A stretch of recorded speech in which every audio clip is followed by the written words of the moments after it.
हिंदू कुश की बर्फ पिघलने से पानी में उताव ज्यादा है और लहरें बहुत तेज है। और इस बारिश के मौसम की वजह से पानी में इजाफा जरूर होगा, जिसकी वजह से यहां पुल बनाना नामुमकिन है। अगर दस्यु हमारे साथ नहीं है, इसका मतलब यह नहीं कि हम ये नदी पार नहीं कर सकते। कोई ना कोई तरीका तो जरूर होगा। झेलम पौरव मुल्क और तक्षशिला के बीच सदियों से दीवार की तरह खड़ी है। इस नदी को इस पानी के रास्ते पार करना नामुमकिन है शाह। ये ना तुम मुझसे नहीं, अपने आप से कर रहे हो क्लीटस। जब हम किसी भी मुश्किल को सुलझाने में ना कर देते हैं, तो हमारा दिमाग उसे जवाब की तरह दर्ज कर लेता है क्लीटस, और चलना बंद कर देता है। और हम उसका हल ढूंढने के बजाय हार मानकर बैठ जाते हैं। आगे बढ़ने के रास्ते खोलने हो तो दिमाग के रास्ते भी खुले होने चाहिए क्लीटस। अगर हमने सोच लिया कि हम ये नदी पार नहीं कर पाएंगे, तो फिर यह तय है कि हम ये नदी कभी पार नहीं कर पाएंगे। जंग मैदान से पहले जहन में जीती या लड़ी जाती है क्लीटस।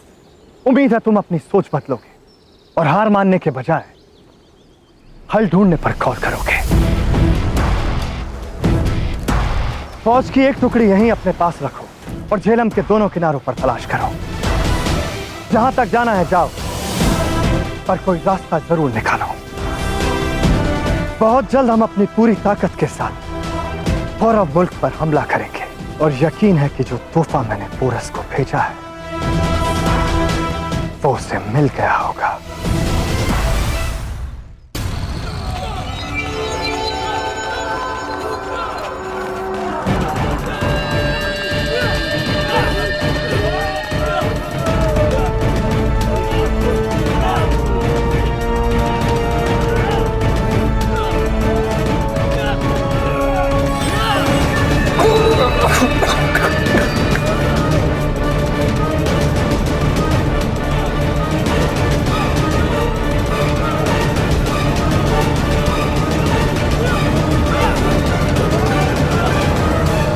ये सब क्या है महाराज?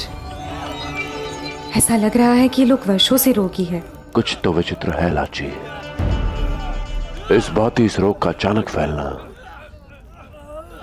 स्वाभाविक नहीं।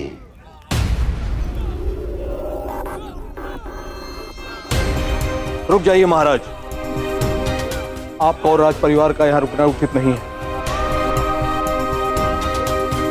ये महामारी बहुत ही तीव्रता के साथ फैल रही है। जब तक हमें यह ज्ञात नहीं हो जाता कि ये महामारी क्या है और इसका उपचार क्या है, तब तक राज परिवार से कोई भी सदस्य अंदर नहीं जा सकता, नहीं तो संकट का कारण बनेगा।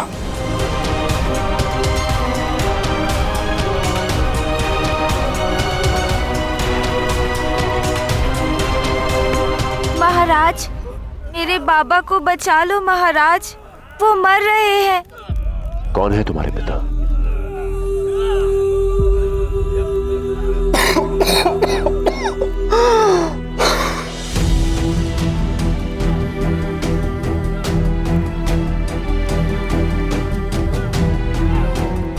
कुछ नहीं होगा तुम्हारे पिता को, मैं स्वयं जाकर देखता हूं।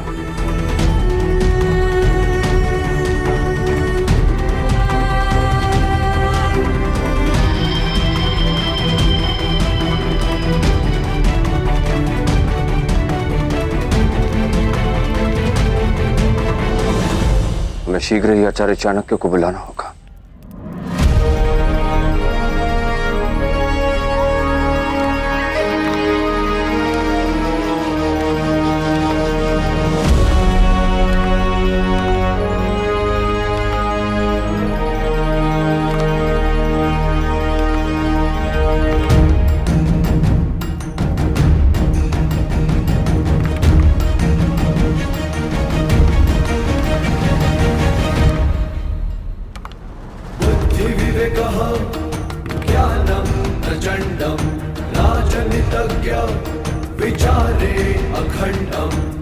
हमें सुनिश्चित करना होगा कि महाराज पुरुष रोग से ग्रसित किसी भी व्यक्ति के संपर्क में ना आए। किंतु पुरु अभी तक चिकित्सा शिविर में पहुंच चुका होगा आचार्य। लाची और पौरव श्रेष्ठ बमनी वहीं होंगे। तो हमें तुरंत पुरु को रोकना होगा, क्योंकि यदि पुरु उस रोग से ग्रसित किसी भी व्यक्ति के संपर्क में आ गया तो उसके संक्रमित होने की संभावना भी है।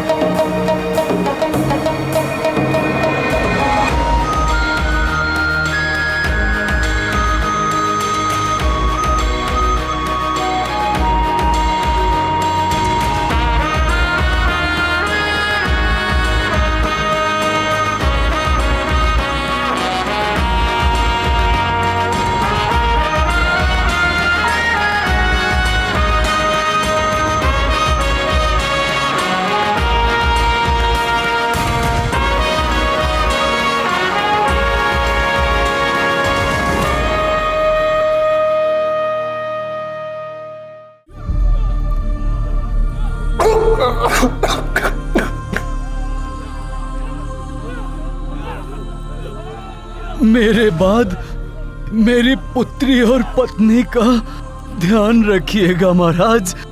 घबराओ मत योद्धा, कुछ नहीं होगा तुम्हें।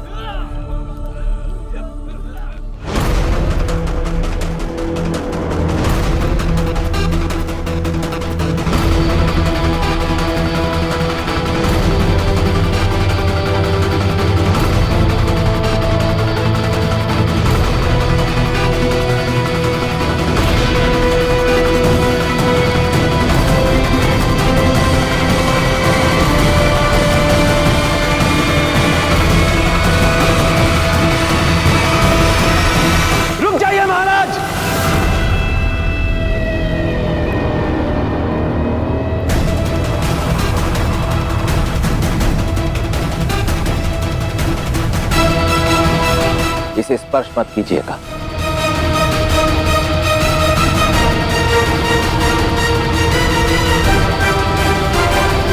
भैरव,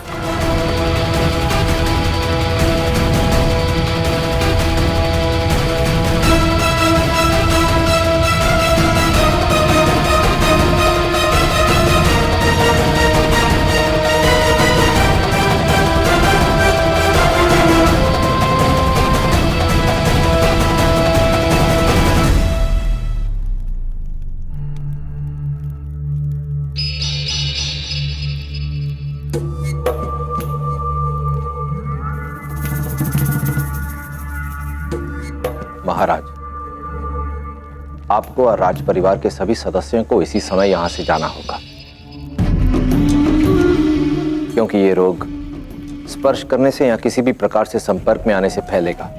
और अपनी पूरी प्रजा की रक्षा करना राजधर्म है आचार्य। सर्वनाशो संयुत्पन्न अर्ध त्याज्यति पंडितः, अर्थात जो सब कुछ नष्ट हो जाने की स्थिति में भी आधा बचा ले वही ज्ञानी। और एक राजा का ज्ञानी होना न केवल स्वयं राजा के प्राणों के लिए अपितु उसकी प्रजा के लिए भी अत्यावश्यक है। आप पर केवल इन सैनिकों का ही नहीं अपितु समस्त पौरव राष्ट्र का भार है।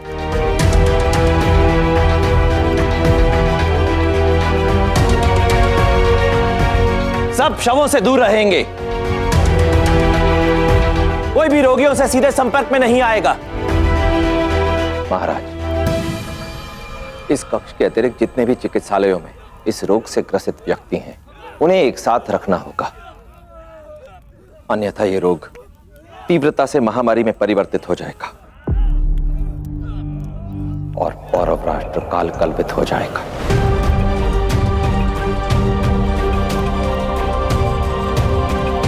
आप मेरे साथ आइए। भैरव,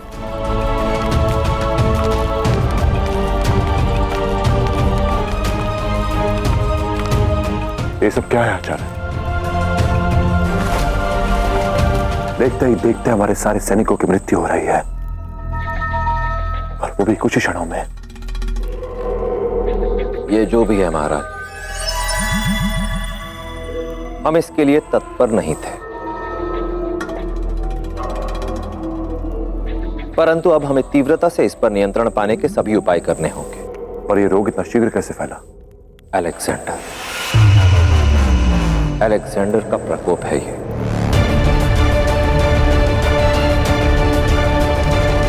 ये सब उसी ने किया है।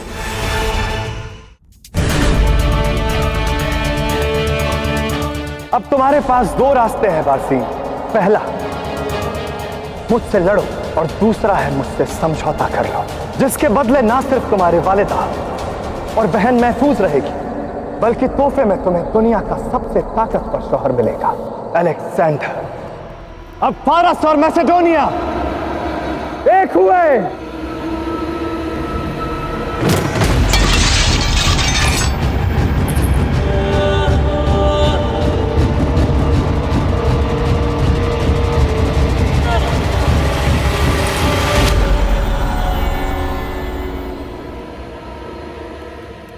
हमें छोड़ दीजिए अम्मी जान, हमें मर जाने दीजिए।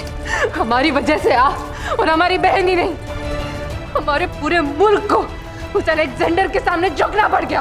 मुझे जीने का कोई हक नहीं अम्मी जान। मुझे होश में हो।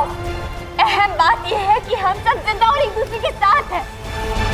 इस दोज़ख की आग भी हम इसलिए झेल पा रहे हैं क्योंकि हमारे पास एक दूसरे का साथ है, और इसके लिए हम तुम्हारे शुक्रगुजार हैं बारसीन।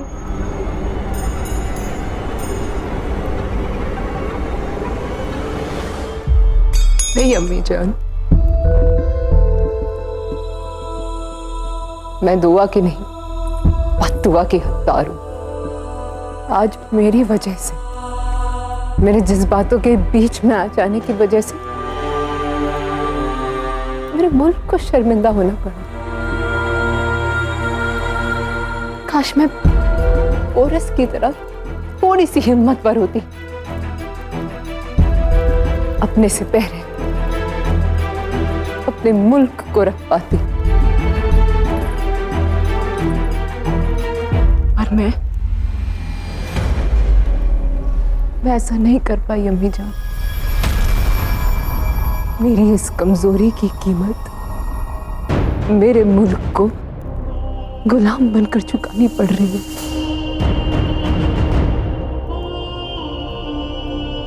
और वहां पोरस चुका रहा है। तुम इस वक्त यही सोच रही हो ना कि तुमने अपने मुल्क को या पोरस को शर्मिंदा किया है, लेकिन शायद तुम एक बात भूल रही हो जो पोरस ने ही हमें सिखाई है। हाँ बारसीन,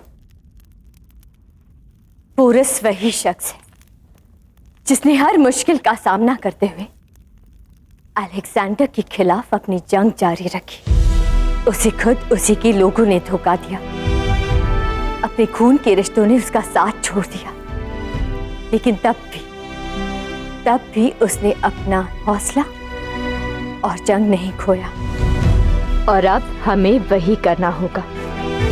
अलेक्जेंडर ने हमारी फारस की फौज को कब्जे में ले लिया है, लेकिन तुम अब भी उसे मात दे सकती हो, जिसे असाब समझ रही हो, उस शादी को अपना हथियार बनाकर। एक बद्दुआ की तरह तुम्हें अलेक्जेंडर के करीब जाना होगा बारसीन, ताकि जब भी मौका मिले तुम उसे मार सको।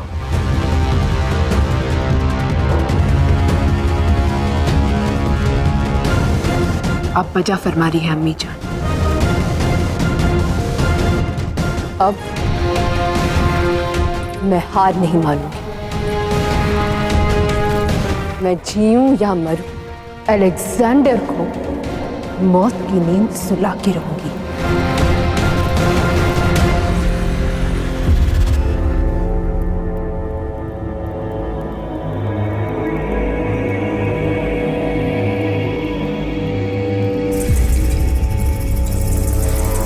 तुमने अंबे कुमार के हाथों पोरस को तोहफा तो भेज दिया, लेकिन तुम्हारी अगली चाल क्या है?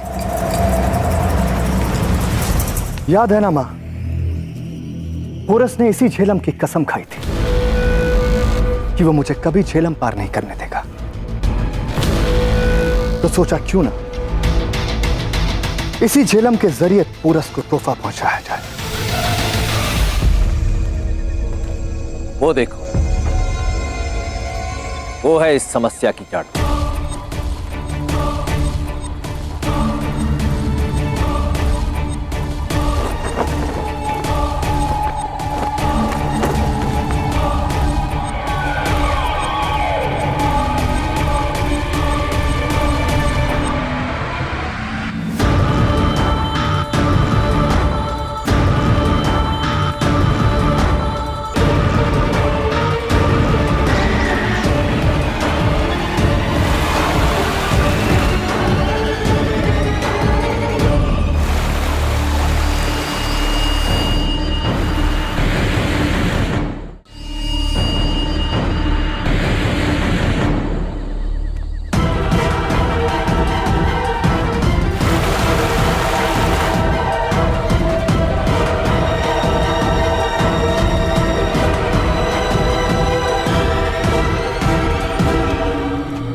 मैंने पोरस को उन सिपाहियों की सड़ी हुई लाशें भिजवाई हैं जिन्हें बेहद घिनौनी और तेजी से फैलने की बीमारी थी।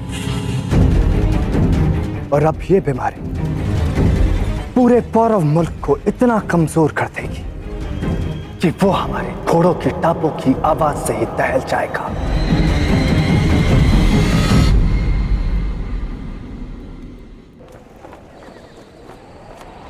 इस जीवाणु का प्रभाव किस किस पर पड़ सकता है आचार्य?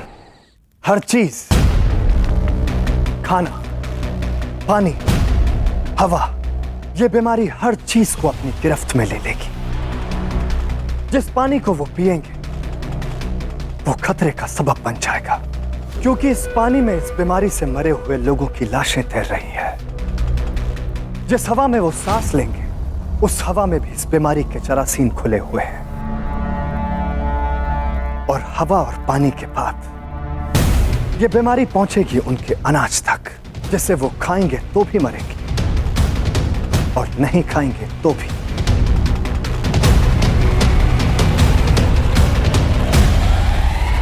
और बिना मेरे तलवार उठाए पोरस और उसके लोगों को मौत के आगे झुकना होगा।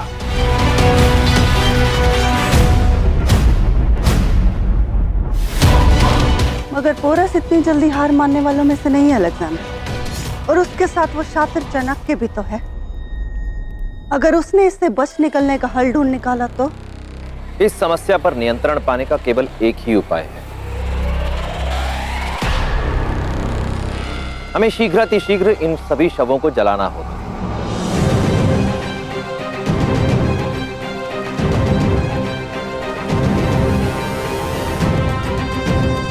भैरव, मुख्य छावनी पर जाकर इन सभी शवों को जलाने का प्रबंध करो।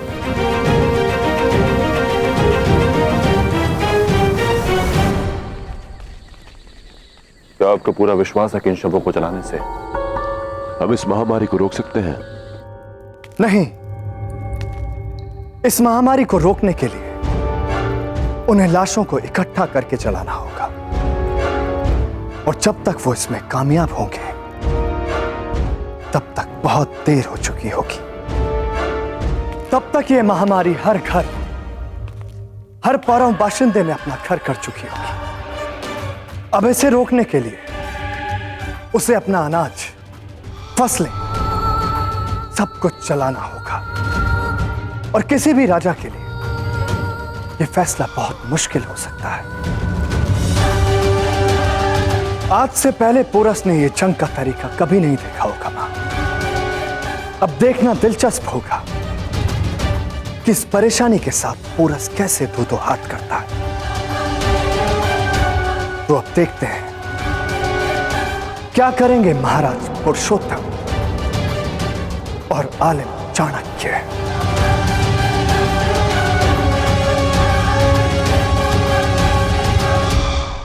राज्य का सारा अनाज और फल विषाक्त हो चुके हैं। मेरे विचार से हमें ये खाने पीने की सारी सामग्री जला देनी चाहिए। मैंने उसकी रीढ़ की हड्डी पर वार किया है। अब देखते हैं वो कैसे मेरे सामने सीना तान के खड़ा होता है।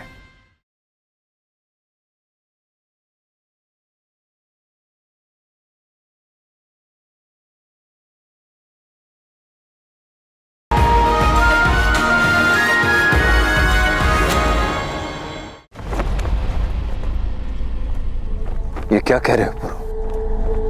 इस प्रकार तो हमारी सारी प्रजा भूखी मर जाएगी। इस समस्या का अवश्य ही कोई और हल निकालना होगा। हे पौरव श्रेष्ठ, हमारे पास और कोई विकल्प शेष है नहीं। राज्य का सारा अनाज और फल विषाक्त हो चुके हैं। मेरे विचार से हमें ये खाने पीने की सारी सामग्री जला देनी चाहिए। मैं तक्षशिला में अपने लोगों से ये सभी पुनः मंगवा लूंगा। मैं भी सिंध से संपर्क करता हूं और अपने बाकी सभी राज्यों से सहायता के लिए कहता हूं। इस संकट की घड़ी में हमसे जो बनेगा वो हम करेंगे पुरु। फिर भी आपको ये निर्णय बहुत सोच समझ के लेना होगा महाराज। आपका ये एक निर्णय पूरी प्रजा को प्रभावित करेगा। हाँ पुरु, हमारे लोग भूख से मर जाएंगे। निर्णय मैं ले चुका हूं पिताश्री।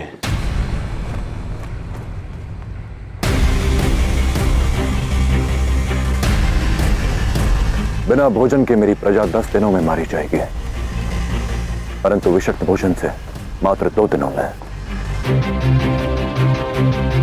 पौरव राष्ट्र के सभी अन्न भंडारों से अन्न इकट्ठा किया जाए, घरों से, फसलों से और सभी भंडार गृह से। हमें यह सारा अन्न नष्ट करना होगा। ये उचित नहीं है। ये युद्ध का नियम नहीं।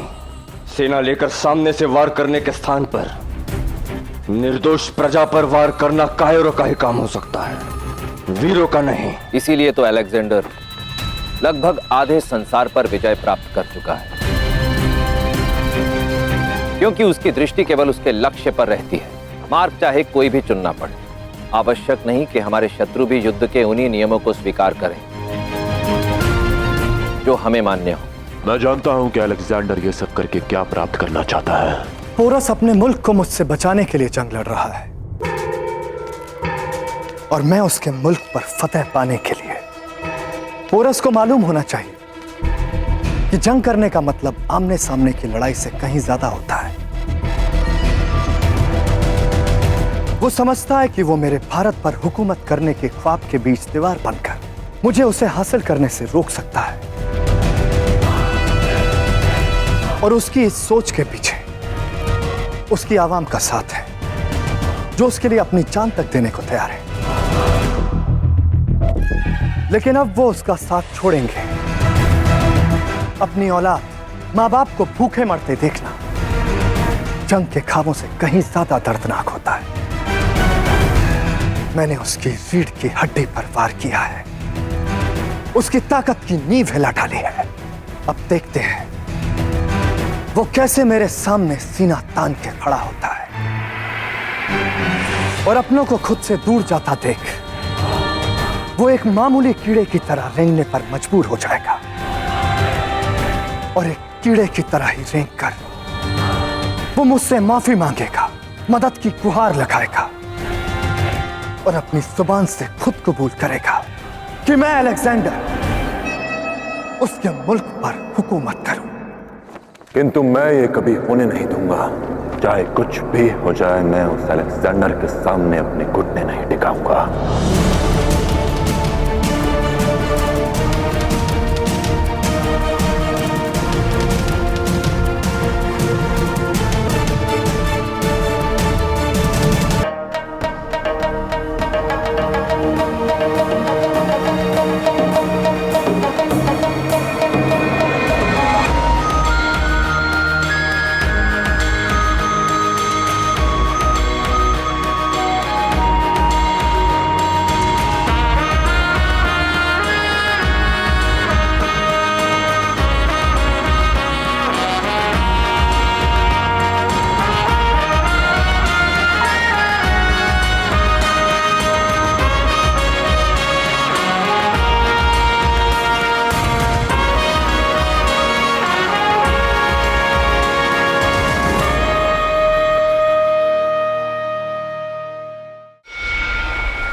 अगर शाह को यकीन है तो उस पार जाने का जरूर कोई ना कोई रास्ता तो होगा।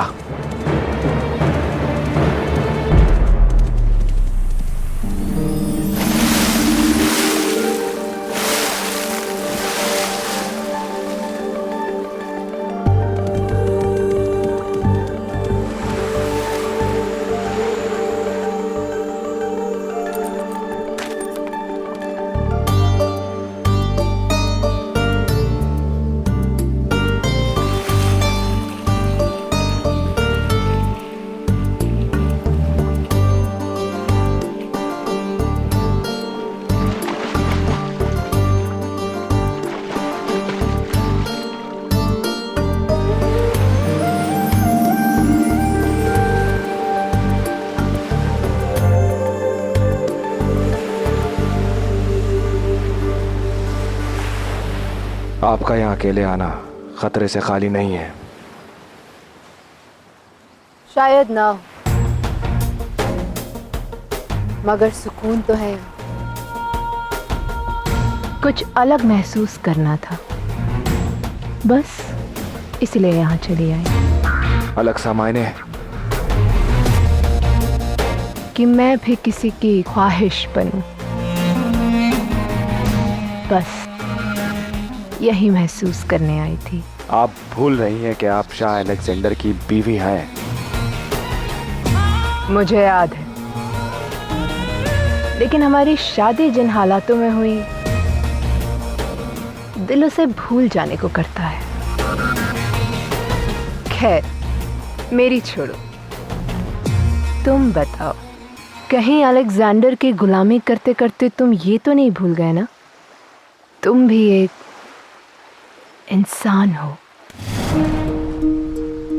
तुम्हारी भी ख्वाहिशें हैं। तुम्हारी बीवी कहाँ है?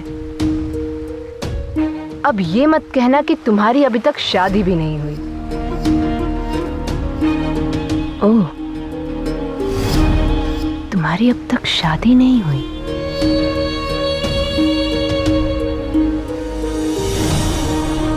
जुबान चुप है,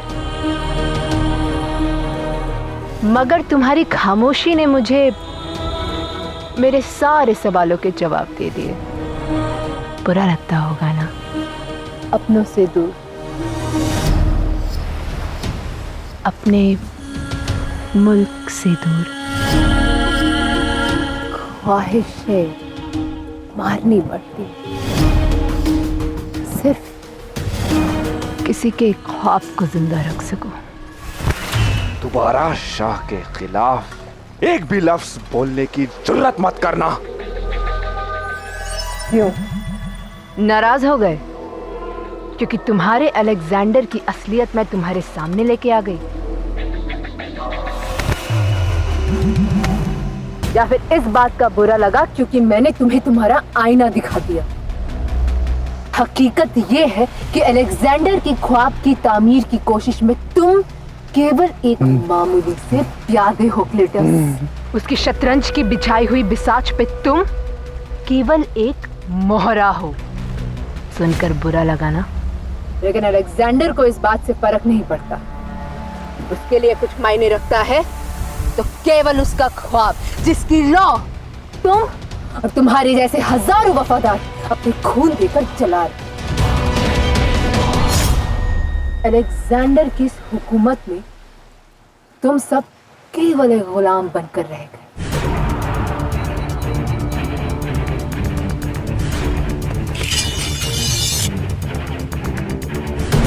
एक जाबाज गुलाम।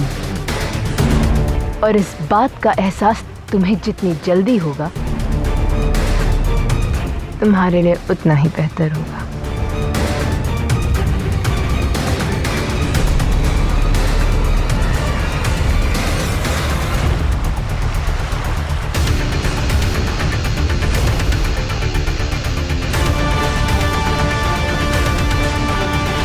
शुबा और शक की छोटी सी चिंगारी भी बड़ी सल्तनत तबाह कर देती है अलेक्जेंडर। अब देखना, बहुत जल्द तुम्हारे ही गुलाम तुम्हारी तबाही का सबब बनेंगे।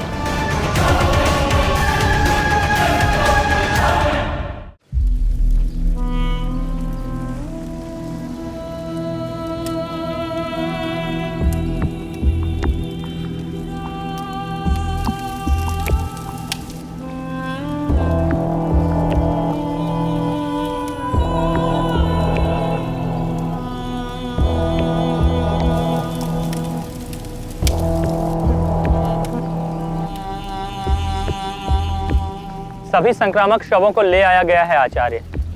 हम पूरा प्रयास कर रहे हैं कि अब इस महामारी से कौरव राष्ट्र को कम से कम क्षति पहुंचे, किंतु प्रजा का मनोबल इस समय अत्यधिक क्षीण है आचार्य। ये कठिन परीक्षा की घड़ी है भैरव।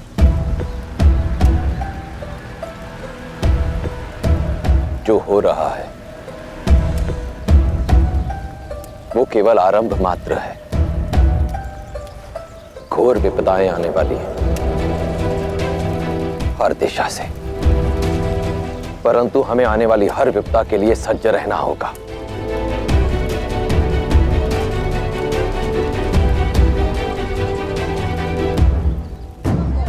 सावधान! राजकीय आदेशानुसार सभी नागरिक अपना अपना खाद्य पदार्थ और अन्न सैनिकों को सौंप दें। यह आपके हित के लिए है। यह अन्न खाने से महामारी आपके लिए घातक सिद्ध हो सकती है।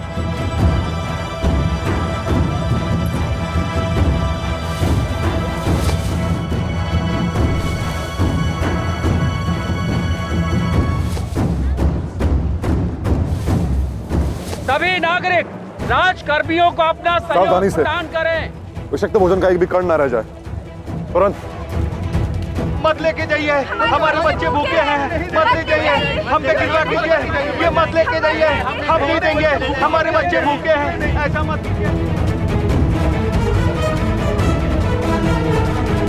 महाराज आगे, वो देखो महाराज आगे, आओ आओ महाराज, महाराज आगे। हम तो 2 दिन से भूखे हैं और सह लेंगे, पर ये छोटे छोटे बालक ये कैसे सह पाएंगे? इनके लिए एक समय का भोजन तो छोड़ दीजिए, कुछ दया कीजिए महाराज हम पर।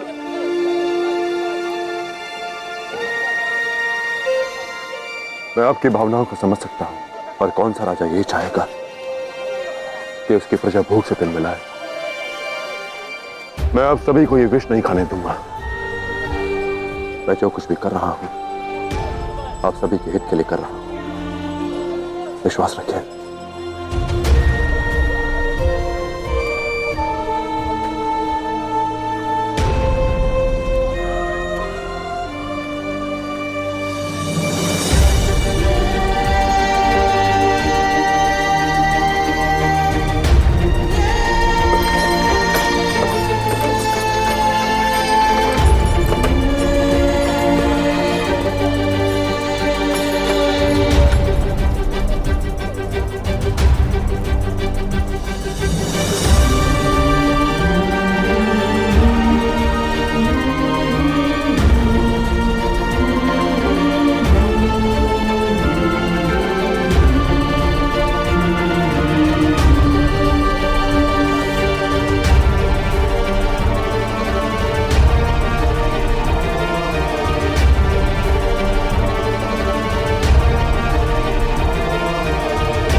सोचा अपनी नई दुल्हन के लिए तोहफे में कुछ नए लिबास ले आओ,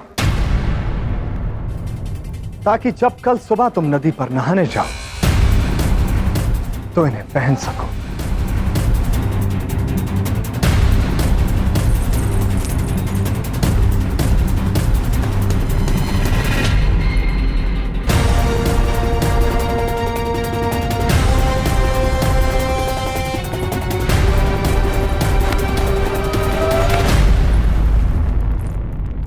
तुम्हारे जहन में पल रहे मंसूबों से मैं अच्छी तरह से वाकिफ हूं पारसी। तुमने भले ही शादी मुझसे की है, पर तुम्हारी वफादारी अब भी उस पोरस के लिए है। तुम चाहती हो मुझे उसके हाथों शिकस्त खाते देखो, पर मैं तुम्हारा यह ख्वाब कभी पूरा नहीं होने दूंगा पारसी।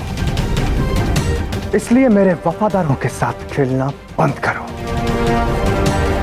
क्लीटस हो या कोई और, उनकी वफादारी की लौ इतनी मध्यम नहीं कि तुम जैसी हवा का एक मामूली झोंका उन्हें मेरे खिलाफ उड़ा ले जाए। मुझे मार क्यों नहीं डाल? आजाद हो जाओ इन सबसे। और मुझे नहीं मालूम था कि क्लेटस वहां होगा। मैं तो केवल वहां नहाने गई थी। क्लेटस का वहां होना महज एक इत्तेफाक है। वैसे भी उसके अपने मसले हैं जिन्हें तुम सुनना नहीं चाहोगे। आइंदा मुझ पर इस इल्जाम मत लगाना वाह, अब मेरे साथ भी खेल। मैं कोई खेल नहीं खेल रही हूं। मैं अच्छे से वाकिफ हूं। मेरी किस्मत तुम्हारी बीवी बन के रहना है।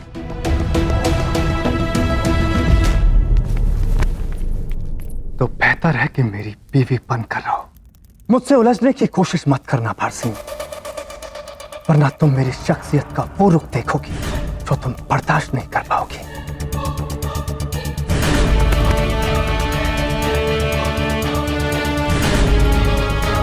अब मुझे तुमसे डर नहीं लगता अलेक्जेंडर। मेरा सब कुछ मुझसे छीनकर तुमने मेरे अंदर मौजूद खौफ का जर्रा जर्रा खत्म कर दिया है।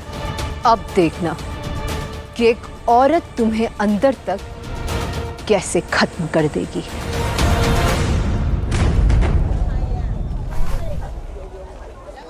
मेरा खाना है, ये मेरा खाना है। आप रो क्यों रहे हो? मेरा खाना है। आप तो बड़े साहसी हो ना, बिल्कुल महाराज पुरुषोत्तम के भांति। बड़े होकर आपको उनके ही भांति बनना है ना, तो रोना नहीं।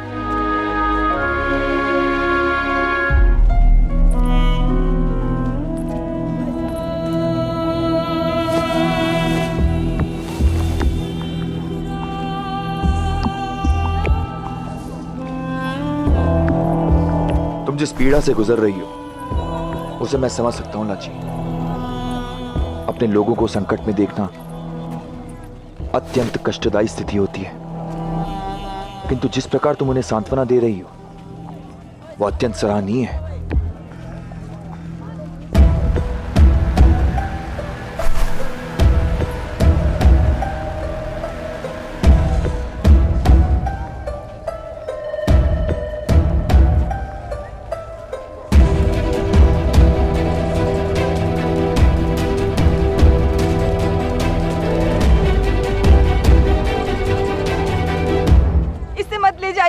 इसे मत ले जाइए। मेरी एक छोटी कन्या है। इस महामारी ने इसके पिता को पहले ही निगल लिया है। यदि आप इस अनाज को भी ले जाएंगे तो मैं इसे क्या खिलाऊंगी? दया कीजिए महाराज, दया कीजिए। कभी ये मत सोचना कि तुम्हारे पिता तुम्हारे साथ नहीं, मैं तुम्हारे साथ हूं। महारानी लाची, पौरव श्रेष्ठ बमनी, सब तुम्हारे साथ है। सब कुछ ठीक हो जाएगा और तुम्हें भोजन अवश्य मिलेगा।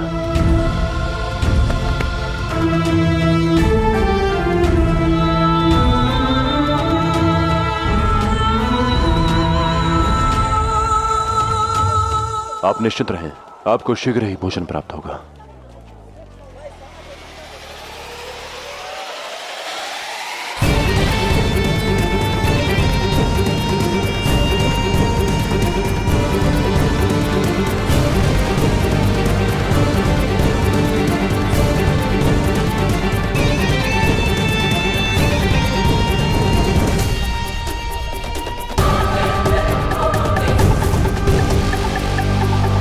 हम भोजन का क्या प्रबंध कर रहे हैं प्रभु? इतनी सारी प्रजा के भोजन के लिए क्या व्यवस्था करेंगे हम?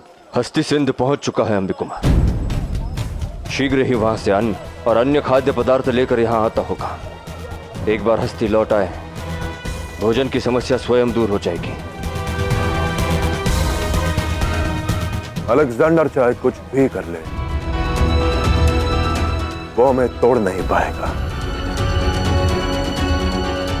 ये रोग और अलेक्जेंडर दोनों हमारे सामने परास्त होंगे।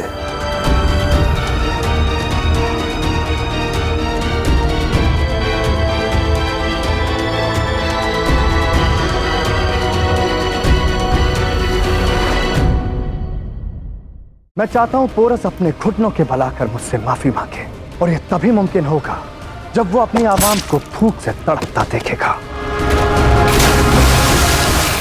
महाराज, अब हम अपने बच्चों को भोजन कहां से करवाएंगे?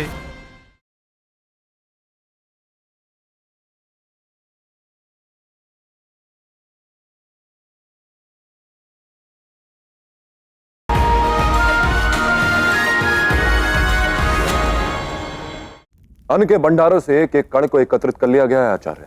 सभी शवों को जला दिया गया है। शीघ्र ही हम इस महामारी पर नियंत्रण पा लें। चिकित्सा शिविर से भी सूचना आई है, वहां भी रोगियों की दशा स्थिर है। रोगी सैनिकों को अलग स्थान दे दिया गया है ताकि उनका संक्रमण और सैनिकों में ना फैले। 2000 रोगियों में से 500 की मृत्यु हो चुकी है पुरु। अन्य का उपचार आचार्य और उनके सेवकों द्वारा किया जा रहा है।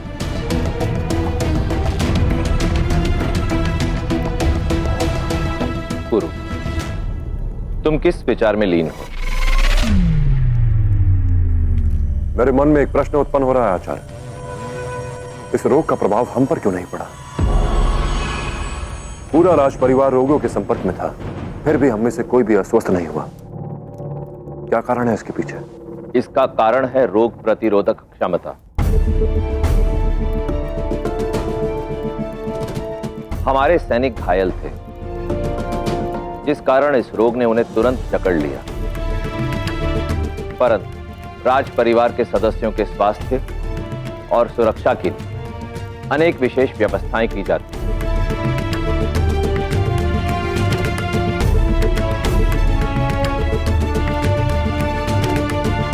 आपका तात्पर्य क्या है आचार्य?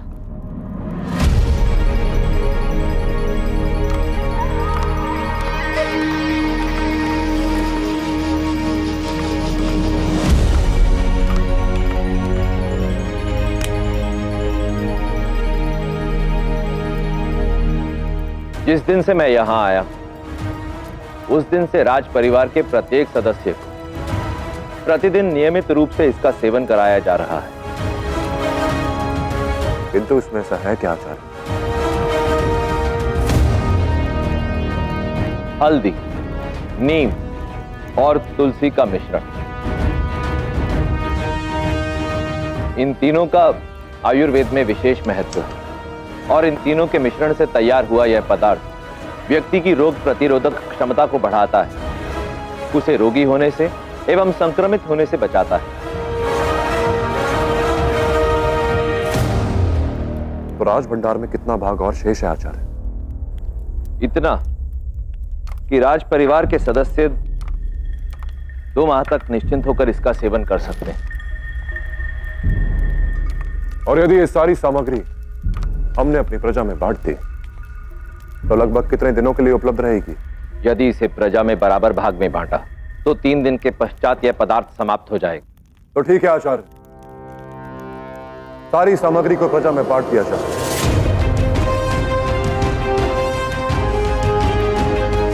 मैं अधिक से अधिक लोगों को इस रोग से बचाना चाहता हूं। तुम ऐसा नहीं कर सकते पुरु, क्योंकि एक राजा के प्राण उसकी प्रजा के प्राणों से कहीं अधिक महत्वपूर्ण होते हैं। उचित कह रहे हैं आप आचार्य, किंतु प्रजा ही राजा के अस्तित्व का आधार है। यदि राज परिवार इस सामग्री का उपयोग करेगा तो पूरी प्रजा इसका उपयोग हमारे साथ करेगी। भले ही 3 दिनों के पश्चात ये सामग्री समाप्त हो जाए, पर उसके बाद जो भी होगा उसको राजा और प्रजा मिलकर एक साथ सहेंगे।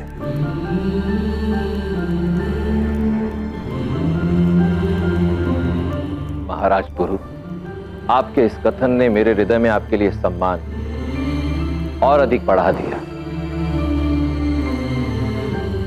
ये सुझाव आपको मैं भी दे सकता था, परंतु उससे कहीं अधिक आवश्यक यह था कि त्याग की यह भावना स्वयं आपके हृदय में आती। जो राजा स्वयं से पहले अपनी प्रजा के हित के बारे में सोचता है, उसका सम्मान सारा जगत करता है।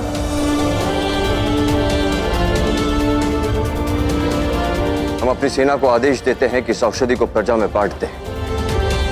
3 दिन में तो हस्ती भी खाद्यान्न लेके सिंध से लौट आएगा।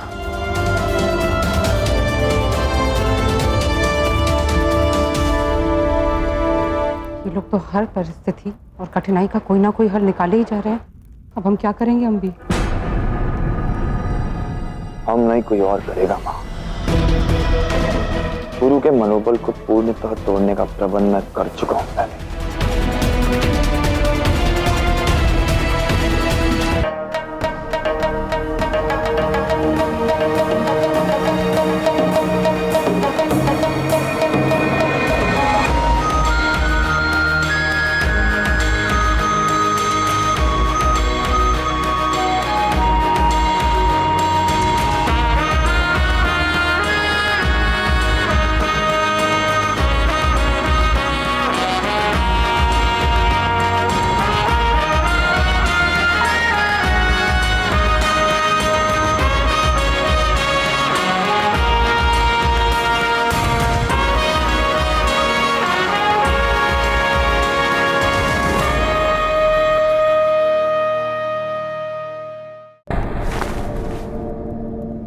अंबी कुमार ने अपना काम बहुत जल्द निपटा दिया।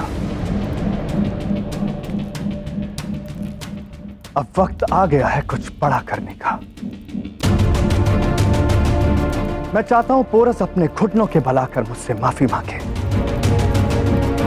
और यह तभी मुमकिन होगा जब वो अपनी आवाम को भूख और बीमारियों से तड़पता देखेगा। क्लीटस, मालूमात करो कि हस्ती ने पौरव मुल्क जाने के लिए कौन सा रास्ता चुना है। पौरव मुल्क में रसद और खाना ना पहुंचे, इसी वक्त जाओ। अलेक्जेंडर की इस हुकूमत में तुम सब केवल एक गुलाम बनकर रह गए, एक जाबाज गुलाम। और इस बात का एहसास तुम्हें जितनी जल्दी होगा, तुम्हारे लिए उतना ही बेहतर होगा।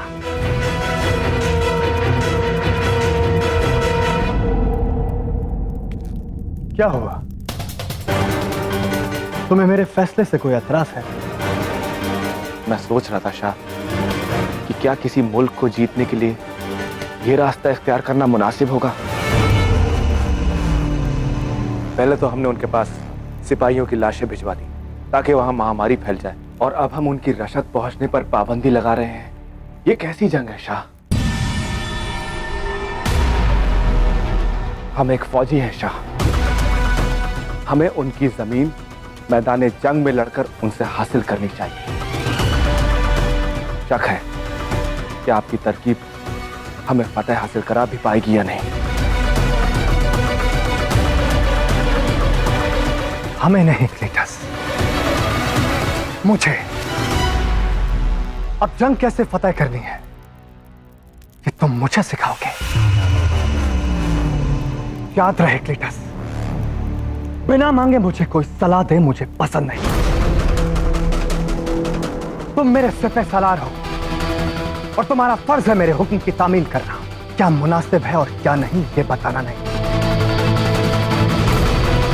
मेरा हुक्म तुम्हारे लिए फरमान है, इसलिए बहस करना बंद करो और जैसा मैं कहता हूं वैसा करो, समझे?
और अब वासियों, एक घड़ी विपदा की नहीं, इस समय परीक्षा का है। विपदा हमें भटकाती है, हमारे बीच मतभेद पैदा करती है, जबकि परीक्षा हमें अधिक दृढ़ बनाती है। आज पौरव राष्ट्र के राजा के रूप में गर्व है मुझे कि मेरे हर निर्णय में मेरी ये प्रजा, मेरा ये परिवार सदैव मेरे साथ अधिक खड़ा रहता है। हर्ष है मुझे कि मेरे इस नेतृत्व पर आप सभी ने अपना विश्वास दिखाया, अपने घरों से अन्न का एक एक दाना लाकर इस अग्नि में समर्पित कर दिया। इस संयोग पर गर्व है मुझे। मैं आप सभी को विश्वास दिलाता हूं कि आपके इस विश्वास की डोर को मैं कभी टूटने नहीं दूंगा। विश्वास दिलाता हूं कि आप सभी को भोजन शीघ्र प्राप्त होगा।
यहाँ संकट है, जल्दी से आगे बढ़ो।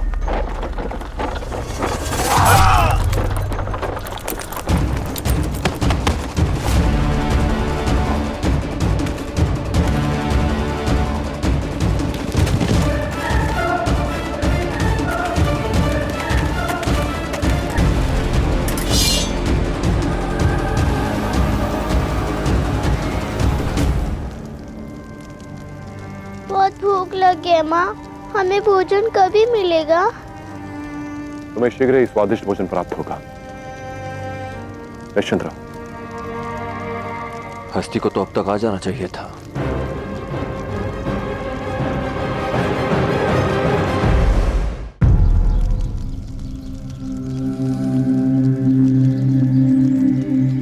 बहुत समय हो गया है, अब तक तो उसे यहां पहुंच जाना चाहिए था। भगवान करे हस्ती सकुशल हो।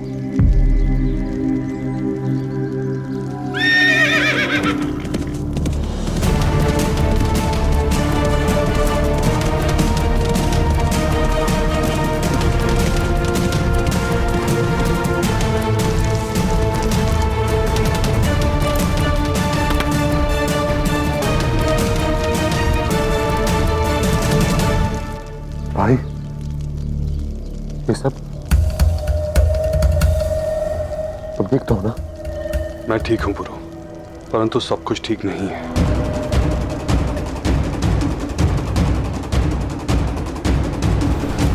भोजन सामग्री को पर्वत की चोटी तक लेके जाओ, वहां ये सुरक्षित रहेगा।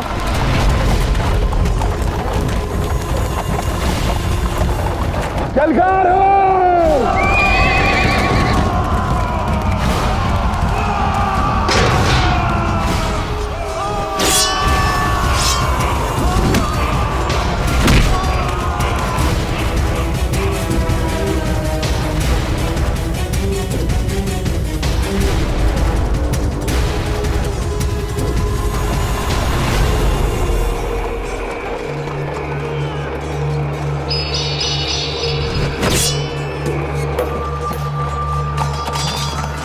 सावधानी से, बिना किसी की दृष्टि में आए, पर्वत की चोटी पर चढ़ो।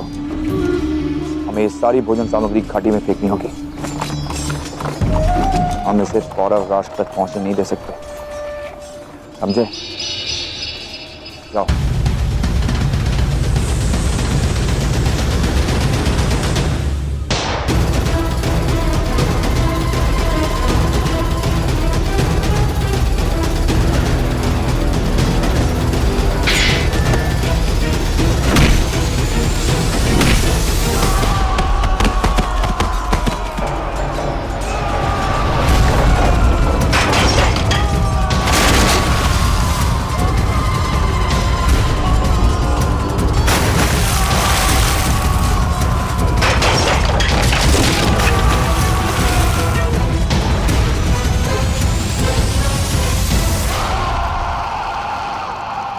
हमने सब कुछ खो दिया पुरो।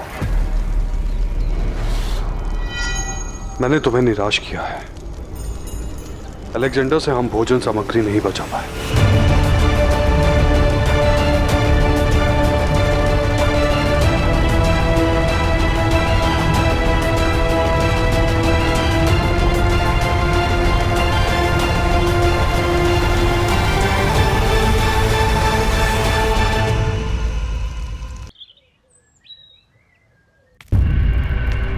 स्थिति अब हमारे नियंत्रण से बाहर है पुरो। पहले हमारे सामने आशा की एक किरण थी कि हस्ती सिंध से खाद्य सामग्री ले आएगा, किंतु अब अलेक्जेंडर ने वो किरण भी बुझा दी है।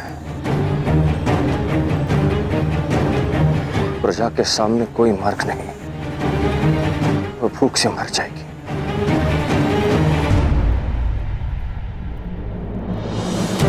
हमारा दायित्व है कि हम इस समस्या का हल निकालें। भोली भाली प्रजा का क्या दोष? पौरव श्रेष्ठ का कथन उचित है पुरो। युद्ध केवल सैनिकों के साथ ही नहीं, प्रजा की आशा के साथ भी लड़ा जाता है। और यदि ये आशा टूट जाए तो चुनौतियों का सामना करना असंभव हो जाता है।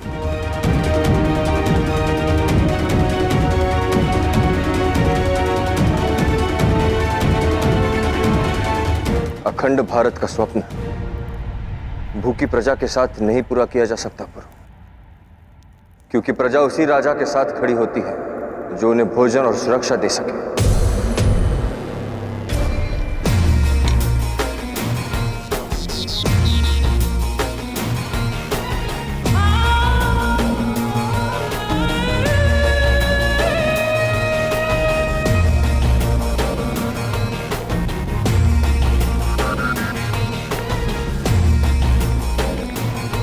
लो अलेक्जेंडर, पोरस पर तुम्हारी फतेह और उसके मुल्क की आवाम की भुखमरी का जश्न मनाते हैं।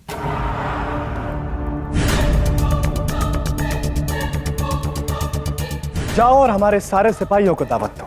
सिपाहियों की मेजें खाली नहीं रहनी चाहिए।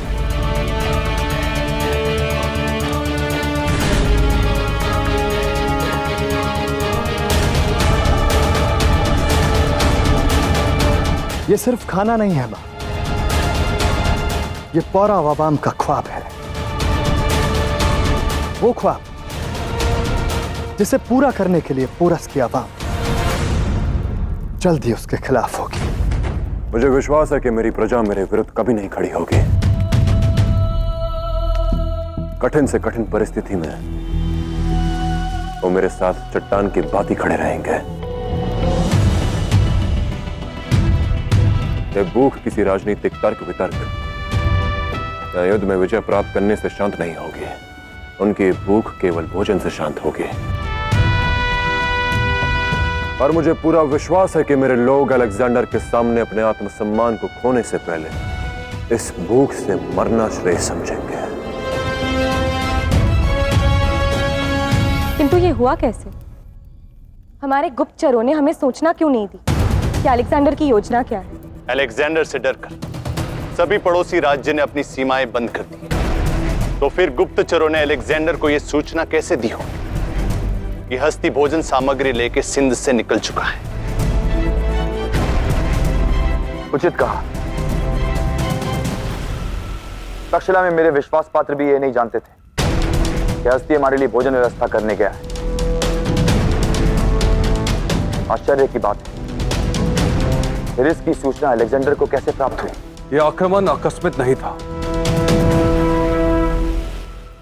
यह आक्रमण योजनापूर्वक किया गया है।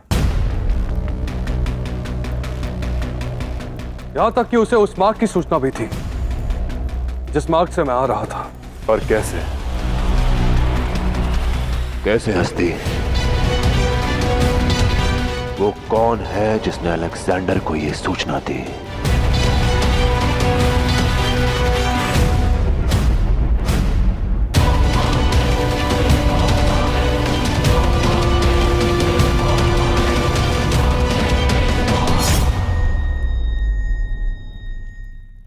दुश्मन को हराने से ज्यादा मजा उसे तड़पता देखने में है। मैं पोरस की वही हालत देखना चाहता हूँ।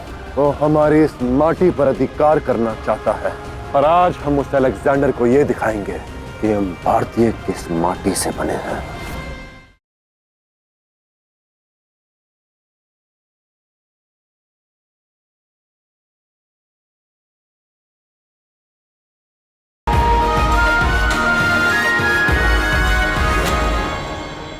अब जब पोरस को काफी वक्त तक कहीं से रसद नहीं मिलेगी तो हमारा अगला कदम क्या होगा? शायद उससे पहले अंबी कुमार को मेरी तरफ से पैगाम भिजवा दो कि जो काम क्लीटस को करना था उसे सही वक्त पर अंजाम देकर उसने मुझे खुश कर दिया है। क्या मैं वो हस्ती और उसकी फौज के बीच फंस गया था?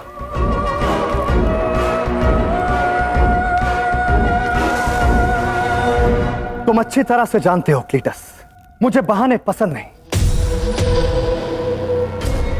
अगर सही वक्त पर आकर अंबी कुमार और उसके आदमियों ने आ रही रसद को खाई में ना फेंका होता तो तुम्हारे रहने के बावजूद भी हस्ती और उसके लोग बड़ी आसानी से उसे पौरव मुल्क ले जाते और मेरी चाल उल्टी पड़ जाती। सिर्फ इसलिए कि तुम्हें मेरे जंग लड़ने के तरीके पसंद नहीं, तुम्हें कोई हक नहीं कि तुम मेरे हुक्म की तामील ना करो। क्या मैं आपकी खिदमत में पूरी तरह हाजिर हूं। आज तक कोई भी कसर नहीं छोड़ी मैंने।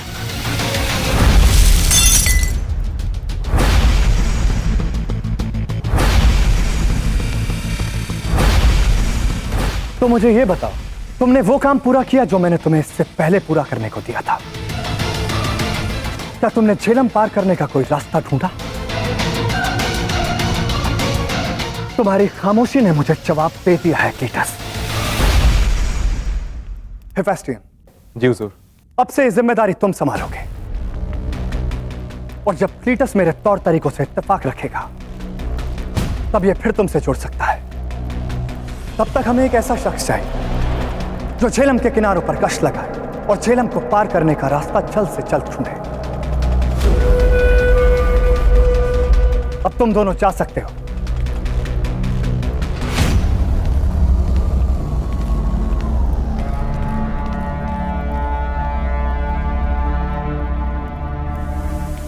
तुमने नाहा की इतनी सख्ती दिखाई अलेक्जेंडर। क्लीटस लंबे अरसे से तुम्हारा सिपह सालार है, तुम्हें उसकी वफादारी की इस तरह बेइज्जती नहीं करनी चाहिए थी। वफादारी एक शमशीर की तरह होती है मां। अगर उस पर वक्त वक्त पर धार ना की जाए तो उसमें संग लग जाती है और वो बेकार हो जाती है। क्लीटस कुछ अरसे से मेरे तौर तरीकों पर सवाल उठा रहा था।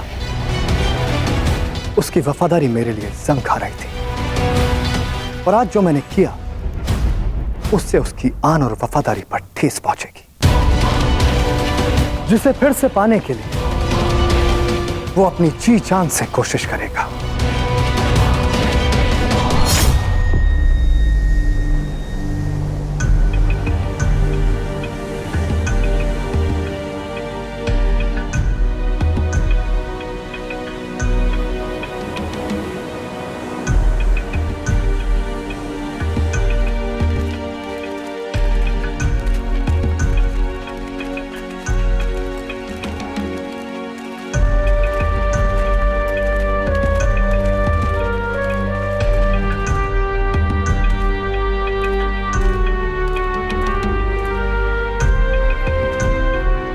तुम इन सबको यहां क्यों लाए हो पुरु?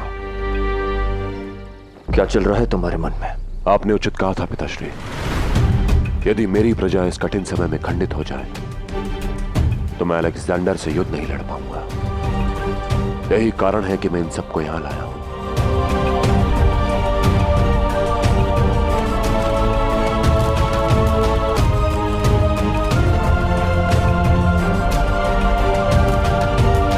आप सब इसी सोच में होंगे कि अचानक मैंने आप सभी को यहां क्यों बुलाया।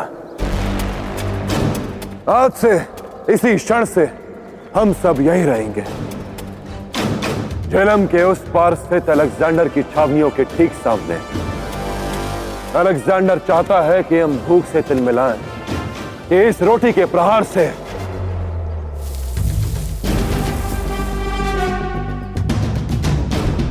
वो हमारी इस माटी पर अधिकार करना चाहता है। वो हमारी एकता तोड़ना चाहता है, और आज हम उस अलेक्जेंडर को यह दिखाएंगे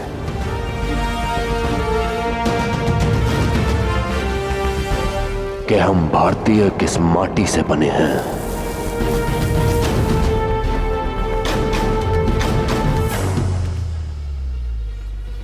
जब तक हमें इस भूख का निवारण नहीं मिल जाता हम सब एक साथ रहेंगे। अपने घरों में अकेले बैठकर इस भूख से तिलमिलाने से श्रेष्ठ है कि इसका सामना हम सब एक साथ मिलकर करें, एक परिवार के भांति एक दूसरे का सहारा बने, एक दूसरे पर विश्वास करके हम इसे परास्त करेंगे। मैं जानता हूं कि मेरे शब्दों से आपकी भूख नहीं शांत होगी। हमारे सामने केवल दो ही मार्ग हैं। पहला यह कि हम हार मान लें और बिखर जाएं, और दूसरा यह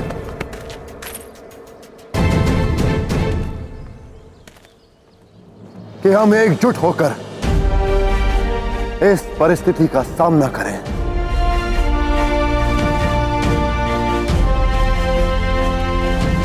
यह आदेश एक राजा का नहीं, निवेदन है एक भारतीय का दूसरे भारतीयों से। यदि आप में से कोई भी अपने घर वापस लौटना चाहे तो इसी क्षण लौट जाए। पर एक बात याद रहे, यदि अलेक्जेंडर को भय है तो केवल हमारी एकता का, उस शक्ति का जिसमें हमारी एकता है। अब आप सब पर निर्भर है इस एकता को त्याग कर आप उस अलेक्जेंडर के लिए सेतु बनाना चाहते हैं या ऐसी एकता को हथियार बनाकर उस अलेक्जेंडर के स्वप्न के टुकड़े टुकड़े करना चाहते हैं।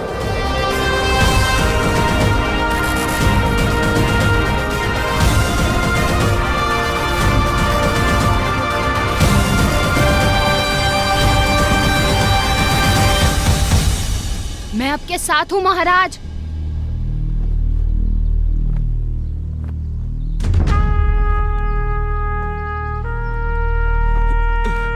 मैं भी आपके साथ रहूंगा महाराज। मैं भी आपके साथ यहीं रहूंगी।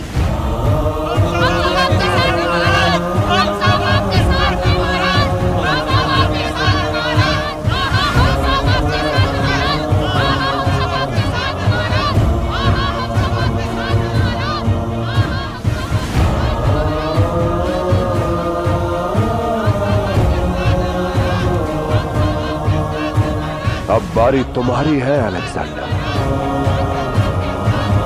देखते हैं तुम क्या कर सकते हो।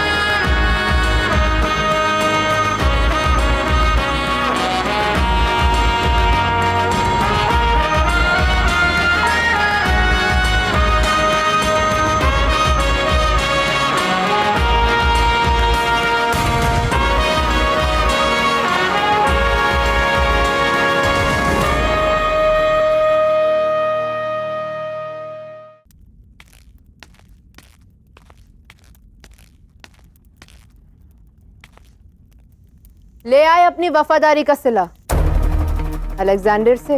वफादारी की बात आपके मुंह से अच्छी नहीं लगती मलिका। आप तो पोरस के सबसे वफादार थी ना, और कर ली सर झुकाकर उसके सबसे बड़े दुश्मन के साथ शादी। बुरा नहीं माना मैंने, क्योंकि फारसियों से नफरत तो करते ही हो तुम। ये रंज, ये गुस्सा, ये किसी और के लिए। भले ही तुम कबूल ना करो, मगर मैं बहुत अच्छे से जानती हूँ तुम्हारा ये गुस्सा अलेक्जेंडर के लिए है, जो तुम उसके सामने नहीं निकाल पाए। गुस्सा जायज है। जिसने अपनी जिंदगी किसी और के वफादारी के नाम पर कुर्बान कर दी, उससे उसकी वफादारी पर सवाल उठाया जाए तो गुस्सा जायज है। बेइज्जती हो तो गुस्सा जायज है। अलेक्जेंडर के हुक्म की तामील करने के लिए तुमने अपनी जान दांव पर लगा दी, और अलेक्जेंडर उसके लिए यह मायने रखता है कि अगर चाल उल्टी पड़ जाए तो कहीं पोरस जीत ना जाए। मैंने पहले ही तुमसे कहा था क्लेटिस, अलेक्जेंडर के लिए तुम केवल एक प्यादा, एक मोहरा। अब जानते हो क्या होगा? अब पोरस चुप नहीं बैठेगा, वो अब पलट कर वार करेगा, और फिर मैं देखूंगी कि अलेक्जेंडर के लिए ज्यादा क्या मायने रखता है, तुम्हारी वफादारी या पोरस को शिकस्त देने का उसका ख्वाब।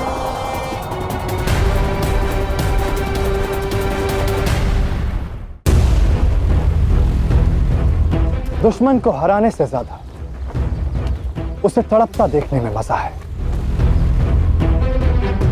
पोरस और उसके लोग जब तक यहां टिकना चाहें, उन्हें रहने दो। मैं समझा नहीं शाह। दुश्मन को पानी से अलग की हुई मछली की मौत मिलनी चाहिए, आहिस्ता आहिस्ता, तड़प तड़प कर। मैं पोरस की वही हालत देखना चाहता हूं।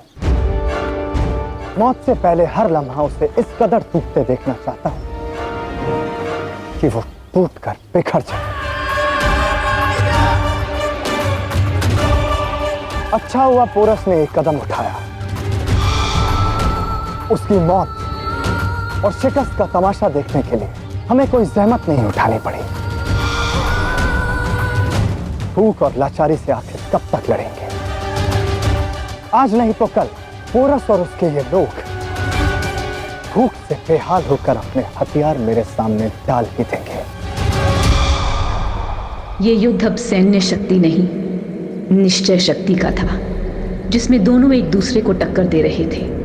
एक दूसरे के भाग्य विधाताओं के हाथ में था भारत का भाग्य। दिन बीतते गए, हर भोर पर सूरज आता, बस कुछ नहीं आ पाया तो भोजन। पौरव प्रजा की दशा हर पल बिगड़ रही थी और भूख मिटाने का एक ही हल था, पानी। पौरव राष्ट्र की पीड़ा अब असहनीय होती जा रही थी। राज परिवार के लिए बचाई गई सारी औषधियां भी कुछ ही दिनों में समाप्त हो गई थी।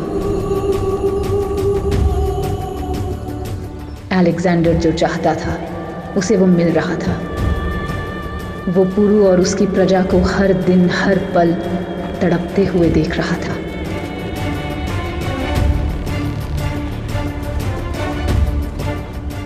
इस संकट से कोई अछूता नहीं रहा, चाहे वो राजा हो या प्रजा।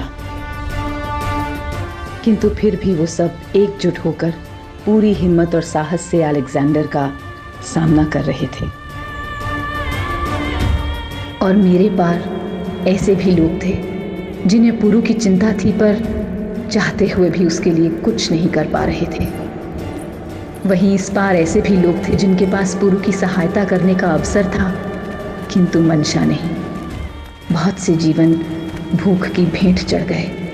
और फिर एक दिन अलेक्जेंडर ने अपना अगला वार करने का निर्णय लिया। करीब 2 हफ्ते बीत चुके हैं। पोरस के पास अब भी कोई रसद नहीं पहुंची है।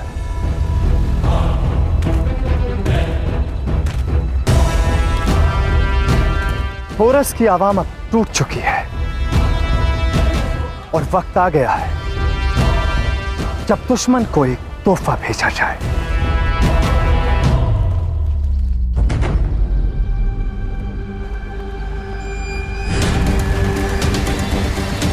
महाराज, ये सारा सामान हमें छावनी के बाहर से मिला।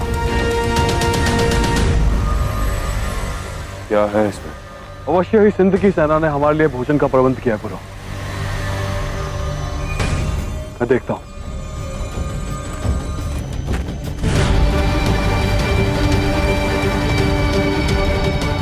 माँ, अब हमें भोजन मिलेगा ना?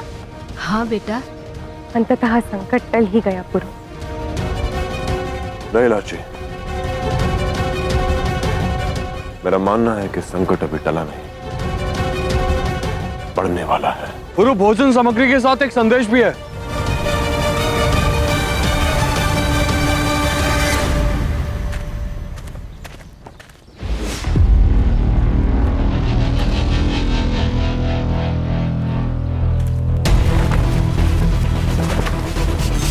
पौरव मुल्क के बाशिंदों, तुमने बहुत कुछ सहन कर लिया है। तुम सह रहे हो पर मैं देख नहीं पा रहा। इसलिए मैंने एक फैसला लिया है कि इस पल से तुम्हारी सरजमीन पर एक भी इंसान भूखा नहीं रहेगा। जब तक तुम लोग फिर से अपने पैरों पर नहीं खड़े हो जाते, रसद हर रोज यहां से पहुंचती रहेगी। किंतु हमारा ये शुभ चिंतक है कौन पुरु, जिसने ये भोजन सामग्री भेजी? अलेक्जेंडर।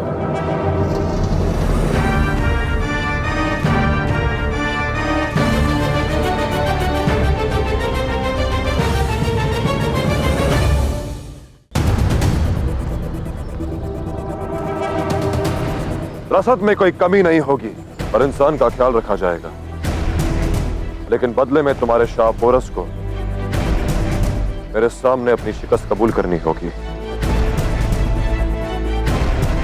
अपने घुटनों पर आना होगा और मुझसे रहम की भीख मांगनी होगी। अब फैसला तुम पर है, या तो अपने राजा का साथ दो और भूख से मारे जाओ, या मुझे अपना शाह कबूल करके पोरस को मेरे पास भेज दो।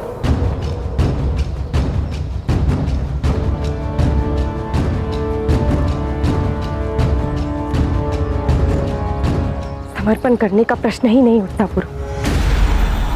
हमें इसी क्षण इस भोजन को वापस लौटाना होगा।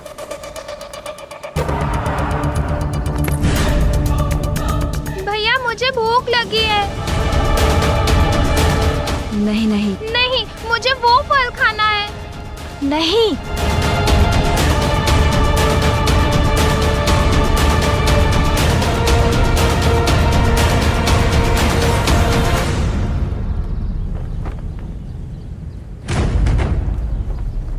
यदि आप सब इस भोजन को ग्रहण करना चाहते हैं तो मैं आपको रोकूंगा नहीं। अब तक आप सभी ने मेरा पूरा साथ दिया। इसके पश्चात आपका जो भी निर्णय होगा वो मुझे स्वीकार होगा।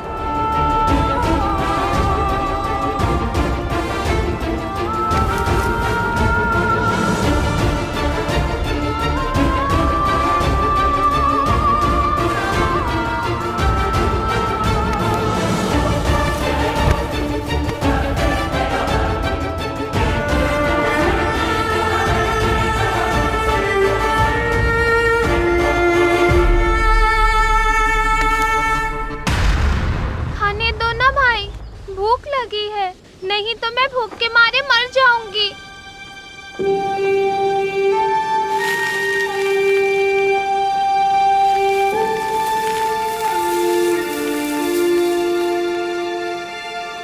तुम अपनी आंखें बंद करो और कल्पना करो कि तुम फल खा रही हो। इससे अवश्य तुम्हारा पेट भर जाएगा।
निर्णय ले लिया है मैंने।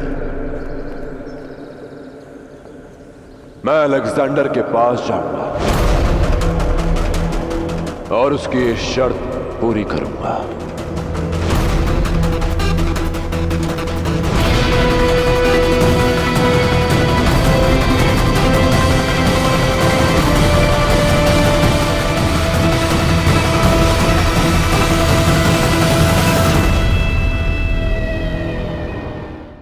अलेक्जेंडर के पास जाने के लिए तुम्हारे पास एक ही रास्ता है पुरु।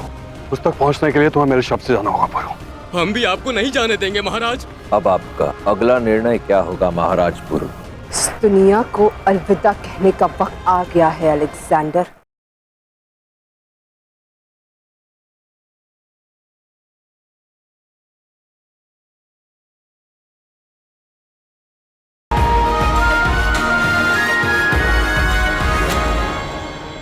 साथियों, वक्त आ गया है जब पोरस गिड़गिड़ाता हुआ घुटनों के बल कीड़ों की तरह रेंगता हुआ मेरे पास आएगा और फिर इस सपनों के मुल्क भारत पर मैसेडोनिया की हुकूमत होगी।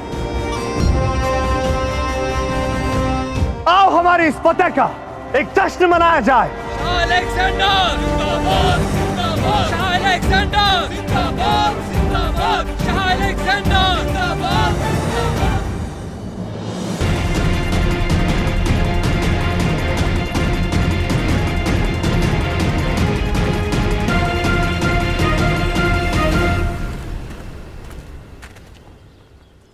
अलेक्जेंडर के पास जाने के लिए तुम्हारे पास एक ही रास्ता है पुरु। तुम्हें उसके पास जाने के लिए मेरे शव पर से जाना होगा पुरु। मैं तुम्हें जाने नहीं दूंगा पुरु। हाँ, महाराज हस्ती सही कह रहे हैं। मैं भी आपको नहीं जाने दूंगा। आपको हमारे सबों से होकर गुजरना होगा महाराज। हम अपने राजा का अपमान होते हुए नहीं देख सकते।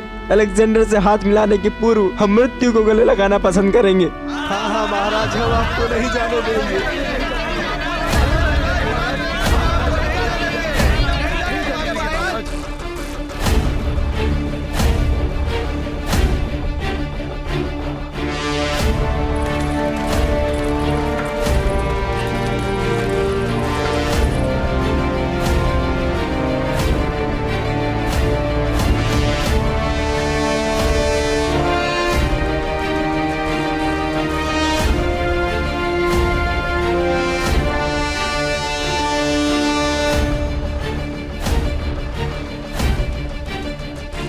मुझे विश्वास है कि मेरी प्रजा मेरे विरुद्ध कभी नहीं खड़ी होगी। कठिन से कठिन परिस्थिति में वो मेरे साथ चट्टान की बात ही खड़े रहेंगे।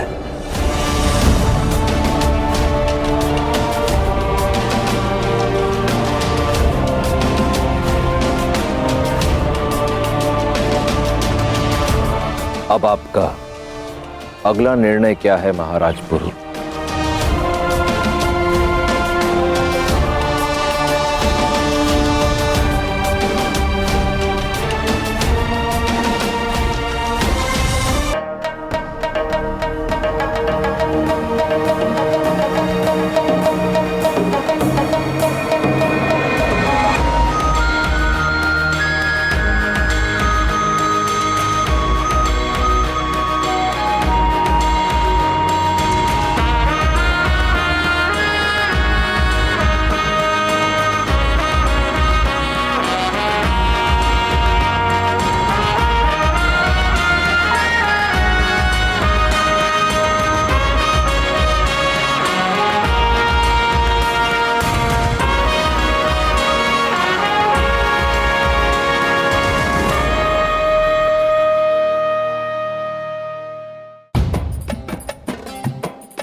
पोरस की शिकस्त की खुशी में थोड़ा जाम और फैलाओ मलिका।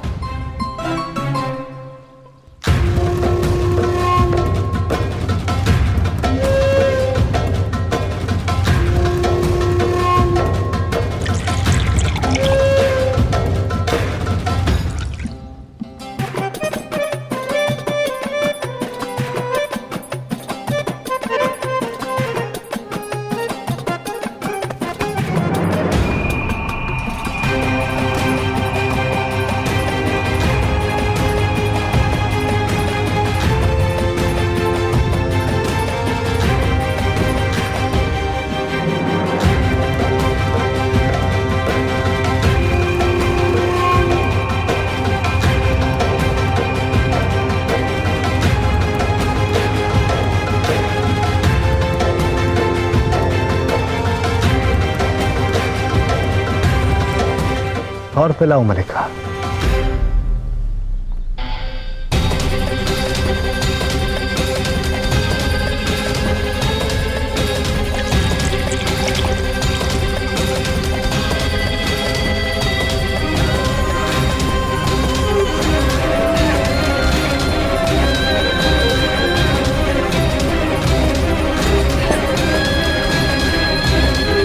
तुम कहां जा रहे हो क्लीटस? हुजूर का हुक्म हो तो मैं इजाजत चाहता हूं। नहीं, यहां से कोई कहीं नहीं जाएगा। मैं चाहता हूं कि सब अपनी आंखों से देखें कि खुद को भारत का शेर कहने वाला कैसे मेरे सामने ठेर होता है।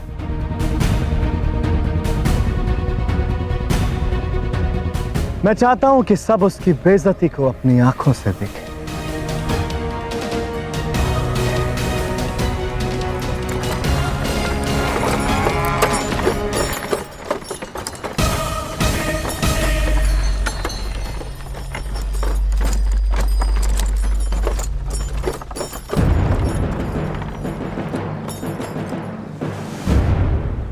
पौरव राष्ट्र से सारी रसद वापस भिजवा दी गई है साहब, और साथ में एक संदेश भी भिजवाया है।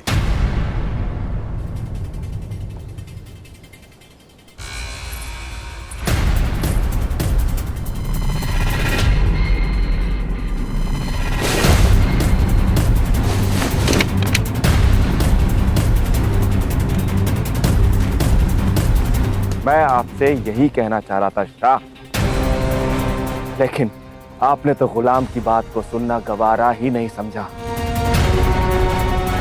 जैसे कि मुझे जंग के कायदे कानून का कोई इल्म ही नहीं है।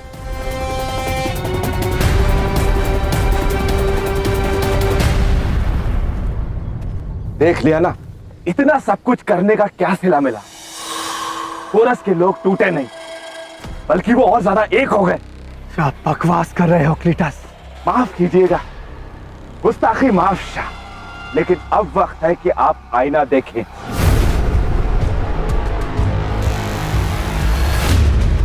आप अलेक्जेंडर हैं, लेकिन इसका मतलब ये नहीं कि आपकी हर चाल सही होगी।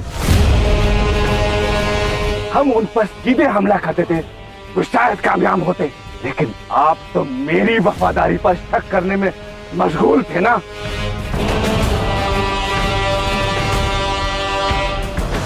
जब से हम यहाँ आए हैं, तब से आपकी तमाम चालें उल्टी पड़ रही हैं। पिछले 10 वर्षों में सबसे ज्यादा फौजी नुकसान हमें यही हुआ है। अरे आप खुद मौत के मुंह तक पहुंच गए थे, फिर भी आपको ये गुमान है कि आप उस पोरस को बड़ी आसानी से हरा पाएंगे। इसके बाद जो भी कहना क्लीटस, सोच समझ कर कहना।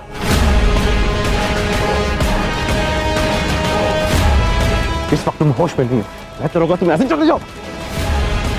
जानता था तुम आओगे अपने शाह की ढाल बनकर, और किया ही क्या है तुमने अब तक।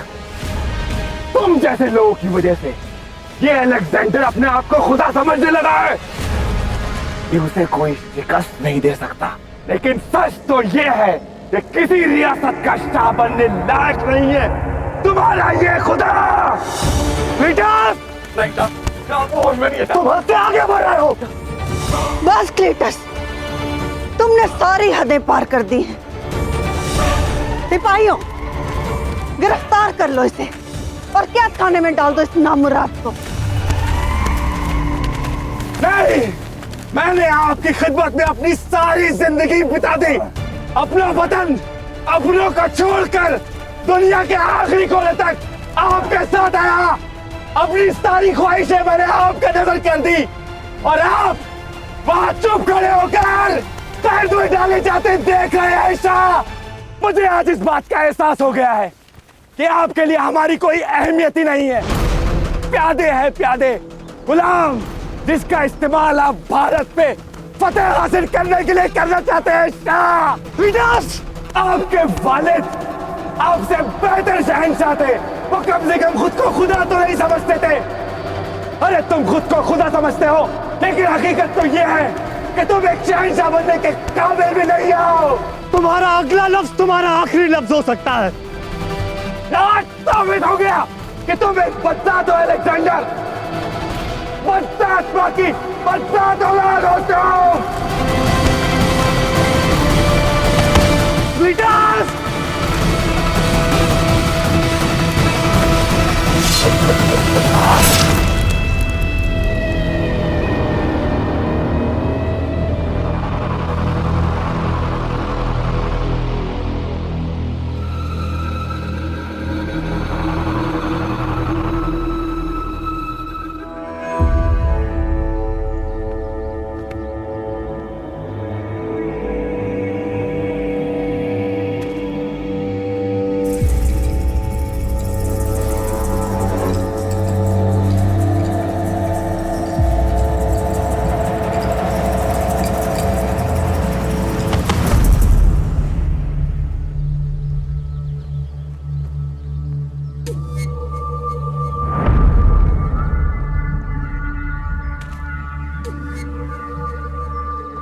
मेरी प्रजा ने मेरे प्रति अपने विश्वास और प्रेम की परीक्षा पार कर ली आचार्य, किंतु मैं राजा होने की परीक्षा कैसे पार करूं? विचित्र होती है ये भूख, लगती पेट में परंतु प्रभाव मस्तिष्क पर डालती है। पेट खाली हो तो मन हताश हो ही जाता है, आशा की हर किरण पीछे छूट जाती है। ऐसे में मनुष्य को दूर हो या निकट कोई वस्तु दिखाई नहीं देती, क्योंकि नेत्र केवल एक ही वस्तु देखना चाहते हैं, भोजन। हृदय में केवल एक ही भाव शेष रह जाता है, भूख। और मस्तिष्क वो केवल अपने उदर को भरने की युक्ति में जुट जाता है। इस समय पौरव राष्ट्र की प्रजा की भी कुछ ऐसी ही दशा है।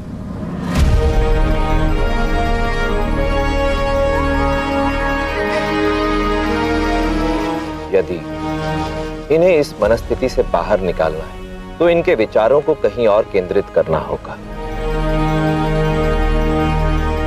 कोई ऐसा कार्य या आस जो इनका ध्यान बटा सके।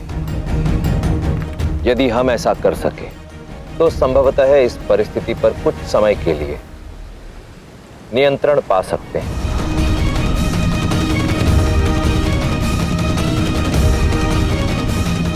मेरे पास समस्या का एक उपाय है आचार्य।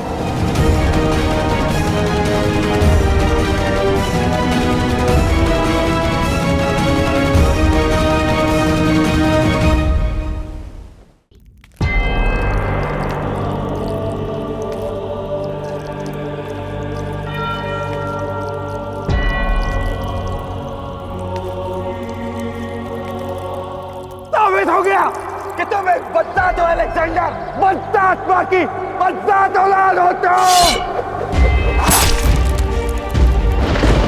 यकीन नहीं होता क्लीटस ने ऐसा मेरे साथ किया। उसने मेरे खिलाफ बोला, मुझसे गद्दारी की।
हैरानी की बात है, जिसने अपनी जिंदगी शाह के लिए लगा दी, उसी की जिंदगी शाह ने ले ली। पहली बार ऐसा हो रहा है कि शाह के खेमे में होते हुए भी उनके सिपह सालार की आखिरी रस्म उनकी गैर मौजूदगी में हो रही है। क्यों किया ऐसा क्लीटस? क्यों किया?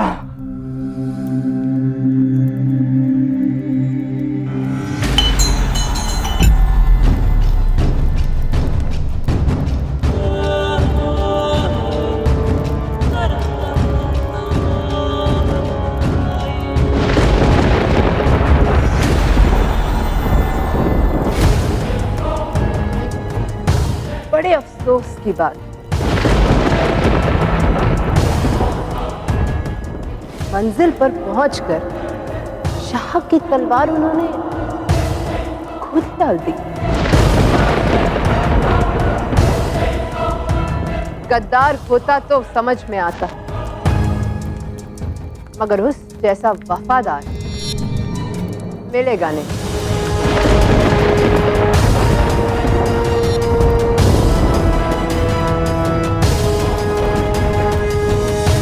उस दिन जब मैं नदी पर नहाने गई तो क्लेटस ने कहा था कि वो तुम्हारी शान में मर सकता है,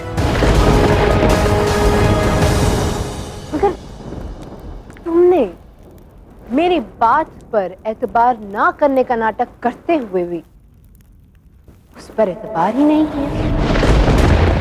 मेरे वफादारों के साथ खेलना बंद करो। क्लीटस हो या कोई और, उनकी वफादारी की लौ इतनी मध्यम नहीं कि तुम जैसी हवा का एक मामूली झोंका उन्हें मेरे खिलाफ उड़ा ले जाए।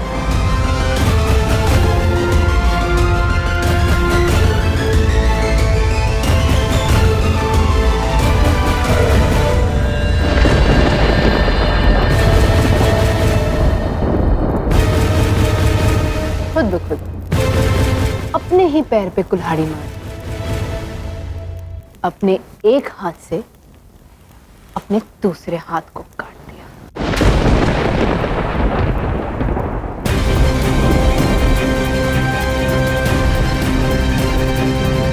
क्या हुआ? अपने वफादार की कुर्बानी पर एक जाम नोश करवाएंगे नहीं दुनिया के खुदा?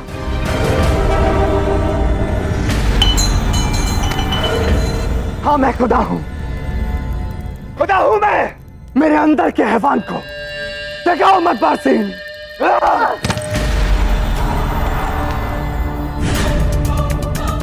इससे पहले कि मैसेडोनिया की फौज को एक कब्र और खोदनी पड़े, निकल जाओ यहां से, दफा हो जाओ।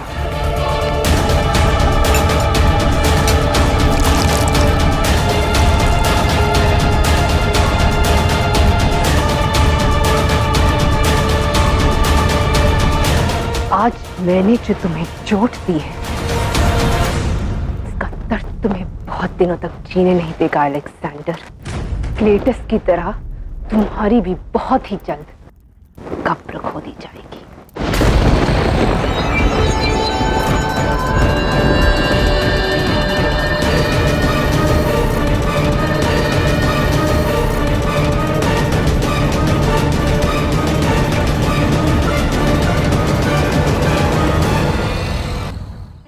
दुनिया को अलविदा कहने का वक्त आ गया है अलेक्जेंडर।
एक बूंद जल का ना हो भोजन का भले एक ग्रास, साहस हमें बनाए सक्षम, करते रहेंगे हम प्रयास। शत्रु की मंशा शत्रु के आगे करते रहेंगे तार तार, शत्रु की मंशा शत्रु के आगे करते रहेंगे तार तार। माँ झेलम की शपथ हमें नहीं करने देंगे उसे पार। भारत जय तू रहे सदा, भारत जय तू,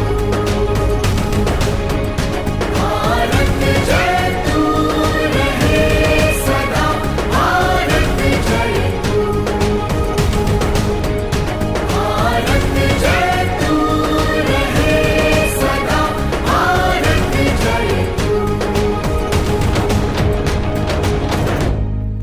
आज जो कुछ भी तुमने किया लाची, वो कोई और नहीं कर पाता। मन में वेदना होकर भी तुमने सबके चेहरे पर मुस्कान लाई। धन्यवाद। धन्यवाद कैसा पुरु? मैं आज जो कुछ भी हूं केवल तुम्हारे कारण हो पुरु।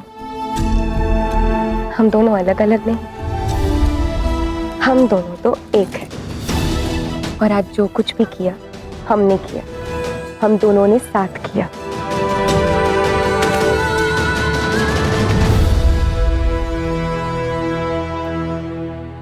किंतु लाची, मनोरंजन अधिक समय के लिए लोगों को भूख से भटका नहीं सकता।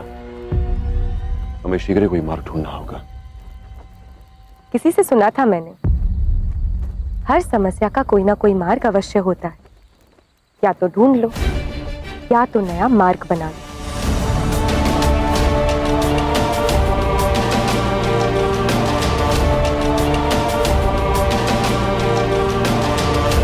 और मुझे ऐसा लग रहा है कि तुमने मार्ग ढूंढ लिया। हाँ लाची,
बस करो अलेक्जेंडर।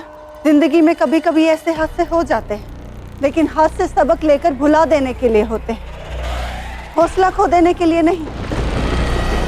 भूल जाओ क्लीटस की मौत को। मौत नहीं थी वो एक कत्ल था जो मैंने किया।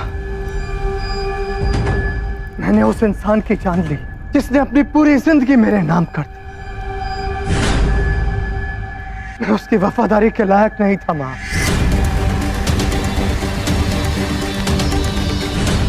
होश में हो अलेक्जेंडर, तुम एक शाह हो और एक शाह की तरह पेश आओ। क्यों? क्या शहंशाह इंसान नहीं होते? क्या उसको चोट लगने पर उसका खून नहीं बहता? उसे ठेस लगने पर उसकी आंख से आंसू नहीं आते? अपने आप को संभालिए शाह। चले जाओ हेफेस्टियन, वरना ये मगरूर और शक्की शाह तुम्हें भी मार डालेगा। आपके लिए मैं किसी भी दिन, किसी भी पल कुर्बान होने को तैयार हूं शाह।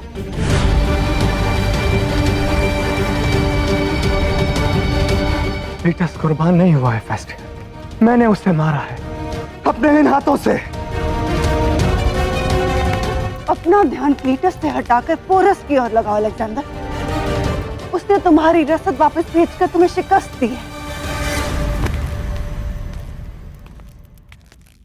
वो चुप नहीं बैठेगा, जरूर कुछ करेगा। और ऐसे में जो अलेक्जेंडर मेरे सामने है वो पोरस के सामने आया तो शिकस्त तय है। बस अलेक्जेंडर। शहंशाह हूं मैं, तो भूलो मत मलिका, शहंशाह बिना मांगे किसी से राय नहीं लेते। और ये शहंशाह का हुक्म है। चले जाओ सब यहां से, छोड़ दो मुझे अकेला।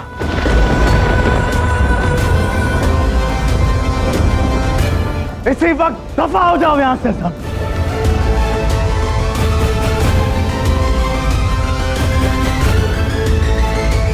अलेक्जेंडर हूं मैं, पोरस मेरा कुछ नहीं बिगाड़ सकता, समझे?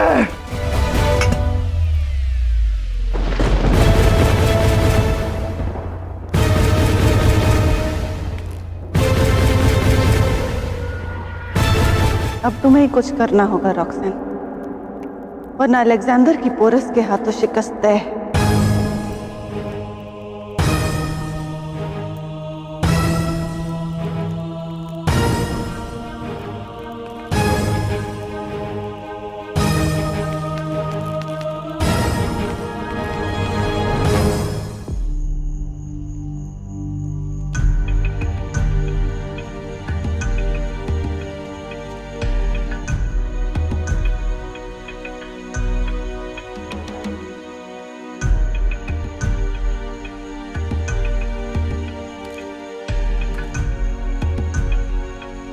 यही वो मार्ग है लाची,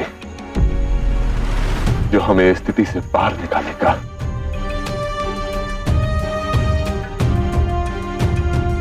पर ये तो जले हुए खेत है पुरु, हमारी समस्या का मार्ग यहाँ कैसे मिलेगा? तुमने याद दिलाया था लाची, समस्या हल करने के मार्ग को ढूंढो, और यदि मार्ग ना मिले तो उसे स्वयं बनाओ।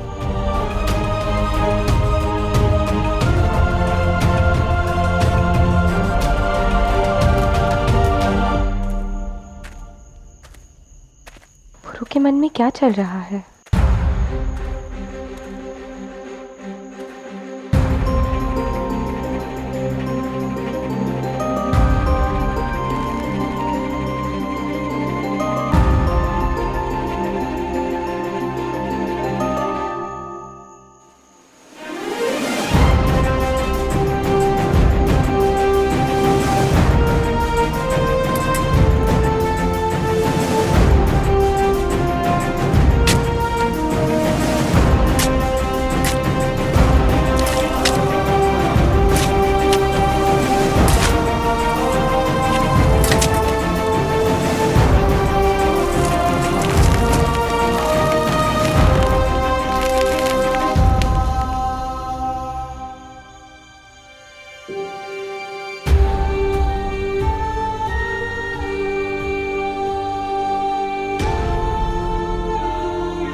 एक मां अपनी संतान को कभी भूखा नहीं देख सकती लाची।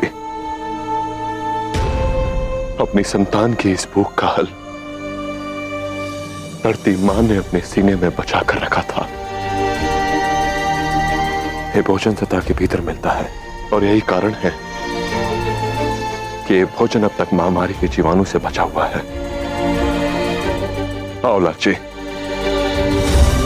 सतह के भीतर सभी वनस्पतियों को निकालते हैं। मुझे पूरा विश्वास है कि यह भोजन विषाक्त नहीं होगा।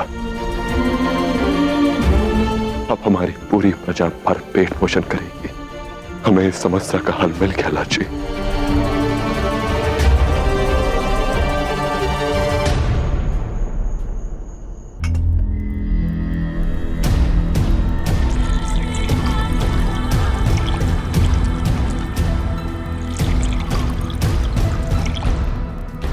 अब तुम्हें जाने के लिए क्या कोई पैगाम भिजवाना पड़ेगा रॉक्सेन? जाओ यहां से, खड़ी क्यों हो?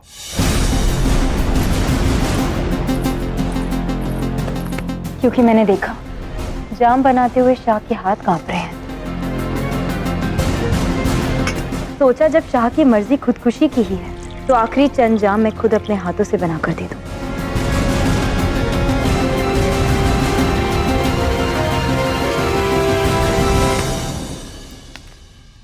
बेवकूफ लगता हूं मैं, बातों से दिल बहला रही हो। इन बातों से सुकून नहीं मिलेगा मुझे।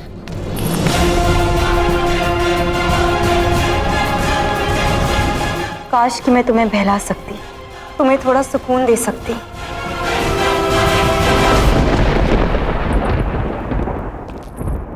तुम मानो या ना मानो, पर मुझे तुम्हारी जरूरत है, और इस वक्त तुम्हें मेरी जरूरत है।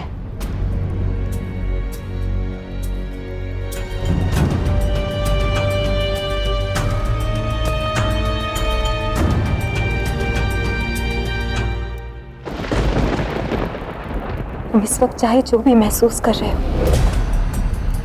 मेरे सामने खुलकर बता सकते हो, महसूस कर सकते हो। मुझे कोई रंजिश नहीं होगी। बस यूं शराब के नशे में अपने आप को यूं खत्म मत करो।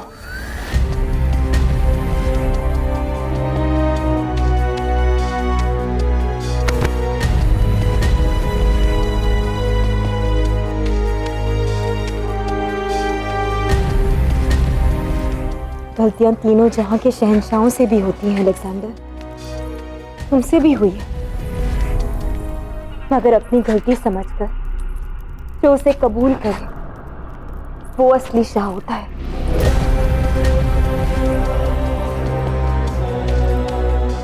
जो तुम हो अलेक्जेंडर। मैं क्लीटस को मारना नहीं चाहता था रोक्सेन, पर पता नहीं मुझे क्या हो गया था, और मैंने गुस्से में काश मैं उस हादसे को रोक पाता।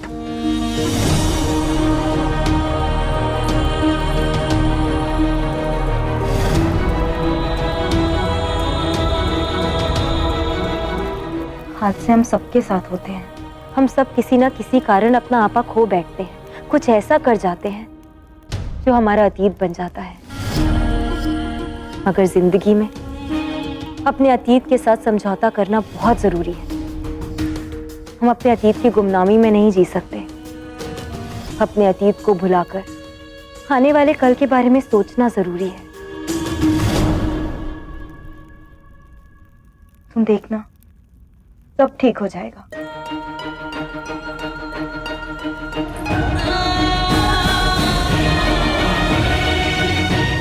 अब तुम सब देखना कैसे अलेक्जेंडर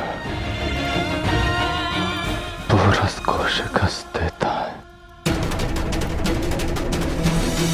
ये सब तुम्हारी वजह से हो रहा है पोरस, सिर्फ और सिर्फ तुम्हारी वजह से। मुझे जल्द ही कुछ करना होगा।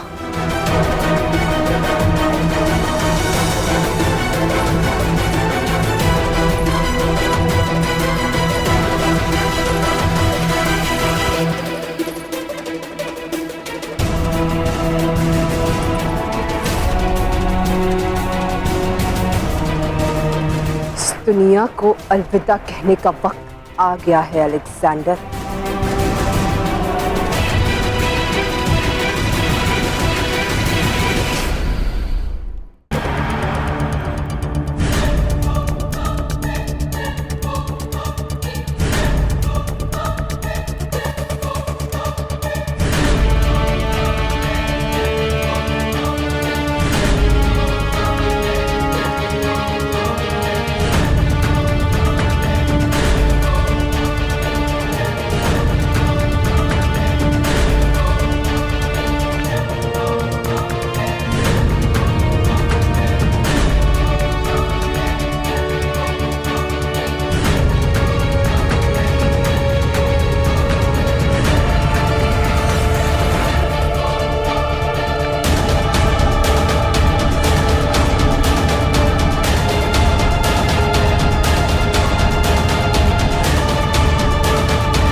बारसीन,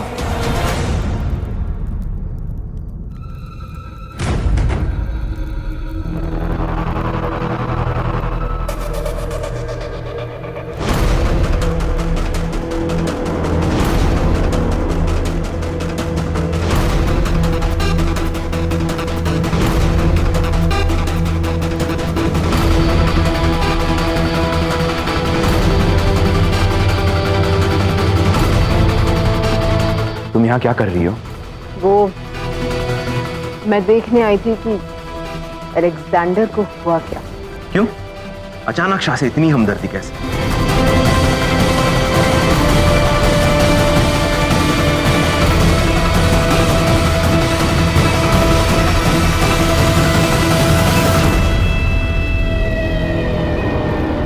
क्या छुपा रही हो तुम पीछे?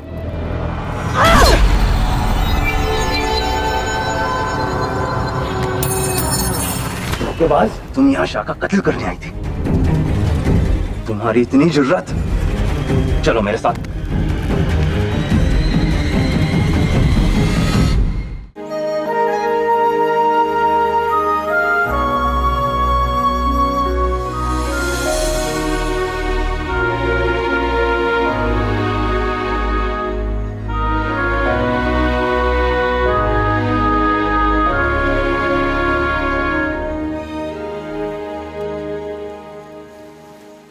हमने शत्रु के सामने अपने घुटने नहीं टेके,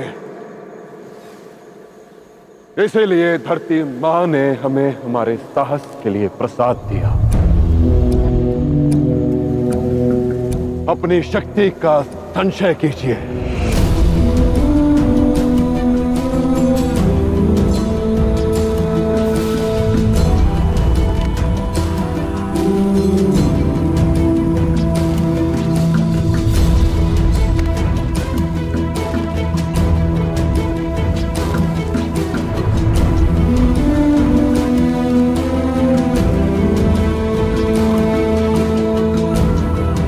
हमने शत्रु के सामने अपने घुटने नहीं टेके और इसी साहस का प्रसाद धरती मां ने हमें दिया।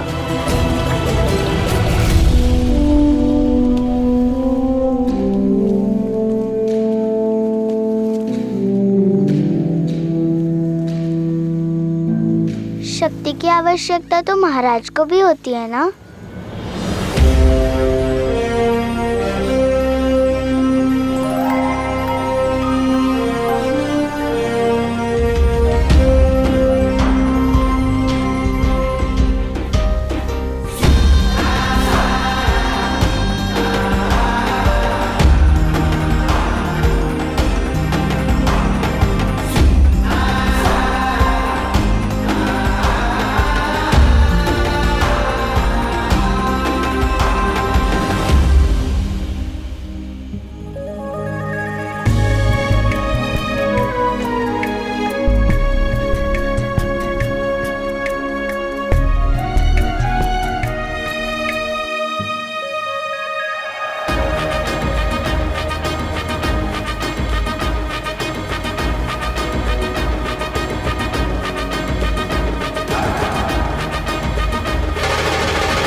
गुरु द्वारा सोची गई युक्ति से हमें केवल क्षणिक आराम मिला है। हमें इस समस्या का पूर्ण रूप से निवारण करना है। हमें एक ऐसे शक्तिशाली राज्य के सहयोग की आवश्यकता है जिससे हम राजनीतिक गठबंधन कर सकते हैं। मगध।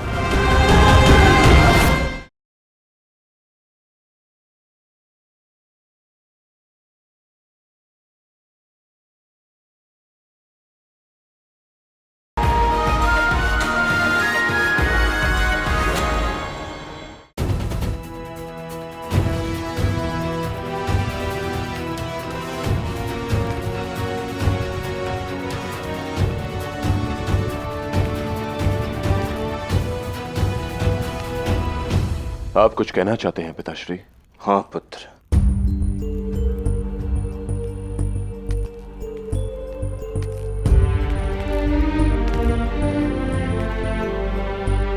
बताना था तुम्हें कि आज हम कितने गर्वित हैं। तुमने आज पौरव राष्ट्र के राजा होने के साथ साथ भारत के पुत्र होने का भी कर्तव्य पूर्ण किया। गर्व है हमें कि तुम हमारे पुत्र हो। गर्व तो मुझे है कि आप मेरे पिता हैं। एक संतान को अपने गुण अपने माता पिता के रक्त और संस्कारों से मिलते हैं। आज मैं जो कुछ भी हूं केवल आपके और मां के कारण ही हूं।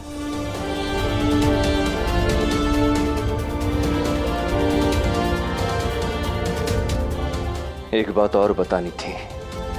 सोचना शुभ है, भोजन की जो व्यवस्था हुई है उससे प्रजा का भरण पोषण 2 माह तक हो पाएगा और तब तक नई फसल भी उग जाएगी। अर्थात हमारी समस्या का समाधान तो हो गया है। यह इस समस्या का अंत नहीं है पौरव श्रेष्ठ।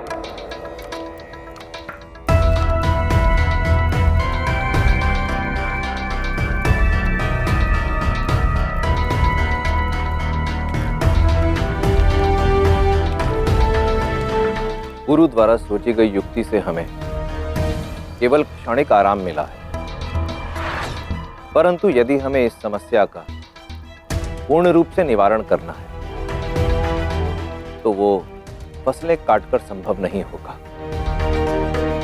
शत्रु के सर काटकर होगा, अन्यथा यह समस्या और अधिक विकराल रूप धारण कर लेगी। हमें इस युद्ध का समापन शीघ्रातिशीघ्र करना होगा। किंतु आचार्य, ये इतनी शीघ्र कैसे संभव हो पाएगा? हमारे पास अधिक सेना शेष नहीं और अलेक्जेंडर के पास फारस की सेना है। हमें एक ऐसे शक्तिशाली राज्य के सहयोग की आवश्यकता है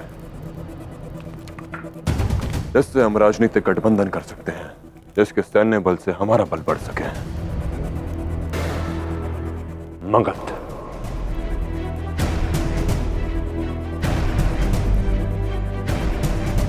हमें किसी भी दशा में मगध को अपने पक्ष में करना ही होगा। गुरु का कथन सर्वदा उचित है पौरव श्रेष्ठ। यदि हमें मगध जैसे शक्तिशाली राज्य की सहायता प्राप्त हो जाए तो हम अलेक्जेंडर को पराजित कर सकते हैं।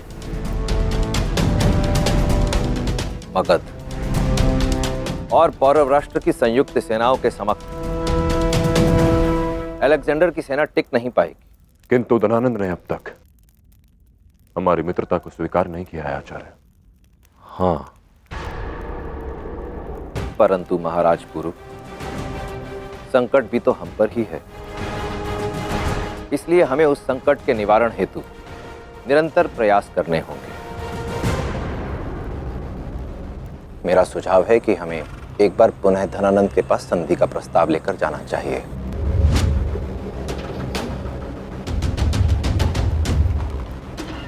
मगध नरेश धनानंद लोभी प्रवृत्ति का व्यक्ति है। यदि उसे धन का लोभ दिया जाए तो संभवतः वो हमारा संधि प्रस्ताव स्वीकार कर लेगा। हमें उससे भेंट करनी ही होगी और उसे अपने पक्ष में लाना ही होगा। अब शीघ्र ही हमें मगध के लिए प्रस्थान करना चाहिए।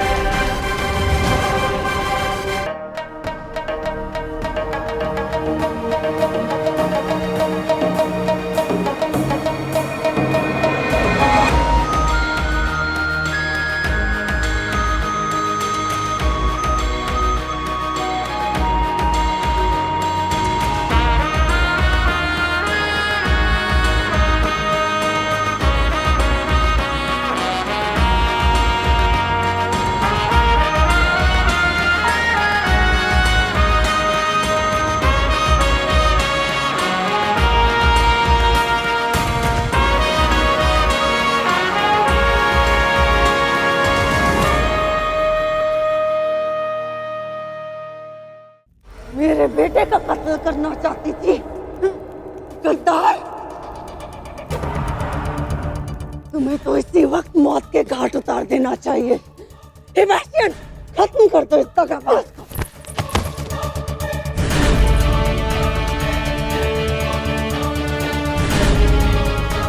मैं इसे तभी खत्म कर देता मल्लिका है हुजूर, मगर सोचा कि शाह इसके साथ कुछ और सलूक करना चाहे। एक गद्दार के साथ इसके अलावा और कोई सलूक नहीं हो सकता।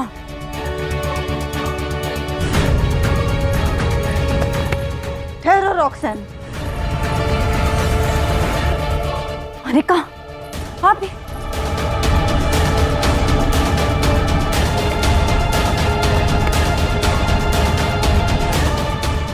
मेरे ख्याल से हिफेस्टियन सही कह रहा है। और वैसे भी अलेक्जेंडर के पास हमसे बेहतर चालें होती हैं। फिर जो पोरस को चाहती है उसका अंजाम अलेक्जेंडर ही सोचे तो बेहतर होगा।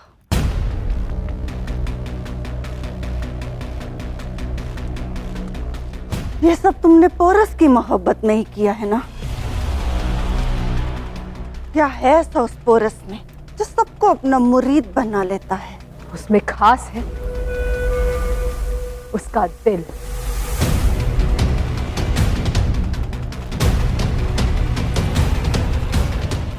उसकी सोच, वो अपनी जमीन, अपने वतन की हिफाजत के लिए लड़ता है, दूसरे मुल्क को फतह करने के लिए नहीं। वो अपनी जमीन की शान बढ़ाने के लिए जीता है, दूसरों को झुकाने के लिए नहीं। और बहुत जल्द तुम सब उसके सामने झुकोगे और अपने किए की मुआफी मांगोगे। बस सेबेस्टियन, ले जाओ इस बदजात को मेरी नजरों के सामने से। कहीं ऐसा ना हो मैं इसे यहीं का यहीं मार डालूं।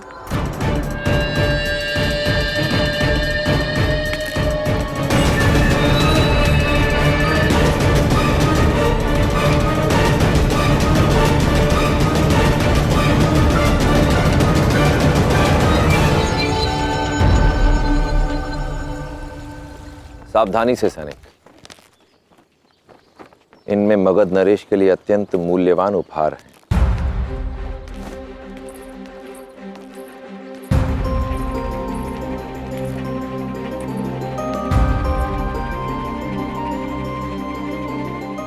अपना ध्यान रखिएगा महाराज पुरुषोत्तम, और शीघ्र ही लौटिएगा। कहीं आपके वियोग में मैं अच्छी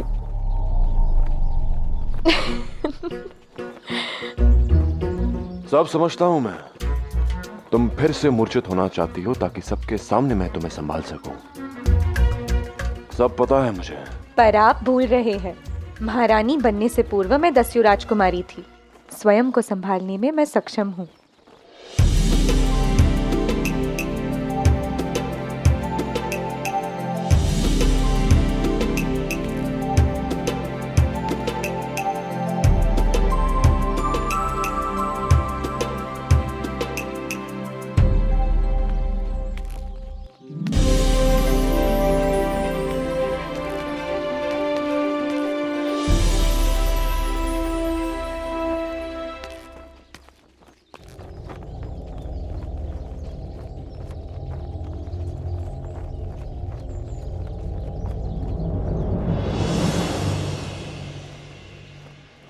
लाची,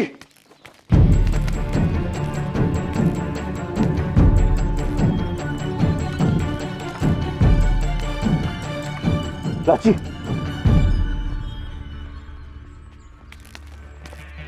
लाची,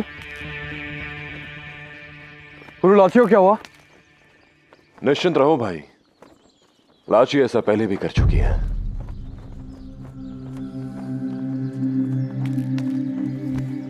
लाची, आंखें खोलो। अब तुम दस्यु नहीं महारानी बन चुकी हो। ये नाटक बंद करो।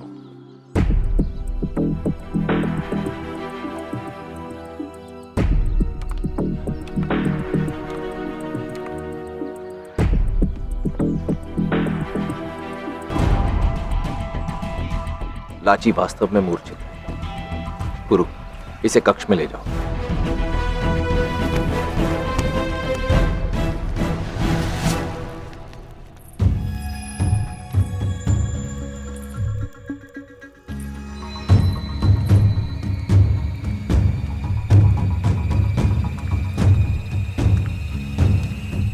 क्या हुआ रॉक्सन? इतनी बेचैन क्यों हो? तो क्या करूं मलिका, दिन ब दिन हालात और बिगड़ते जा रहे हैं। बड़ी से बड़ी हुकूमत पर फतेह करने में उन्हें वक्त नहीं लगा। फारस जैसी सल्तनत को उन्होंने अपने कदमों में झुका दिया, मगर भारत की ये मुट्ठी भर फौज उनके सर का दर्द बनी हुई है। जिस्म वो चाल चलता है जो दिमाग उसे कहता है। सांप की ताकत उसकी पूंछ में नहीं, उसके फन में होती है, और वो रस भारत का फन है। कोई आम लड़का नहीं है पोरस। अलेक्जेंडर को टक्कर देने के लिए पैदा हुआ है वो। उसे हराना आसान नहीं होगा। तो फिर मुझे उससे मिलना होगा।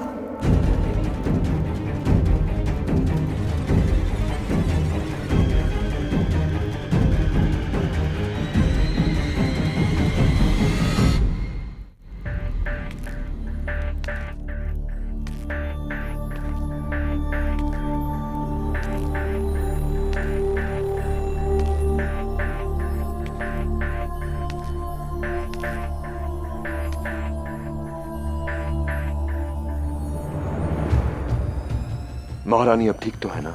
जी, उन्हें विश्राम की आवश्यकता है। किंतु उन्हें हुआ क्या है? उन्हें कुछ नहीं हुआ। पौरव राष्ट्र प्रसन्नता से झूमने वाला है महाराज। आपको संतान सुख प्राप्त होने वाला है।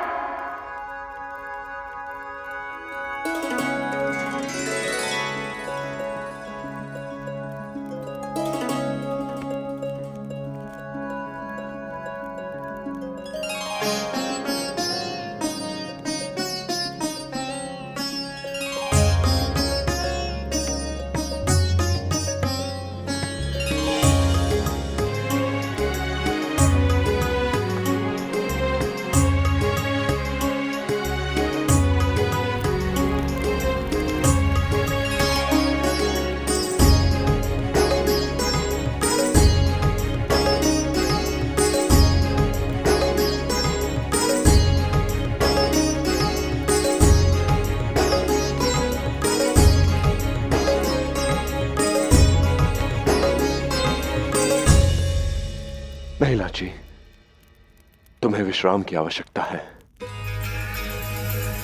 लाची, आज मुझे पूर्णता का आभास हुआ है लाची। अब संसार में हमारा भी अंश होगा, और ये केवल तुम्हारे कारण हुआ है। धन्यवाद लाची।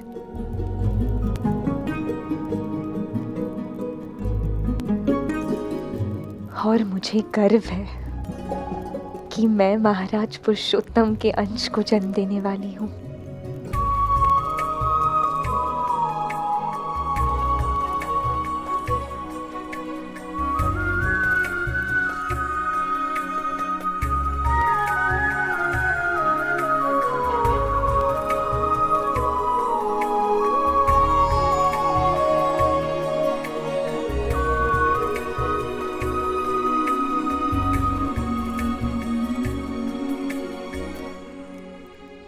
ईश्वर तुम्हें दीर्घायु करे पुत्री।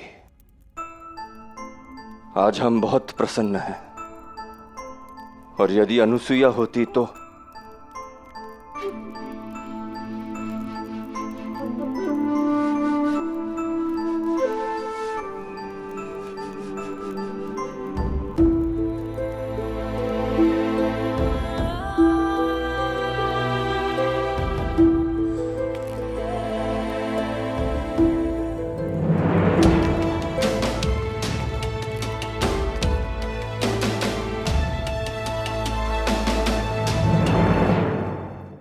बधाई हो महारानी अनुसुईया, आप दादी बनने वाली हैं। पौरव राष्ट्र को उसका नन्हा उत्तराधिकारी मिलने वाला। आप चले आए वहां से पिताश्री।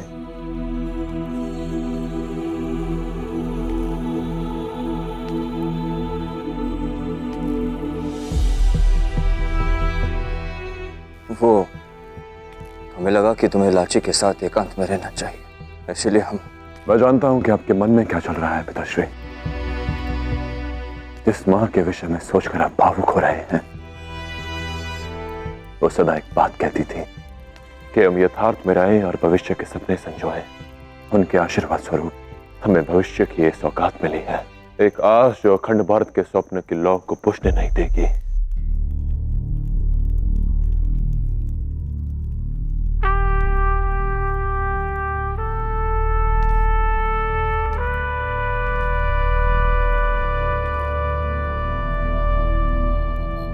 मां, मैं पूरा प्रयास करूंगा कि जिस दिन मेरी संतान इस संसार में आंखें खोले, वो अखंड भारत का वासी हो, किसी जनपद का नहीं।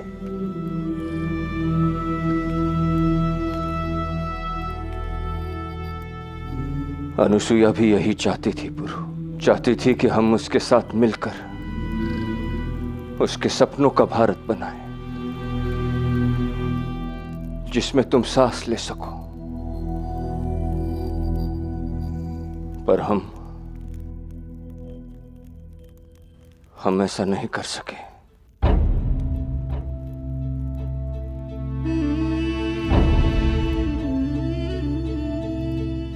पर मैं वो स्वप्न अवश्य पूरा करूंगा पिताश्री। मगध को अपने पक्ष में करके ही रहूंगा।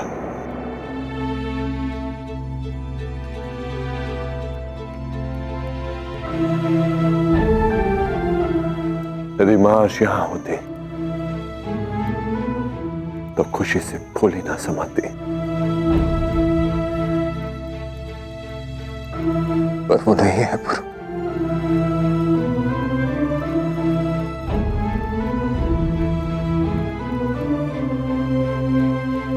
तुम्हें अकेला छोड़कर चली गई।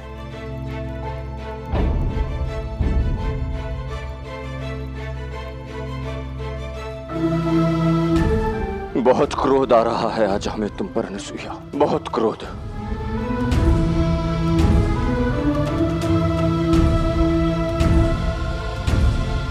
आज आपने सिद्ध कर दिया कि आप मां से कितना प्रेम करते हैं। इनका प्रेम सदा हमारे साथ रहेगा। हाँ, इसीलिए तुम्हारी मां का कर्तव्य अब हमें पूरा करना होगा। तुम मगध नहीं जाओगे पुरु। पर पिताश्री? हाँ पुरु। जब तुम्हारा जन्म हुआ हम अनुसुईया के साथ समय नहीं बिता पाए। तुम्हारा जिस प्रेम पर अधिकार था वो तुम्हें नहीं दे पाए, परंतु तुम्हारी संतान को उसका अधिकार खोने नहीं देगा उसका दाताश्री। तुम यहीं रहोगे, धनानंद से हम मिलने जाएंगे। हम चाहते हैं कि तुम लाची के साथ अधिक से अधिक समय बिताओ, हर क्षण का आनंद लो, उसके साथ रहो। हम धनानंद से भेंट करके आते हैं।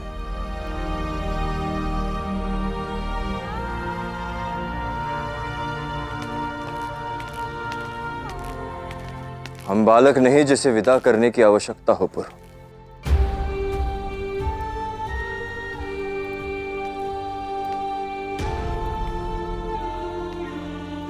जाओ और हमारी बहू का ध्यान रखना। यदि लौट कर आए और ज्ञात हुआ कि तुमने उसे तंग किया है तो पौरव श्रेष्ठ बमनी महाराज को भी दंड दे सकते हैं।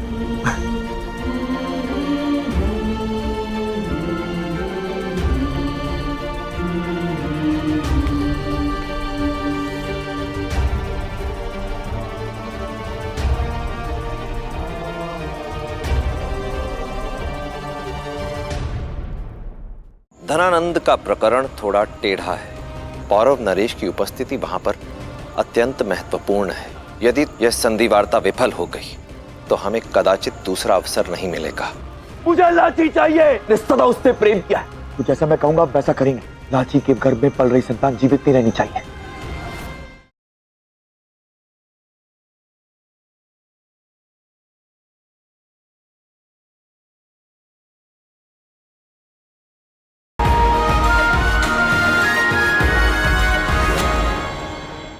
तुम्हारा दिमाग तो नहीं खराब हो गया रॉक्सन?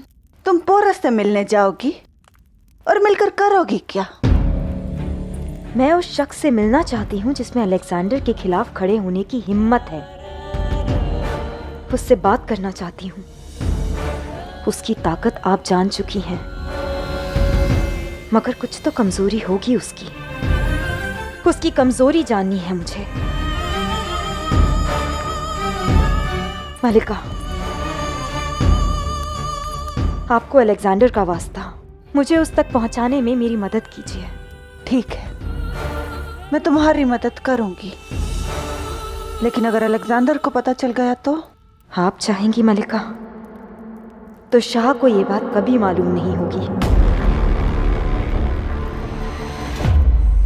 लाची, मैं तुमसे जो कहने वाला हूं तुम्हारी माँ भी वही कहती। मेरे साथ 10 लोग चलो। परंपरा अनुसार पहला शिशु सदैव मायके में ही जन्म लेता है, और वैसे भी पौरव राष्ट्र में युद्ध की स्थिति बनी हुई है। ऐसे में सदैव तुम महारानी के उत्तरदायित्व में उलझी रहोगी, जो तुम्हारे लिए और तुम्हारे गर्भ में पलने वाले शिशु के लिए उचित नहीं है। तुम सज्ज हो जाओ, मैं पुरु से इस विषय में बात कर लेता हूं। पुरु से इस संदर्भ में बात करने की कोई आवश्यकता नहीं है दस्युराज।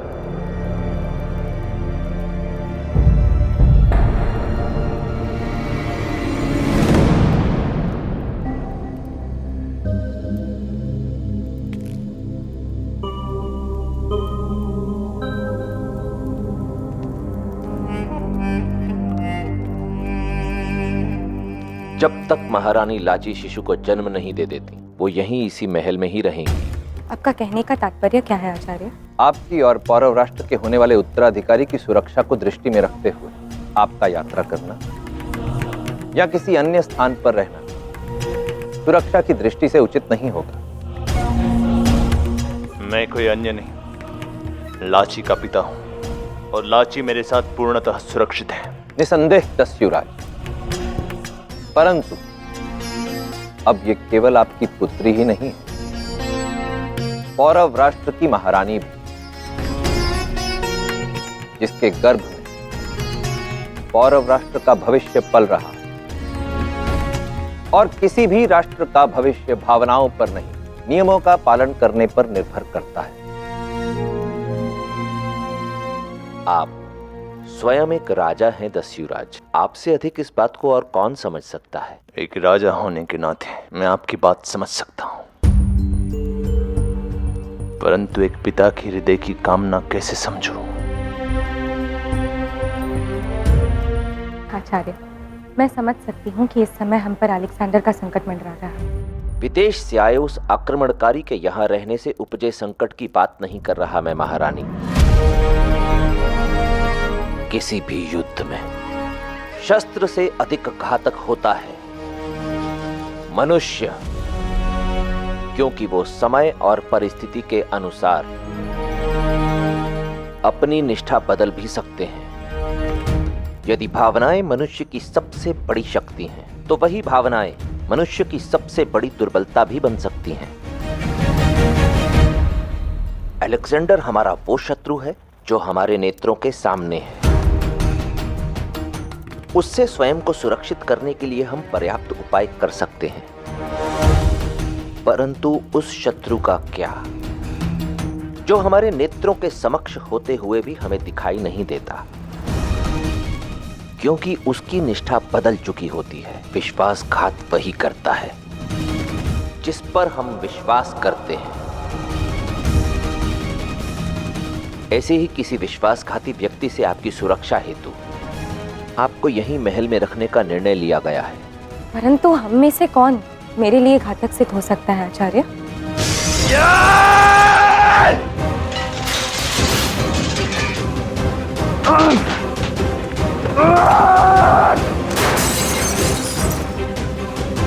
ये तुम क्या कर रहे हो पुत्र? चली जाओ यहाँ से माँ, मुझे कहाँ चाहिए।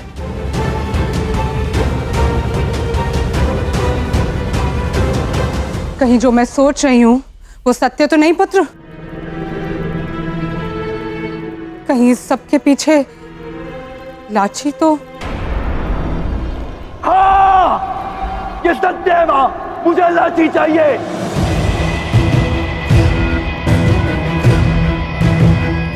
किंतु तुमने इस संदर्भ में कभी बताया नहीं। क्या बताता माँ?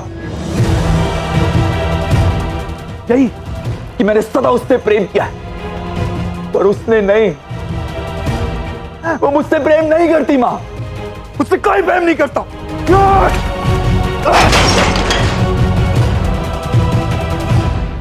ऐसा नहीं है पुत्र, किसी को खो देने का दुख क्या होता है मैं भली भांति समझती हूँ,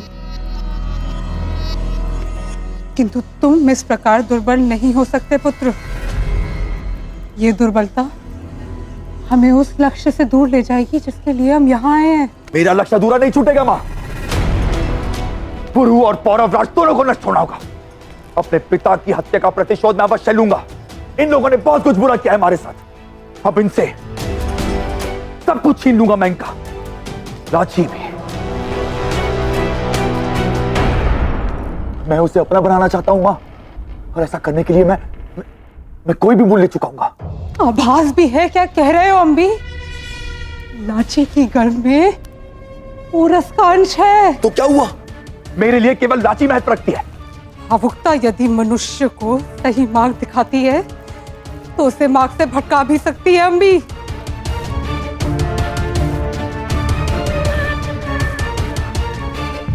ये भावनाओं को वश में रखो। कहीं ऐसा ना हो कि तुम्हारी यही दुर्बलता हमारे पतन और दुर्भाग्य का कारण बन जाए।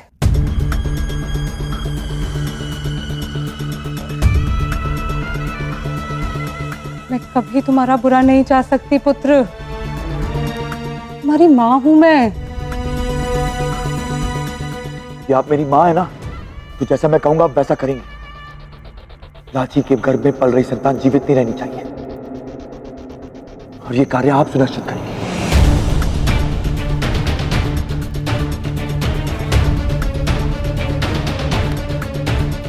मेरा दुर्भाग्य नहीं चाहती ना आप, तो ये कार्य करना पड़ेगा आपको। बोलिए माँ, करेंगी ना आप? मेरे लिए, अपने पुत्र के लिए बताइए माँ, करेंगी ना? अरे उत्तर दीजिए माँ।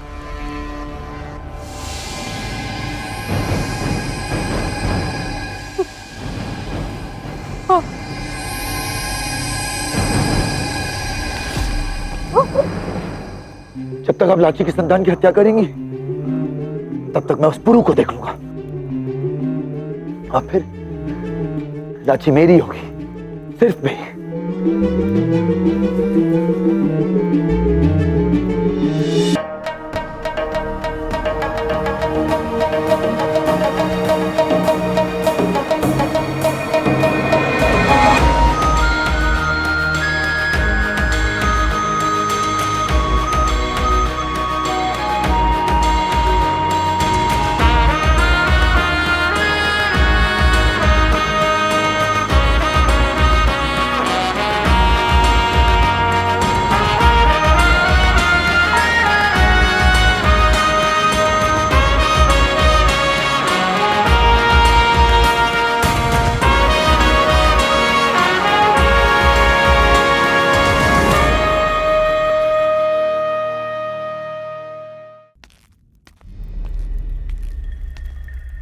आचार्य, सारी व्यवस्था हो चुकी है।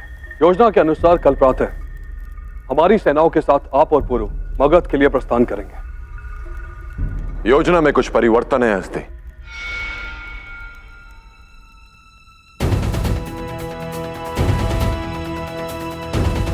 अब मेरे स्थान पर पौरव श्रेष्ठ मगध जाएंगे।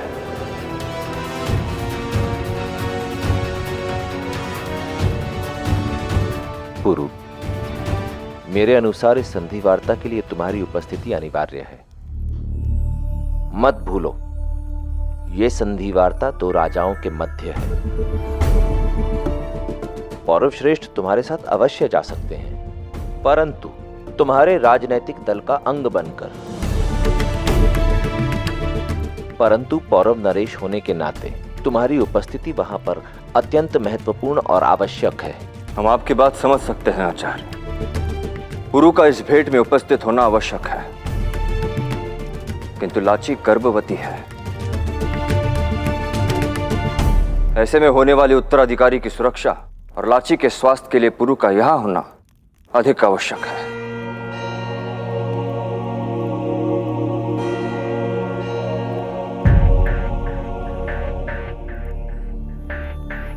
क्षमा करना पुरु, यहां हो रहा वार्तालाप मैंने सुना। मुझे लगता है आचार्य का कहना उचित ही है। तुम्हारा मगध जाना अधिक आवश्यक है।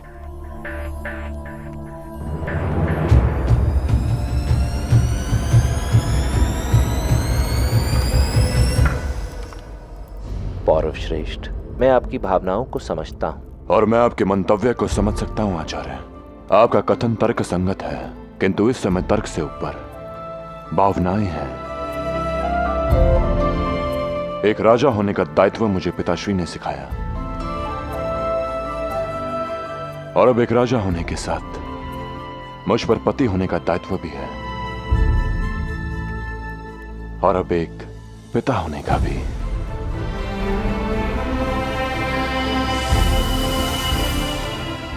इस समय मैं लाची को अकेला नहीं छोड़ सकता। पौरश्रेष्ठ मुझसे अधिक अनुभवी हैं। उन्होंने कई वर्षों तक पूरे राष्ट्र को संभाला है और मुझे पूरा विश्वास है कि वो इस भेंट को सफलतापूर्वक करेंगे। अलेक्जेंडर फिर से हम पर आक्रमण करने का अवसर ढूंढ रहा होगा। जब तक आप दोनों मगध से लौटकर आते हैं, मैं अपने सैन्य बल को सच करता हूं। इस समय अलेक्जेंडर हमारी समस्या नहीं है पुरु। वर्षा ऋतु के कारण झेलम नदी का जलस्तर बढ़ा हुआ है। अलेक्जेंडर अपनी सेना के साथ इस समय झेलम को पार नहीं कर पाएगा। परंतु धनानंद का प्रकरण थोड़ा टेढ़ा है। हम धनानंद के पास संधि प्रस्ताव लेकर अवश्य जा रहे हैं, परंतु स्मरण रहे, धनानंद विश्वास पात्र व्यक्ति नहीं है और इसके साथ ही वो मगध जैसे शक्तिशाली राज्य का सम्राट है। यदि तुम्हारी अनुपस्थिति के कारण यह संधि वार्ता विफल हो गई तो हमें कदाचित दूसरा अवसर नहीं मिलेगा और ना ही और समय मिलेगा।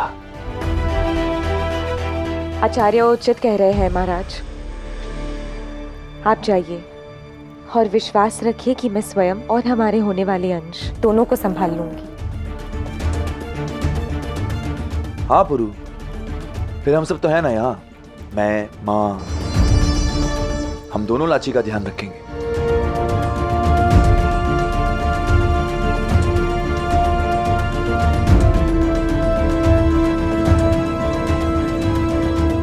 नहीं पुरु, राजा भले तुम हो, आदेश हम देंगे आज।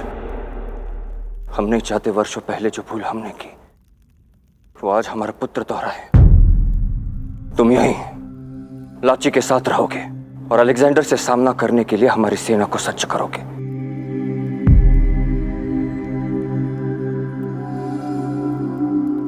हम इस विषय में तुम्हारे अतिरिक्त किसी अन्य पर विश्वास नहीं कर सकते पुरु।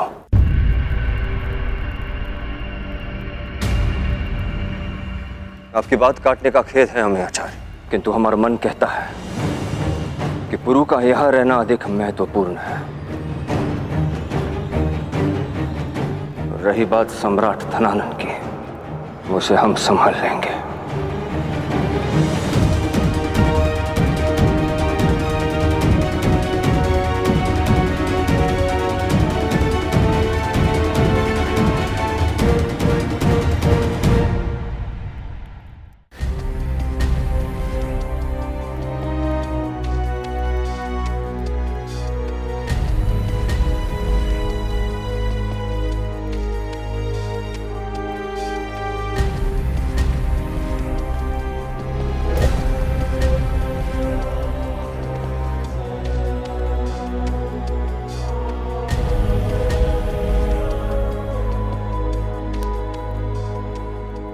माफ करना राज, तुम्हें बिना बताए कुछ ऐसा करने जा रही हूँ जिसकी इजाजत तुम मुझे कभी नहीं दोगे।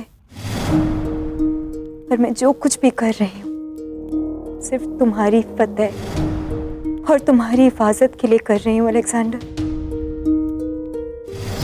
ऐसा भी वक्त था जब मैं तुमसे इतनी नफरत करती थी कि तुम्हारा चेहरा भी देखना मंजूर नहीं था। मगर आज मैं तुमसे बहुत मोहब्बत करती हूँ, इतनी कि मुझे मेरा अक्स भी तुम्हारे बिना अधूरा लगता है। तुम मेरी जिंदगी बन गए हो और ये रॉक्सेन अपनी जिंदगी के लिए कुछ भी करेगी, उसे कुछ नहीं होने देगी। चाह रही हूँ बहुत जल्द वापस आने के लिए।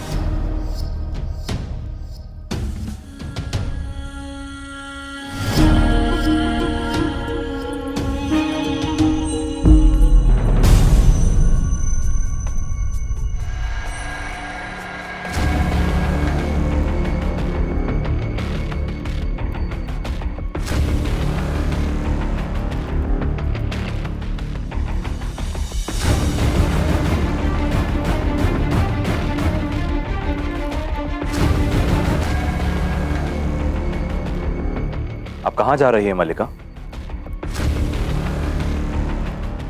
बिना मेरी इजाजत मेरे हुजूर में आने की गुस्ताखी का सबब जान सकती हूँ फेस्टियन? ये तो सवाल। मैंने आपसे जवाब मांगा है मल्लिका। आप कहाँ जा रही है? शहर देखने। तुम्हें कोई एतराज?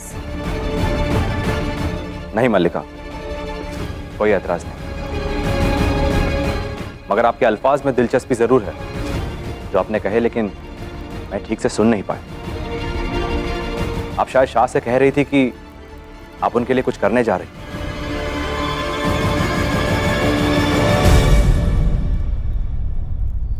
अच्छा ही हुआ जो तुम ठीक से सुन नहीं पाए फास्टियन। बेशक तुम अलेक्जेंडर के सबसे खास दोस्त हो और सिपा सलार भी, मगर ये मत भूलो कि मैं उनकी बीवी हूं और ये मेरे और मेरे शौहर के बीच की बात है। बेहतर होगा कि आज के बाद मेरे और शाह के ज्यादती मामलों से जितना हो सके उतना दूर रहो। जो लोग अपनी हद जानते हैं ना, वो ज्यादा खुश भी रहता है और ज्यादा दिन तक जिंदा भी। उम्मीद है तुम्हें मेरी बात समझ में आ गई होगी फास्टियन।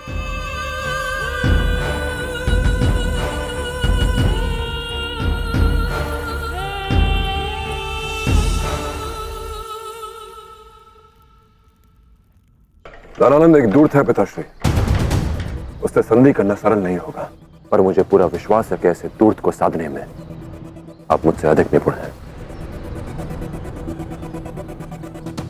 हमें कुछ भी करके मगध को अपने पक्ष में लाना ही होगा।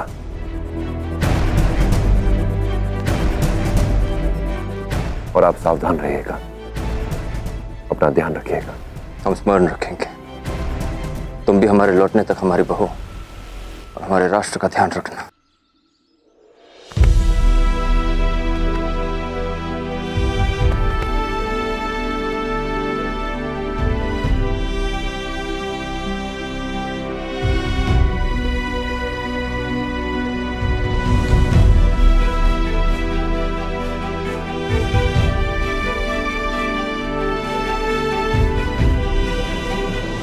शीघ्र लौटिएगा पिताश्री।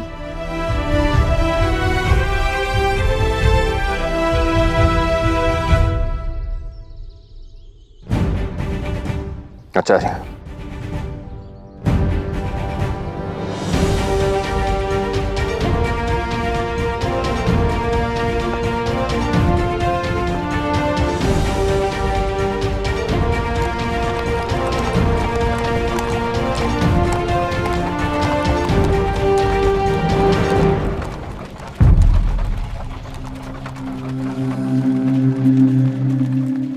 गुरु का ध्यान मैं रखूंगा मां। आप सच हो जाइए तो मैंने कहा उसे करने के लिए।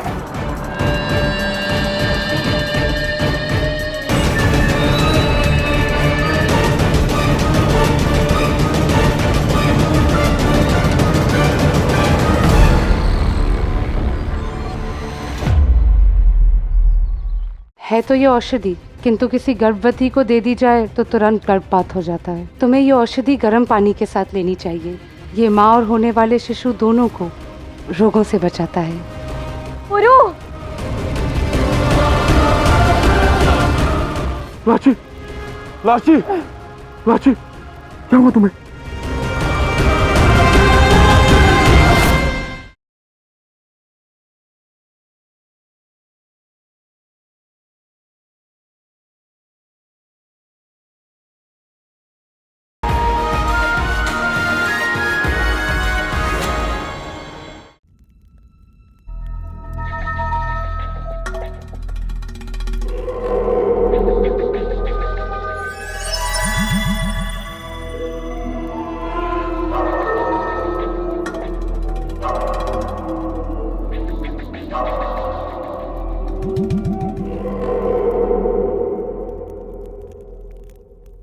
आप गई नहीं या वापस आ गई मलिका?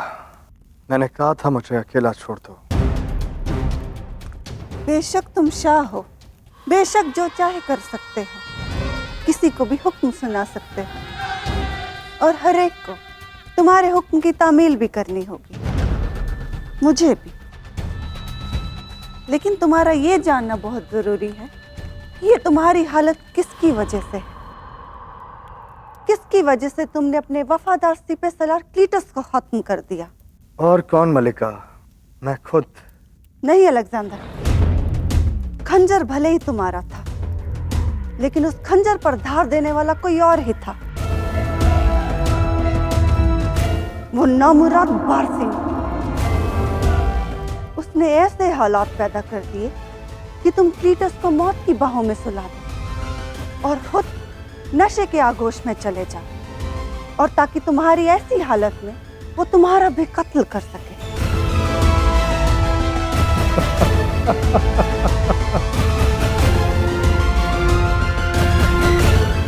मैंने अपने हाथों से अपने वफादार सिपह सालार क्लीटस को मार दिया,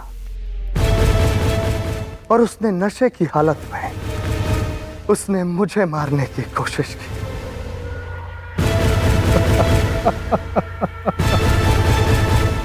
मैंने कहा था कि मेरे वफादारों के साथ मत खेलना पारसी, पर तुम तो मेरे साथ ही खेल गई।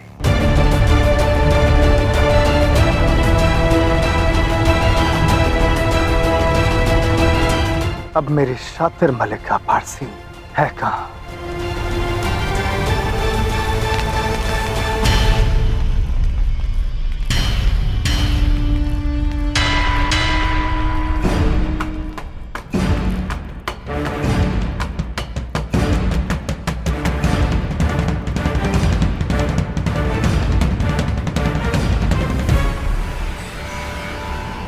साबित हो गया कि तुम एक बदसात हो अलेक्जेंडर। बदसात बाकी बदसात औलाद हो तुम।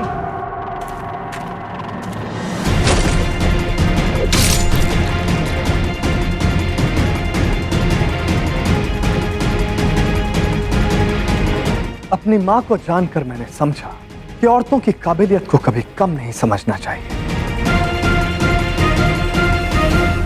और हमेशा सोचता रहा कि मेरी मां से ऊपर कोई नहीं जा सकता। पर यकीन मानो पारसी, तुमने मुझे हैरान कर दिया है। खुशनसीब हो जो हैरान कुछ और वक्त की ही देरी थी, वरना अभी मौत की गोद में सो रहे होते।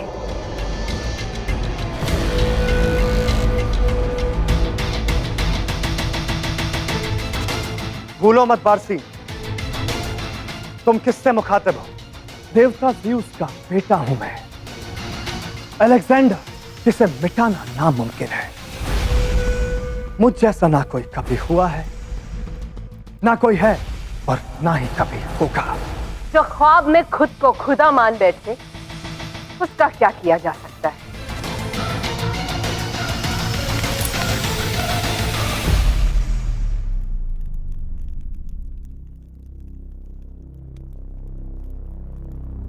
हाँ अलेक्जेंडर, अगर तुम में सलाल होता तो पूरस से बचने के लिए, अपनी ताकत बढ़ाने के लिए मुझसे शादी नहीं करते तुम। अगर तुम खुदा होते तो यूं सारी सेना को जंग की आग में नहीं झोंकते, और अगर तुम में हिम्मत है तो मार डालो मुझे। क्या हुआ अलेक्जेंडर, मारोगी नहीं मुझे? कत्ल करो मेरा, मार डालो।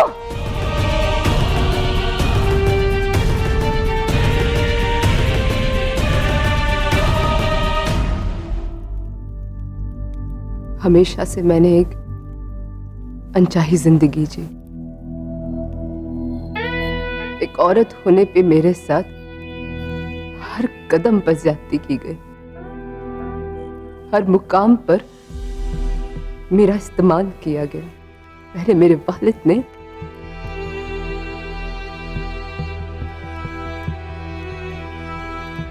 और अब तुमने। मुझे अपनी आवाज कभी उठाने नहीं दी। मैंने आजादी कभी महसूस ही नहीं की, पर अब मैं महसूस करूंगी। अब मैं बोलूंगी अलेक्जेंडर, और अगर वाकई तुम एक खुदा की औलाद हो तो खत्म कर दो इस कहानी को, मार डालो मुझे।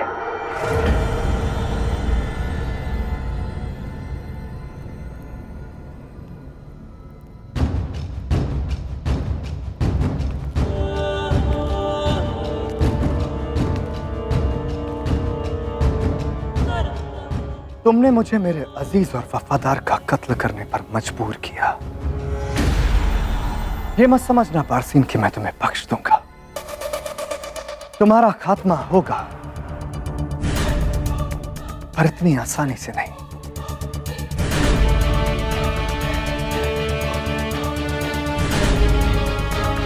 बहुत थक गई होंगी। क्या जब से पकड़ी गई हो तब से सो भी नहीं पाई हो। और बेशक हेफेस्टियन ने तुम्हें बहुत तकलीफ दी होगी।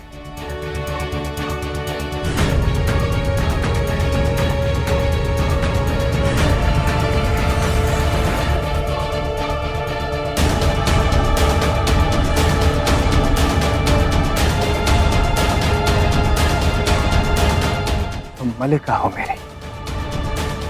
तुम्हें इस तरह टूटा और थका देखना बहुत बुरी बात है। मां, अपनी कनीजों से कहिए कि इसे दूध और इत्र से नहलाएं।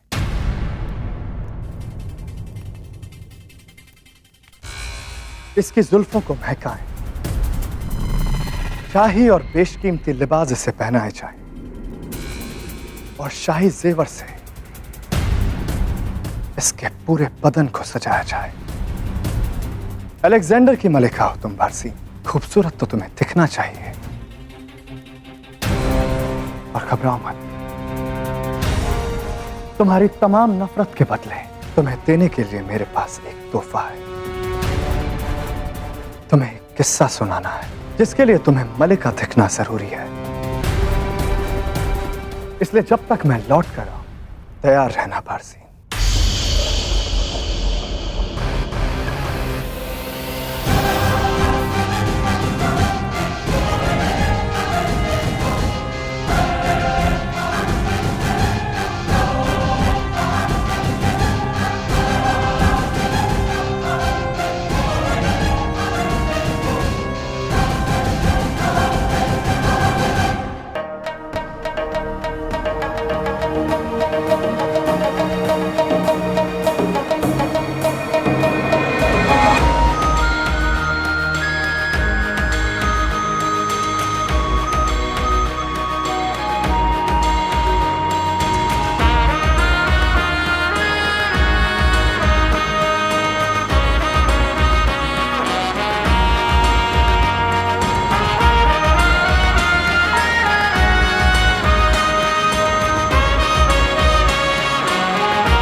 विलंब हो रहा है लाची। तो रियाज से पहले छावनियों तक पहुंचना होगा मुझे। वहां की सुरक्षा व्यवस्था का निरीक्षण करने। अपना ध्यान रखिएगा महारानी, और हमारे युवराज का भी।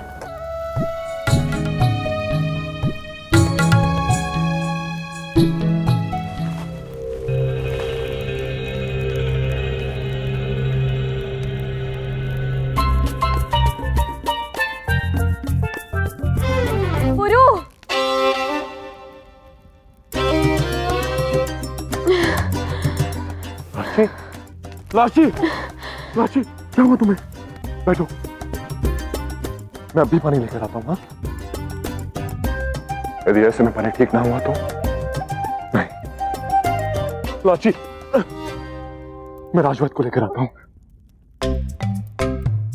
यदि मेरे जाने के पश्चात लाची को कुछ नहीं। लाची, लाची, मैं किसी को भेजता हूँ, राजवत को बुलाता हूँ। मैं काम करता हूँ, मैं तुम्हें स्वयं लेकर जाता हूँ। आओ लाची, मैं तुम्हें लेकर जाता हूँ।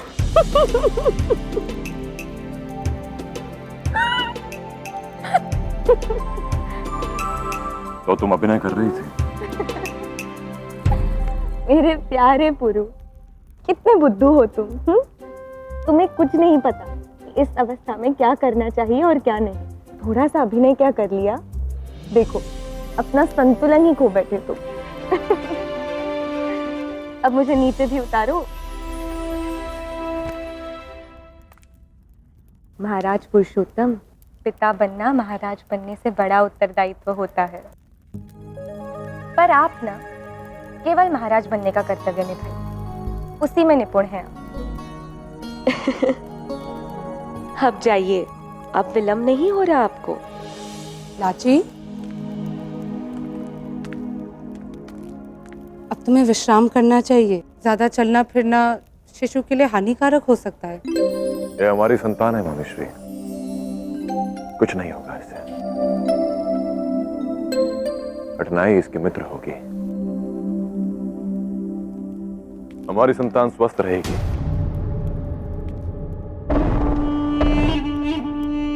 सब तैयार है पुरु, चले? हाँ अम्बी, तुम ना इन्हें मुझसे दूर ही रखना। वैसे भी एक पिता को क्या करना चाहिए, इन्हें कोई ज्ञान ही नहीं। कदाचित तुम्हारी संगति में रहकर इन्हें कोई ज्ञान प्राप्त हो जाए।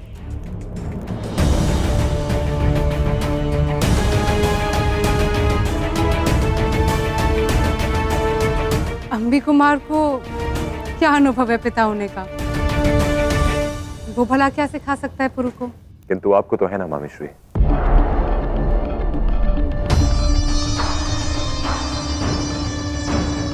और इसका प्रमाण स्वयं अम्बी कुमार है।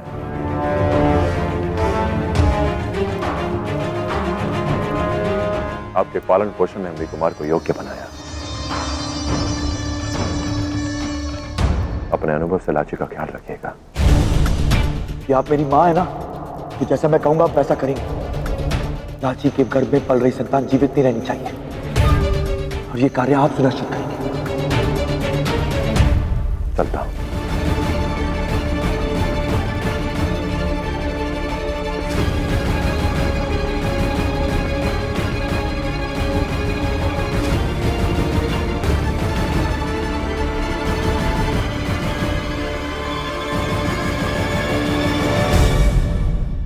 रॉक्सेन, रॉक्सेन,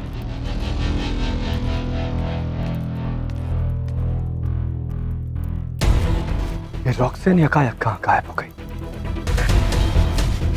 कहाँ जा सकती है वो?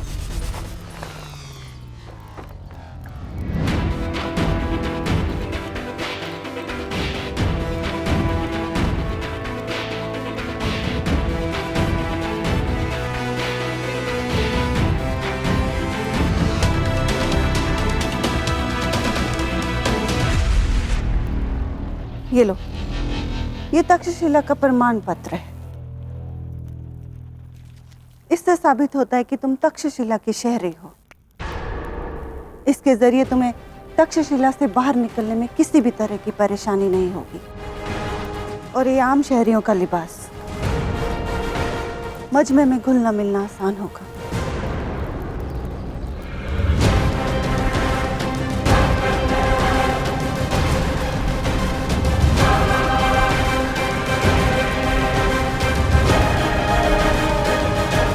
इससे पहले कि अलेक्जेंडर को मेरी गैर मौजूदगी का एहसास हो, मुझे यहाँ से बाहर निकलना होगा। तुमने रॉक्सेन को देखा है कहीं? नहीं शाह, लेकिन वो कुछ तो कह रही थी कि वो आपके लिए कुछ करने जा रही है, या फिर शायद आप दोनों के लिए। ठीक से सुन नहीं पाया था। मगर मैंने तो कुछ नहीं मांगा था। कुछ तो गड़बड़ है। और मेरे साथ है फेस्टियन।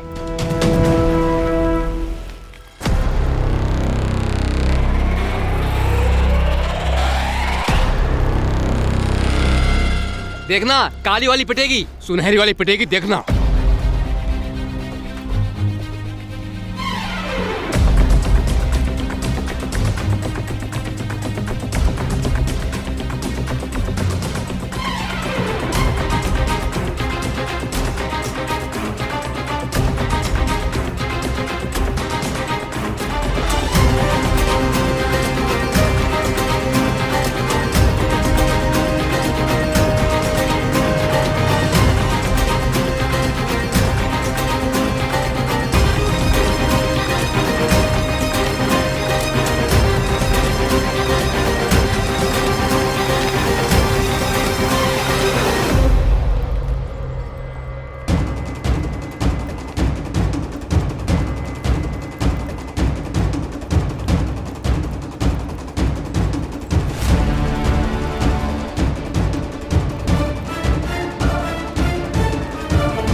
देखना इस बार फिर से काली वाली पिटेगी।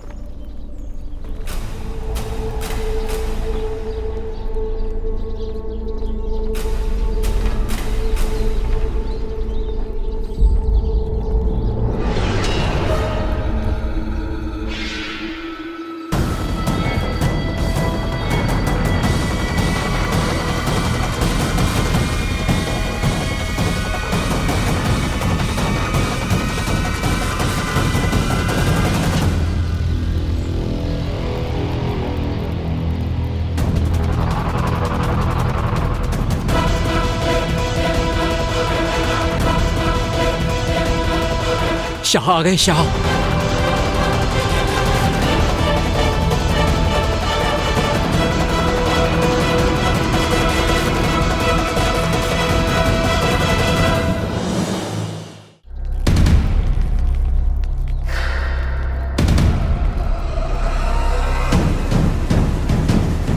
तुम यहाँ क्या कर रहे हो अलेक्जेंडर?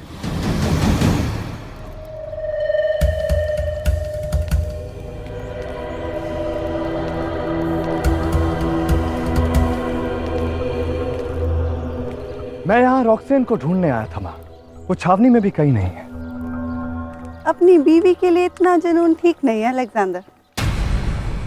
तुम शाह जलाल और एक आम शौहर की तरह फिक्रमंद हो। बेफिक्र रहो। रॉक्सेन अल खनून गई है और बहुत ही जल्द तुम्हारे पास लौट आएगी। अल खनून? वो तो बैक्टीरिया के पास है। वो इतना दूर क्यों गई है? कम से कम 3-4 दिन लगेंगे लौटने में, और उसने किसी को खबर भी नहीं की। प्रोफेसर ने मुझे कहा कि वो मेरे लिए कुछ मांगने गई, पर मेरे लिए क्या? हाँ अलेक्जेंडर, वो तुम्हारे लिए ही कुछ करने गई है।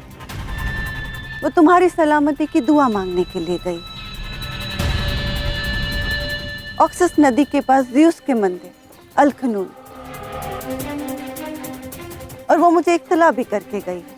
तुम्हें बताना नहीं चाहती थी। माँ हूं ना, तुम्हारी परेशानी देख ही नहीं गई। पर आपको पूरा यकीन है कि वो? बेशक तुम परेशान थे, और हाल ही में जो तुम्हारे ऊपर जानलेवा हमला हुआ उसको देखकर वो सिहर सी गई थी, इसलिए इबादत करने इतनी दूर गई है। तुम फिक्र मत करो, वो जल्दी वापस लौट आएगी। ठीक है।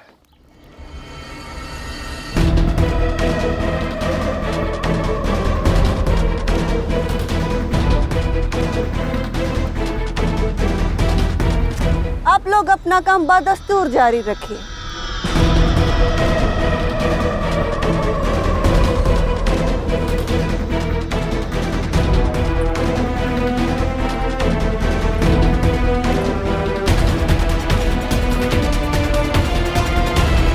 अलेक्जेंडर, फिलहाल अपना ध्यान रॉक्सेन से हटाओ। मैं ये देखने को बेताब हूँ कि तुम बारसिन के साथ क्या करने वाले हो। कुछ ऐसा जिससे वो ताउम्र याद रखेगी।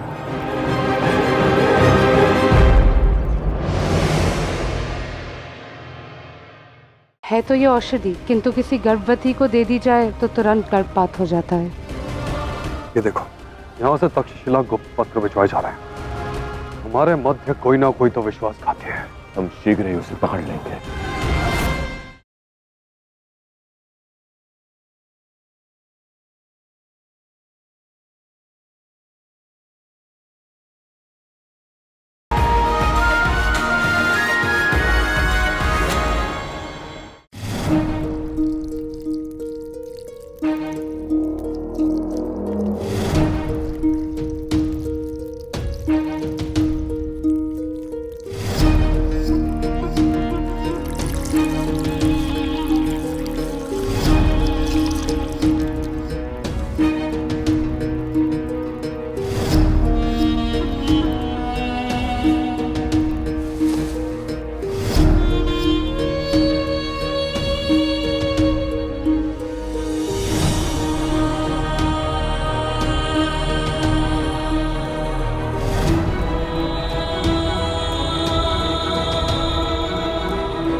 ये लो जहर बारसीन और खत्म कर दो खुद को। उस अलेक्जेंडर के हाथों से मरने से खुदकुशी करना बेहतर है। जब मैं मरना चाहती थी तब आप लोगों ने मुझे मरने नहीं दिया। अब मैं देखना चाहती हूँ कि अलेक्जेंडर किस हद तक जाता है।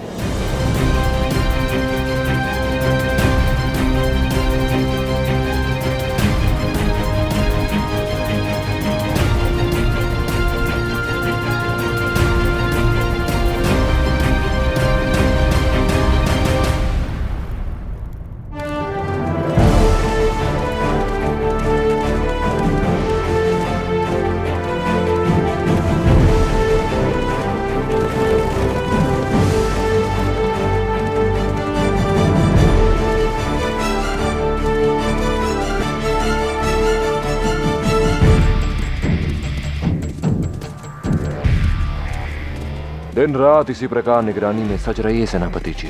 शत्रु को यह ज्ञात हो जाए कि हम हर समय हर दिशा से अपनी सुरक्षा में सज हैं। जहां तक शत्रु की दृष्टि जाए वहां तक हमारे सैनिक तैनात रहें। उनकी हर चाल के पीछे हमारी दृष्टि रहेगी। हमारी सेना को टुकड़ियों में बांट दीजिए सेनापति जी। आज मैं स्वयं उन्हें प्रशिक्षण दूंगा। जब तक कुछ टुकड़ियां यहां तैनात रहेंगी, बाकी टुकड़ियां मेरे साथ होंगी। हस्ती और अंबी कुमार इसमें मेरा साथ देंगे।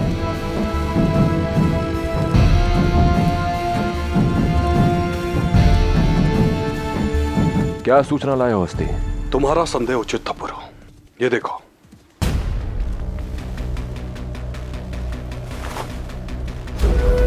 यहां से तक्षशिला गुप्त पत्र भिजवाए जा रहे हैं। ये पत्र मैंने पहुंचने से पहले ही रुकवा दिया। हमारे मध्य कोई ना कोई तो विश्वासघाती है जो हमारी ओर से अलेक्जेंडर के पास सूचना भिजवा रहा है। वो जो कोई भी है, हम शीघ्र ही उसे पकड़ लेंगे।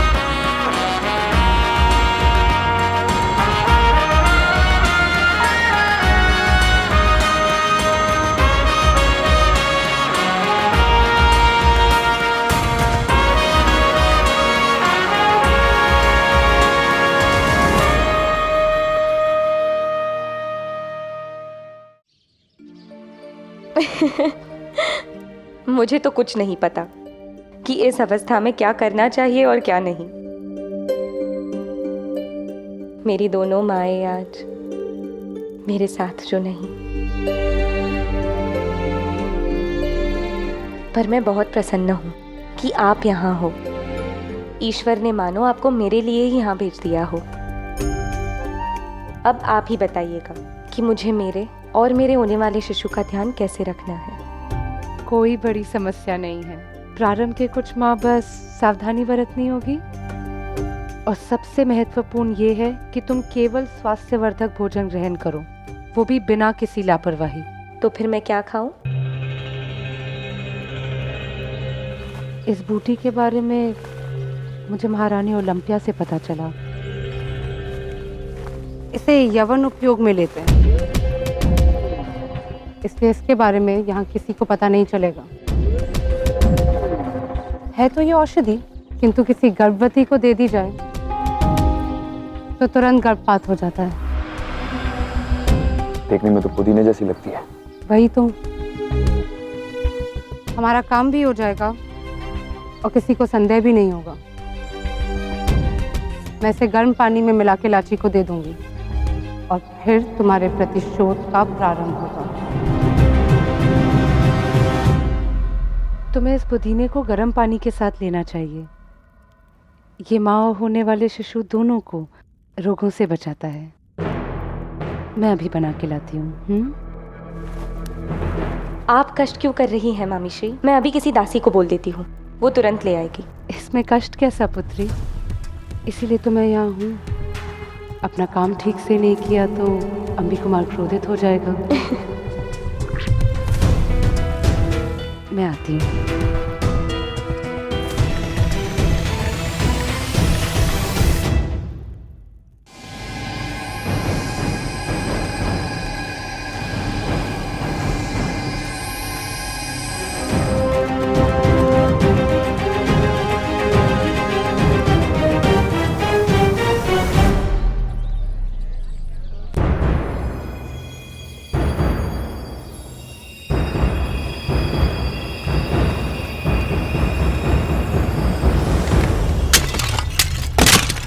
अरे मेरी मटकियां फोड़ दी, मूल चुकाना पड़ेगा। हाँ, मूल चुकाना पड़ेगा। हमारी मटकियों का मूल चुकाना पड़ेगा। हाँ, मूल चुकाना पड़ेगा। इन मटकियों का मूल चुकाना पड़ेगा। हाँ, मूल्य चुकाना होगा। इन मटकियों का मूल चुकाना होगा। हाँ, इन मूल चुकाना होगा।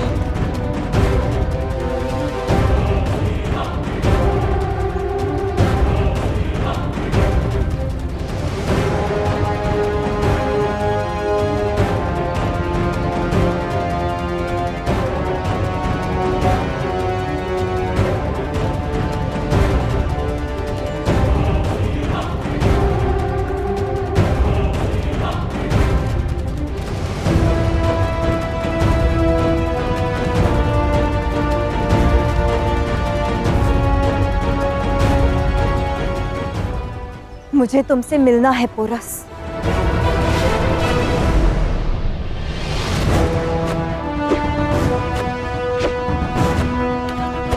मेरे वीरों, ये भाला यमनों का है। इसकी विशेषता इसकी लंबाई है। शत्रु तक पहुंचने से पहले ये उसका नाश कर देता है। भाले से अधिक घातक इसे थामने वाला वो शत्रु है। जब तक उसकी चाल को पहचान कर उसका नाश नहीं कर देते, तब तक मातृभूमि की रक्षा करने का लक्ष्य पूरा नहीं होगा।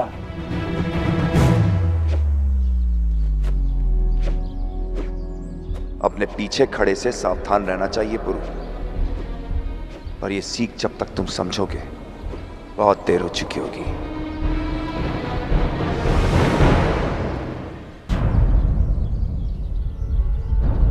तुमसे मेरी मुलाकात तय है पोरस।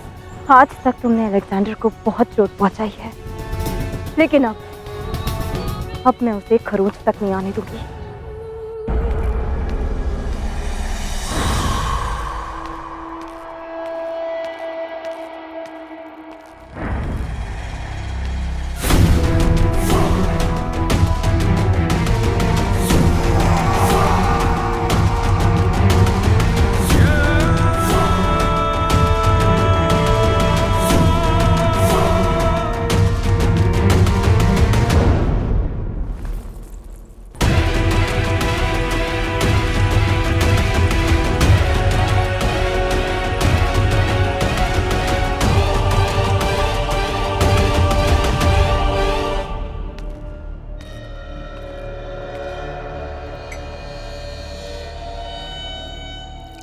यही सोच रही होगी ना कि मैं तुम्हारे साथ क्या करने वाला हूं।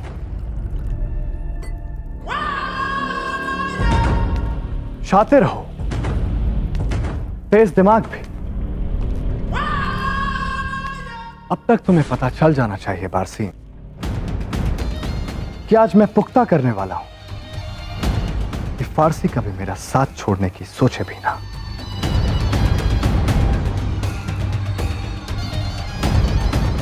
अब लग रही हो ना मलिका, वो मलिका जिसे मैं वो किस्सा सुनाने में दिलचस्प हूं। मेरी मां ने मुझसे पूछा था बारसी कि मैं तुम्हारे साथ क्या करने वाला हूं। ये किस्सा उन्हें सुना नहीं सकता था, क्योंकि वो खुद इस किस्से की एक अहम किरदार है। औरतें कितनी ताकतवर हो सकती हैं, ये मैंने मेरी मां को देखकर जाना, और उस औरत को कैसे कुचला जा सकता है, ये मैंने मेरे वालिद शाह फिलिप के किस्से से जाना।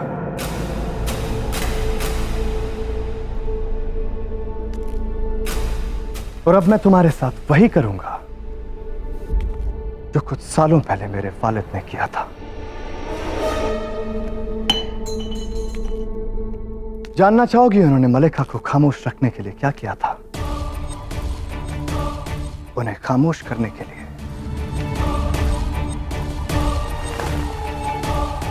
उन्होंने मलिका को एक औलाद दे दी।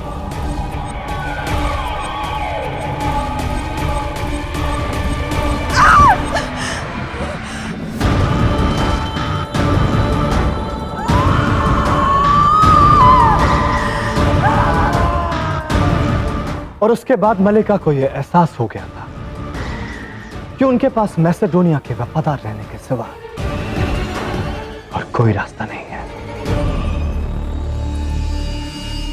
तुम मुझे कभी पा नहीं सकते अलेक्जेंडर। मलिका ओलंपिया को भी यही गलतफहमी थी बासी, जब उन्होंने मेरे वालिद को बेइज्जत किया।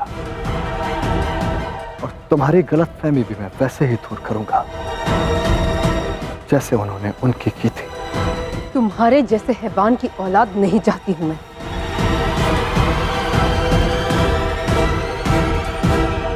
तो वो जहर खा लो जो अपनी मुट्ठी में छिपा कर रखा है।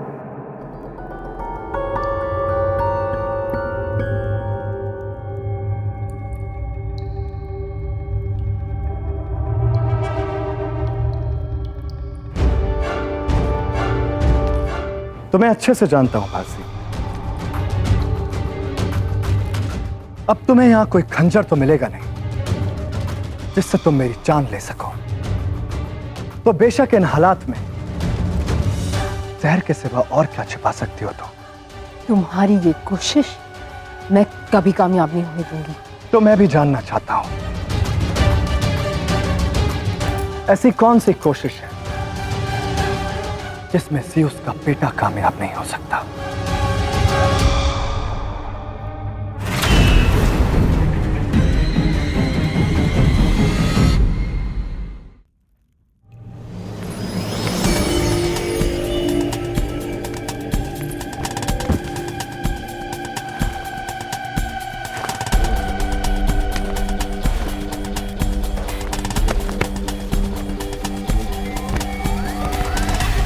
इतना तिरमिला क्यों रही हो बासी? कोई गुनाह नहीं कर रहा हूं मैं, तुम्हारा शौहर हूं। इतना हक है मुझे, एक बार जैसे ही तुम मेरी औलाद को जन्म दोगी, मुझे लेकर तुम्हारी सारी परेशानियां दूर हो जाएंगी।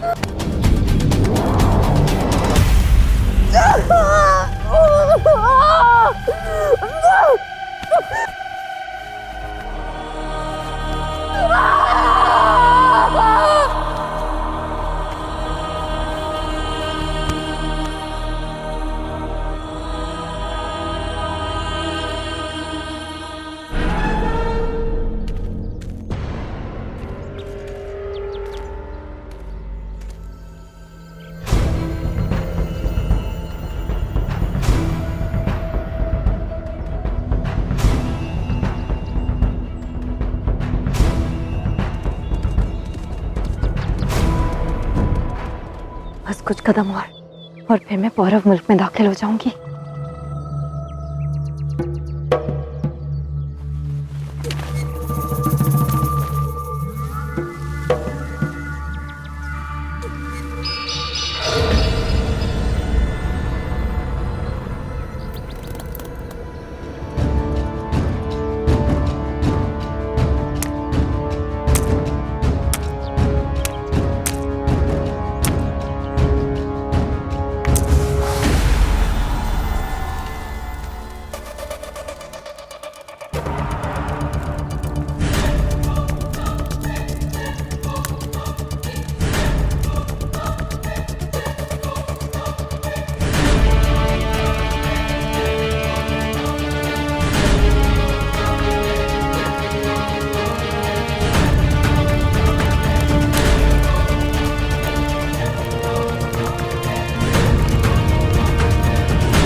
क्या सूचना लेकर आए हो? सीमा प्रहरियों से सूचना मिली है कि उन्होंने एक महिला को घायल किया है, जो छिपकर तक्षशिला की ओर से पौरव राष्ट्र में प्रवेश करने का प्रयत्न कर रही थी। एक महिला तक्षशिला से छिपकर यहाँ आ रही थी। कोई पहचान उसकी? वस्त्रों से तो तक्षशिला की दासी प्रतीत होती है, किंतु उसका व्यवहार संदेहजनक था, इसलिए उसे घायल कर दिया गया। सवार करते रहो। केवल घायल हुई है यहाँ?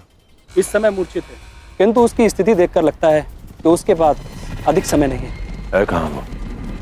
उस दिशा में।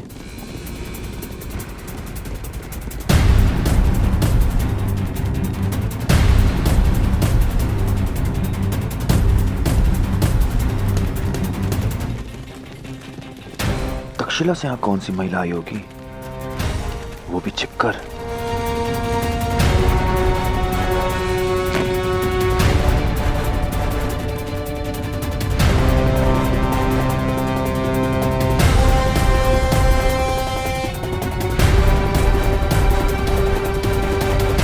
रॉक्सीन, ये यहाँ क्या कर रही है? अच्छा ही हुआ जो ये मरने वाली है, क्योंकि जब अलेक्जेंडर को ज्ञात होगा कि रॉक्सेन की हत्या पौरव सैनिकों ने की है, तो पुरु का अंत निश्चित है।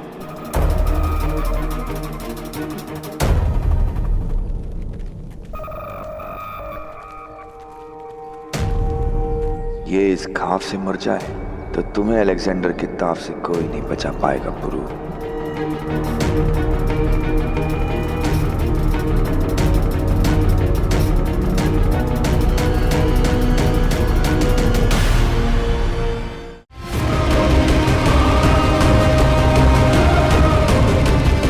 ये तुम्हारे और होने वाले शिशु दोनों के स्वास्थ्य के लिए अच्छा है।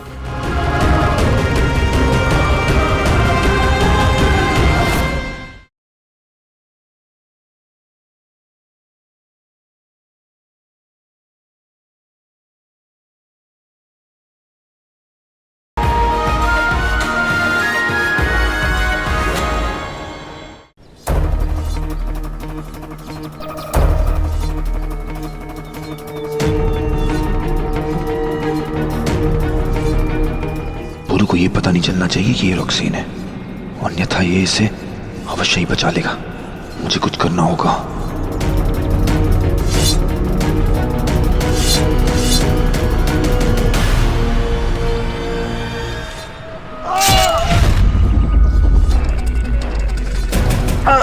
अम्मी, अम्मी, तुम ठीक तो हो ना? हाँ पुरु। हुआ कैसे ये? गलती से इससे लग गया, तुम जाओ, छोटी सी चोट है। अम्मी, ये घाव छोटा नहीं है, रक्त बहुत बह चुका है, तुम्हें उपचार की आवश्यकता है। आओ मेरे साथ। नहीं पुरु, मैं ठीक हो जाऊंगा। हमारे सैनिकों का प्रशिक्षण नहीं रुकना चाहिए। प्रशिक्षण बाद में भी हो सकता है अम्मी, इससे पहले कि ये घाव विषाक्त हो तुम्हारा उपचार करना ही होगा। राजवैद्य को सूचित करो और औषधि लेकर आओ। जी महाराज।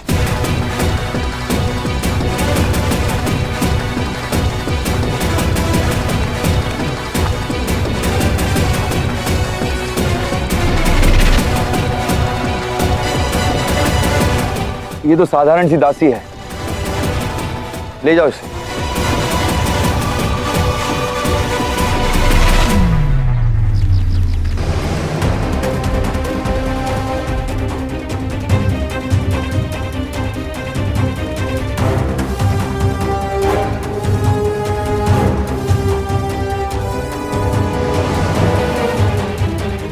बस रॉक्सीन मर जाए, फिर अलेक्जेंडर को यह समाचार मैं स्वयं दूंगा।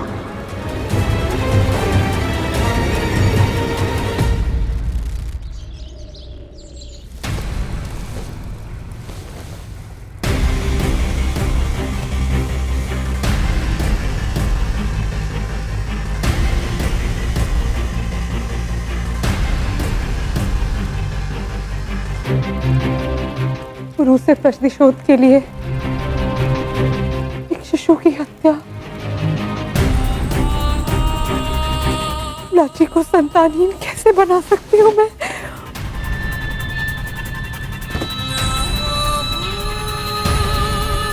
कि आप मेरी माँ है ना, तो जैसा मैं कहूंगा आप वैसा करेंगे। लाची के गर्भ में पल रही संतान जीवित नहीं रहनी चाहिए, और ये कार्य आप सुनिश्चित करेंगे। अपनी संतान के लिए मुझे ये करना ही होगा।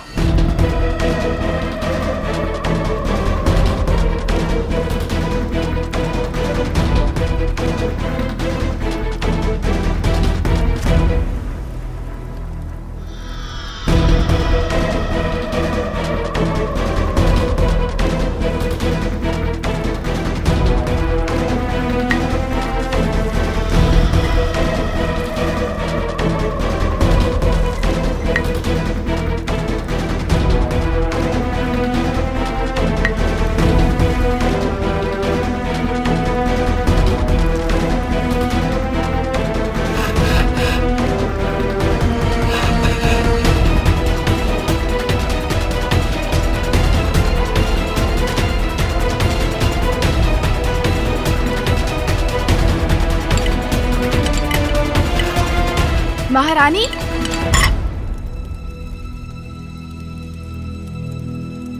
क्षमा चाहती हूँ, आपकी अनुमति के बिना यहाँ प्रवेश किया, किंतु मैं पौरव राज्य परिवार की दाइमा हूँ। महारानी लाची को दी जाने वाली प्रत्येक सामग्री की जानकारी मुझे होनी चाहिए। क्या मैं देख सकती हूँ ये पेय पदार्थ आपने किस प्रकार बनाया है? मैं स्वयं इसका निरीक्षण करके देखूंगी कि ये महारानी लाची के लिए उचित है या नहीं। किसी निरीक्षण की कोई आवश्यकता नहीं है। ये औषधि मैंने स्वयं तैयार की है और मैं ही महारानी लाची को इसे दूंगी। क्षमा करें महारानी, किंतु नियमानुसार राज परिवार के किसी भी सदस्य का भोजन दिए जाने से पूर्व सर्वप्रथम निरीक्षण किया जाता है, और फिर इस समय जब महारानी लाची गर्भ से है तो मेरा उत्तरदायित्व और भी बढ़ जाता है। स्वयं महाराज पुरुषोत्तम ने मुझे इसका निर्देश दिया है कि इस नियम का पालन हर हाल में किया जाए। कदाचित तुम भूल रही हो कि इस समय तुम तक्षशिला की महारानी ही नहीं, महाराज पुरुषोत्तम की मामी श्री के समक्ष खड़ी हो। मुझ पे संदेह करने का दुस्साहस कर रही हो। मेरी विनम्रता को मेरी दुर्बलता समझा तो मेरा बल देखोगी।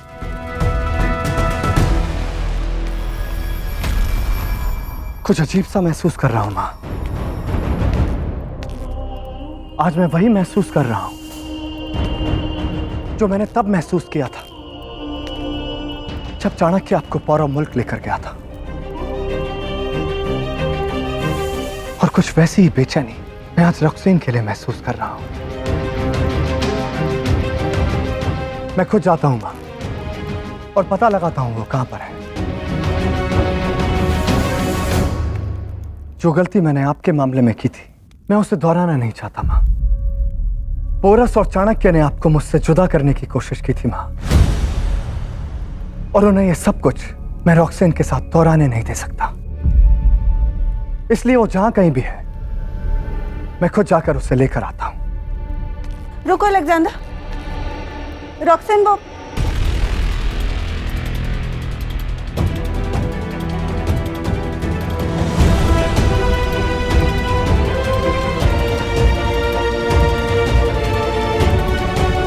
रॉक्सेन तो क्या का इकबाल बुलंद।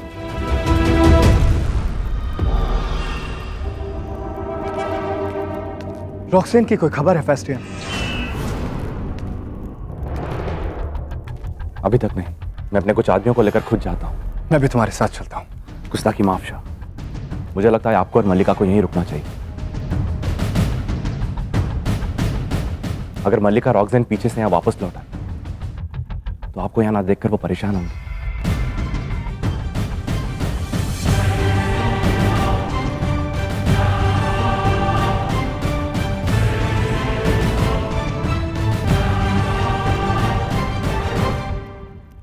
आप कुछ कह रही थी मां।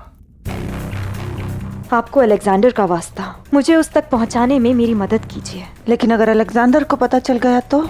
आप चाहेंगी मल्लिका तो शाह को ये बात कभी मालूम नहीं होगी। हाँ अलेक्जेंडर, मैं भी यही कहना चाह रही थी जो हिफेस्टियन कह रहा है कि रॉक्सेन जब वापस लौटेगी तो वो सबसे पहले तुम्हारा चेहरा देखना चाहेगी। इसलिए बेहतर होगा कि तुम यहीं रह जाओ और हिफेस्टियन वहां चला जाए।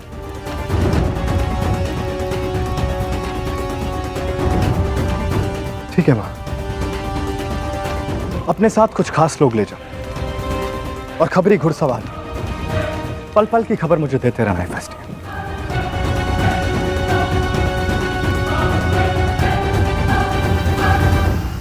पता नहीं मैंने अलेक्जेंडर से ये सब छिपाकर दुरुस्त किया या गलत।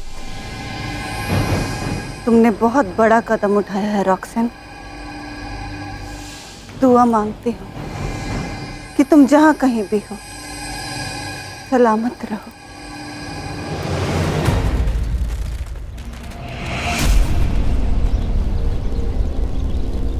तुम्हारा बहुत बहुत धन्यवाद पुत्र। मैं अब ठीक हूँ। मेरे विचार से अब हमें पुनः प्रशिक्षण प्रारंभ कर देना चाहिए।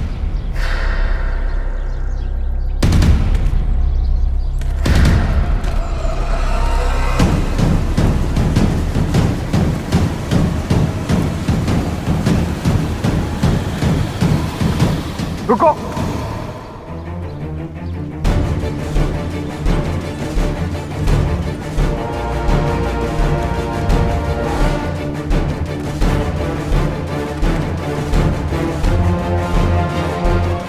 रॉक्सन,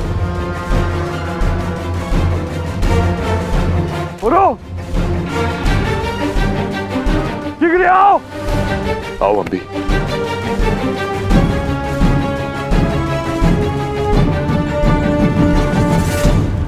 क्या हुआ अस्ति? पहचाना?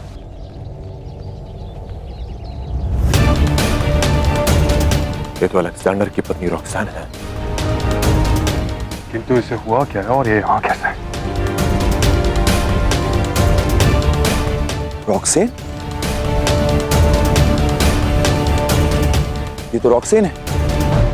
मैंने इन वस्त्रों में इसे पहचाना ही नहीं। ये यहाँ क्या कर रही है? बड़ा प्रश्न तो ये है, ये वेश बदलकर यहां क्यों आई है?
शीघ्र ही हम मगध की सीमा तक पहुंच जाएंगे आचार्य। हमें धनानंद को हमारे आगमन की सूचना भिजवा देनी चाहिए।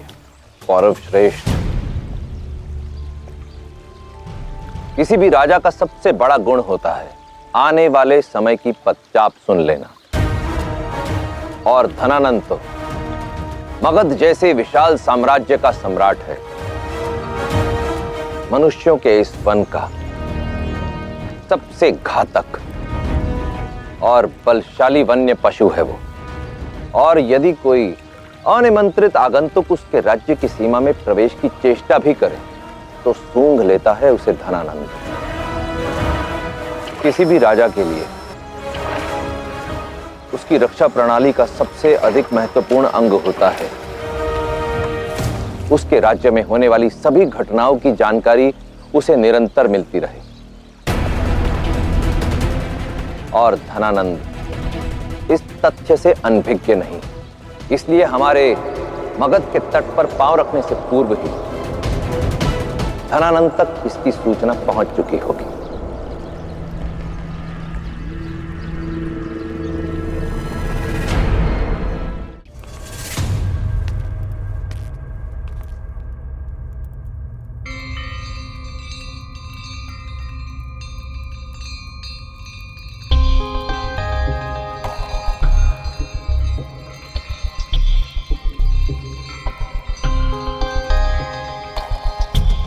अभी तो तुम इस संसार में आए भी नहीं और देखो तुमने मेरा पूरा संसार ही बदल दिया। मेरे विचारों, मेरा जीवन, मेरा देह तुम्हारे होने की अनुभूति से एक स्त्री के रूप में पूर्णता का आभास दे रहा है।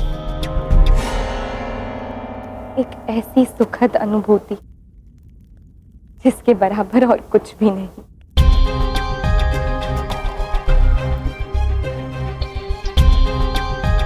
अभी तो बस एक ही प्रतीक्षा है कि कब इन हाथों से मैं तुम्हें गोद में उठाऊंगी।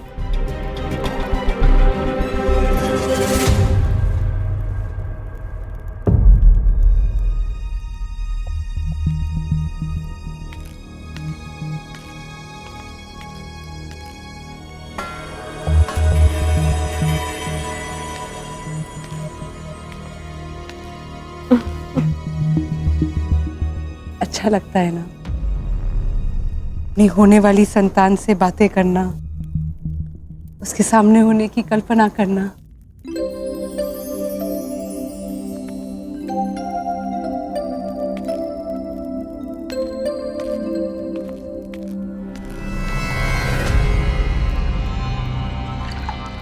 एक माँ का मन कितना विचित्र सा होता है ना मामेश्वर। संसार को लगता है कि एक माँ एक शिशु को जन्म देती, किंतु वास्तव में एक शिशु के जन्म के साथ ही एक माँ भी जन्म होती है। उस एक पल में सारा संसार बदल जाता है। किसी की पत्नी, किसी की बहू या किसी राष्ट्र की रानी, उन सब से बढ़कर वो एक माँ बन जाती है। अपने संतान के आते सारे संबंध पीछे छूट जाते हैं। ये तो सत्य है, एक माँ अपनी संतान के लिए कुछ भी कर सकती है, किसी भी सीमा को पार कर सकती है,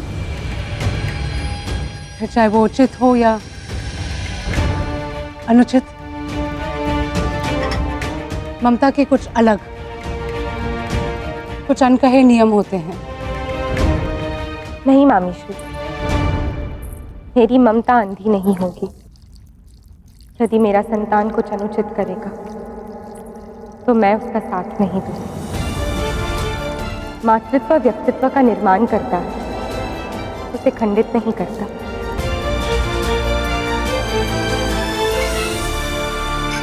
जब बात अपनी संतान की हो तो उचित अनुचित की परिभाषा बदल जाती है।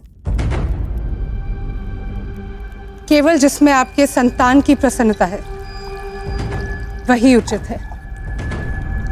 उसके लिए एक माँ अपनी क्षमता और सामर्थ्य की सभी सीमाएं लांघ जाती है।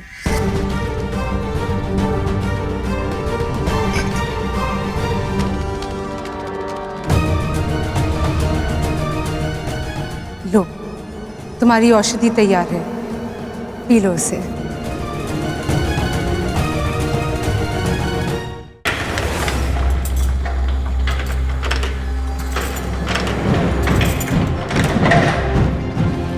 ठीक है, सभी वैद्य को बुलाया जाए तुरंत।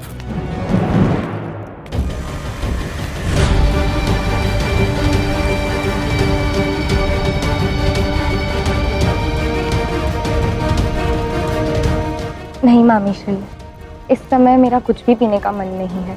आप रख दीजिए, कुछ समय बाद मैं स्वयं ही पी लूंगी। पी लो पुत्री, ये तुम्हारे और होने वाले शिशु दोनों के स्वास्थ्य के लिए अच्छा है।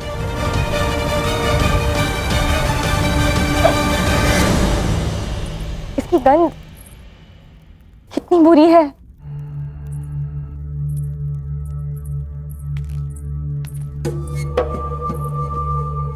कुछ समय पहले मैं पुरु के सामने अभिनय कर रही थी, पर अब सत्य में इसकी गंध से मेरा मन मिचला रहा है।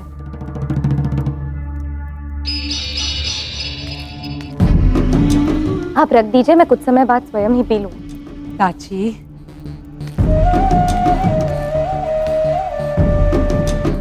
माँ बनने जा रही हो और बालकों जैसा हट कर रही हो।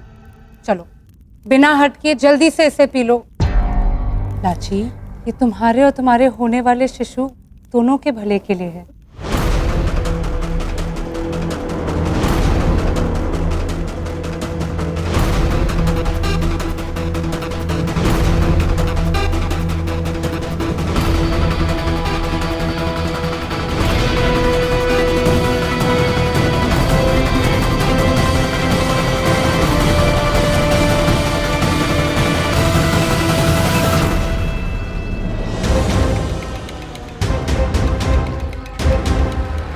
नाड़ी गिरती जा रही है महाराज।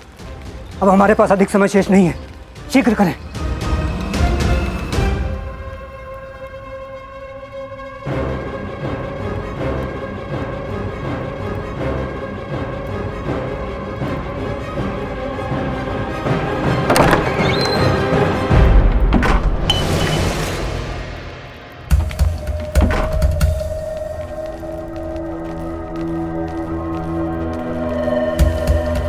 पुरु,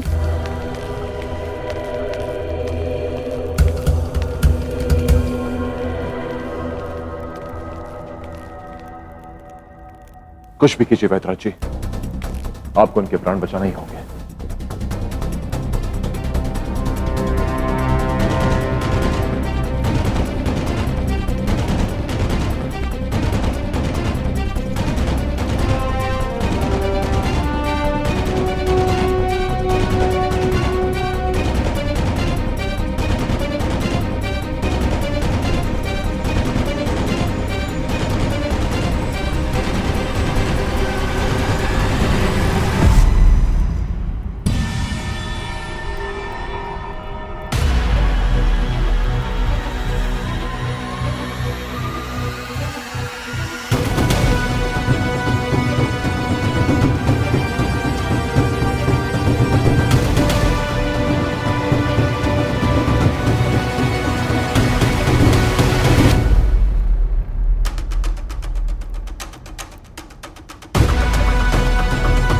एक अवसर भले ही हाथ से गया, किंतु मुझे जो चाहिए वो तुम्हें हर मूल्य पर प्राप्त करके रहूंगा। जब तक आचार्य और तुम्हारे पिता मगध से लौटेंगे, तब तक तुम्हारा खेल समाप्त होगा पुरु।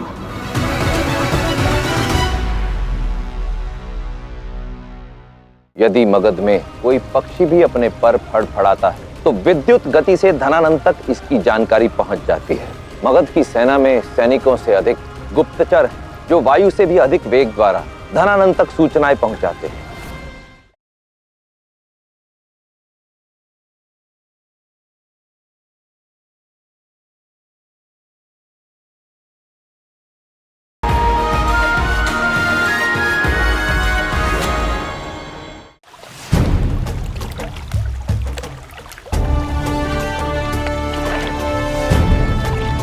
धनानंद ने मगध में सूचना तंत्र का जाल बिछा रखा है।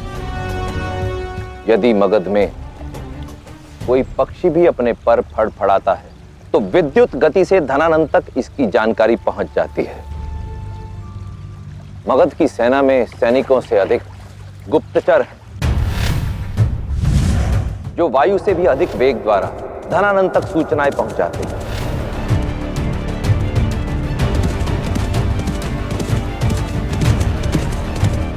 मगध तट से नगर के मुख्य द्वार तक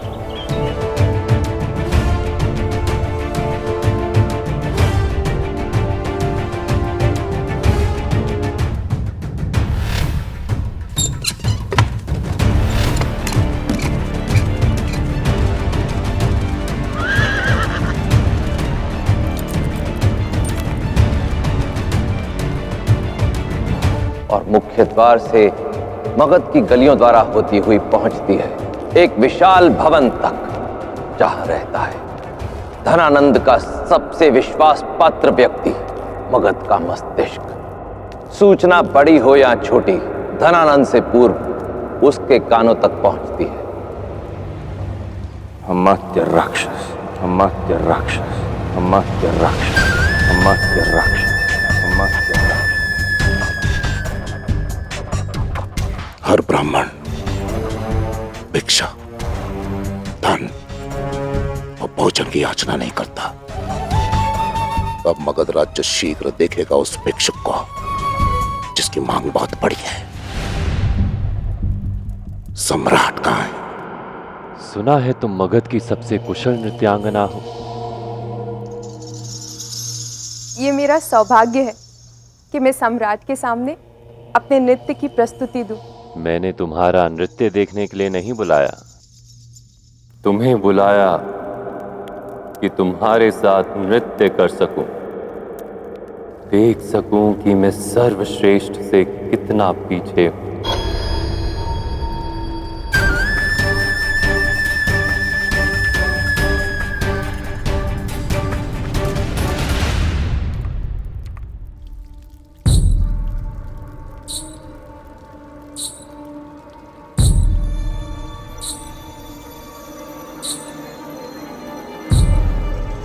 क्षमा सम्राट, आप ईश्वर हैं। मैं कैसे आपसे प्रतियोगिता का दुस्साहस कर सकती हूँ? साहस ये धन देगा। ये सब तुम्हारा होगा यदि मुझे हरा सको। मुझे स्वीकार है प्रभु।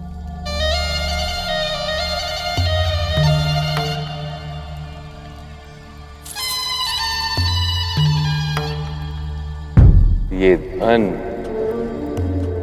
सबको आनंद देता है।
मैं हार स्वीकार करती हूँ प्रभु।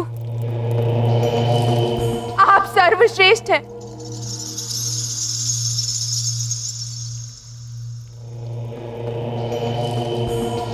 मैं नहीं, हम नंदों से श्रेष्ठ कोई नहीं।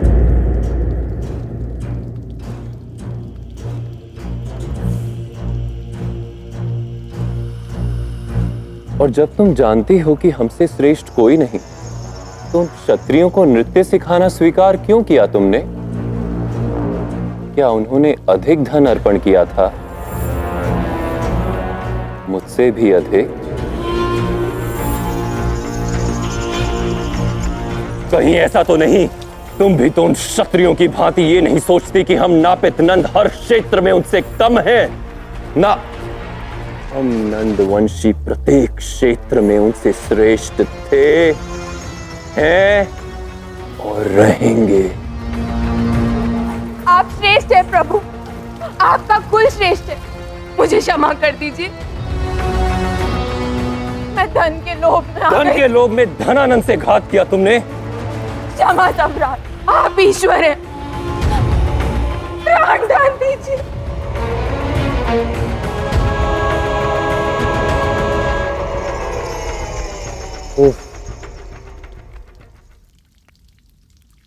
क्या कह दिया तुमने?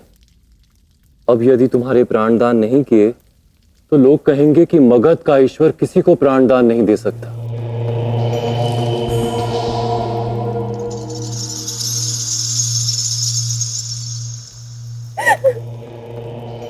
जाओ, तुम्हारे प्राण क्षमा किए।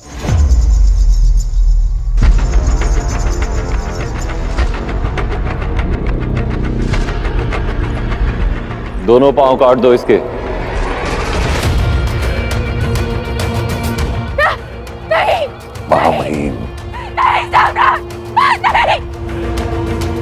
अत्यंत शुभ समाचार है महामहिम। आपको प्रतीक्षा थी कि कोई क्षत्रिय आकर आपसे सहायता की भिक्षा मांगे, तो वो समय आ गया है। आपकी प्रतीक्षा समाप्त हुई।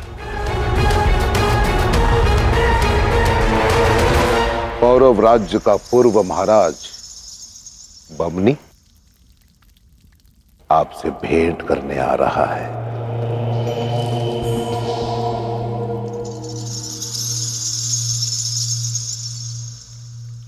सम्राट क्षमा। रुको। मैं एक नित्यांगना हूँ। अगर मेरे दोनों पैर काट देंगे तो मेरा जीवन जीवन नहीं रहेगा महाराज। बहुत प्रसन्न हूं मैं आज।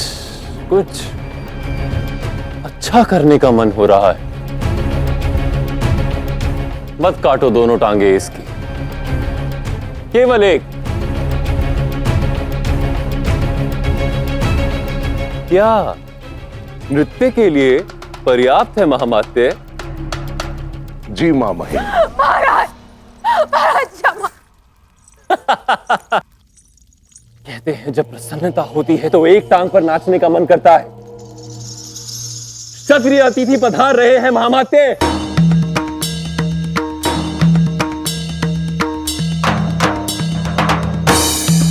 उनके आने का प्रबंध करो।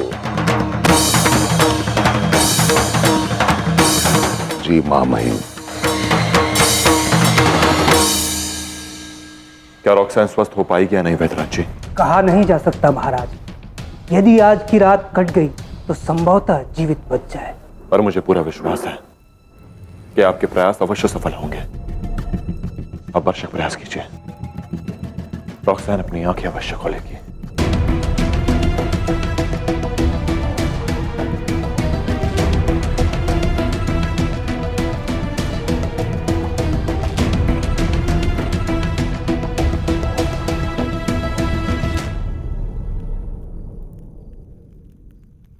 तुम्हें क्या हुआ अंबी कुमार? चिंतित क्यों? मैं? नहीं तो बस पुरु को चिंतित देखकर थोड़ा चिंतित हो गया मैं।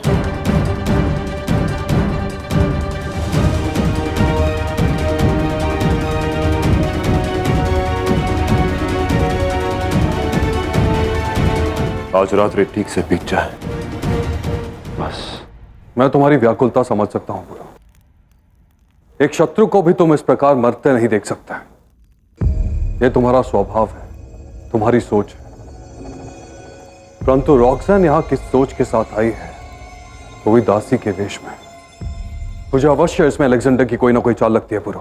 नहीं हस्ती, मुझे नहीं लगता कि समरिकलाप के लिए अलेक्जेंडर अपनी पत्नी को दांव पे लगाएगा। बात कुछ और है। अंबी, हमारे गुप्तचरों को सक्रिय करो कि पता लगाएं कि रॉक्सैन यहां क्यों आई है और क्या अलेक्जेंडर को इस विषय में ज्ञात है या नहीं।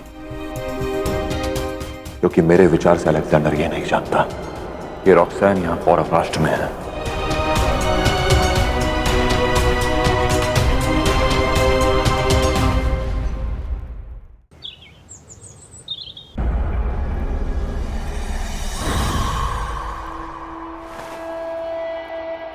आखिर हेफेस्टियन को भी रॉक्सैन की कोई खबर नहीं मिली।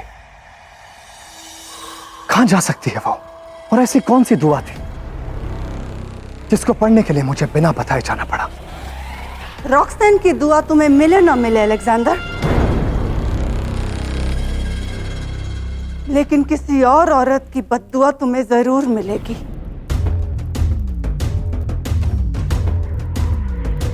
मैं समझा नहीं माँ।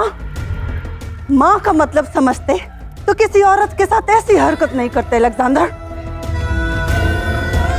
तो आप बारसीन की तरफदारी करने आई हैं? नहीं अलेक्जेंडर, एक औरत दूसरी औरत के वजूद से वफादारी करने आई है। मुझे खुशी होती अगर तुम उसके आगे दो रास्ते रखते कि वो गद्दार कहलाकर मरना पसंद करेगी या फिर एक वफादार बीवी बनकर दुनिया के सबसे बड़े शाह को उसका वारिस सौंपेगी। मुझे कबूल होता अलेक्जेंडर अगर तुम उसे गहरी जिस्मानी जख्म देते, लेकिन तुमने तो उसकी रूह को जख्मी कर दिया, उसकी खुददारी और उसकी पहचान को कुचल दिया, उसे जीते जी मरते रहने की सजा दे दी। ये मुझसे बेहतर कौन जान सकता है अलेक्जेंडर? ऐसे में औरत की रूह उससे सवाल पूछती है, उसके वजूद पर, उसकी पहचान पर, कि खुदा ने उसे इस दुनिया में क्यों भेजा, ताकि वो मर्द के हाथ का एक खिलौना बन सके या फिर उसकी जीत की जागीर।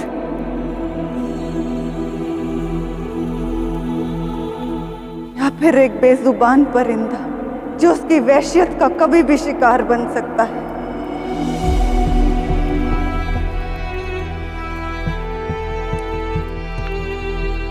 तुमने बारसीन की नहीं, मेरी बेइज्जती की है अलेक्जेंडर, अपनी मां की।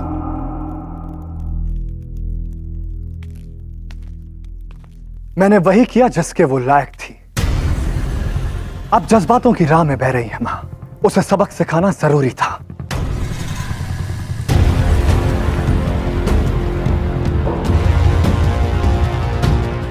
और मेरी जिंदगी से कोई सबक नहीं सीखा तुमने? क्या गलती थी मेरी जो मुझे फिलिप के गुरूर ने कुचल दिया? यही कि मैं खूबसूरत थी, या फिर ये कि मुझे अपनी नस्ल पर फक्र था, या फिर ये कि मुझे फिलिप की हैवानियत के आगे गुलामी करने से इनकार कर दिया? मेरे साथ तो मेरे देवता ज़्यूस थे अलेक्जेंडर, जो मैं दुनिया से लड़ सकी, अपने टूटे वजूद के टुकड़ों को संभालकर फिर से खड़ी हो सकी। लेकिन वो बेचारी बारसीन, वो लाचार क्या करेगी? वही जो एक गुलाम करता है मां, उसे जिंदगी भर याद रहना चाहिए कि शाह अलेक्जेंडर के सामने कभी अपना सर ना उठाए। अलेक्जेंडर!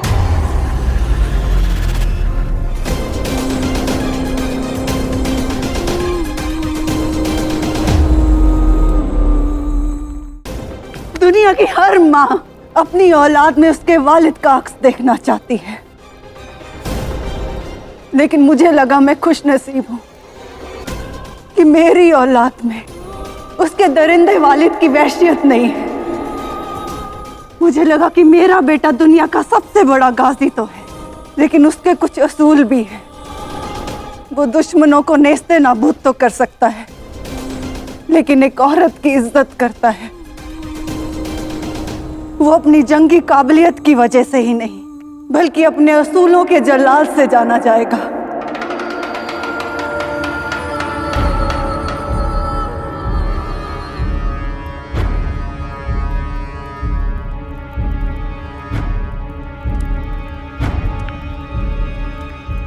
मगर आज मैं रुस्वा हो गई अलेक्जेंडर।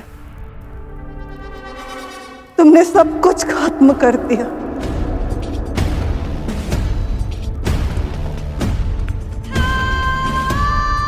आखिर तुम्हारी रगों में बह रहा दरिंदा तुम्हारे जहन में आ ही गया अलेक्जेंडर। अब तुम मेरे बेटे नहीं रहे, तुम फिलिप की औलाद हो, और फिलिप के खून के साथ रहना न मुझे पहले गवारा था और न अब गवारा है। मैं जा रही हूं अलेक्जेंडर, लेकिन जाते जाते एक बात कहूंगी कि अगर तुमने औरत की इज्जत करना नहीं सीखा तो जिंदगी तुमसे जीने की इजाजत वापस ले लेगी। कहीं ऐसा ना हो अलेक्जेंडर कि दुनिया अपने सामने एक और अलेक्जेंडर को खड़ा देखे।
मेरा हाथ छोड़ो अलेक्जेंडर।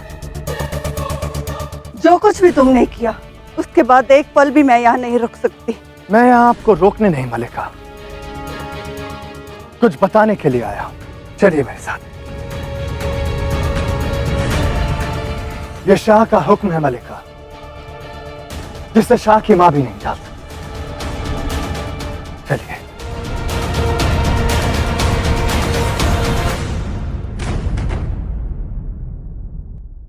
जब से मैंने होश संभाला है तब से हर लम्हा आपने मुझे ये बताया कि मैं देवता जिउस की औलाद हूं। ना ही मैंने कोई गलती की और ना ही कोई जुर्म, क्योंकि खुदा हूं मैं। हम निर्दोषों पर आक्रमण नहीं करते, विशेष करके महिलाओं पर। मेरे सैनिकों से भूल हुई। इसमें उनका कोई कसूर नहीं था। मेरे बर्ताव से उन्हें लगा कि मैं दुश्मन हूँ। और क्या मैं आपसे अकेले में बात कर सकती हूँ?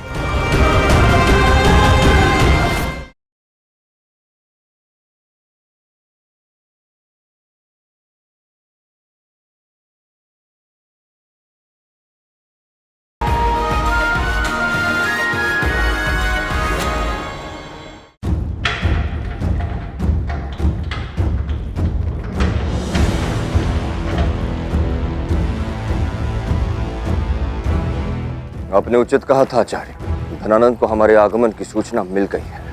आवश्यक नहीं कि हर स्वागत हमें लक्ष्य प्राप्ति की ओर ही ले जाए। पौरव श्रेष्ठ, स्मरण रहे, कभी कभी स्वागत के दानों के नीचे व्याध के बीज भी होते हैं।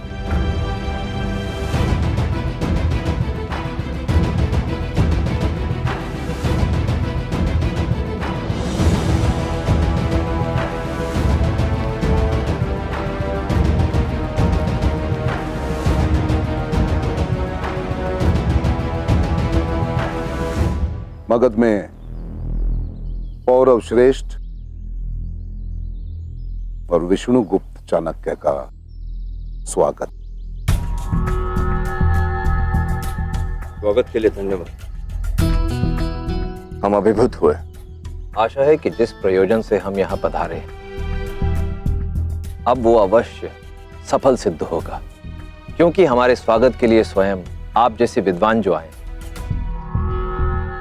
ये मत भूलिए कि इस ब्राह्मण को लोग राक्षस भी कहते हैं। अमात्य राक्षस। जानता हूं, परंतु यह भी भली भांति जानता हूं कि केवल नाम राक्षस रख लेने से ब्राह्मणत्व समाप्त नहीं हो जाता। अब शास्त्रार्थ में तक्षशिला विद्यापीठ के सूर्य को परास्त कौन कर सकता है? कोई नहीं। इतनी लंबी यात्रा करके आए हैं, विश्राम करने के लिए अवश्य कहता, परंतु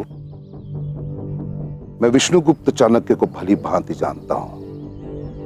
जब तक वे अपना लक्ष्य प्राप्त नहीं कर लेंगे, विश्राम नहीं करेंगे। उचित कहा आपने अमात्य राक्षस।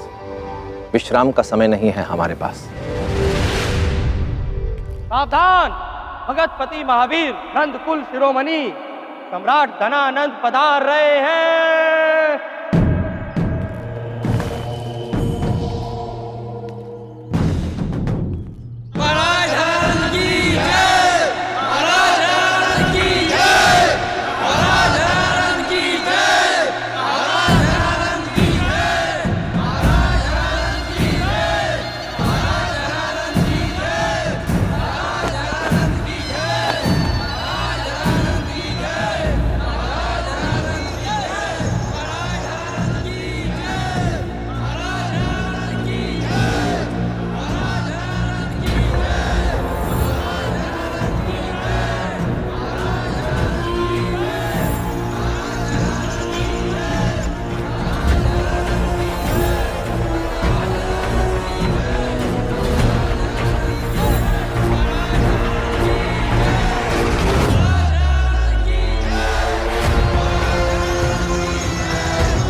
नापित नंदों के साम्राज्य में आप क्षत्रियों का स्वागत है।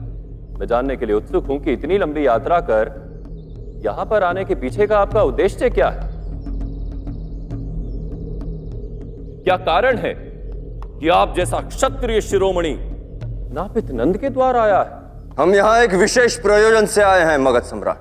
प्रयोजन ही भेंट का मूल होता है और स्वार्थ स्वागत का।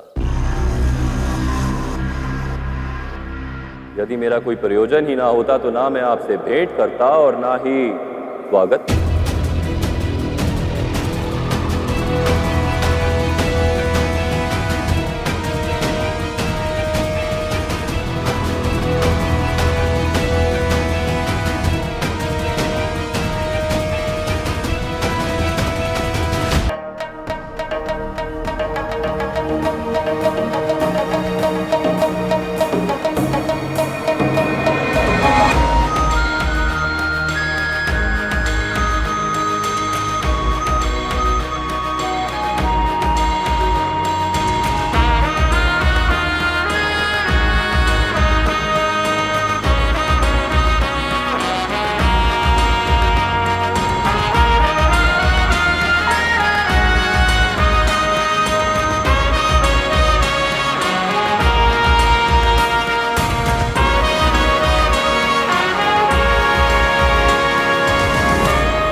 इस लड़की बारसीन के साथ जो मैंने किया वो बिल्कुल मुनासिब था। इसने मेरा कत्ल करने की कोशिश की और मैंने इसे सजा दी। इसके साथ वही हुआ जिसकी ये लायक थी और यही खुदा का फैसला भी था।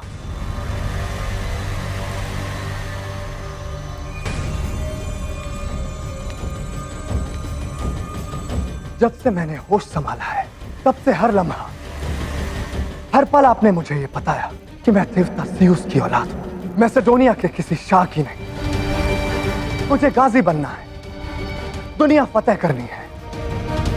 कि मेरे अंदर जो जलाल है वो शाह फिलिप के खून की वजह से नहीं बल्कि देवता ज़्यूस के तवारूक की आग की वजह से।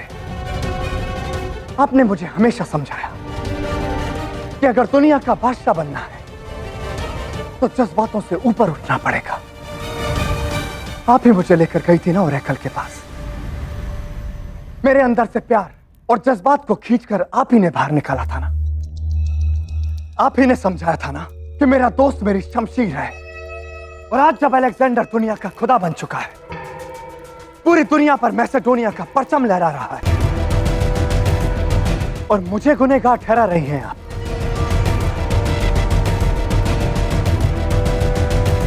ना ही मैंने कोई गलती की और ना ही कोई जुर्म, क्योंकि खुदा हूं मैं और खुदा गलती नहीं करते। समझिए आप, कोई मुझे फतेह नहीं कर सकता, कोई मेरे जलाल का मुकाबला नहीं कर सकता। खुदा हूं मैं और जो खुदा के सामने सर उठाएगा वो कुचला जाएगा।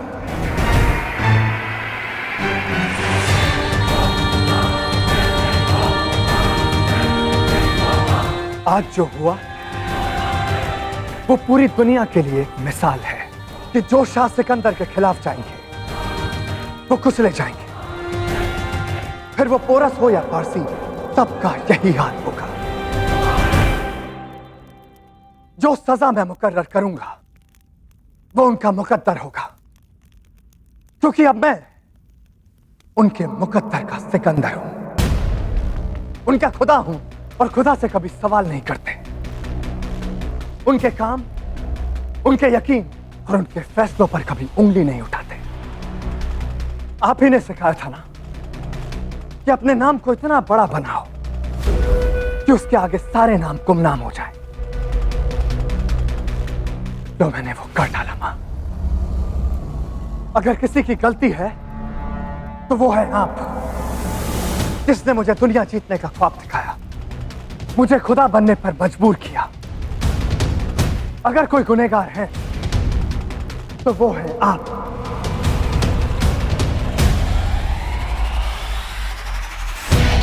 अब इसके बाद आपको रुकना है तो रुके, जाना है तो जाए। मैं बदलने वाला नहीं हूं।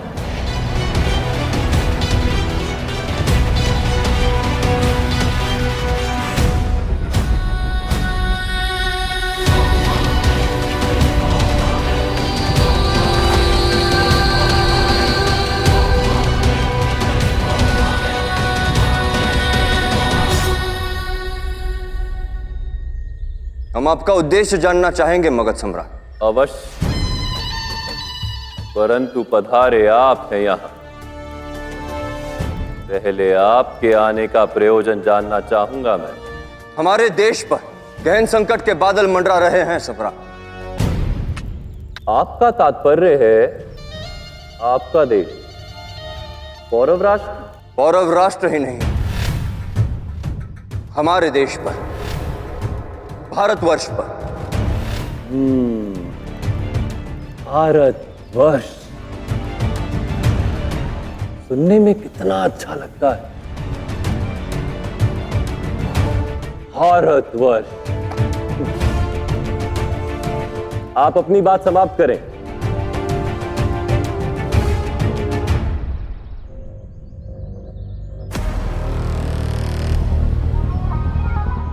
आप सम्राट हैं, राजनीतिक परिप्रेक्ष्य से भली भांति अवगत होंगे। यवन अलेक्जेंडर मैसेडोनिया से सारे विश्व पर अपना आधिपत्य करने निकला। कई राष्ट्रों को वो अपने अधीन कर चुका और अब उसकी दृष्टि हमारे देश पर है। तक्षशिला पर अधिकार करके वो अपनी छावनी वहां बना चुका है और अब भारत में आगे बढ़ने की इच्छा रखता है।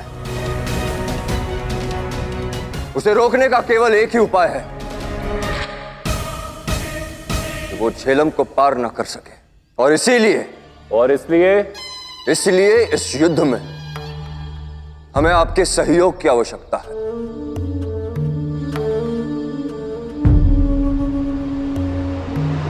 तभी हम अलेक्जेंडर को परास्त कर पाएंगे।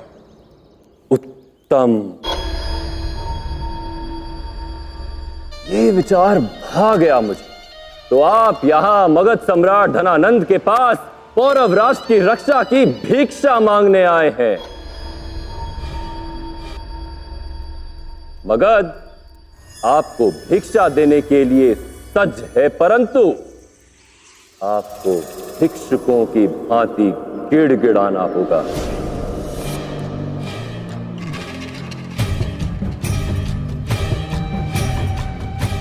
राजा के गर्जन से तो भिक्षा नहीं मिलेगी। हम यहां भिक्षा मांगने नहीं, साथ मांगने आए। आपसे सामरिक साझेदारी करने आए। साझेदारी? नापित नंदों से? आज साझेदारी करने आए हो तुम? अब तक क्या हुआ था? तुम्हें क्षत्रिय होने का बड़ा गर्व था ना? तुम क्षत्रियों को लगता है कि तुम ब्रह्मा की भुजाओं से जन्मे हो, इसलिए शक्ति के स्रोत हो। यही कारण है कि हमारे कुल का सदैव अपमान किया है तुम क्षत्रियों ने। सदैव असक्षम समझा, शासन करने में, उचित वस्त्र भूषण धारण करने में, यहां तक कि जीवन जीने में भी। तुम क्षत्रियों का मानना है कि शासन करना तुम्हारा जन्मसिद्ध अधिकार है और हमारा कर्तव्य है तुम्हारी सेवा करना।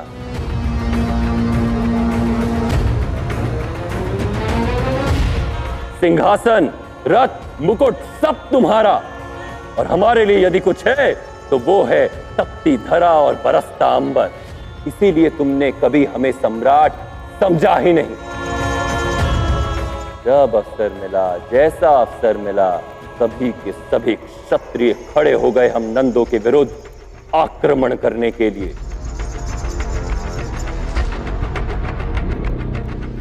और आज जब अलेक्जेंडर नाम का पशु तुम्हारा आखेट करने आया है तो तुम्हें एक नापित नंद साझेदार बनने योग्य लगा। कल तक जिसे मार का कीचड़ समझकर तुम धुतकारते रहे, आज उसी से सहायता की अपेक्षा रखते हो।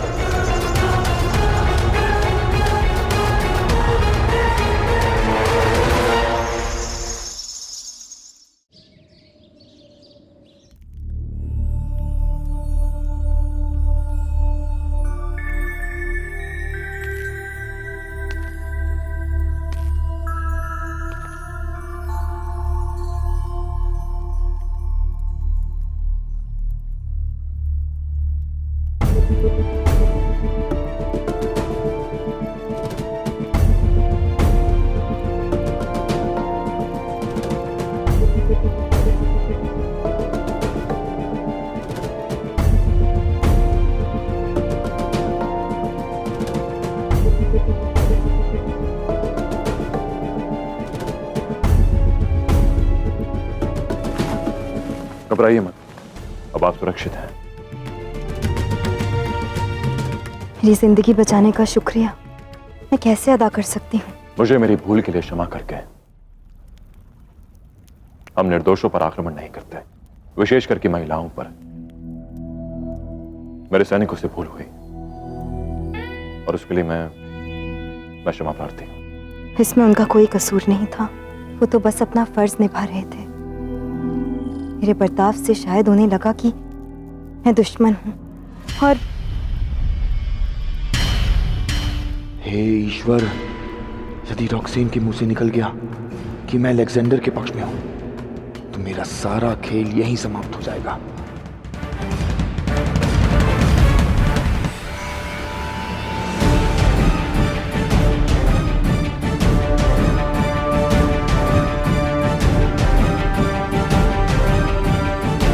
जो बीत गया उसे भुला देना ही श्रेष्ठ है। पर मैं ये जानना चाहता हूं कि आप इस समय यहां क्यों आई हैं, और वो भी एक दासी के वेश में। क्या मैं आपसे अकेले में बात कर सकती हूँ? अवश्य।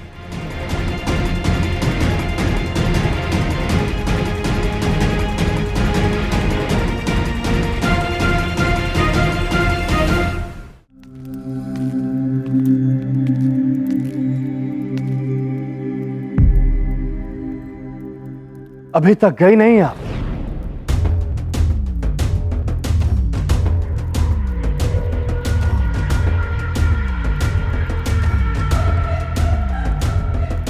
पहले मैंने सोचा कि यहां से चली जाऊं, फिर कभी तुम्हारी शक्ल ना देखूं। फिर एहसास हुआ कि जो बोया है वो मुझे ही काटना होगा।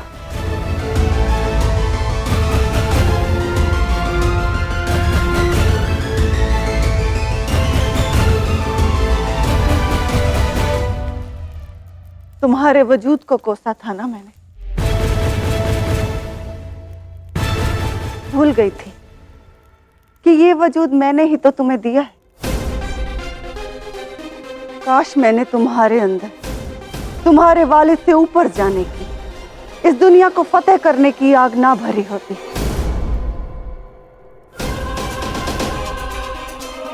आज एहसास हुआ कि माँ बाप को अपनी बच्चों की आंखों में ख्वाब नहीं भरने चाहिए, क्योंकि जब ख्वाब टूटते हैं और सच्चाई सामने आती है तो वो खुद ही टूट के बिखर जाते हैं। तुम अपने आप को शहंशाह कहते हो, वो होगा शहंशाहों का शहंशाह। अलेक्जेंडर महान होगा, मुकद्दर का सिकंदर बनेगा। वो सिकंदर जो भारत जीतेगा।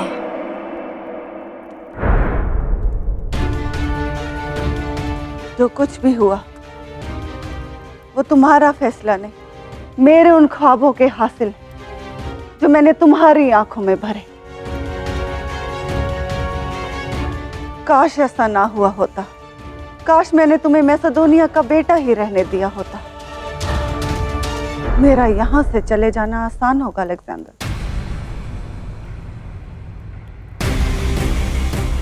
मगर मैं यहीं रहूंगी, इंतजार करूंगी तुम्हारे बदलने का, इस खुदा में से अपने बेटे को वापस पाने का,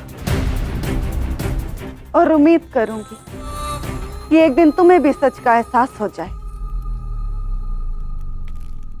सच ये है कि मैं हूं खुदा।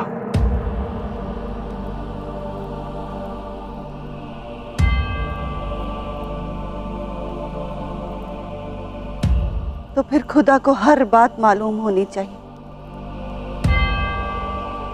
कुछ और भी है जो तुमसे कहना चाहती हूँ अलेक्जेंडर।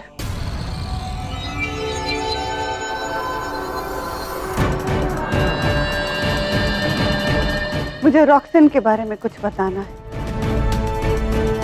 वो तुम्हारे लिए गई तो है, लेकिन दुआ मांगने नहीं। वो तुम्हारे लिए पोरस से मिलने गई।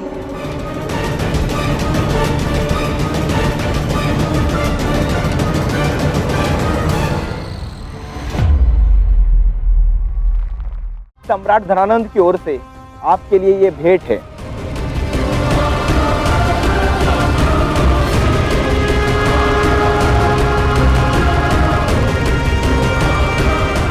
पिताश्री,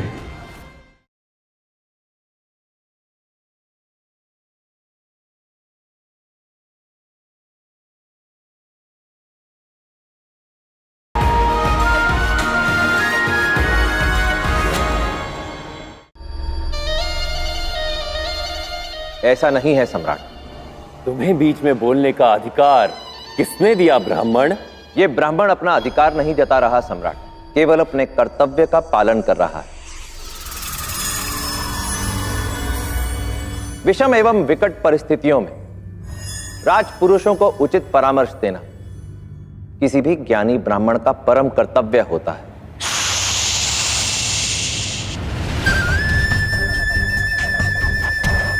यदि तुम ज्ञानी होते तो तुम्हें ज्ञात होता कि जब दो राजपुरुष बात कर रहे हो तो बीच में बोलना अपराध होता है। बिना पूछे मंत्रणा मत दीजिए, मौन रहिए आप।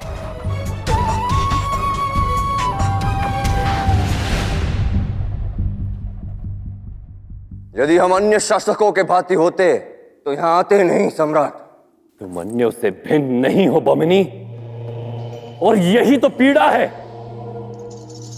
तुम जैसे क्षत्रिय चाहते ही नहीं कि हम पनपे, ऐश्वर्य प्राप्त करें। कोई हमें सम्राट पुकारता है तो तुमसे सहन नहीं होता। क्यों? क्योंकि हम अल्पसंख्य हैं। तुम जैसे क्षत्रिय सदैव हमारा शोषण करते आए हो और करना चाहते हो।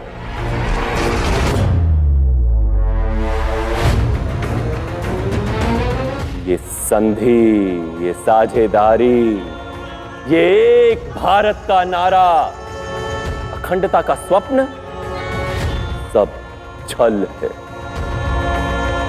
वास्तव में ये तुम्हारी दुर्बलता है, जिसे तुम एक स्वप्न के पर्दे के पीछे छिपा रहे हो। सम्राट, आप बस। मगध आने का प्रयोजन तुम बता चुके हो क्षत्रिय। अब तुम्हारे स्वागत के पीछे की इस नापित नंद की मंशा को जाना।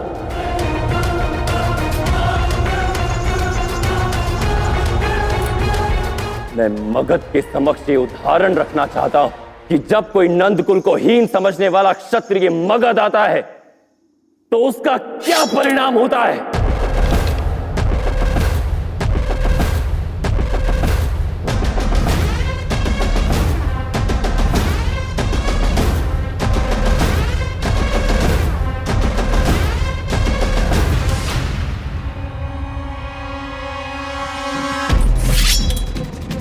नहीं,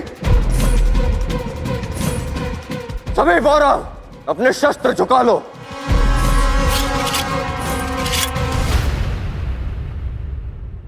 हम यहां मित्रता के लिए आए हैं, युद्ध के लिए नहीं।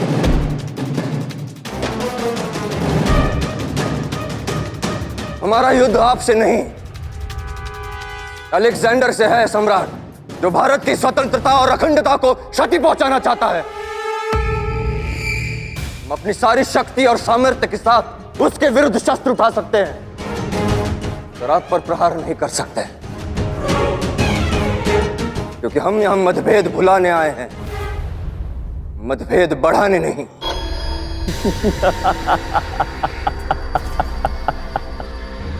यदि तुम्हें ऐसी ही मृत्यु की अभिलाषा है तो वो मुझे देने में अत्यंत प्रसन्नता होगी।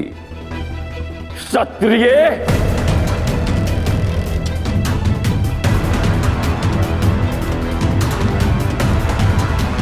अपने सम्राट को रोकिए अमात्य। घर आए अतिथि के साथ इस प्रकार का दुर्व्यवहार नीति और संस्कार दोनों के विरुद्ध है।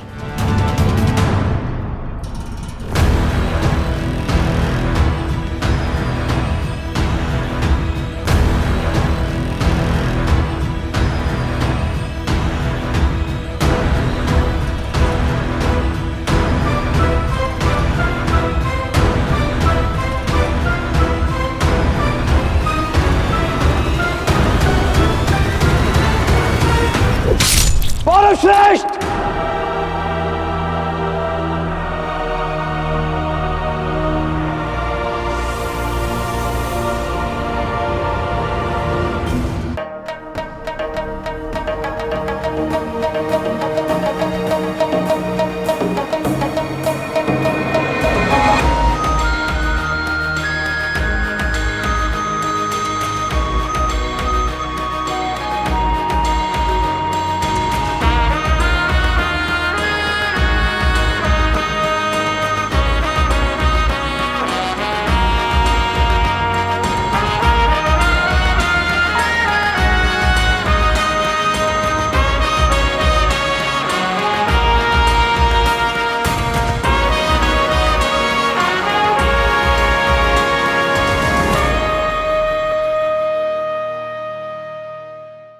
क्या तुम जानते हो,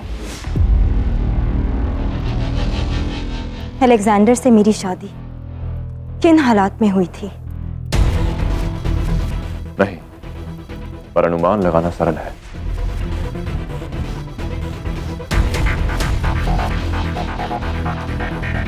उसने आपके साथ भी वही किया होगा जो उसने बारसीन के साथ किया था।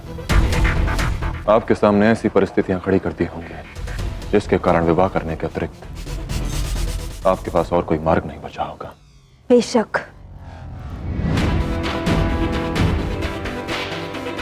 उसने हमारे शाह का कत्ल कर दिया था, जो मेरे लिए मेरे वालिद से भी बढ़कर थे।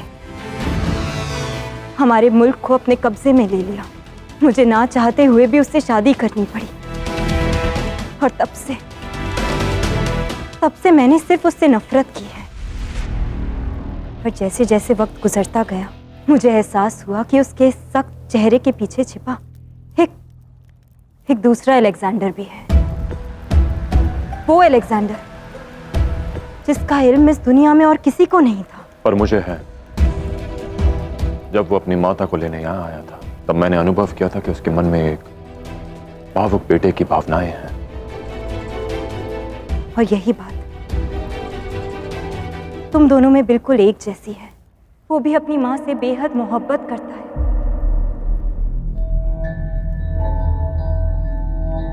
तुम भी।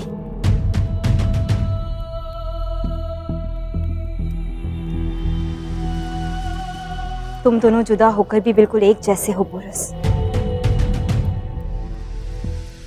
और इस जंग में कई बार तुम्हारा आमना सामना हुआ, जिसने मुझे ये सोचने पर मजबूर कर दिया कि क्यों ऑरेकल ने तुम दोनों को एक दूसरे का मुकद्दर बताया था। क्योंकि तुम दोनों एक ही सिक्के के दो पहलू हो, मगर फिर भी जुड़े हो। और इसी बात ने मुझे यहाँ आने की हिम्मत दी है। इस जंग से हम सबका सिर्फ नुकसान ही हुआ है बोरस।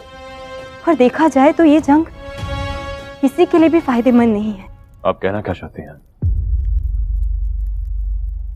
कहना नहीं, कुछ पूछना चाहती हूँ। क्या इस जंग को रोकने का कोई तरीका है? निसंदेह। यदि अलेक्जेंडर मेरे देश को छोड़ के चला जाए तो यह युद्ध इसी क्षण समाप्त हो जाएगा। मैं उसे अच्छी तरह जानती हूँ। मैंने उस जैसा सूरमा आज तक नहीं देखा। वो कभी हार नहीं मानेगा। एक योद्धा के रूप में उसकी योग्यता की प्रशंसा करता हूं मैं,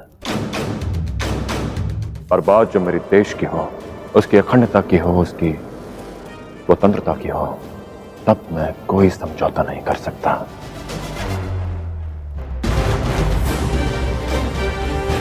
जब तक मैं अलेक्जेंडर को मेरे देश से खदेड़ नहीं दूंगा, मैं पीछे नहीं हटूंगा।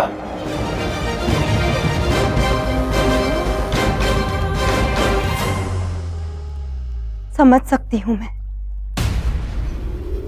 वैसे आज तक मैंने कभी किसी के सामने हाथ नहीं फैलाया, पर क्या तुमसे कुछ मांग सकती हूं मैं?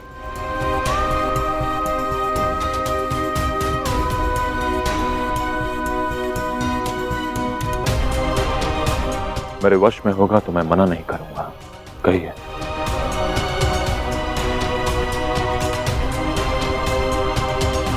यदि रॉक्सेन ने पुरु को सत्य बता दिया कि मैं अलेक्जेंडर के पक्ष में हूं, तो सौरे किए पर पानी फिर जाएगा मां। अब जो करना होगा शीघ्र करना होगा। कुमार,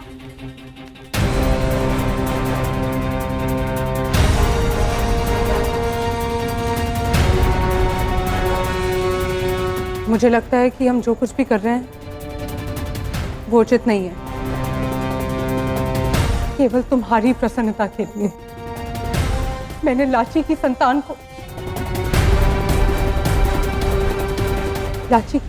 को उसके गर्भ में समाप्त करने का प्रयत्न किया। उस पूरे घटनाक्रम में मेरा मन मुझे रोकता रहा। ये आभास होता रहा कि कोई अपराध कर रही हूं। कैसी बातें कर रही हैं आप मां? आपके मन में ये विचार आया कैसे? भावुक मत बनो, अन्यथा दुर्बल हो जाओगे। स्मरण कीजिए इस पुरु के कारण हमने क्या खोया है। मुझे ये मार्ग आपने ही दिखाया था, प्रतिशोध मांगा था। अब आप दुर्बल नहीं हो सकती। किंतु ये भी तो संभव है कि तुम्हारे पिता दोषी हो। मां, आप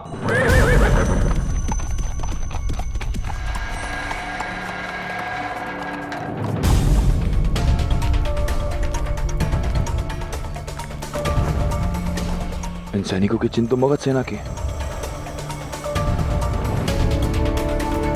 किंतु वे अपने साथ ये क्या लाए हैं? ये भेंट सम्राट धनानंद की ओर से पौरव राष्ट्र पुरुषोत्तम के लिए है। धनानंद के प्रत्येक कर्म के पीछे कोई ना कोई उल्टा उद्देश्य होता है मां। अवश्य ही इस संदूक में कुछ ऐसा होगा जो हमें चकित कर दे।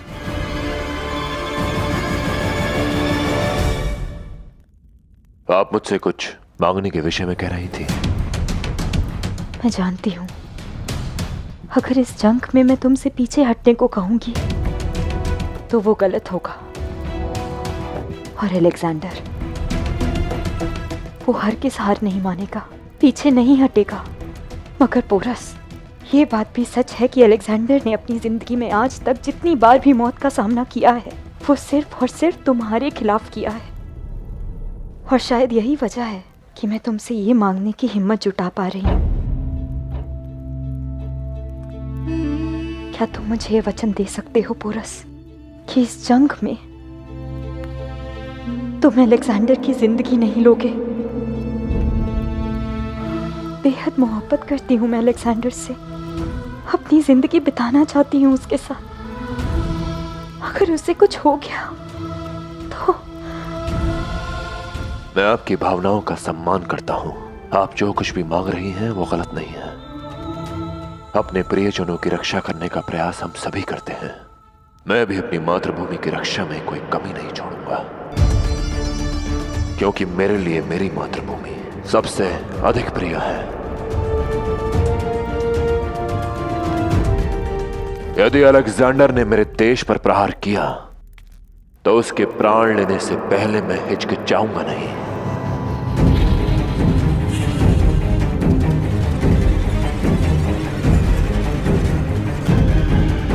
बोलो।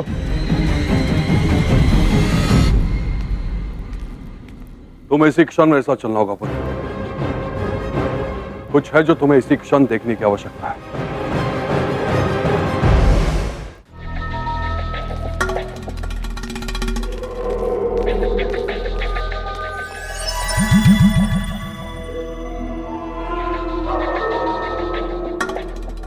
सम्राट धनानंद की ओर से आपके लिए ये भेंट है। क्या है इसमें? इसके अंदर क्या है ये कोई नहीं जानता। सम्राट धनानंद के कड़े निर्देश हैं कि ये संदूक आप स्वयं खोलेंगे।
पिताश्री,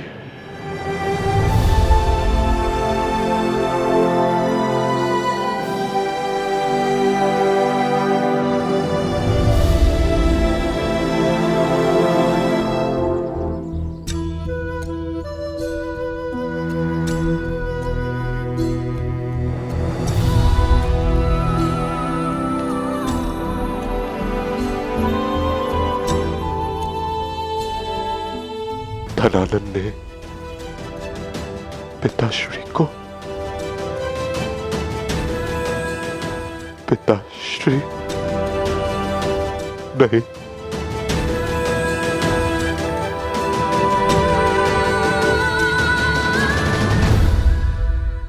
सम्राट ने आपके लिए संदेश भेजा है।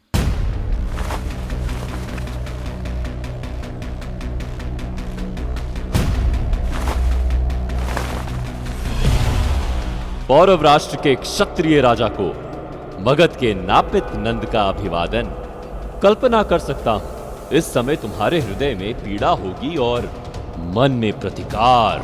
सोच रहे होगे कि तुम्हारे पिता की हत्या कर दी गई, परंतु धनानंद नापित नंद है, कुटिल क्षत्रिय नहीं।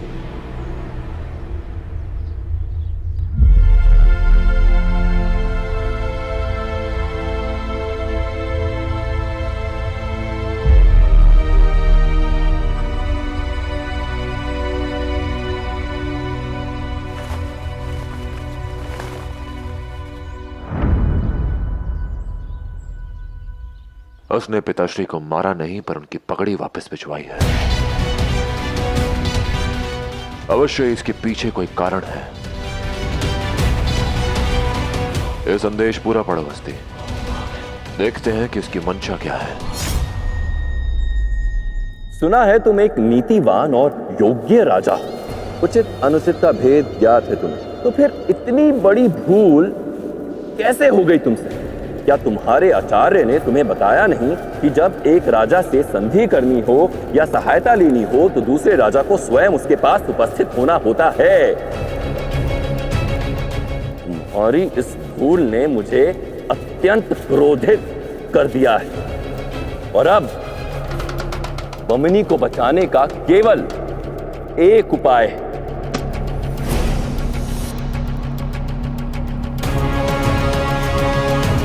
कि तुम मुझे आनंदित करो, नीचे से करो।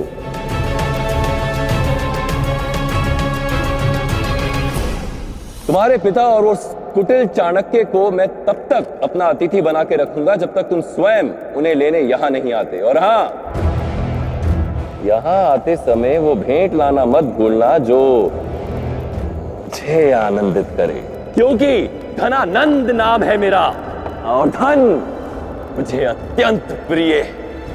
धन सब कुछ खरीद सकता है, सब कुछ दे सकता है, मगध में प्रत्येक वस्तु का मूल्य धन से लगता है। तुम्हारे पिता और उस कुटिल चाणक्य को ले जाने का मूल्य मैंने निश्चित कर लिया। अपने पिता को सम्मान पूर्वक यहां से ले जाने का मूल्य 25 मन स्वर्ण और उस बहुमूल्य रत्न चाणक्य के लिए 100 सेर रत्न। और हां, तुम्हारी भूल का मूल्य तुम्हें अपने निजी राजकोष से चुकाना होगा। 10 सेर पारिवारिक गौरव आभूषण।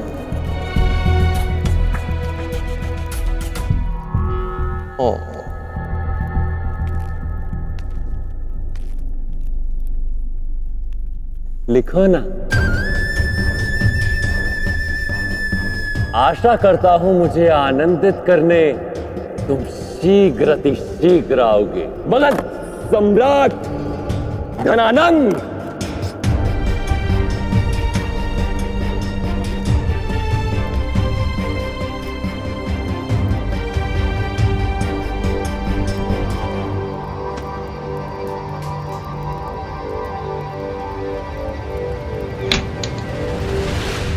मैंने इस क्षत्रिय की पगड़ी को उसका उचित स्थान दिखा दिया है। मेरे पांव की धूल से सनी इस पगड़ी को ले जाओ उस पुरु के पास।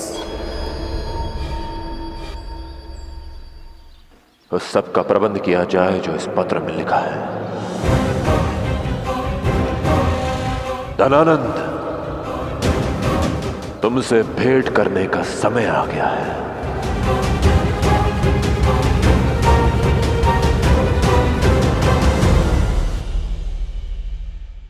तुम मुझे समझ नहीं पाए, क्योंकि अगर समझ पाते तो इतना जरूर समझ जाते हैं कि मैं अलेक्जेंडर की जान बचाने के लिए किसी भी हद तक जा सकती हूँ। बोलो।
आपको इसी समय तक्षशिला के लिए प्रस्थान करना होगा। मेरा मानना है कि आपके यहां होने की सूचना अलेक्जेंडर को अब तक प्राप्त हो चुकी होगी। हम महिलाओं और बच्चों को ढाल बनाकर शत्रु के विरुद्ध युद्ध नहीं लड़ते। ये हमारे संस्कारों और परंपरा के विरुद्ध है।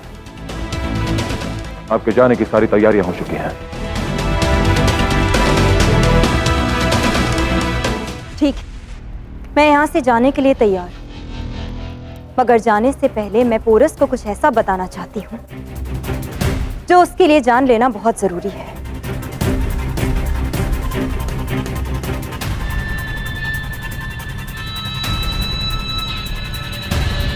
जितना तुम्हारे बारे में सुनती थी, उतनी ही तुमसे मिलने की तमन्ना जागती थी। देखना चाहती थी कि ऐसा क्या है तुम में जो अलेक्जेंडर दिन रात तुम्हारे बारे में सोचता रहता है। इस वजह से यहां तक आई अपनी जान की बाजी लगाकर। और वाकई अलेक्जेंडर के बाकी सारे दुश्मनों से बिल्कुल अलग हो तुम। शुक्रिया मेरी जान बचाने के लिए। बस तुम मुझे समझ नहीं पाए, क्योंकि अगर समझ पाते तो इतना जरूर समझ जाते हैं कि मैं अलेक्जेंडर की जान बचाने के लिए किसी भी हद तक जा सकती हूँ।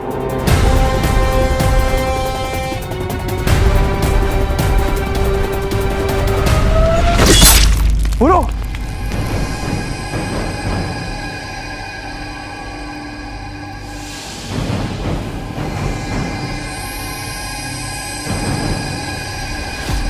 जिस सीमा के पार आपको नहीं जाना चाहिए था वहां आपको रोक दिया गया है। मेरे सद्भाव, मेरी सहन शक्ति की सीमा को पार करने का प्रयास मत करना, घातक सिद्ध हो सकता है। यदि हम नारी का सम्मान करना जानते हैं तो मर्यादा से बाहर आने पर उसका विरोध करने में भी सक्षम है। मेरे धैर्य की परीक्षा मत लेना।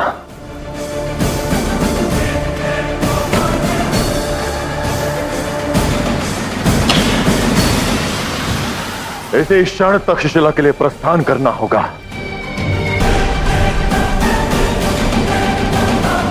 मैं इसे सीमा तक छोड़कर आता हूं। यहां के मार्गों और बाधाओं से मैं भली भांति परिचित हूं। इस समय तुम्हारे लिए उस संदेश का उत्तर देना अधिक आवश्यक है जो हमें मिला है। तुम अरस्ती उससे निपटो, मैं हूं यहां लाची और पौरव रश का ध्यान रखने के लिए।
धनानंद की मंशा ठीक नहीं लगती पौरव श्रेष्ठ।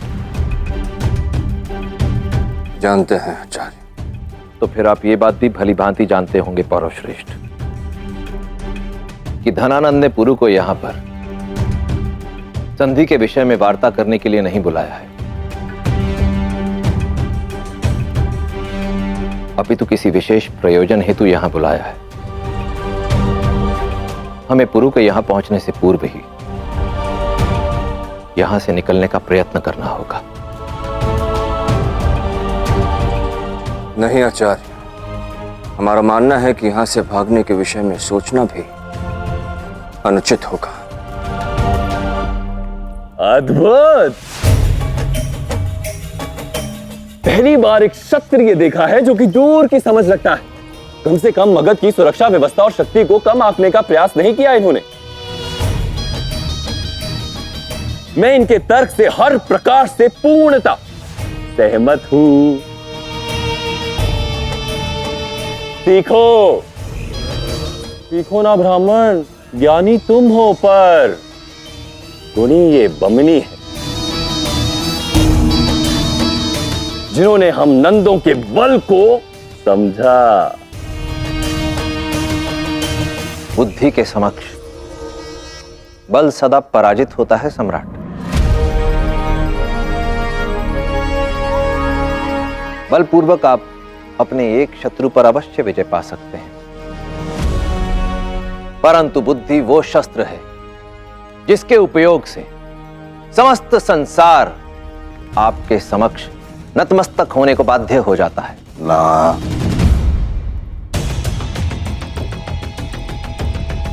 यहां से पलायन करने का विचार भी मत करना, अन्यथा बुद्धिहीन होने का कलंक तुम्हारे सपाट मस्तक पर सदैव के लिए लग जाएगा। ब्राह्मण,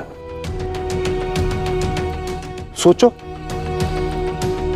बुद्धिमान विष्णुगुप्त चाणक्य, बुद्धिहीन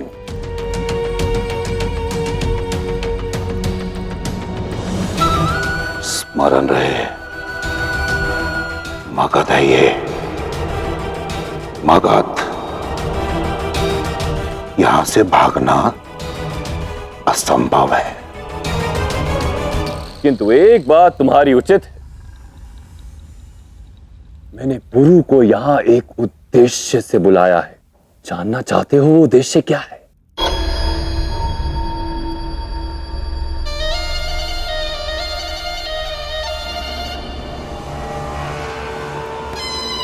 वर्षों पूर्व मेरे पिता ने मुझसे कहा था, यदि तुम चाहते हो कि कोई तुम्हारा उपहास उड़ाए या तुम पर हंसे, तो उसे अपनी योजना विस्तार से बता देना।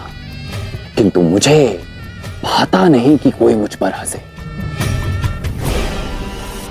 इसलिए मैं अपने मन की बात किसी से नहीं बताता। भगवान से भी नहीं। और यदि मैंने अभी सब कुछ बता दिया तो जो आनंद आने वाला है वो अधूरा रह जाएगा। जानते हो मगध क्या है?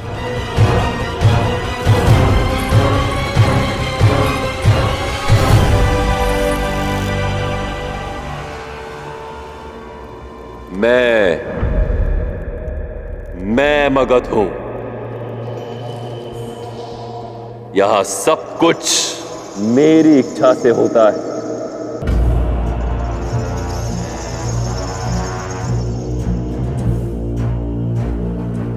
क्या होगा, कब होगा, कौन श्वास लेगा और कौन श्वास नहीं लेगा, ये सब मैं सुनिश्चित करता हूं।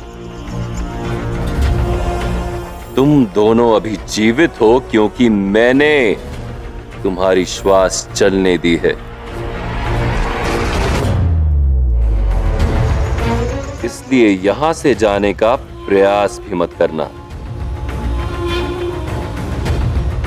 पमिनी, तुम्हारे प्राणों के साथ साथ मान का दान भी दिया है मैंने। अभी केवल तुम्हारी पगड़ी पुरु के पास भेजी है। समझदार हो, समझाओ इस कुटिल ब्राह्मण को। यहां से जाने का प्रयास कर मुझे विवश मत करना कि तुम्हारा सर पौरव राष्ट्र भेजना पड़े।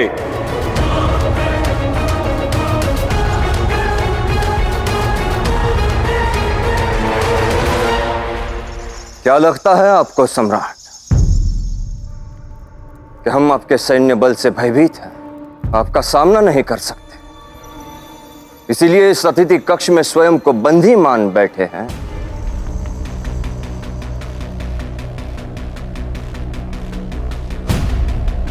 नहीं, मत भूलिए कि हम पुरु के पिता हैं। निशस्त्र है, परंतु इस कक्ष में उपस्थित प्रत्येक वस्तु को शस्त्र बनाकर आप पर प्रहार कर सकते हैं। परंतु हम शांत हैं, स्थिर हैं। जानते हैं क्यों? क्योंकि आपने पुरु को यहां बुलाया।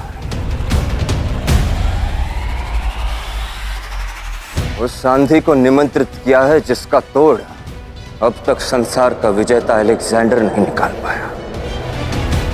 हम यहां हैं कि आपको पुरु से मिलता देखें, आपके हर प्रयोजन, हर उद्देश्य का स्वप्न पुरु के हाथों भंग होते हुए देखें।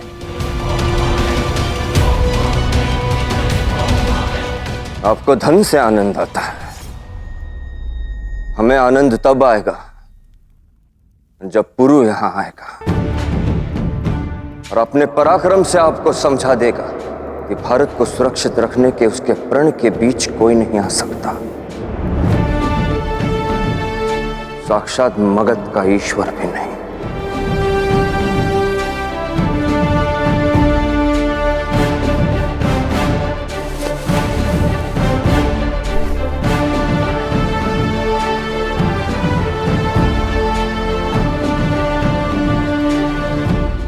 तो सज रहिएगा सम्राट, क्योंकि जब पुरु यहां आएगा तो अपना उद्देश्य भगवान को भी ना बताने वाला ये धनानंद स्वयं से पूछेगा कि क्यों उसने पुरु को यहां निमंत्रित किया।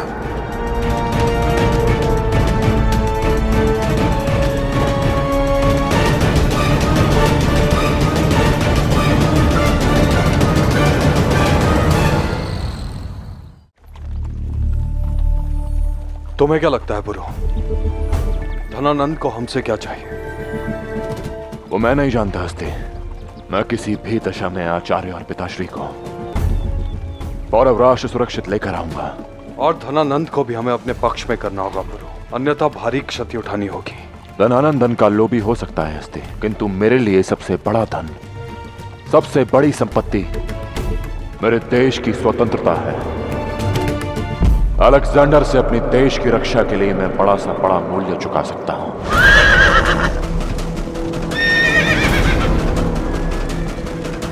हमें हर हाल में रॉक्सेन को यहां महफूज लाना होगा हेफेस्टियन।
क्यों?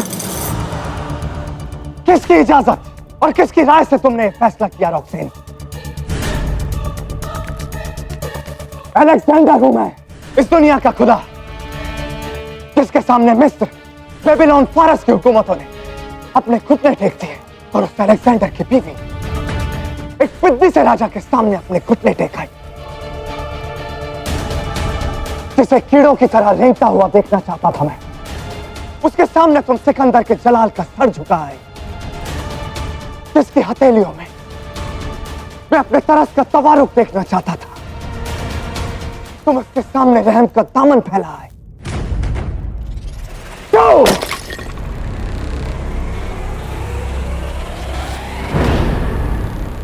मैं सिर्फ तुम्हारी सलामती चाहती हूँ अलेक्जेंडर। सलामती?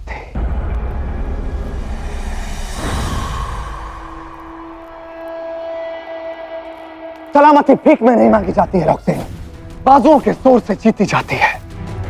आज तक मैंने जो भी चाहा वो मैंने पाया। मेरे लिए सबसे बड़ा मेरा नाम था रॉक्सेन, जिसे तुम एक तारीख में गुमनाम शख्स के सामने बिगाड़े। तुमसे बेहतर तो वो बारसीन रही जो नाकाम जरूर रही पर झुकी नहीं, जिसने पूरी ताकत से मुझसे अपना इंतकाम लेना चाहा। और तुम मेरे जान के अमान की भीख मांगाई। नफरत हो रही है मुझे अपने आप से आज।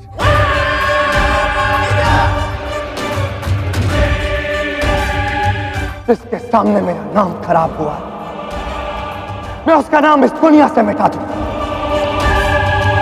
और तुम्हें भी इस गुनाह के लिए बख्शा नहीं जाएगा रॉक्सीन।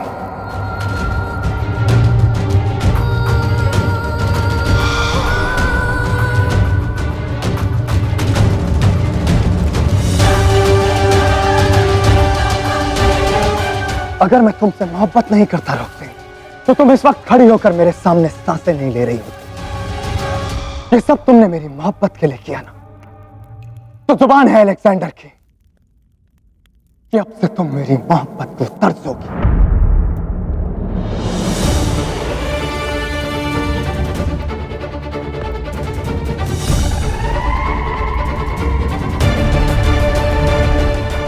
पोरस की क्या खबर है? मैं जल्द से जल्द उसका और पूरा मुल्क का मसला हल करना चाहता हूं।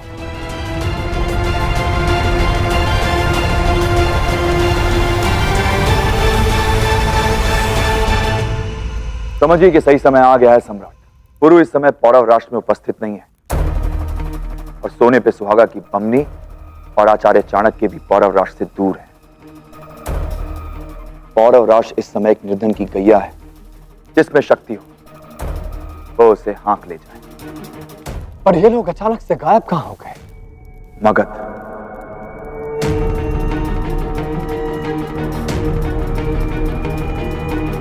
इससे पहले कि उन्हें मगध से मदद मिले, हमें पौरव मुल्क पर मैसेडोनिया का परचम लहरा देना चाहिए।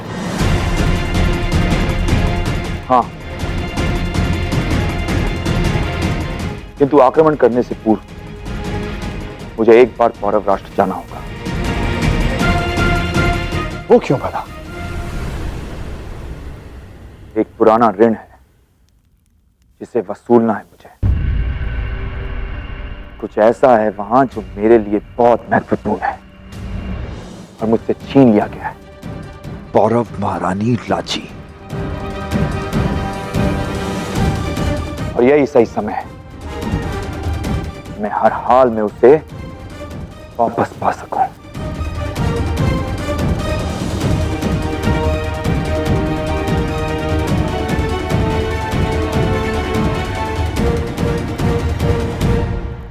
मैं अलेक्जेंडर को पहले ही सूचना दे चुका हूं कि इस समय पौरव राष्ट्र में कोई नहीं है। वो पौरव राष्ट्र को नष्ट करने के लिए आगे बढ़ रहा होगा।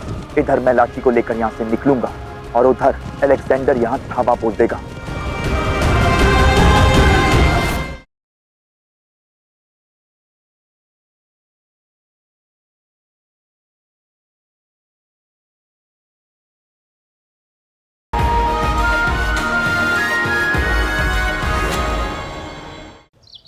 ईश्वर की कृपा है मामीश्री कि आप और अंबी कुमार यहाँ मेरे साथ उपस्थित हो। पुरु और पिताश्री यहाँ नहीं है और बाबा भी दस्युलोक में है। ऐसे में किसी विषम परिस्थिति में कोई तो अपना है जो मेरे साथ है।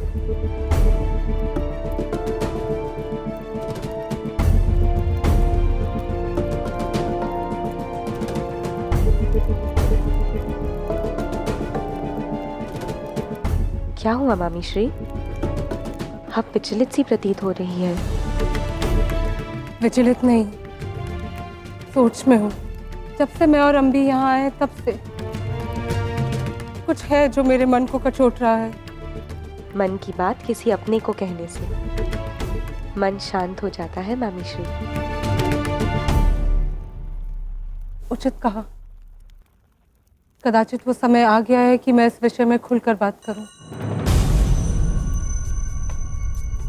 मैंने अपने पति को खोया और अंबी ने अपने पिता को। उनके हत्या के वास्तविक कारण केवल तुम मुझे बता सकती हो। उस दिन क्या हुआ था लाची? मुझे सत्य जानना है ताकि मन पर कोई बोझ ना रहे।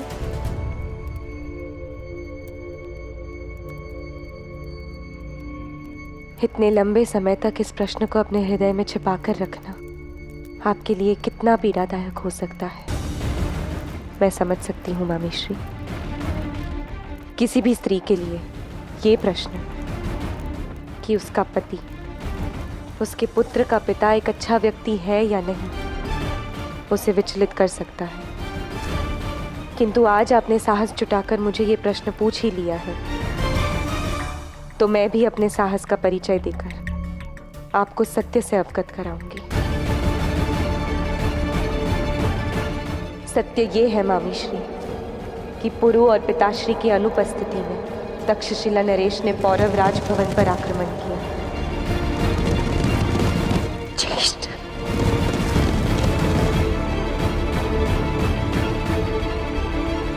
व्यू की रचना आरंभ करो। मैं स्वयं अनुसुईया को व्यू में लेकर जाऊंगा। तक्षशिला के व्यू में स्वागत है पौरव राजमाता।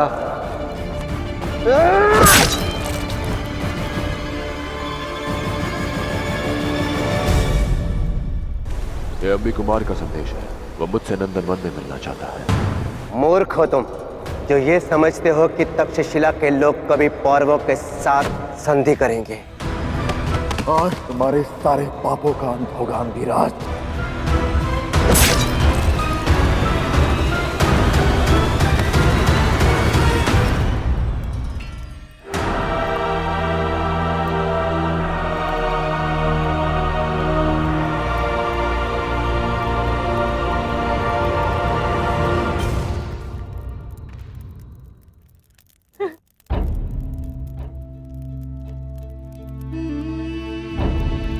मैं जानती हूँ कि ये वो सत्य नहीं है जो आप सुनना चाहती हैं, परंतु वास्तविकता यही है। प्रतिशोध की ज्वाला में एक मनुष्य अपनी सारी मर्यादा, सारे संबंधों और भावनाओं की आहुति दे देता। कदाचित यही परिस्थिति तक्षशिला नरेश की हुई थी, पर मुझे विश्वास है मामी श्री कि तक्षशिला और पौरव राष्ट्र अपने काले इतिहास को पीछे छोड़कर भविष्य के प्रकाश की ओर बढ़ेंगे।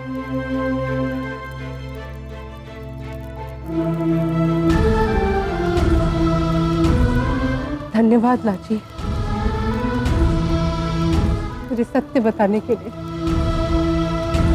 आशा है आज के स्पष्ट सत्य से हम भविष्य में उचित मार्ग का चयन और अनुसरण कर सकेंगे।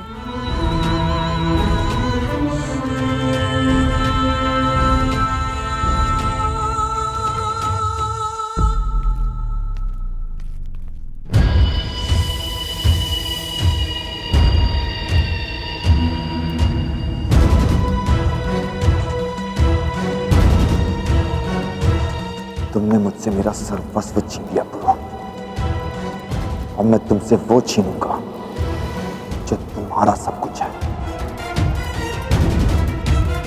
लाची,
विलंब से ही सही, पर अब बनी कुछ बात। एक राजा दूसरे राजा से भेंट करने आया है, और एक राजा वो भेंट भी लाया है जिसकी मांग दूसरे राजा ने की थी।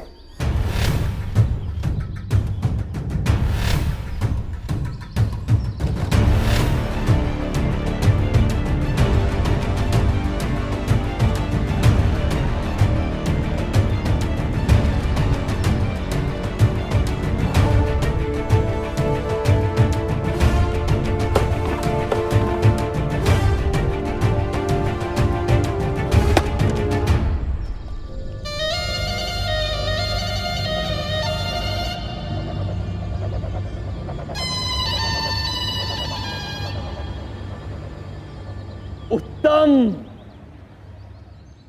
धन मुझे सबसे अधिक आनंद देता है, और वो आनंद और भी अधिक बढ़ जाता है जब संतोष हो जाए। जितना चाहा उतना मिला। महामात्य जी, महामात्य को कष्ट देने की क्या आवश्यकता?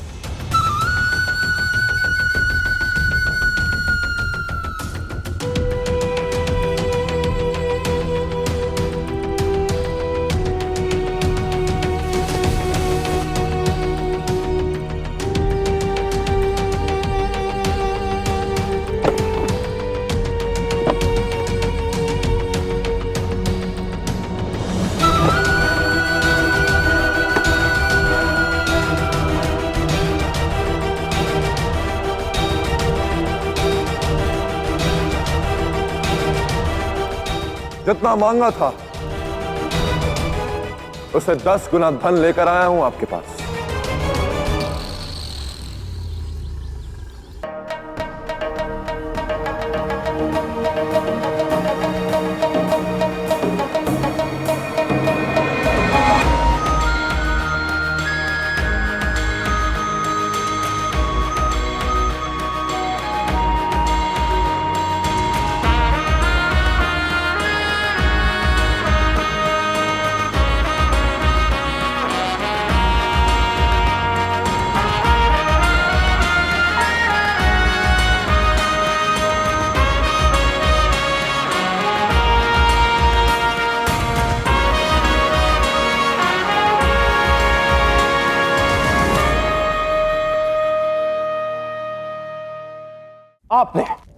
आपने मुझे ये मार्ग सुझाया था।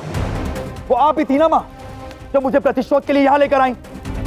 हाँ, और अब मैं ही तुमसे कह रही हूं कि हमारा मार्ग अनुचित है। जो हम कर रहे हैं वो अपराध है, पाप है पुत्र। अभी तक जिसे मैं सत्य समझ रही थी वो भ्रम के बादलों में छिपा हुआ झूठ था अम्बी। मेरी बात को समझने का प्रयास करो पुत्र। मुझे स्वयं अभी ये ज्ञात हुआ कि सत्य क्या है, और अब समय आ गया है कि तुम भी स्वीकार करो। दोष तुम्हारे पिता का था, इन लोगों का नहीं। मेरे पति, तुम्हारे पिता केवल एक देशद्रोही नहीं थे, किंतु उन्होंने अपनी बहन की भी हत्या की। मुझे विश्वास नहीं हो रहा है अब मेरी अपनी मां उन लोगों का पक्ष लेगी, उन लोगों का जिन्होंने हमारे संसार को जलाकर राख कर दिया है। नहीं अम्बी, तक्षशिला जिस आग में जलकर राख हुआ उसे तुम्हारे पिता ने सुलगाया था, और उसके पश्चात हम उसे हवा दे रहे हैं। अम्बी, स्थिति के और बुरे होने से पहले हमें ये सब रोकना ही होगा। अब ये नहीं रुक सकता मां। मैं इस मार्ग पर इतना आगे बढ़ चुका हूं कि मेरे पीछे लौटने का कोई अवसर नहीं। हाँ, आगे बढ़ूंगा तो वो अवश्य पा सकता हूं जिसे पाने की चाह मेरी वर्षों से है, पर अगर पीछे लौटा तो अपमान के अतिरिक्त और कुछ नहीं मिलेगा मुझे। अब मैं बल से या छल से, ताम ताम दंड भेद से अपनी हर वस्तु पुनः छीन लूंगा। जो मेरा है उस पर केवल मेरा ही अधिकार होगा। नहीं अम्मी, रुक जाओ पुत्र, रुक जाओ। मेरा पुत्र, ऐसा नहीं हो सकता। पर ऐसा हो चुका है, अब यदि मैं भूल स्वीकार कर भी लूं, तब भी उन अनगिनत हत्याओं का कलंक मेरे सर पर रहेगा जो मेरे कारण पौरव राष्ट्र में हुई। इधर से पुरु प्रहार करेगा, उधर से अलेक्जेंडर। अब मेरी सिर्फ एक ही ढाल है, तक्षशिला और पौरव राष्ट्र का मुकुट। अपने पिता की भांति बातें मत करो अम्बी। मुझे लगा था आप मेरी माता की भांति बनकर मुझसे बात करेंगी, पर यहां तो पुरु की मामी खड़ी है। अब आपका और मेरा दृष्टिकोण अलग हो चुका है। अब कुछ नहीं हो सकता मां। मैंने अलेक्जेंडर को पहले ही सूचना दे दी है कि इस समय पौरव राष्ट्र में कोई नहीं है। वो पौरव राष्ट्र को नष्ट करने के लिए आगे बढ़ रहा होगा। इधर मैं लाची को लेकर यहां से निकलूंगा और उधर अलेक्जेंडर यहां धावा बोल देगा।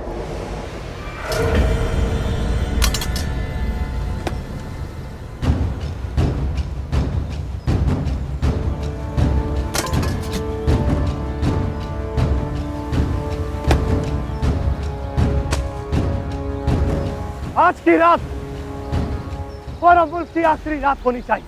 बूढ़ा, बच्चा, औरत, जवान जो देखे उसका कत्ल कर दो, ताकि पोरस को यह एहसास हो कि अलेक्जेंडर से दुश्मन उसे कितनी महंगी पड़ सकती है। इसी झेलम की कसम खाई थी ना पोरस ने कि वो मुझे अपनी माटी से खदेड़ फेंकेगा। तो जब पोरस वापस लौटे तो ये झेलम उसे यहीं के लोगों के खून से लाल दिखनी चाहिए। अलेक्जेंडर जिंदाबाद! अलेक्जेंडर जिंदाबाद! अलेक्जेंडर जिंदाबाद! अलेक्जेंडर जिंदाबाद! जंग की तैयारियां तकरीबन मुकम्मल है। हम बस आपके हुक्म का इंतजार कर रहे हैं। तो जो यहां रुके हैं उन्हें एहसास दिला दो अलेक्जेंडर के जलाल का।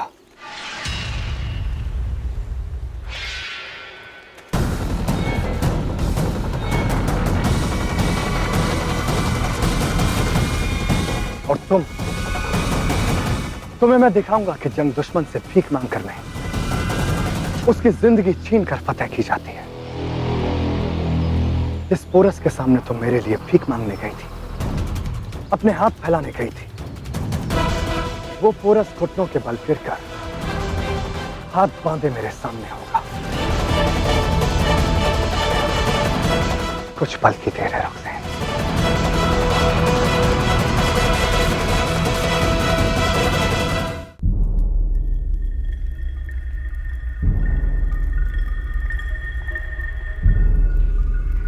एक बूढ़े पिता और क्रोधी ब्राह्मण के लिए कुछ अधिक मूल्य चुका रहे हो तुम। मैं तुम्हारी जगह होता तो एक कौड़ी अधिक नहीं देता। ना ना ना, व्यापार करना नहीं आता तुम्हें।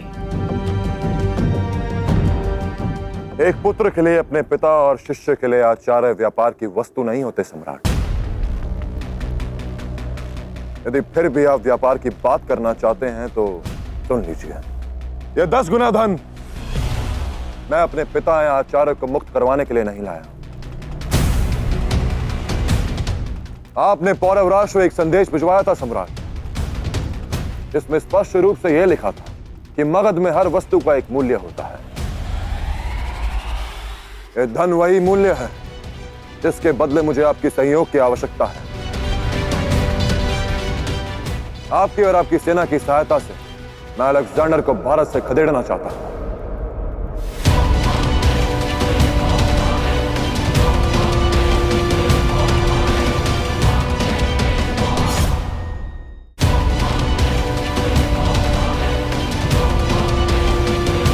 तुम अत्यंत धूर्त व्यापारी हो पूर्व।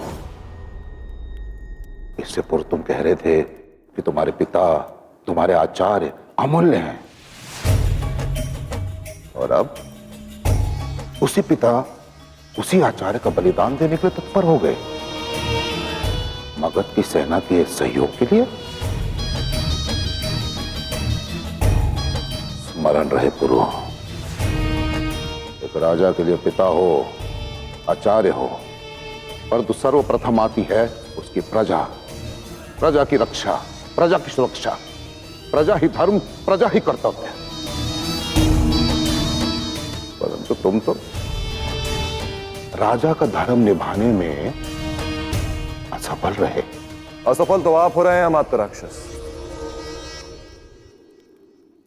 बहुत सुना है मैंने आपकी तीव्र बुद्धि और विवेक के विषय में, किंतु आपकी बुद्धि और विवेक मुझे समझने में विफल हो रहे हैं।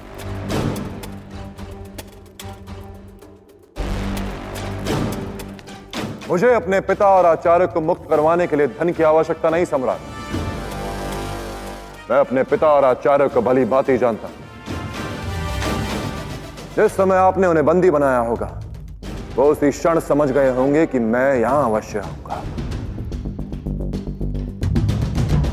किंतु मेरे यहां आने का उद्देश्य उन्हें मुक्त करवाना नहीं, अपने देश अपनी मातृभूमि की रक्षा करना होगा।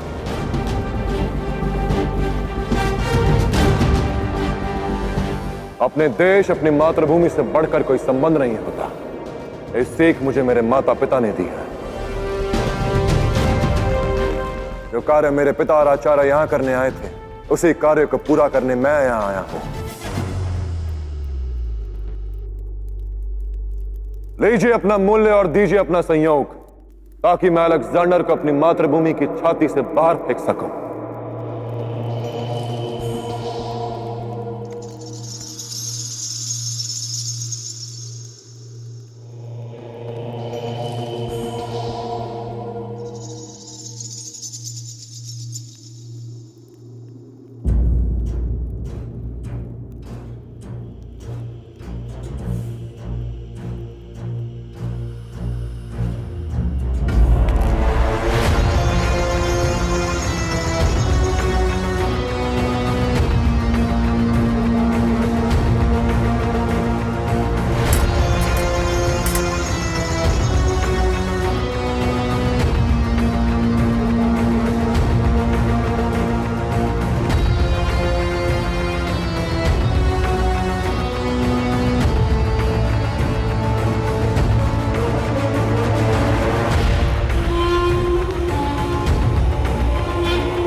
पहली बार ये धनानंद किसी के विचारों से प्रभावित हुआ है। तुम्हें यहां पर बुलाकर मैंने कोई भूल नहीं की पुरु। तो आप ही बता दीजिए सम्राट, मुझे यहां बुलाने के पीछे आपका उद्देश्य क्या था?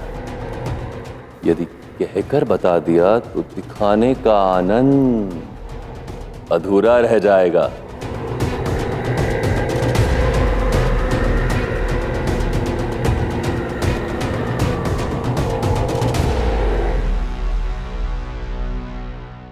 अफसोस, पोरस अपने मुल्क की आखिरी जंग लड़ नहीं पाएगा। अलेक्जेंडर को यह सूचना प्राप्त हो चुकी है कि यहाँ पौरव राष्ट्र में इस समय कोई नहीं।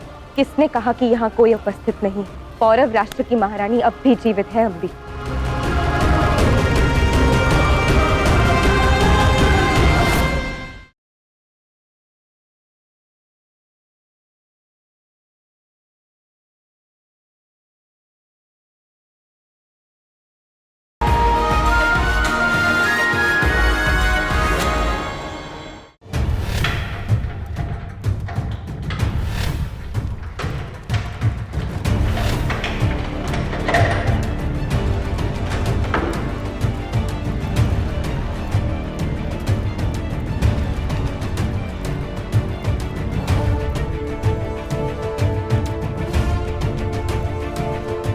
असमंजस में होंगे कि मैं तुम्हें यहां क्यों लेकर आया हूं।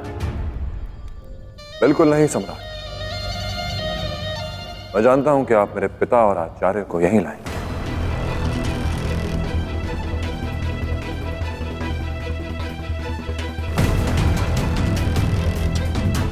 अब जब ये सत्य हमारे सामने आ ही चुका है तो विलंब कैसे?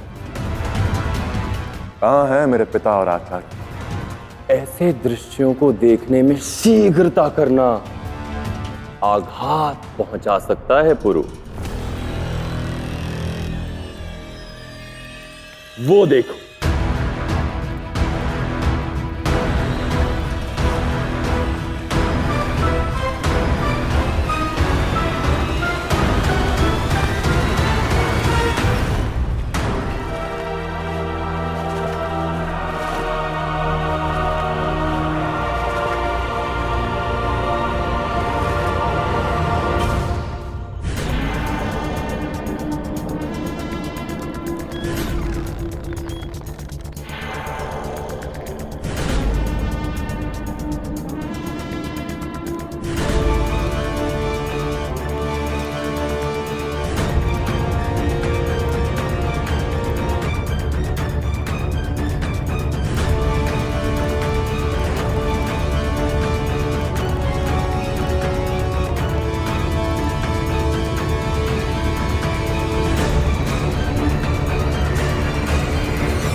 ये क्या उपहास है?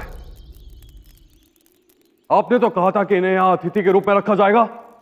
तुम्हें बीच में बोलने का अधिकार किसने दिया, बालक?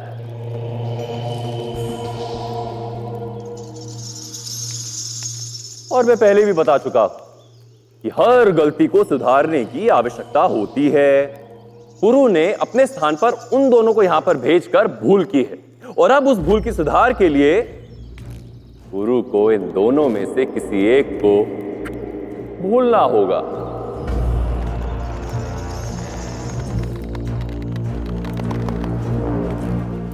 बहुत धन लेकर आए हो ना पुरु, किंतु प्राण केवल एक के बचेंगे। अब ये तुम पर निर्भर करता है कि कौन तुम्हारे लिए अधिक महत्वपूर्ण है।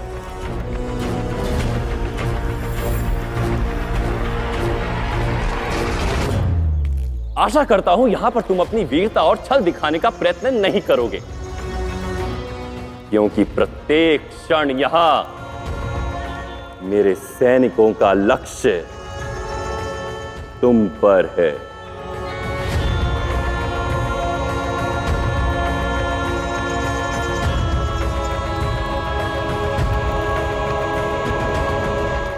इतना धन लाना तुम्हारी इच्छा थी, किंतु मेरी मंशा केवल एक को मुक्त करने की थी।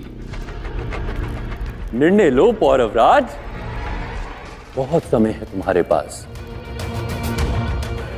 किंतु उनके पास नहीं। वहां रस्सी जली और उनके प्राण गए।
सोच में व्यर्थ एक एक पल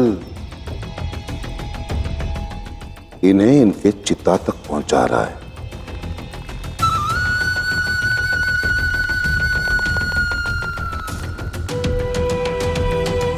समय नहीं है आपके पास। अब चुनाव आपके हाथ में। किसे चुनेंगे आप? अपने पिता पूर्व महाराज बमनी या फिर अपने आचार्य विष्णुगुप्त चाणक्य को?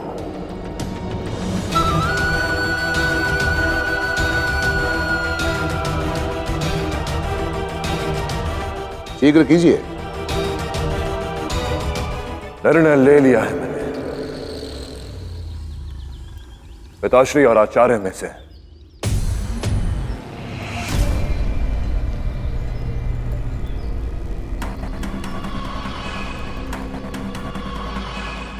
मैं आचार्य को मुक्त करवाना चाहता हूं।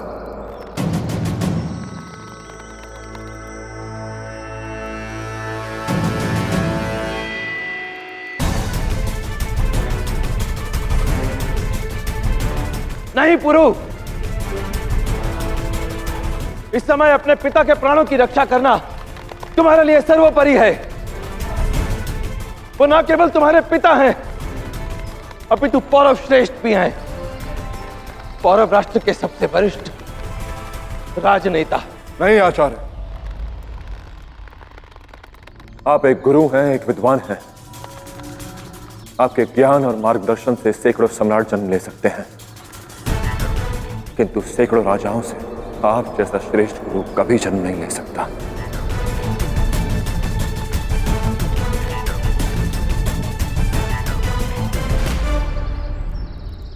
अखंड भारत को आपकी आवश्यकता है।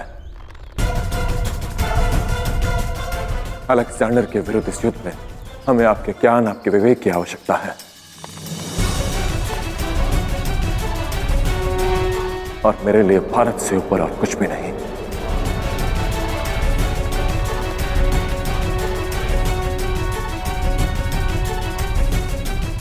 आपकी रक्षा के लिए मेरे पिता के प्राण किया, मैं स्वयं अपने प्राणों की बलि देने को सच हूं।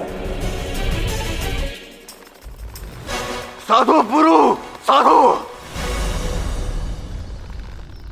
आज यदि आचार्य के स्थान पर तुम हमें चुनते तो हम यही सोचते कि तुम्हें पौरव राज बनाकर हमने भूल की।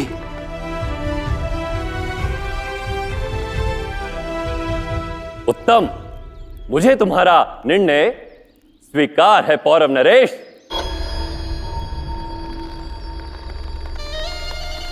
महामात्य, इस ब्राह्मण चाणक्य को मुक्त कर दो। जी मामही।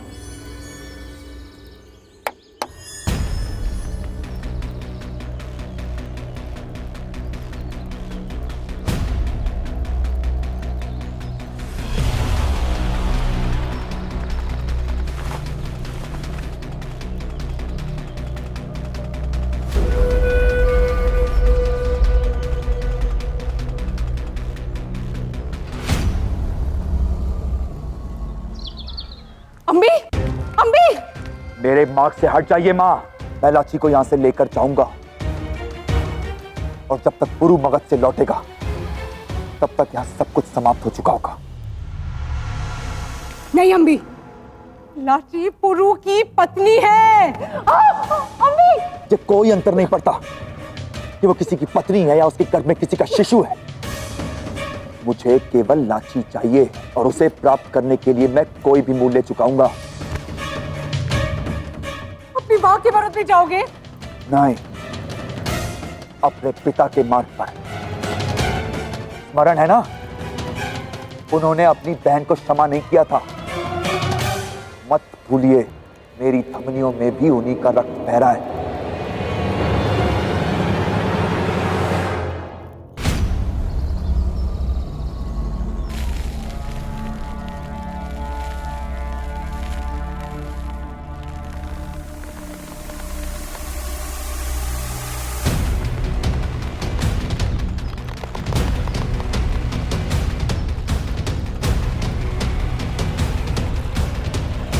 प्रति क्षण ये रेत फिसल रही,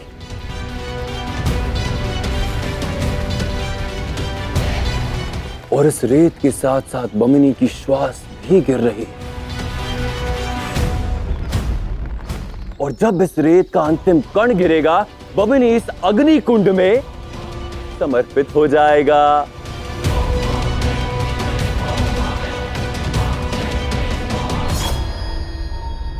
और आप कुछ नहीं कर पाओगे। मैंने आचार्य का चयन अवश्य किया है सम्राट, किंतु मैंने ये कभी नहीं कहा कि मुझे अपने पिता की मृत्यु स्वीकार है।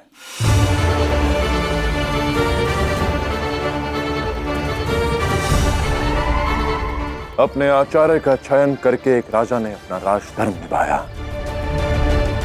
अब अपने पिता की प्राणों की रक्षा करके एक पुत्र संतान होने का धर्म निभाएगा।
तुम आचार्य को लेके यहाँ से सुरक्षित निकल जाओ।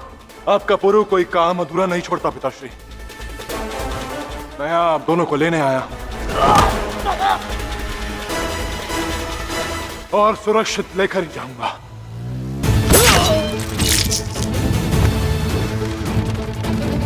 अब देखते हैं कि ये चुनौती तुम कैसे पार करते हो पुरु।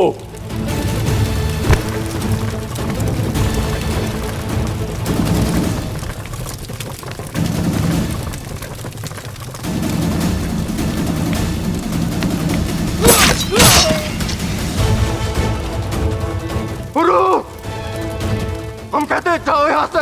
आपको लिए बिना नहीं जाऊंगा पिताश्री।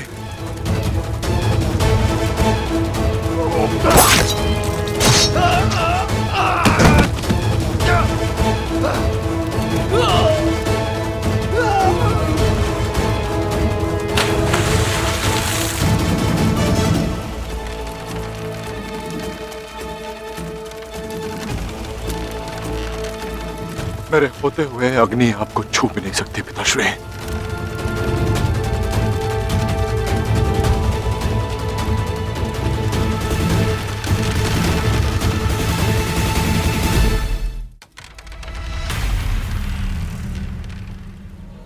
महामात्य। जी मामही।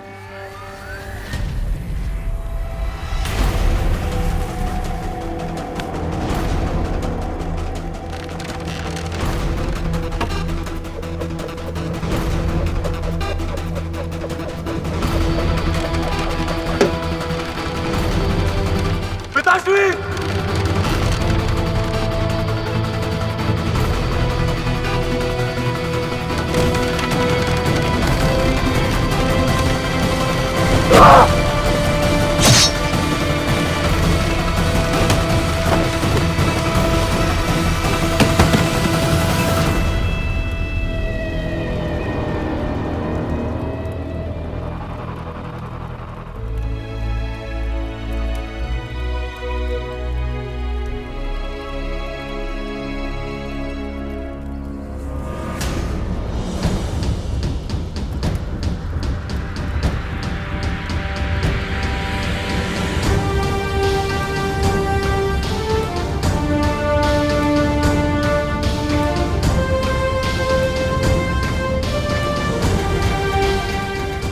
आप ठीक तो है ना पिताश्री? जिसका पुत्र तुम जैसा हो पुरु, संसार की कोई शक्ति उसका हित नहीं कर सकती।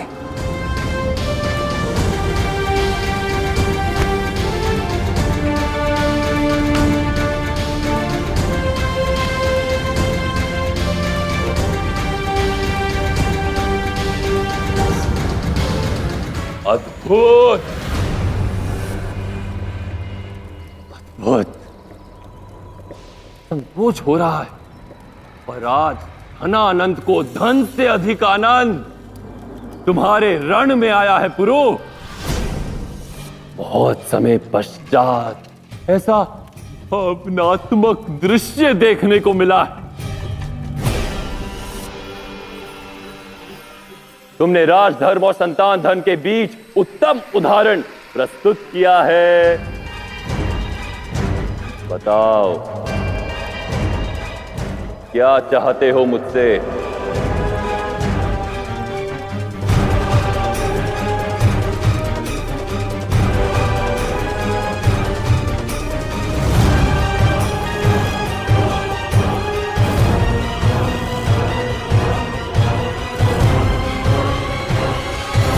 शीघ्र ही हमारे गुप्तचर से संपर्क करें और मुझे सूचित करें कि मगध से महाराज पुरुषोत्तम या अन्य किसी का कोई संदेश आया है क्या।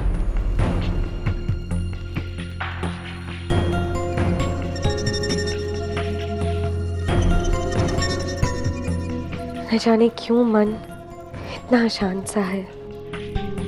कहीं कुछ अशुभ तो नहीं। तुम बस सुरक्षित लौटना पुरु।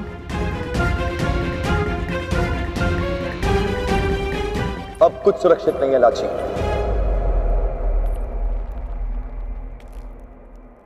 सब समाप्त हो चुका है।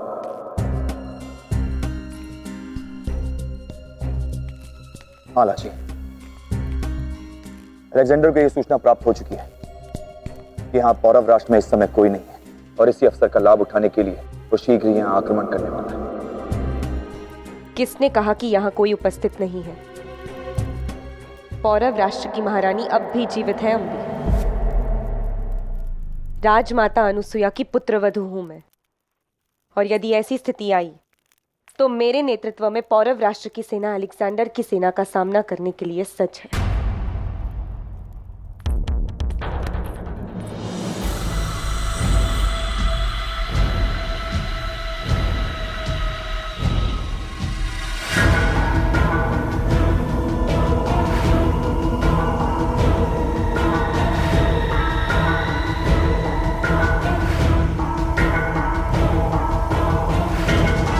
तुम्हें इस संदर्भ में चिंतित होने की कोई आवश्यकता नहीं है।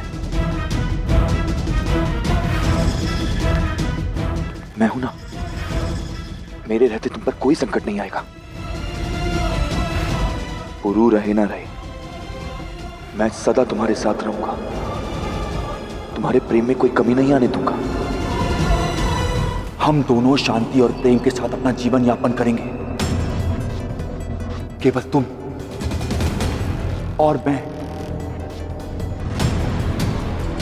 अब तुम सदा के लिए मेरी हो जाओगी और मेरे साथ रहोगी।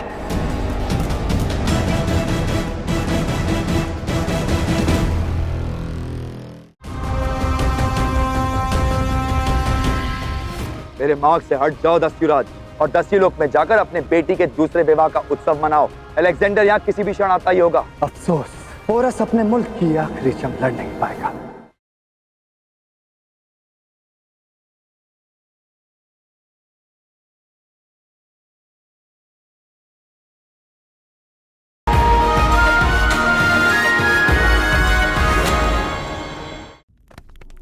क्या व्यर्थ की बातें कर रहे हो अंबी कुमार? तुम्हारे मन में ऐसा विचार आया ही कैसे? मैं एक विवाहित स्त्री हूं, तुम्हारी भाभी हूं मैं, और शीघ्र ही किसी की मां बनने वाली हूं। और तुम? देखो लाची, ये शिशु, ये विवाह, ये मेरे लिए कोई बाधा नहीं। ये तुम्हारे प्रति मेरे प्रेम को कम नहीं कर सकते। लाची, मैं बस हम दोनों को साथ देखना चाहता हूं, और आज अवसर है मेरे पास। दूर रहो अंबी कुमार। पुरुदस्य लोक में पला पड़ा और मैं सदा से राजकुमार रहा, और अब अलेक्जेंडर की कृपा से तक्षशिला के साथ साथ पौरव राष्ट्र का भी राजा बन जाऊंगा मैं। हम दोनों एक साथ एक नया जीवन आरंभ करेंगे।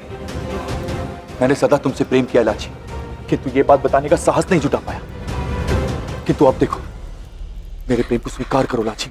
मैं तुम्हें तक्षशिला ले जाऊंगा और अलेक्जेंडर के साथ कोई संधि कर लूंगा, ताकि तुम्हें फिर कभी युद्ध और रक्त के मध्य अपने जीवन न जीना पड़े। मति भ्रष्ट हो गई है क्या तुम्हारी अंबी कुमार? होश में तो हो। मैंने तुमसे कभी प्रेम नहीं किया है। तो क्या हुआ, अब करोगी? मेरे और तुम्हारे बीच में बाधा पुरु है ना, तो एक बार वो पुरु समाप्त हो जाए, फिर तो तुम मुझसे प्रेम कर सकती हो। बस अंबी कुमार, सावधान। पुरु के विरुद्ध एक और शब्द भी बोला तो परिणाम उचित नहीं होगा। क्यों ना बोलूं उस पुरु के विरुद्ध? राजा नहीं, हत्यारा है वो। मेरे पिता की हत्या की है उसने। हत्या? मुक्ति दी है तुम्हारे पिता को एक विभत्स भरे जीवन से। यदि तुम्हें यही लगता है कि पुरु ने तुम्हारे पिता की हत्या की है, तो वो उसी के योग्य थे। पुरु ने उनकी हत्या करके उचित किया। और अब यदि तुम इसी क्षण यहाँ से नहीं निकले, तो मैं तुम्हें पौरव राष्ट्र से निष्कासित करवा दूंगी। वैसे भी तुम अपनी सारी सीमाएं लांघ चुके हो। मेरे क्रोध के सीमा की परीक्षा ना लो अंबी कुमार। चले जाओ यहाँ से। कब से तुम्हें बड़े प्रेम से अपना प्रेम समझाने का प्रयास कर, पर अब ना धीरज बचाए मेरे पास न समय। तुम्हारी आंखों पर तो पूरों के प्यार की पट्टी बंधी हुई है। बहुत हुआ, अब अपने प्रेम को समझाने के लिए मुझे बल का प्रयोग करना पड़ेगा।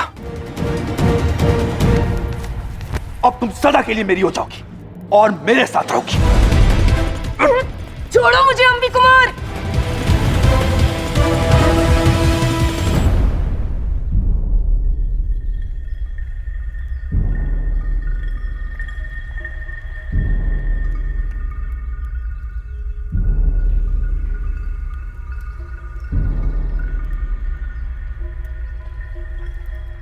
यही शिक्षा, यही संस्कार मुझे मेरे माता पिता ने बचपन से दिए हैं सम्राट, कि जिस धरती माँ की गोद में हमारा जन्म हुआ, जिस धरती माँ की गोद में हम पले बढ़े, जिस धरती माँ ने हमें हमारी सारी कमियों के साथ, हमारी सारी अच्छाइयों के साथ स्वीकार किया, जब समय आने पर उसका ऋण चुकाना पड़ जाए, तो हमें कभी भी पीछे नहीं हटना चाहिए।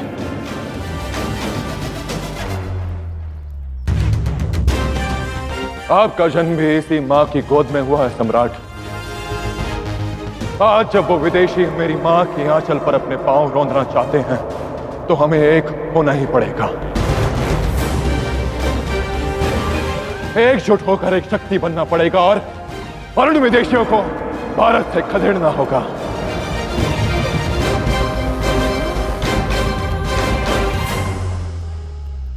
सम्राट, मैंने इस युद्ध में अपना बहुत कुछ गंवाया है, यहां तक कि अपनी मां को भी।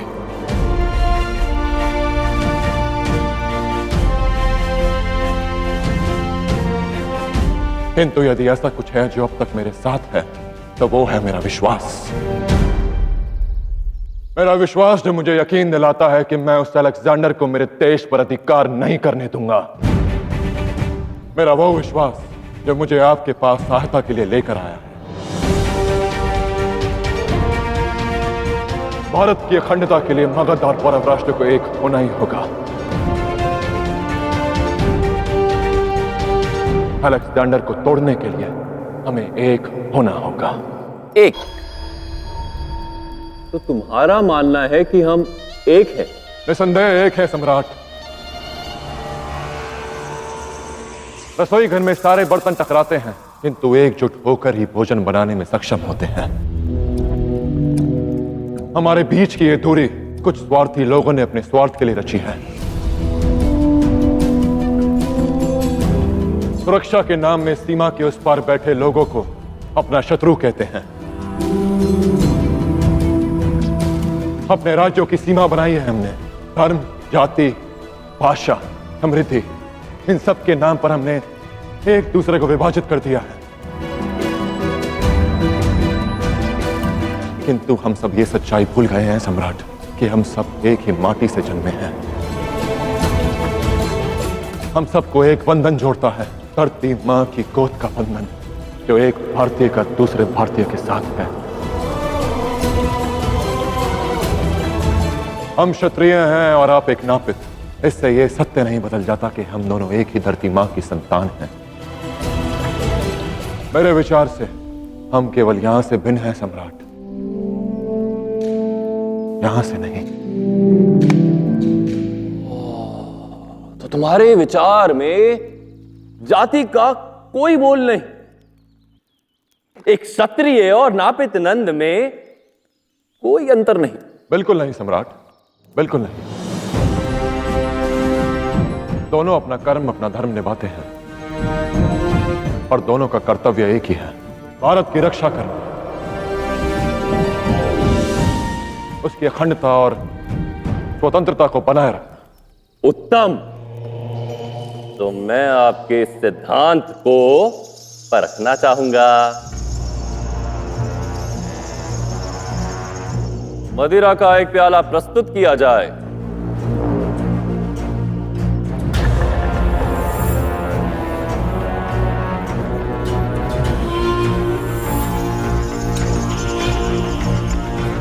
हम एक हैं, समान हैं। ये बातें सुनने में सुखदाई लगती हैं, परंतु जब इसे अनुभव करना पड़ता है तो वास्तविकता कुछ और होती है। इन खोखले शब्दों से जिया नहीं जा सकता, और ये मैं सिद्ध कर दूंगा कि तुम्हारे विचार और व्यवहार में कितना अंतर है।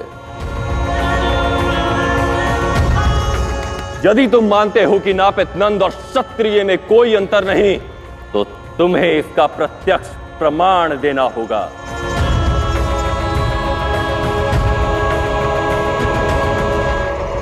मैं भी तो देखूं, तुम्हारा नाम ही केवल पुरुषोत्तम है या सत्य में तुम उत्तम हो।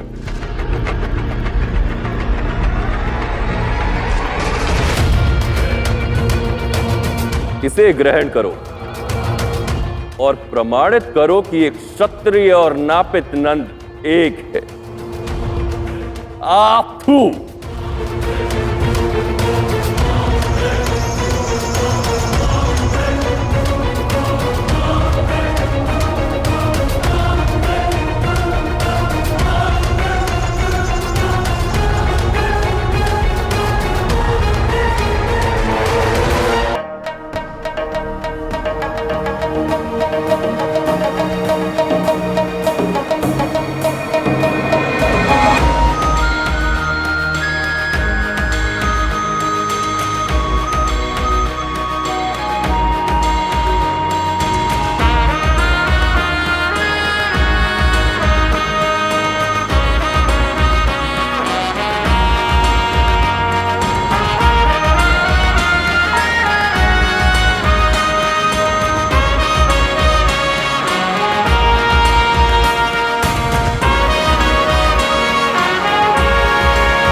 सिद्ध करो कि हमें बहने वाला रक्त, स्वेद, शेष सब एक है। करो ग्रहण।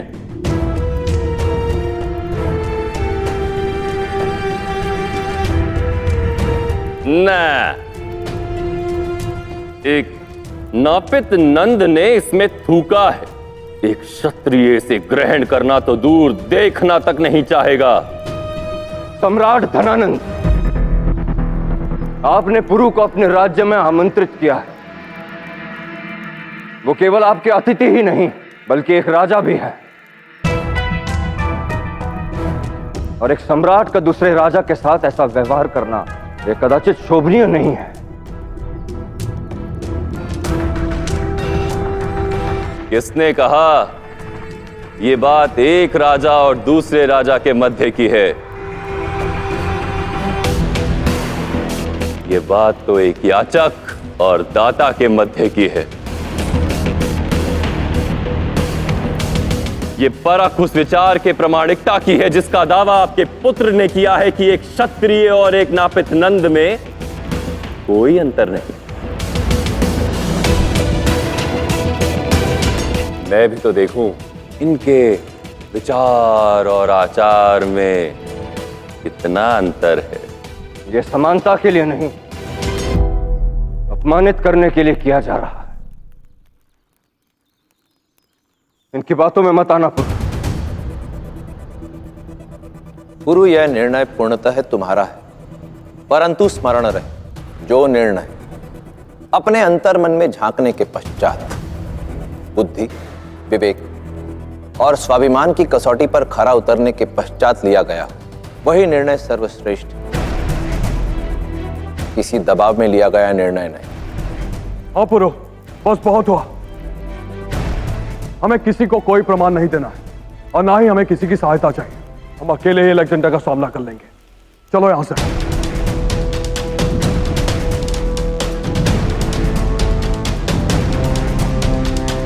यदि अपने पांव पीछे खींचे तो ये लोग मुझे भगोड़ा समझेंगे हस्ती।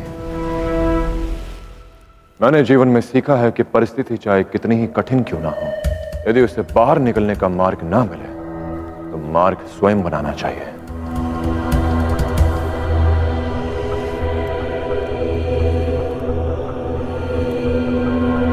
तथ्य यह है कि मैं इस मदिरा को स्वीकार नहीं करना चाहता सम्राट, और कारण यह नहीं कि इसमें एक नापित ने थूका है जिसे एक क्षत्रिय को ग्रहण करना है, बल्कि कारण यह है कि ऐसा कृत्य किसी भी जीव के साथ करना अशोभनीय है।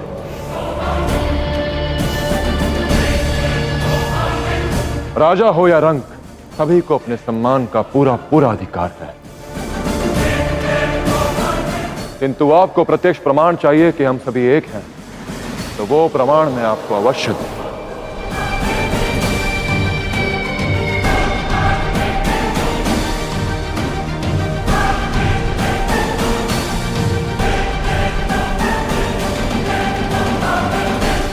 छोड़ दो मुझे अंबी कुमार, हमारी बुद्धि भ्रष्ट हो गई अंबी कुमार, ये अनर्थ मत करो।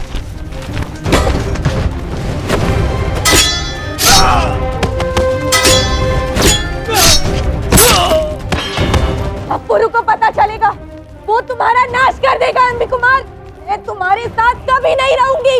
अवश्य रहोगी, रहना होगा मेरी इकलौती विजय का चिन्ह बनकर। अब तक जो कुछ भी मेरे साथ जीवन में अनुचित हुआ है, उसका कारण पुरु ही था। सब कुछ छीना उसने मुझसे, अब मैं उससे उसका सब कुछ छीन लूंगा। तुमने अपनी सारी हदें पार कर दी अंबी कुमार। जो व्यक्ति समझाने से ना समझे, उस पर प्रहार धर्म है। अच्छा, तो अब तुम मुझे बल दिखाओगी।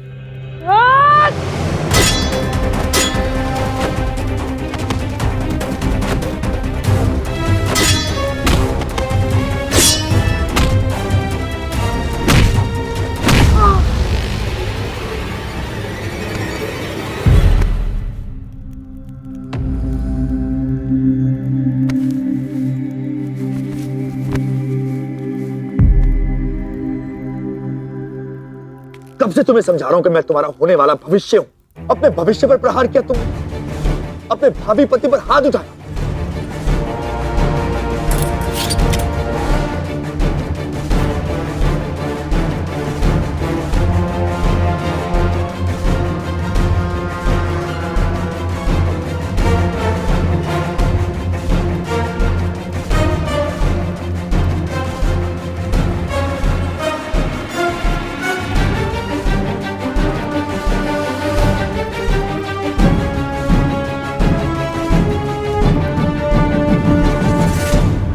दोबारा उपदेश मत प्रारंभ करना मां। हट जाओ मेरे मार्ग से। नहीं अम्बी, मैं तुमसे प्रार्थना करती हूँ कि ये अनर्थ मत करो अम्बी। लाची किसी की पत्नी है, अब मत करो। एक माँ की विनती है अपने भटके हुए पुत्र से। कोई माँ नहीं है मेरी। अब मेरा केवल एक ही लक्ष्य है और वो है लाची को पाना। मैं इसे यहां से दूर ले जाऊंगा और ऐसा करने से मुझे कोई नहीं रोक सकता, आप भी नहीं। नहीं अम्बी, रुक जाओ पुत्र, रुक जाओ। ये पाप है। एक पाप तुम्हारे पिता ने किया था अपनी बहन की हत्या करके। एक पाप तुम कर रहे हो अम्बी, अपने भाई की बेटी का हरण करके। चली जाओ अम्बी। नहीं अम्बी, मैं तुम्हें नहीं जाने दूं। नहीं, यदि आज तुम इसे यहाँ से लेके जाना चाहते हो तो तुम्हें अपनी माँ को मारकर जाना होगा। भावुकता में तक्षशिला छोड़कर आया हूं मां। कोई प्रभाव नहीं पड़ेगा आपकी किसी धमकी का मुझ पर।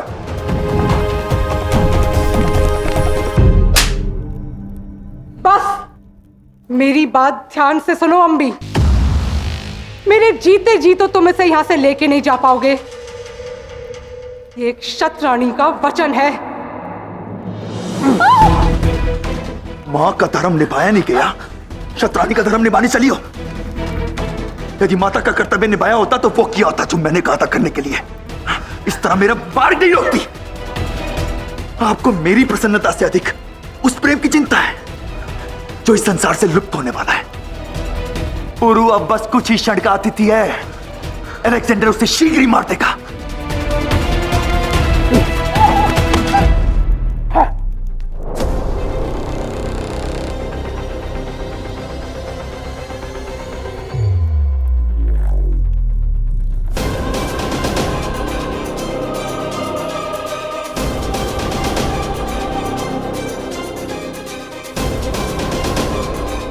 आज तुमने सिद्ध कर दिया कि मैं एक मां के रूप में असफल रही।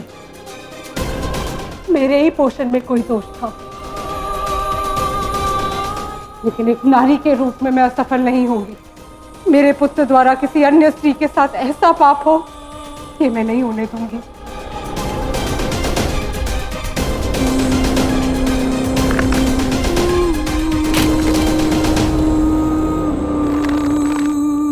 रुक जाओ अम्बी कुमार, ये तुम्हारी अंतिम चेतावनी है।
मैं यहाँ किसी दाता का याचक बनने नहीं आया हूं सम्राट। एक भारतीय दूसरे भारतीय को समझाने आया है कि वो उसकी सहायता करे।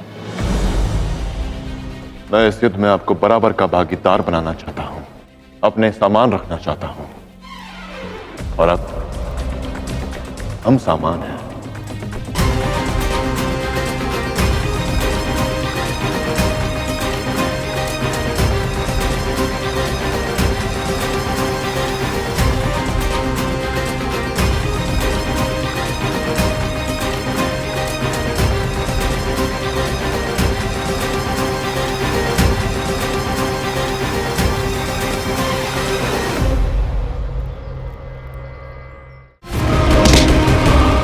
धनानंद उनमें से नहीं जो अपनी पराजय आसानी से स्वीकार कर ले और पुरु मगध के सहयोग के लिए किसी भी मूल्य पर जीतेगा।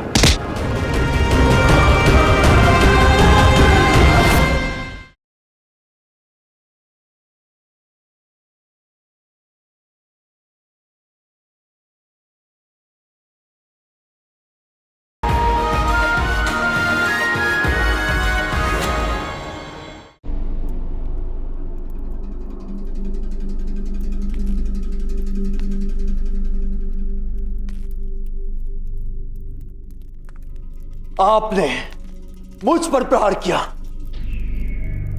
नहीं, जिस पाप को जन्म दिया उस पर प्रहार किया। यदि संतान भूल करे तो उसे उचित मार्ग दिखाना माता पिता का उत्तरदायित्व होता है, और संतान फिर भी ना माने तो उसके द्वारा निर्दोषों पे किए गए अत्याचारों को रोकना मां का धर्म। आज ये मां अपनी पुत्री के लिए लड़ेगी। अब तक मैं मौन था क्योंकि आप मेरी मां हैं। सावधान! जो मुझे अपनी दूषित वाणी से मां कहा तो मैं लज्जित हूं कि मैंने तुम जैसे पुत्र को जन्म दिया। आज तुमने अपने कर्मों से प्रमाणित कर दिया कि तुम मेरे नहीं, केवल अपने पिता के पुत्र हो। उन्हीं की भांति अपना स्वार्थ सिद्ध करने के लिए तुमने संबंधों की सारी मर्यादाएं तोड़ डाली। अब तक मैं पुरु को दोषी मानती आई, किंतु आज पता चला कि मेरे ही सिक्के में खोट है, और सिक्का अगर खोटा होना तो उसे बाजार में चलाते नहीं है, जिस आर्ट से जन्मा है उसी में झोंक देते हैं। पुत्र कहते हो अपने आप को? पुत्र कहलाने का अगर कोई पात्र है तो वो है पुरु। उसके गुणों का एक कण भी तुम में आ गया होता ना, तो आज तुम और ये मां धन्य हो गए होते।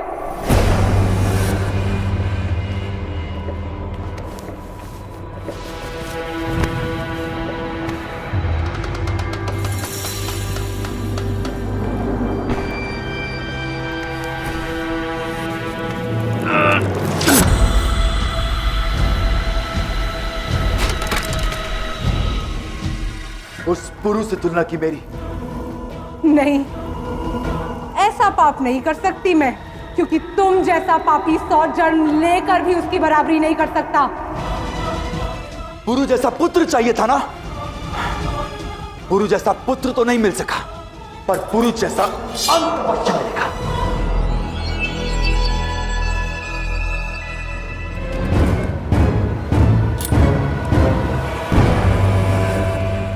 अपनी बोई फसल स्वयं ही काटनी पड़ती है।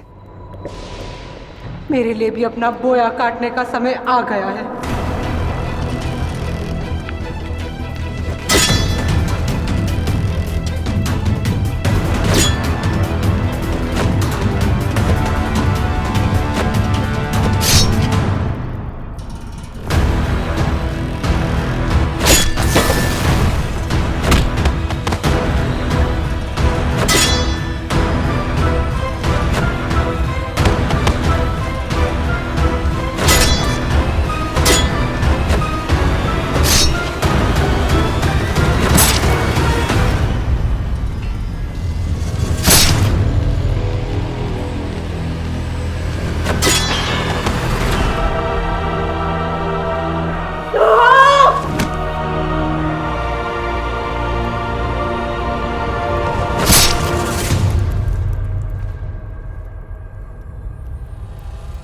तुम यहां पुरु की प्रतीक्षा में अपना दम तोड़ोगी, और वो पुरु अपनी आंखों में अखंड भारत का सपना लिए है।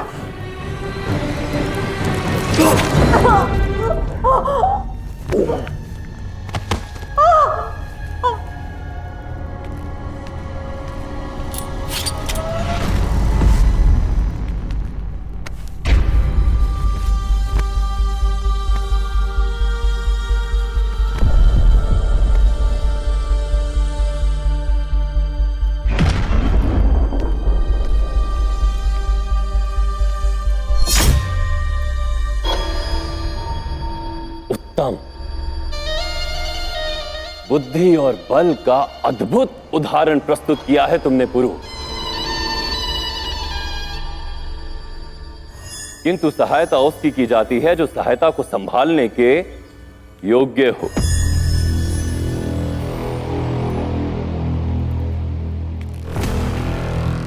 यदि तुम चाहते हो कि मेरी सेना तुम्हारे पक्ष से युद्ध करे, तो तुम्हें यह सिद्ध करना होगा कि तुम अलेक्जेंडर को हराने के योग्य हो।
मगध की सेना को सहायक बनाना चाहते हो। जानते हो मगध की सेना है कितनी?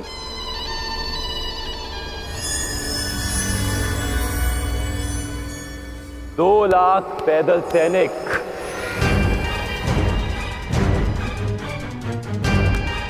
80 सहस्त्र अश्वरोही, 8 सहस्त्र रथ, 5 सहस्त्र गज सेना। इतनी सेना देखना तो दूर, तुमने सुना भी नहीं होगा।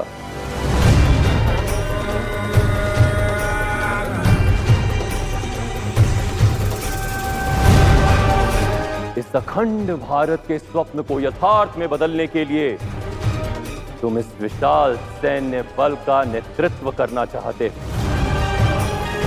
तो आओ सिद्ध करो कि तुम इस नेतृत्व के सक्षम हो।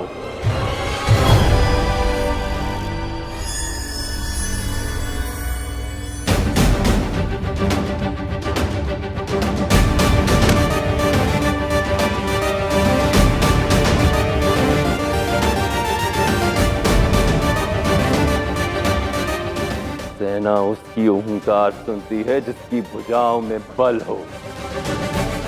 तुम्हारी भुजाओं में तो इतना बल भी नहीं कि मुझे धरती पर गिरा सको। तो फिर सहस्त्र सैनिकों और रथ का भार कैसे सहेंगी तुम्हारी ये दुर्बल भुजाएं?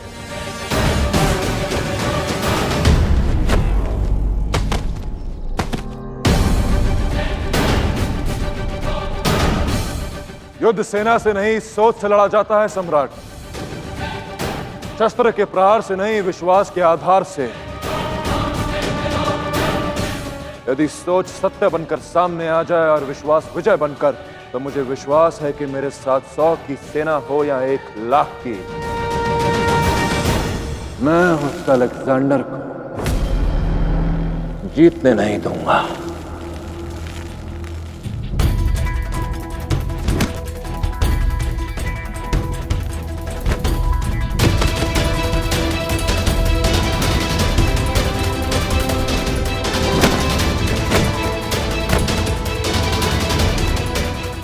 युद्ध शब्दों से नहीं, बल से जीता जाता है पौरव नरेश।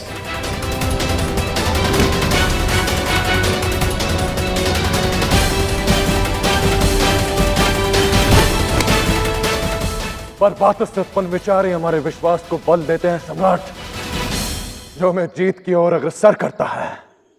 राम!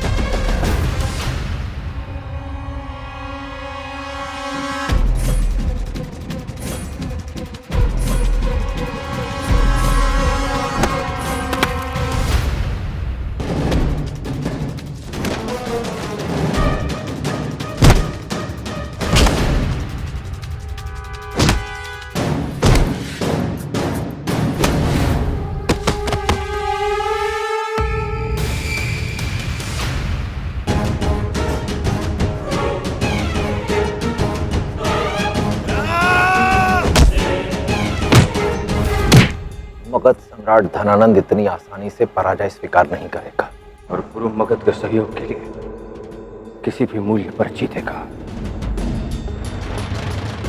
उसे अलेक्जेंडर को हराने के लिए यहां जीतना ही होगा। समय केवल पुरु की ही नहीं, समस्त भारत की परीक्षा ले रहा है पौरवश्रेष्ठ।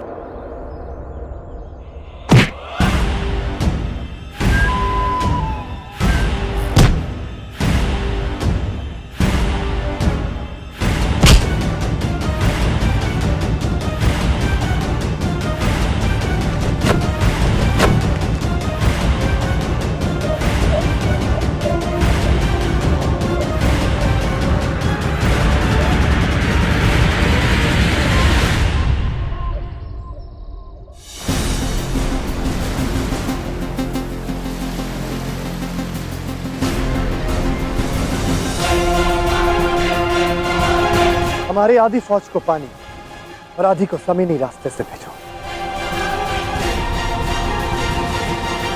इस वक्त पूरा मुल्क में कोई नहीं है, इसलिए हमारी आधी फौज भी काफी है। बाकी को जरूरत पड़ने के वक्त के लिए तैयार रखो। अंबी कुमार बस लौटता ही होगा।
तो आज तुमने सिद्ध कर दिया कि तुम उस देशद्रोही अंबिराज के पुत्र हो।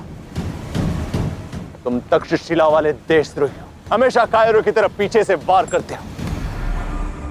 पिता ने बहनों की अनुपस्थिति में बहन की हत्या की और अब पुत्र भाई की अनुपस्थिति में भाभी के मान के साथ खिलवाड़ करने जा रहे।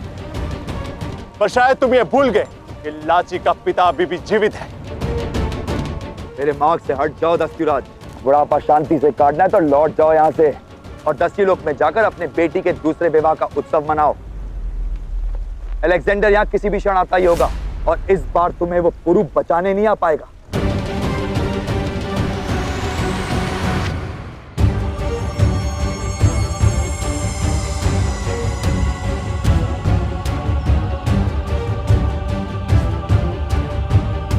मुझे जो प्रमाणित करना था मैंने कर दिया सम्राट। अब निर्णय आपका है।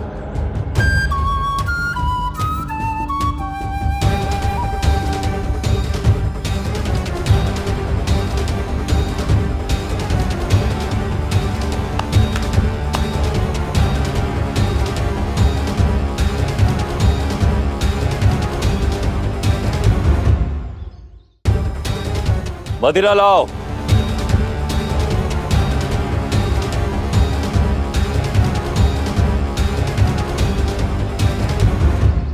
उस समय मैं तुम्हारा अपमान करना चाहता था, किंतु अब अभिनंदन करता हूं।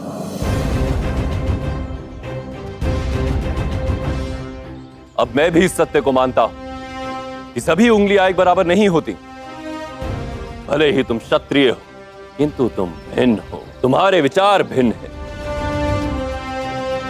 मैं तुम्हारी इस बात से भी एक मत हूं कि मनुष्य के विचार और विश्वास ही उसके समक्ष आते हैं।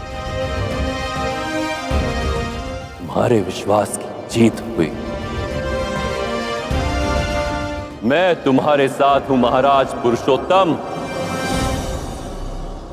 भगत तुम्हारे साथ है।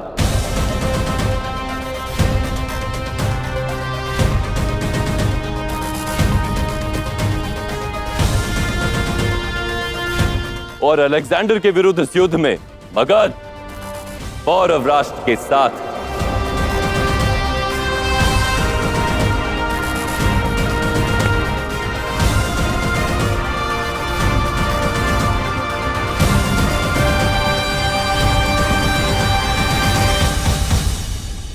अभिनंदन स्वरूप ये मदिरा स्वीकार करो। धन्यवाद सम्राट, किंतु मैं यहां केवल संधि की कामना लेकर आया था, और जो युद्ध मैं लड़ रहा हूं उसमें ना ही मद का कोई स्थान है और ना ही मदिरापान का।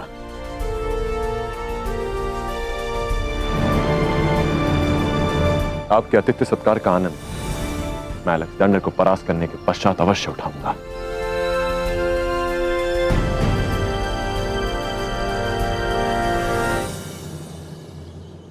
पौरव राष्ट्र और मगध अब एक हैं। अखंड भारत की शुरुआत हो चुकी है अलेक्जेंडर। भारत पर अधिकार करने का तुम्हारा स्वप्न अब खंड खंड होगा। पत्नी रानी थी, इसलिए मुट्ठी भर दस्युओं ने राजा का कह दिया, स्वयं को योद्धा समझने लगे। लड़ना तो दूर की बात है, तुम मुझे खरोच तक नहीं पहुंचा सकते दस्युराज। तुम्हारे हाथ लकड़ी उठाने में ही सक्षम है, तलवार उठाओगे तो मोच आ जाएगी। अपनी इस छड़ी का सहारा लेकर दस्यु लोग लौट जाओ, अन्यथा मृत्यु लोग पहुंचा दूंगा तुम्हें। पंगु। मुझे पंगु कह रहे हो अंबी कुमार, परंतु वास्तविकता में पंगु तुम हो।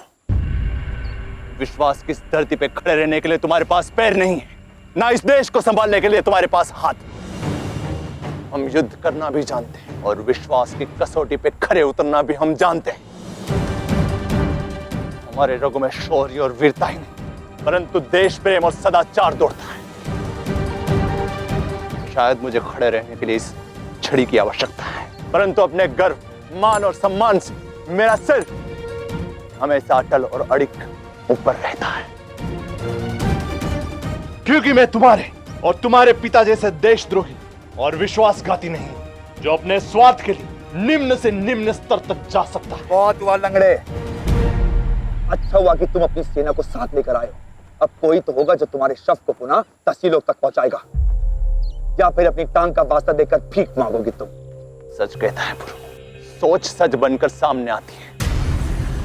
यदि एक टांग पे अपने आप को पंगु समझे तो भिखारी हो सकता है, परंतु वही एक टांग से नृत्य करे तो नटराज, उसी एक टांग से तप करे तो योगी, और उसी एक टांग से तांडव करे तो महाकाल। और आज तुम्हारे सामने दस्युराज नहीं, महाकाल खड़ा है। अच्छा, अपनी सेना को साथ में देखकर बोल फूट रहे। तुम्हारे सामने दस्युराज नहीं, एक पिता खड़ा है अपनी पुत्री की रक्षा करने के लिए। इनमें से कोई भी सैनिक हमारे मध्य नहीं आए। आज मैं और तुम युद्ध करेंगे, और उस युद्ध में मैं तुम्हें मृत्यु दंड दूंगा। मेरा अंतर्मन मुझे यह संकेत दे रहा है सम्राट कि मुझे शीघ्र अतिशीघ्र पौरव राष्ट्र की ओर प्रस्थान करना चाहिए। आशा है कि आप अपनी सेना को शीघ्र ही भेजेंगे। अवश्य, अपनी योजना की जानकारी भिजवा देना, मगध प्रस्तुत हो जाएगा। संदेश के आदान प्रदान का समय नहीं है हमारे पास सम्राट। हम युद्ध की मुहिम पर खड़े हैं। मेरे विचार से आपको इसी क्षण अपनी सेना को सच करना चाहिए। जो टुकड़ियां तैयार होती जाएं, उन्हें आप भेजते रहें। इस प्रकार लगभग 2 सप्ताह में आपकी पूरी सेना पौरव राष्ट्र पहुंच जाएगी। तब तक मैं अपनी योजना भी बना लूंगा।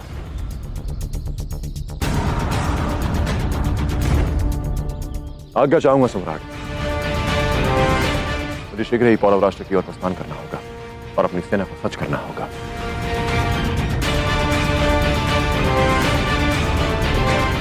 और यह अलेक्जेंडर के विरुद्ध मेरा अंतिम युद्ध होगा।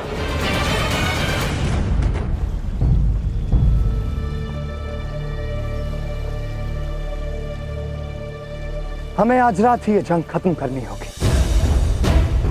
अफसोस पोरस अपने मुल्क की आखिरी जंग लड़ नहीं पाएगा।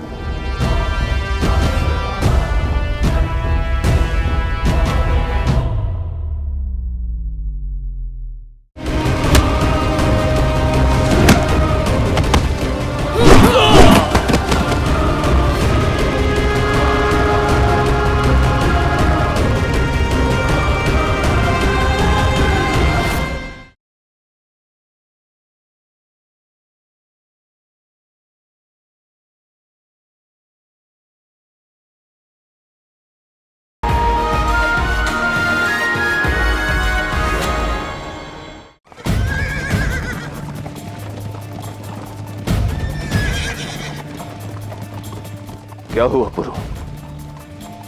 अब तो हमारे पास मगध की विशाल सेना का भी बल आ गया है। अब तुम्हारी चिंता का विषय क्या है? मुझे कुछ अशुभ घटने का आभास हो रहा है पिताश्री। ऐसी अनुभूति मुझे फारस से लौटने पर हो रही थी जब कनिष्क ने आपको और मां को बंदी बनाया था। तुम चिंता मत करो पुरु, हम आज रात तक पौरव राष्ट्र पहुंच जाएंगे। नहीं भाई, मुझे शीघ्र अतिशीघ्र पौरव राष्ट्र पहुंचना ही होगा। मैं आगे निकलता हूं, आप सेना को लेकर पहुंचिए।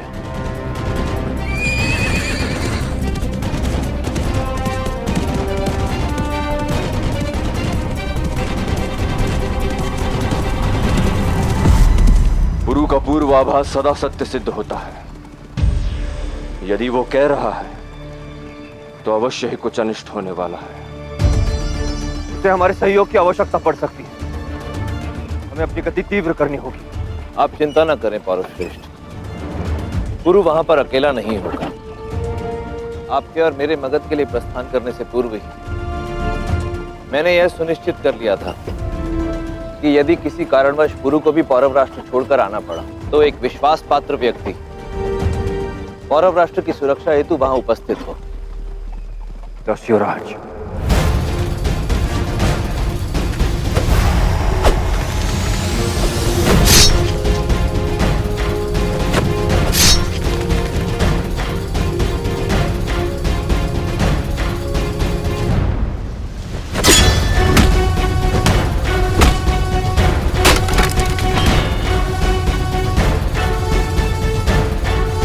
बस इतना ही जोर है। जो व्यक्ति अपनी पत्नी को अपनी आंखों के सामने मरता देख कुछ नहीं कर पाया, वो अपनी पुत्री को क्या बचाएगा? जब वन में शेर नहीं होता तो एक डरपोक गीदड़ भी अपने आप को राजा समझने की भूल कर बैठता है। तुम्हारी भी स्थिति उस गीदड़ की जैसी है। पुरु की अनुपस्थिति में तुम अपने आप को इस राज्य का ईश्वर समझने की भूल कर रहे हो, परंतु जब पुरु आएगा तब तुम दुम दबा के भागते हुए नजर आओगे।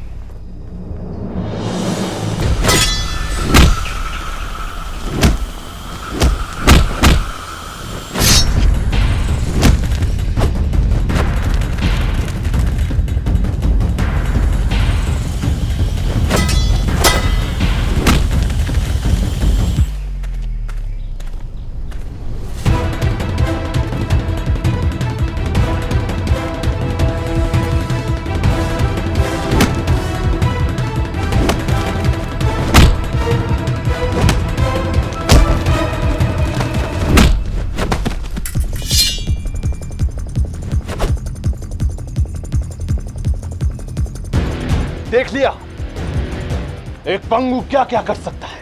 उठो अब विश्वासघाती और करो प्रहार मेरे ऊपर। जिसका कोई अंग नहीं होता परंतु जिसकी सोच बड़ी हो, जिसकी आत्मशक्ति दृढ़ हो, जिसको अपने लक्ष्य पर पूर्ण विश्वास हो, वो अपंग नहीं दिव्यांग होता है। और सबसे बड़ा पंगु वो है जिसको बल से नहीं छल पूर्वक कुछ पाना चाहता हो। और उस नाते यहां पे कोई पंगु है, वो तुम हो। अब संसार तुम्हें एक भिक्षुक की तरह देखेगा, तुम पे दया करेगा, और वो मैं देख नहीं पाऊंगा, क्योंकि कहीं ना कहीं तुम पुरु के परिवार का हिस्सा हो। आज मैं तुम्हें संसार से मुक्त करता हूं।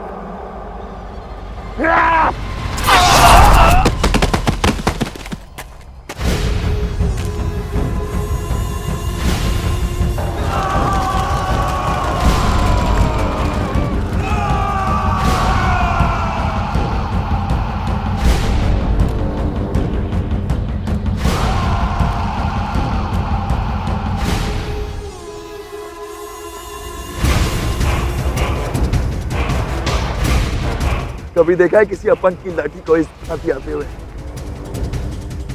अलेक्जेंडर आ गया। सैनिकों, उस तरफ जाओ, अलेक्जेंडर को रोको।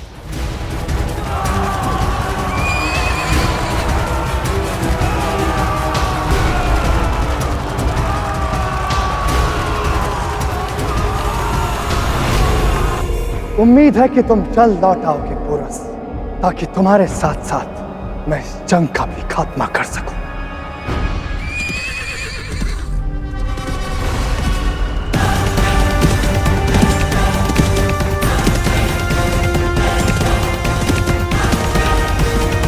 मेरे प्यारे पुरु, थोड़ा सा अभिनय क्या कर लिया? देखो, अपना संतुलन ही खो बैठे तुम। बाची, बाची, बाची, बाची।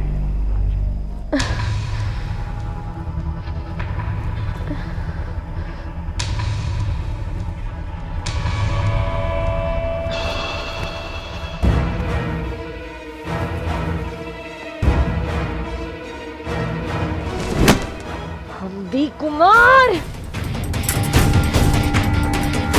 अंबी कुमार! नहीं लाची,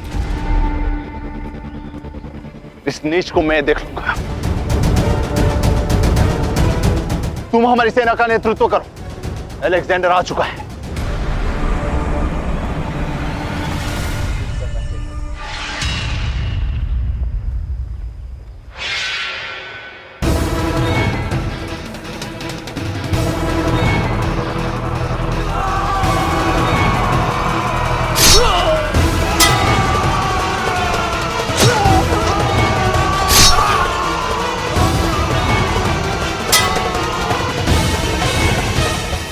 ऋण अधूरा रहा अंबी कुमार, क्योंकि इस समय मेरी मातृभूमि मुझे पुकार रही है।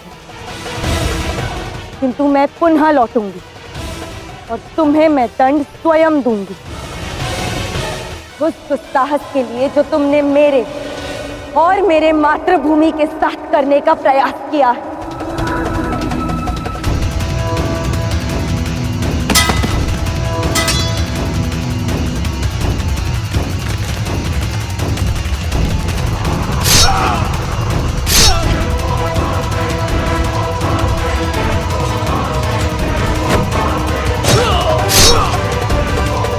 कत्ल कर दो एक एक दस्यु का, काट डालो सबको। इन धोखेबाजों ने मुझसे धोखा किया था। लाल कर दो ये जमीन इनके खून से।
मगध ने पौरव राष्ट्र को सहयोग करने का निर्णय लिया है। हमारी सेना शीघ्र ही पौरव राष्ट्र की ओर कूच करेगी और सभी सेना नायक को निर्देश दिया जाता है कि अपनी अपनी टुकड़ियों को सज्ज करें और आप लोगों के वहां पहुंचने के पश्चात सम्राट धनानंद वहां पधारेंगे। बोलो, सम्राट धनानंद की, सम्राट धनानंद की।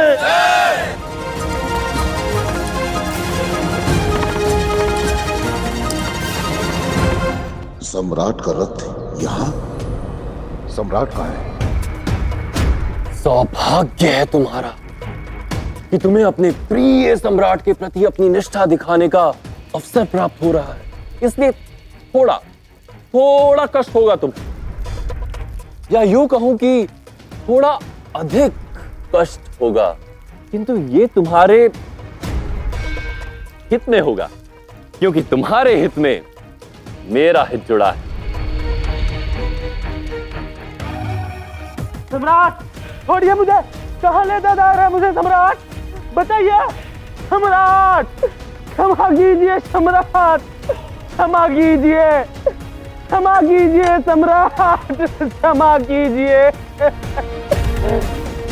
मुझे जाने दीजिए सम्राट। दुख के बाद सुख आएगा, यही सृष्टि का नियम है। तुम्हारे दुख के पश्चात मेरा सुख आएगा।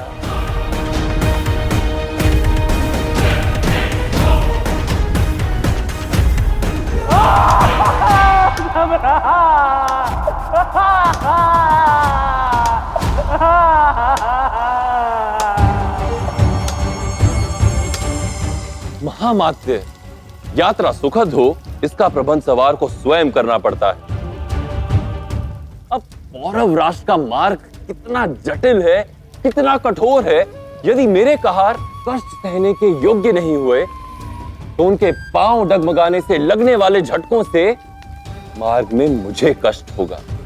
इसलिए इन्हें कष्ट सहने का अभ्यास करवा रहा हूं इन्हें। मुझे जाने दीजिए सम्राट, मुझे जाने दीजिए। परंतु सम्राट, योजना ये थी कि सर्वप्रथम हमारी सेना पौरव राष्ट्र की ओर कूच करेगी और उनके वहां पहुंचने के पश्चात आप स्वयं वहां पधारेंगे। योजना भी वही है, किंतु राजा को हवा की दिशाओं के साथ योजना बदलने को सज्ज रहना चाहिए। युद्ध का घोड़ा कब और किस दिशा में मुड़ जाए कौन जान सकता है महामात्य। समझ गया मैं प्रभु, संक्षेप में सब कुछ समझ गया। इसकी व्यवस्था मैं स्वयं अपने निरीक्षण में करूंगा ताकि कोई भी किसी भी प्रकार की चूक ना कर पाए।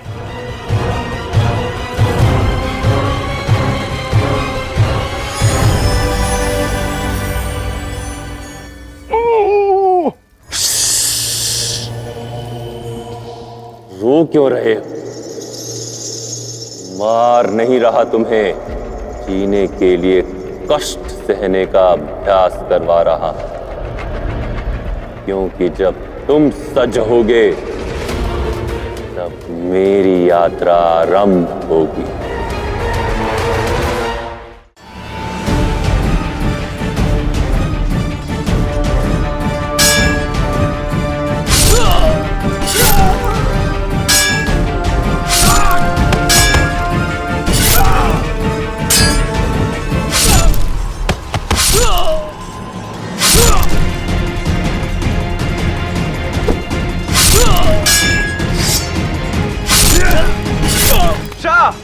हो रहा दस्युराज अंबी कुमार के साथ।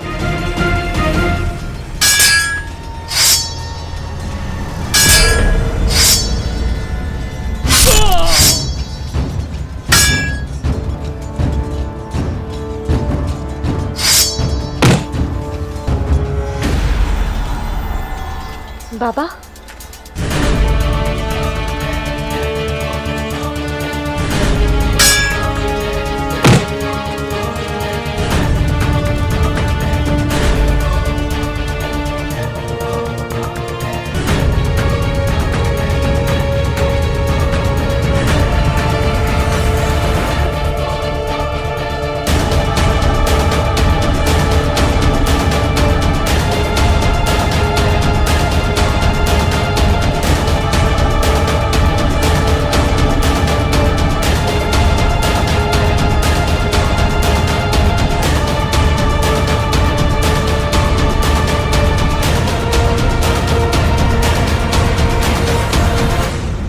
तुम्हें इसके साथ जो करना है तुम कर सकते हो शहजादे, इसे लो और जाओ यहां से।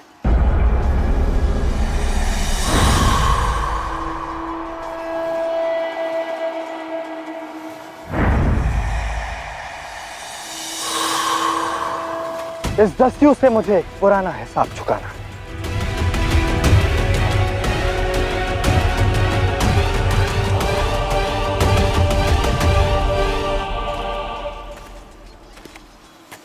तुमने महाराज पुरुषोत्तम की पत्नी का अपहरण करने का दुस्साहस किया ना अम्बी कुमार, तो पहले तुम्हें इस शतरानी से युद्ध करना होगा। तुम पुरु के भाई थे, हमारे परिवार के सदस्य थे, इसलिए तुम्हारी भूल सुधारने के अवसर दिए, किंतु अब तुम्हारा दुस्साहस मर्यादा की सारी सीमाएं पार कर चुका है अम्बी कुमार। अब तुम्हें अवसर नहीं, दंड दूंगी।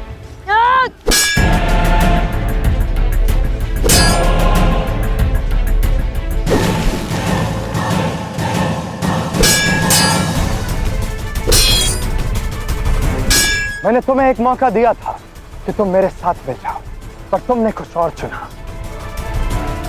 धोखा दिया मुझे, और अलेक्जेंडर ना मुफ्त में दोस्ती लेता है ना दुश्मनी।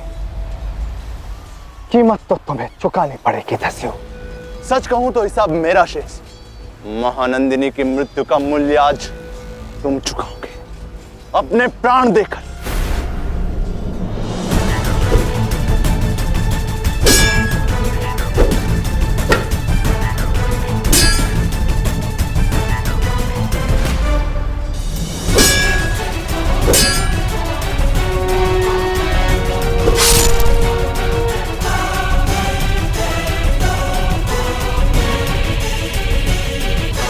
शीघ्र आओ पुरु।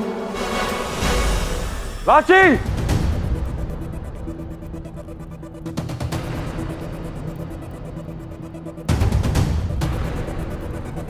लाची!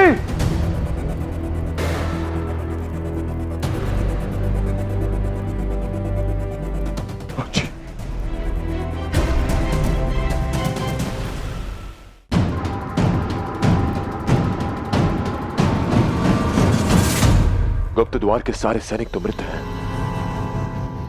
और ये मार्ग झेलम की ओर जाता है। लाची,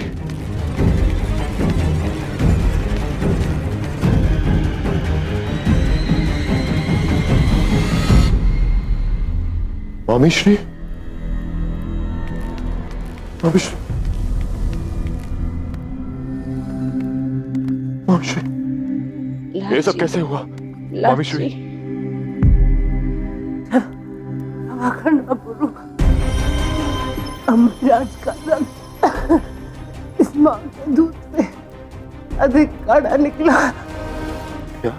हाँ, ये सब हम भी नहीं किया। मुझे लाठी चाहिए। मैं उसे अपना बनाना चाहता हूँ माँ, और ऐसा करने के लिए मैं कोई भी मूल्य चुकाऊंगा। नहीं, यदि आज तुम इसे यहाँ से लेके जाना चाहते हो तो तुम्हें अपनी माँ को मारकर जाना होगा।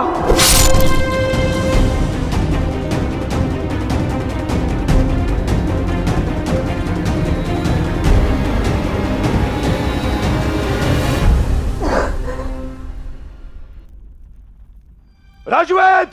राजवैद को बुलाओ शीघ्र!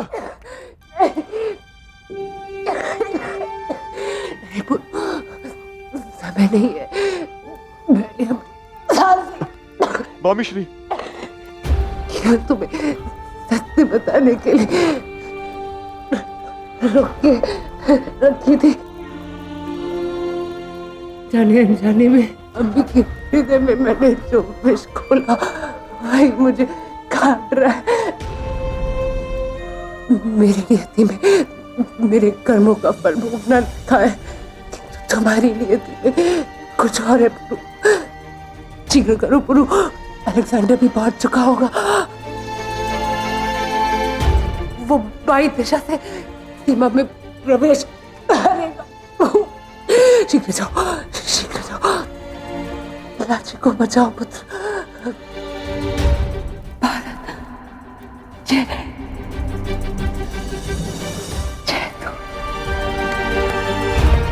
मामीश्री, मामीश्री, मामीश्री।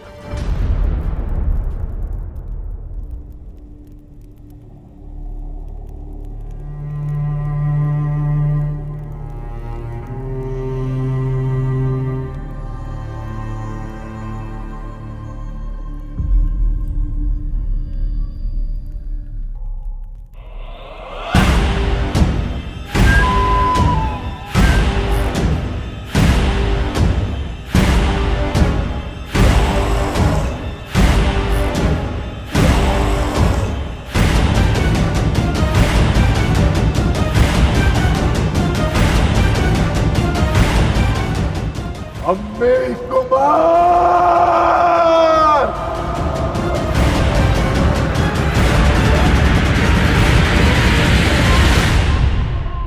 तुम पौरव राष्ट्र पर अपनी विजय पताका कभी नहीं फहरा पाओगे। पुरु तुम्हें ये कभी नहीं करने देगा।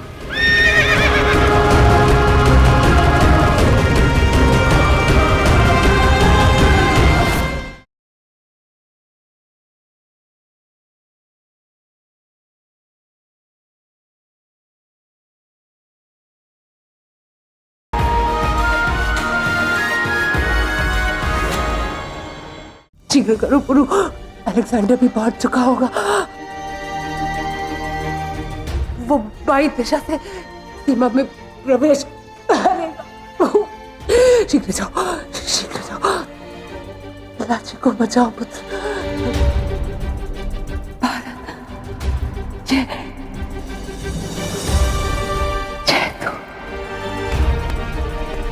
मामीश्री, मामीश्री, मामी।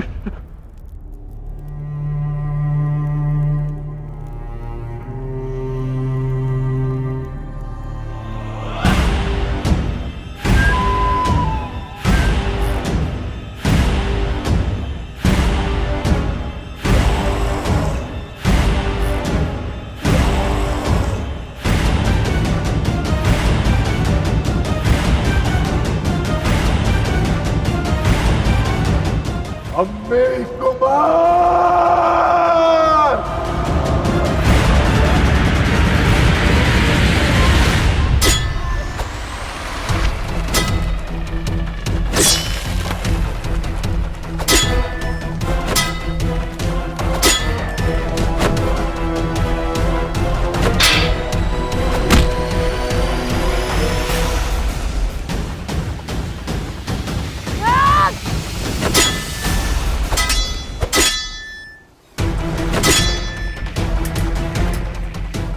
तुम्हारा अंतिम दिन है अम्बी कुमार।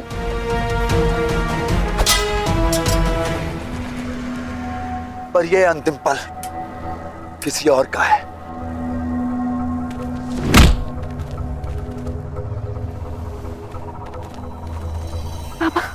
अब तुम यही सबके सामने मेरे कदमों में अपना सर रख के अपनी मौत की भीख मांगोगे।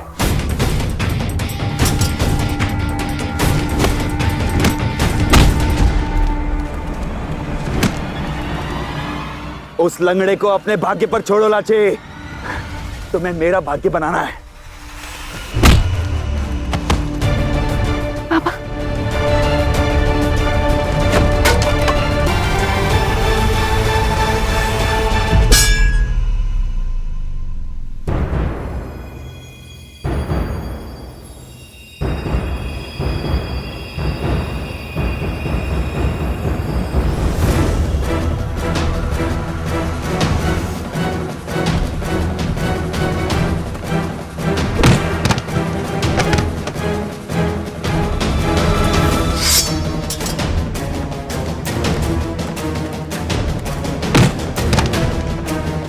तुम बचोगे नहीं, पर उसके पहले मैं पोरस की उस सोच को मारूंगा जिसने तुम जैसे अपाहिज की टांगों में इतनी ताकत थी। मांगो मौत की भीख।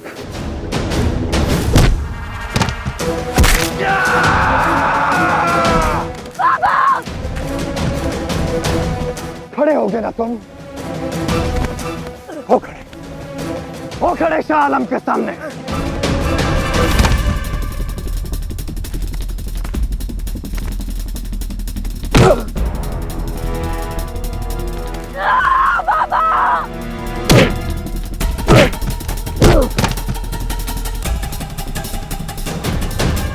अब वक्त आ गया है जब तुम्हें तुम्हारी बीवी के पास भेजा जाए।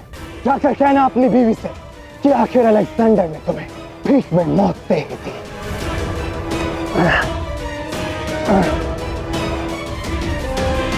अवश्य मिलूंगा, और जब मैं मिलूंगा तब उसे गर्व होगा कि उसका आर्य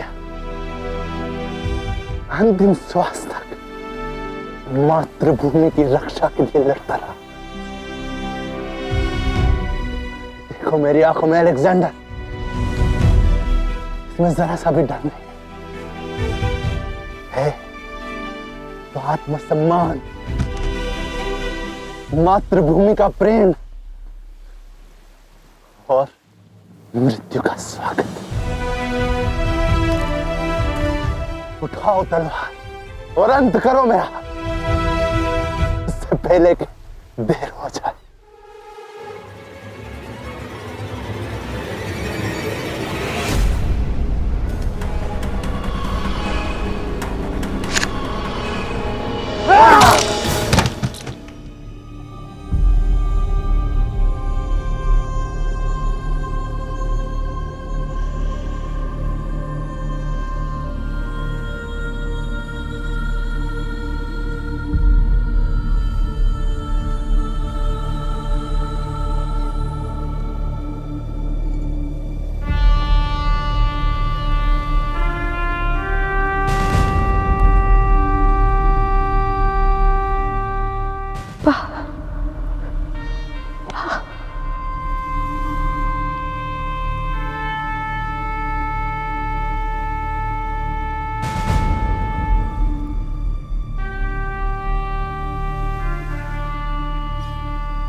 मलिका का इकबाल बुलंद हो। शाह अलेक्जेंडर पौरव मूल की सीमा तक पहुंच चुके हैं। अब तक सब कुछ उनकी सोच के हिसाब से हो रहा है। मुझे पल पल की खबर चाहिए। अलेक्जेंडर महफूज रहना चाहिए। मुझे दुश्मन की हार का इंतजार रहेगा। समझ गए ना?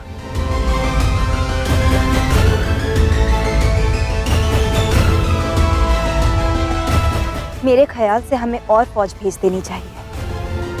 यहाँ इतनी फौज की क्या जरूरत? पोरस अगर वहां लौट आया तो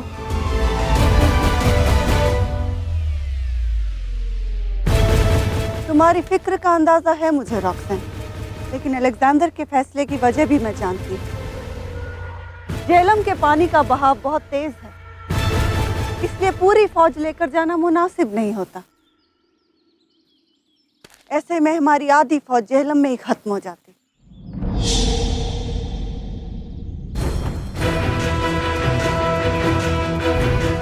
रॉक्सन, तुम्हारे चेहरे पर साफ लिखा है कि तुम्हारी फिक्र का सबब कुछ और ही है।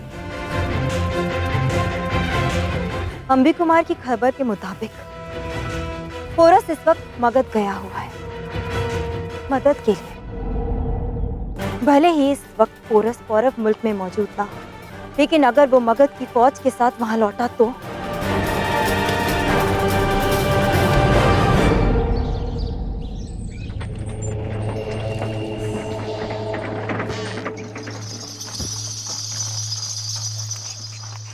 अत्यंत महत्वपूर्ण समाचार लाया हूं सम्राट, वो भी पौरव राष्ट्र से। इस पर और काम करो, उतना विश्रामदायक नहीं है।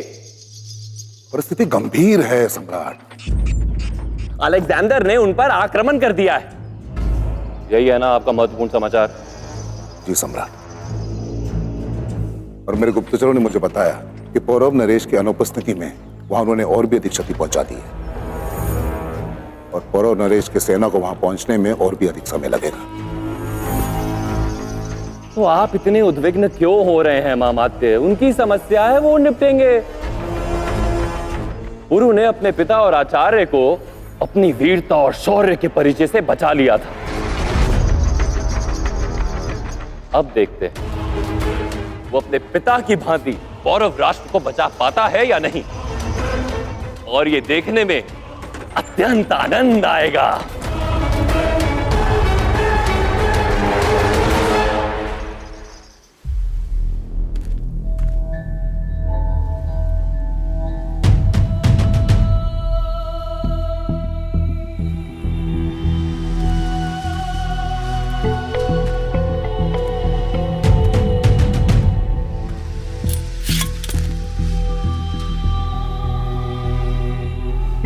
तुम इसे लेकर तक्षशिला की तरफ जाओ। तब तक मैं पौरव मुल्क पर मैसेडोनिया का परचम लहरा कर रहा था। दिन में स्वप्न नहीं देखा करते अलेक्जेंडर, क्योंकि वो कभी पूरे नहीं होते। तुम पौरव राष्ट्र पर अपनी विजय पताका कभी नहीं फहरा पाओगे। पुरु तुम्हें ये कभी नहीं करने देगा, क्योंकि जब पुरु यहाँ आएगा तब तुम्हें पता चलेगा कि क्यों तुम्हारी पत्नी पुरु के सामने तुम्हारे प्राणों की भिक्षा मांगने आई थी। उसे आभास हो गया था कि पुरु तुम्हारा काल है, पर कदाचित तुम्हारे अहंकार के कारण तुम्हें यह दिखाई नहीं दे रहा, पर तुम्हारी पत्नी को यह दिखाई दिया। इसे मैं संभाल लूंगा सम्राट। अपने पिता की हत्या से दुखी है। आप जाएं यहां से, हमारे पास अधिक समय शेष नहीं है।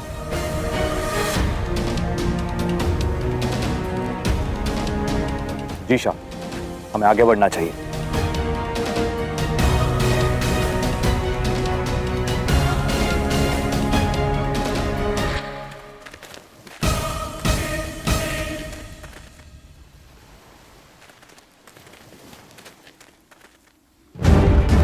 अंबी कुमार, पुरु आ रहा है और वो तुम्हें नहीं छोड़ेगा। ऐसे नहीं मानोगी तुम।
इस युद्ध का अंतिम अध्याय लिखने का इससे स्वर्णिम अवसर नहीं मिलेगा।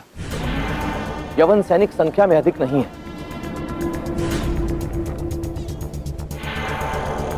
आज इन विदेशियों के रक्त से भारतीय इतिहास के इस काले अध्याय को सदा के लिए मिटा दीजिए। आज ये किस्सा यहीं खत्म होगा। मैं पौरव मुल्क पर अपनी हुकूमत का परचम पोरस और उसके खानदान की लाशों पर से गुजर कर फहराऊंगा। आक्रमण!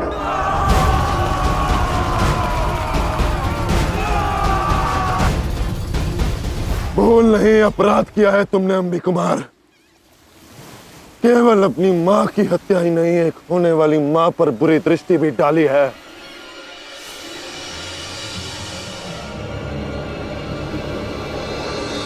एक पत्नी, एक स्त्री का तिरस्कार किया है तुमने, और एक स्त्री का अपमान पुरु नहीं सह सकता।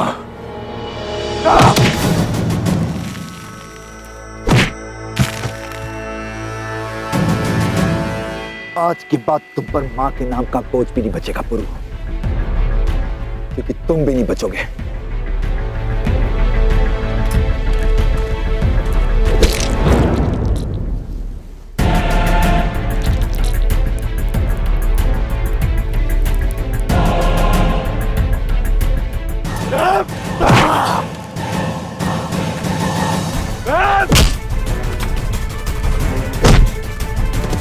मेरी लाची को हाथ लगाया।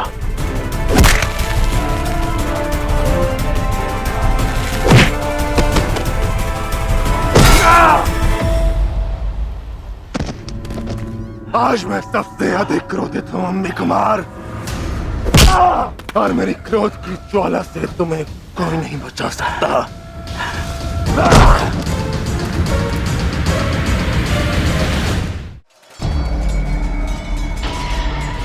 दुश्मन से जब भी मिलता उसे कोई ना कोई तोहफा जरूर देता।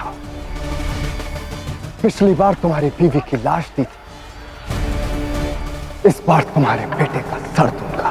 और हम भारतीय भेंट को सूद समेत लौटाते हैं।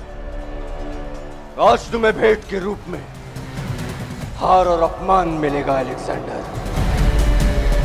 अनुसुईया को वचन दिया था हमने कि अपने अंतिम श्वास तक उसके स्वप्न के लिए लड़ेंगे, एक स्वतंत्र और अखंड भारत के लिए।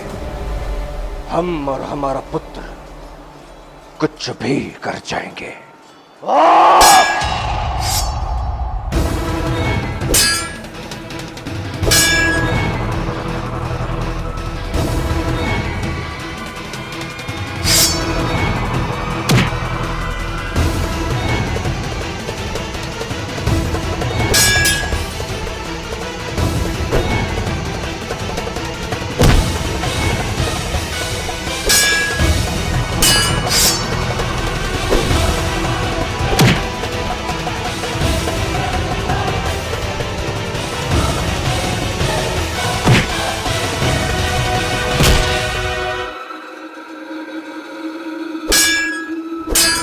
पुरु हमसे पहले वहां से निकला था, परंतु यहां कहीं दिखाई नहीं दे रहा, ना ही लाची।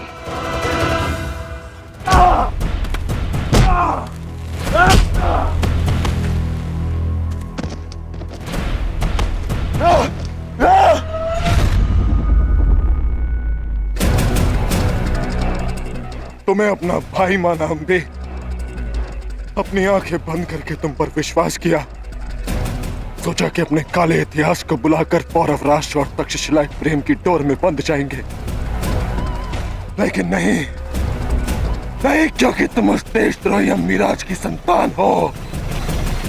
अपने पिता का प्रतिशोध लेने आए थे ना? अब मैं तुम्हें तुम्हारे पिता के पास भेजता हूँ और जाकर कहना उनसे कि तुम प्रतिशोध नहीं ले पाए।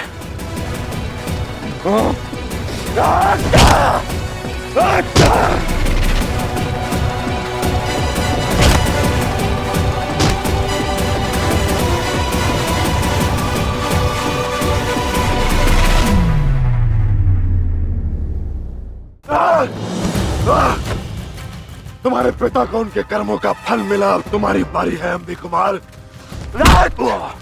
आज तक तुमने हर कर्तव्य, हर संबंध में विश्वासघात किया। जिस माँ ने तुम्हें जन्म दिया, जिस माँ ने तुम्हें चलना सिखाया, हंसना सिखाया, खाना सिखाया, उसके साथ विश्वासघात किया। उसी माँ की आंसुओं से भरी आंखों में तुम अपनी मृत्यु की राख छोड़कर आए हो। ये मेरी पत्नी लाची के साथ विश्वासघात करने के लिए। तुम्हारी सोच में इतना स्वार्थ, इतनी मैल कि लाची के साथ अपने संबंध की मर्यादा को भुला बैठे।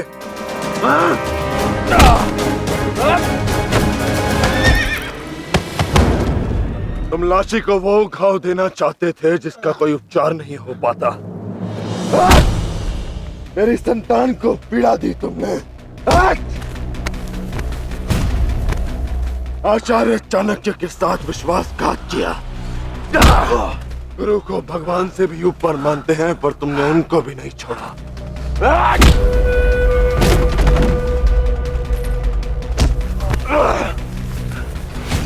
तुम्हारे पिता ने मेरी माँ की हत्या की, इसके पश्चात भी मेरे पिता ने तुम पर भरोसा दिखाया, तुम पर विश्वास किया, तुम्हें आश्रय दिया। उसके बाद भी तुमने, और ये मेरे भाई हस्ती के साथ विश्वासघात करने के लिए। जब वो भूखी बीमार प्रजा के लिए सामग्री लाने गया था और तुमने उसे घायल किया था।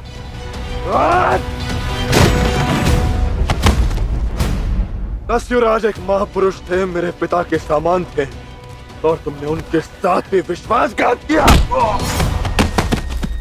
ये उस विश्वासघात के लिए जो तुमने पौरव प्रजा के साथ किया, उनसे उनका भोजन छीनकर, और सबसे बड़ा विश्वासघात जो तुमने धरती माँ के साथ किया।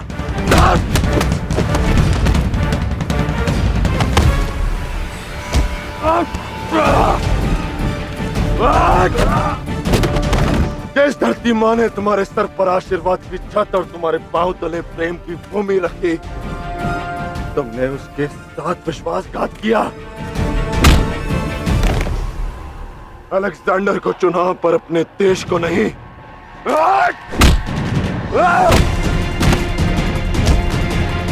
तुम्हारे पापों का घड़ा भर चुका है अम्बी कुमार। तुम्हारी मृत्यु निश्चित है। महाराज, महाराज शेष बमनी और अलेक्जेंडर के बीच युद्ध हो रहा है महाराज। पिताश्री,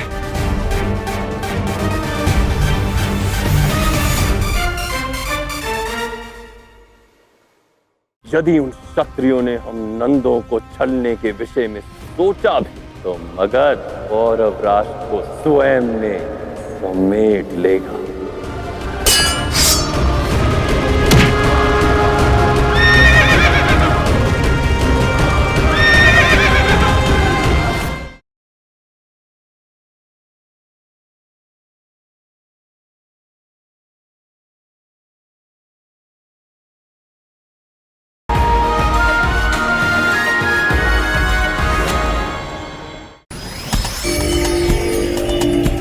पिताश्री, पुरु रुक जाओ। इसे दंड देने का अवसर हमें बाद में भी मिलेगा, परंतु इस समय हमारे अपनों को हमारी अधिक आवश्यकता है। पुरु, चलो, हमें वहां तुरंत जाना चाहिए। चलो।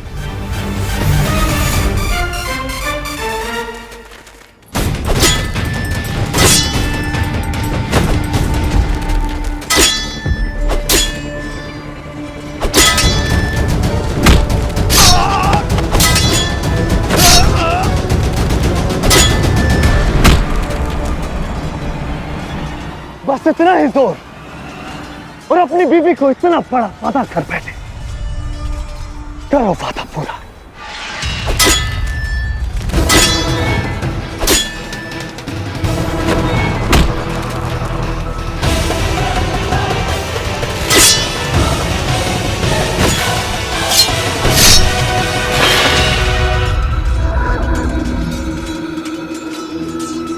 जैसे मैंने तक्षशिला को गुलाम बनाया, अब पूरा मुल्क भी मेरी कदम पोक्सी करेगा, और फिर पूरा भारत मेरे घुटनों में होगा। तुम्हें अपने स्वप्न पर इतना विश्वास होता तो शूरवीरों के भांति ललकार कर प्रहार करते। यूं चोरों के भांति हमारी अनुपस्थिति में नहीं आते। अलेक्जेंडर, प्रमाण मिल गया है कि तुम भयभीत हो। इस नए भारत से अभी तो पुरु का आना शेष है। देखते हैं कौन किसे घुटनों पर लाता है। तुम्हारी गलतफहमी में आज ही दूर करूंगा। तुम्हारी बदगुमानी के लिए तुम्हारा सर कलम करके हिंदुस्तान में खौफ की इबारत देखूंगा, जिसकी शुरुआत होगी तुमसे।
काश तुमने अपनी पत्नी का सुझाव मान लिया होता और यहाँ नहीं आते।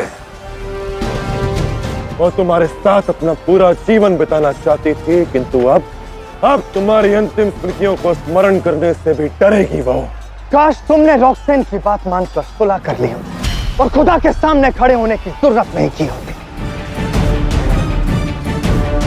काश तुमने समझा होता पोरस कि खुदा को कोई नहीं मार सकता, बल्कि खुदा सबकी जिंदगी का फैसला करता है।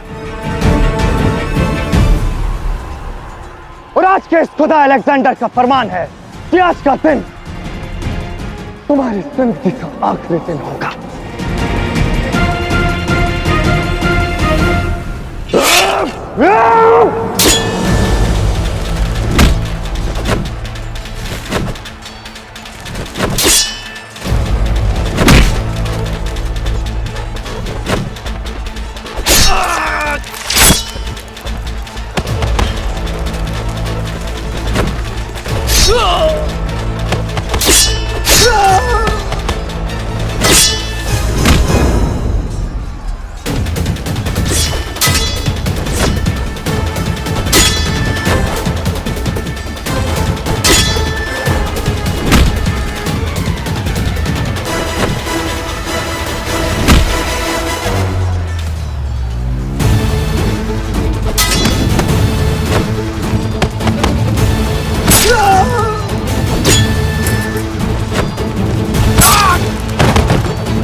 हम गहरी मुसीबत में हैं। क्या बाकी की फौज तक्षशिला से कूच कर गई? क्या पोरस और उसकी पूरी फौज मगध से लौट आई? जी मलिका, हमारी फौज की तादाद बहुत कम है मलिका। अब तो सिर्फ यही उम्मीद लगाई जा सकती है कि शाह हालात बिगड़ने से पहले वापस लौट आए। वो वापस नहीं लौटेगा सिपहसालार। मेरी परवरिश ने अलेक्जेंडर के अंदर जो जानवर पाला है वो आज आर पार की लड़ाई लड़ने गया है। पोरस को देखते ही उसके अंदर का वैश्याना जानवर जाग जाएगा। फिर खुदा ही मालिक है।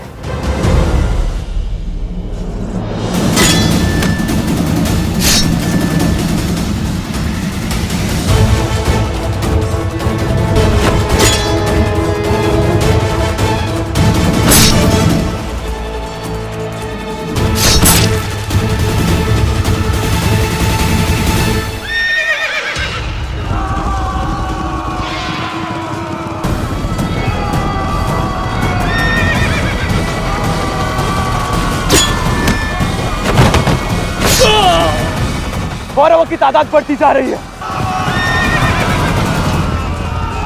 हमें फौरन यहाँ से निकलना होगा। मुझे शाह से बात करनी होगी।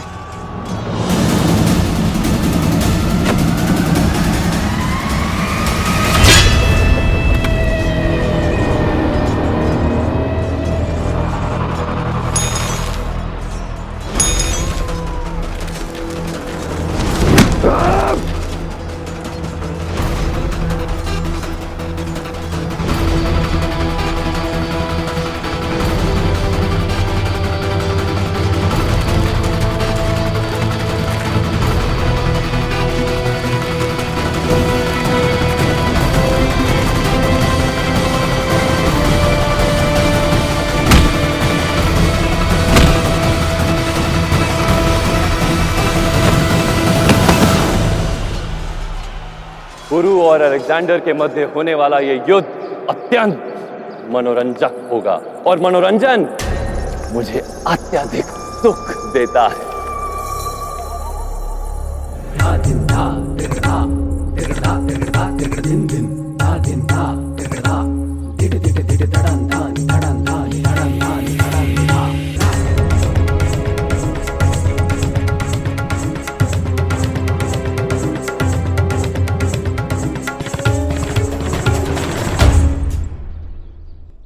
आश्चर्य कैसा महामात्य? तो महामहिम जो धनानंद को आनंद दे वो वस्तु में पीछे कैसे छोड़ सकता हूं? और जब तक ये युद्ध समाप्त होगा मुझे भी तो मनोरंजन के साधन की आवश्यकता होगी महामात्य।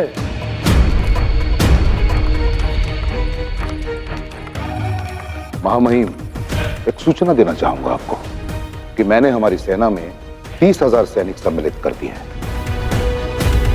क्योंकि यह प्रथम बार होगा कि हमारी सेना किसी क्षत्रिय राजा को समर्थन दे रही है। तो मैं नहीं चाहता कि हमारे साथ कोई भी छल, कपट, कुचक्र, षड्यंत्र हो। आपसे मेरे संबंध का यही कोण मुझे सबसे अधिक भाता है महामात्र। मैं कुछ कहूं उससे पहले ही आप ना केवल उसे समझ लेते हैं अपितु कार्यान्वित भी कर देते हैं।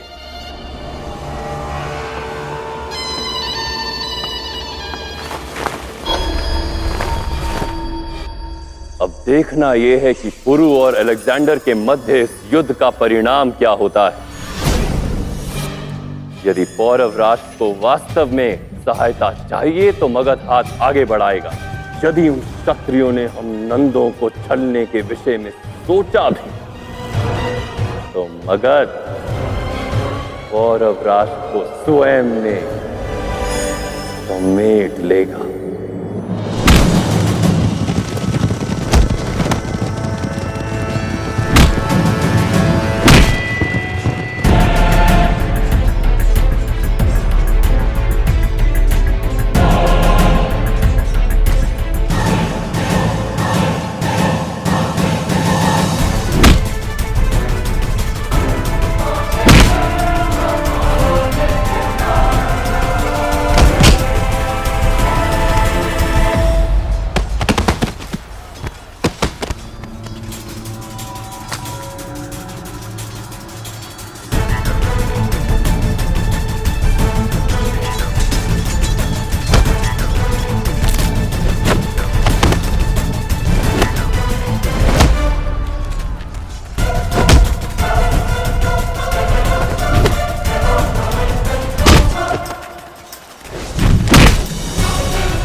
रॉक्सटैन की विनती के लिए मैं तुम्हें एक और अवसर देता हूं अलेक्जेंडर।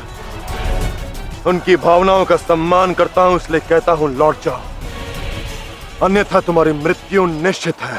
और आज तुम्हें मैं मारकर अपनी बीवी को यह एहसास दिला दूंगा कि मुझे कमजोर समझकर उसने कितनी बड़ी गलती की।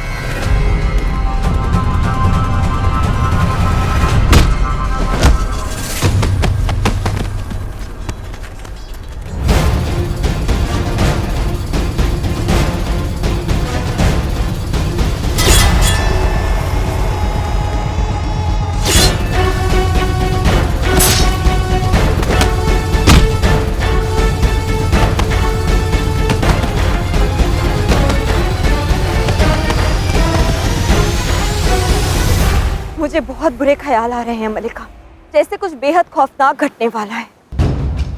पोरस ने कहा था कि अगर अलेक्जेंडर ने उसकी जमीन पर कदम रखा तो वो उसे जान से मार देगा।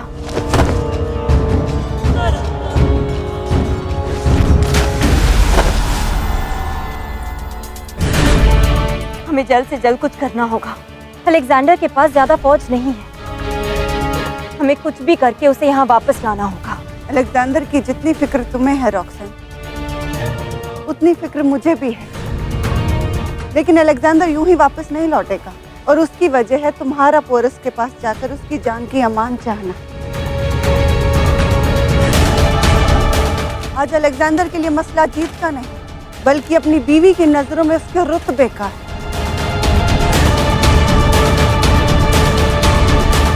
आज की ये जंग सिर्फ तुम्हारे आगे ये साबित करने के लिए है कि उसे पोरस से कोई खतरा नहीं है, और वो पोरस को तुम्हारे कदमों में गिरा सकता है, ताकि फिर कोई अलेक्जेंडर के वजूद, उसके रुतबे और उसके जलाल पर उंगली ना उठा सके।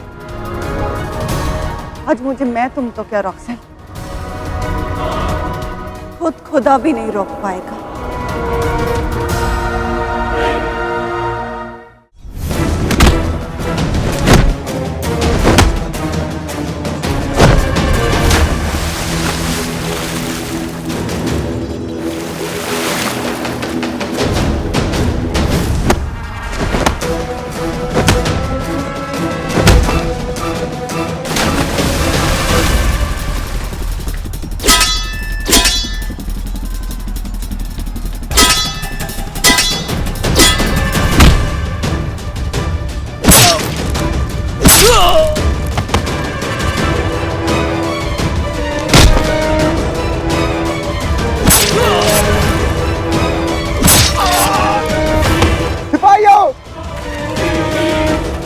अब और रुकना मुनासिब नहीं होगा। हमें फौरन यहाँ से निकलना होगा। तुम लोग कश्तियां तैयार करो, मैं शाह को लेकर आता हूँ।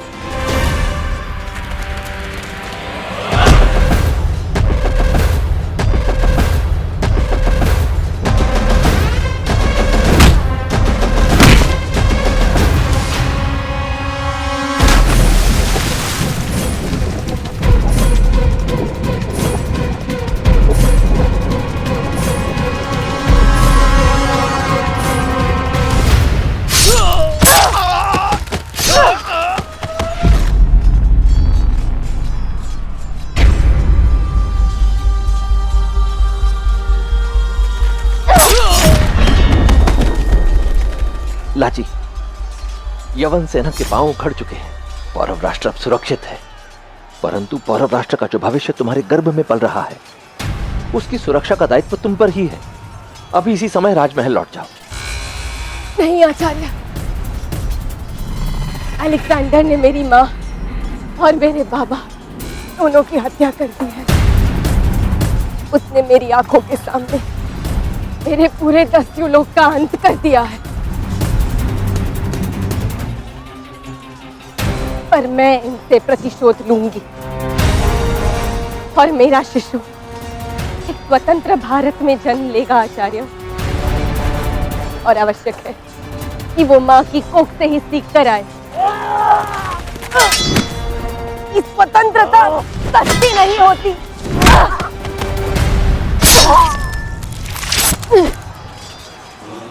उसका मूल्य लहू से चुकाना होता।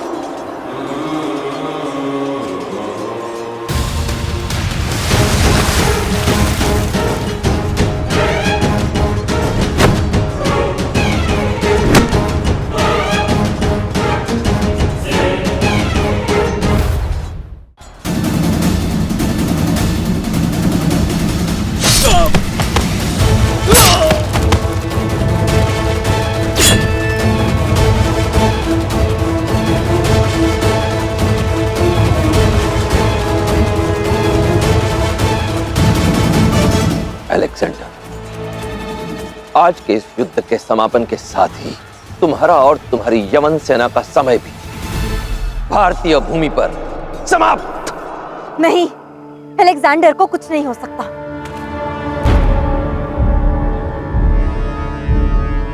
मुझे पूरा यकीन है कि हिफेस्टियन शाह के लिए अपनी वफादारी जरूर निभाएगा और उन्हें यहाँ सही सलामत लेकर आएगा।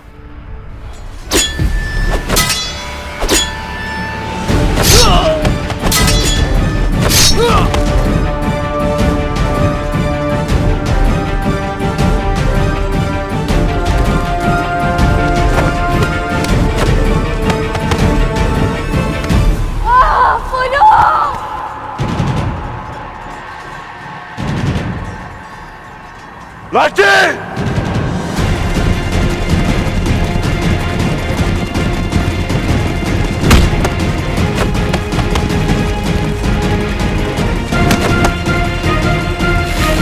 लाची! अब मैं आ गया हूं लाची। तुम चिंता मत करो, कुछ नहीं होगा तुम्हें।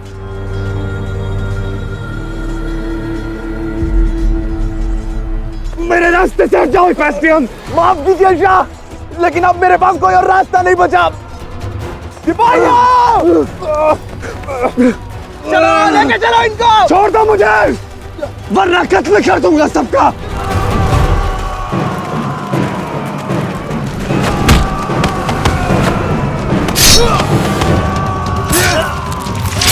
तुम्हारी इतनी जरूरत कि तुमने शाह सिकंदर को रोकने की कोशिश। छोड़ो मुझे।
जिनकी नजरें मेरे सामने आज तक नहीं उठी, उनकी बाजुएं मुझे रोकने के लिए उठ गई। अब मुझे वो चाहिए जो मेरे नाम के लिए चल रहे। सेल्यूकस को पैगाम भिजवा दिया जाए। सबकी जिंदगी की ढाल उनकी शमशीर होती है। सेल्यूकस अपनी जिंदगी की ढाल किसी और के हाथों में नहीं सौंपता।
जो हुआ उसके जिम्मेदार तुम हो रॉक्सेन। जब एक शाह का दामन फैल जाता है तो उसकी पूरी फौज भिखारी बन जाती है और कोई भी फकीर उसे बख्शीश दे देता है। तुम वहां गई थी पोरस के पास मेरी जिंदगी की भीख मांगने के लिए और देखो उसका सिला सिर्फ पौरव मुल्क के बाशिंदे ही नहीं बल्कि मेरी खुद की फौज मुझे पोरस से कमजोर समझने लगी। और ये लोग जिनकी नजरें मेरे सामने आज तक नहीं उठी, उनकी बाजुएं मुझे रोकने के लिए उठ गई।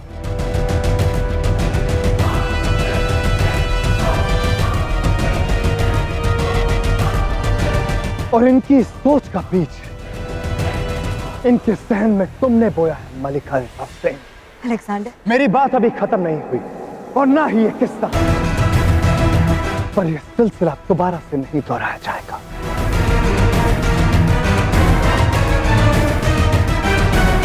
ना पोरस के हाथ मुझे धकेलने के लिए उसके कांधों पर रहेंगे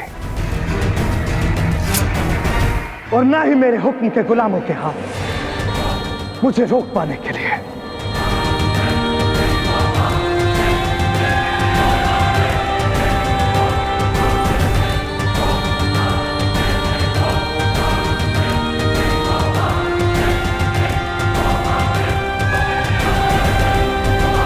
माफ कर दीजिए शाह, हमने जो भी कुछ किया सिर्फ आपकी जान की अमान के लिए किया।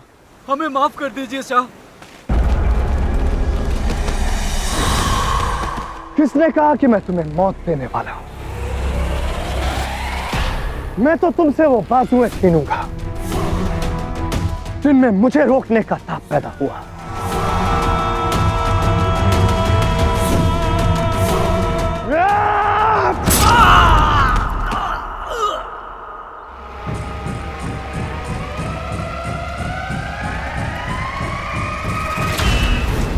रहम शाह, हमें माफ कर दीजिए शाह रहम। बस यही बर्दाश्त नहीं होता मुझसे कि अलेक्जेंडर की फौज किसी के भी सामने रहम की भीख मांगे।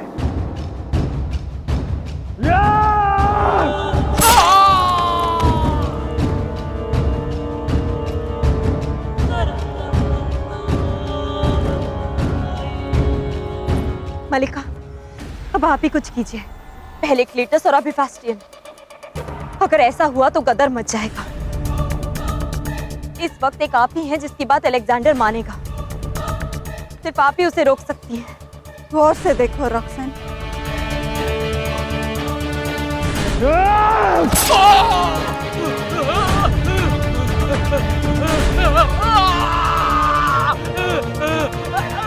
अगर वो मेरा बेटा होता तो शायद मैं उसे रोक भी लेती, लेकिन वो जंग में हारा हुआ वो वैशी है जो अपनी हार से तिल मिलाया हुआ है। उसे रोकना मेरे बस में तो क्या, खुद ज़्यूस के बस में भी नहीं।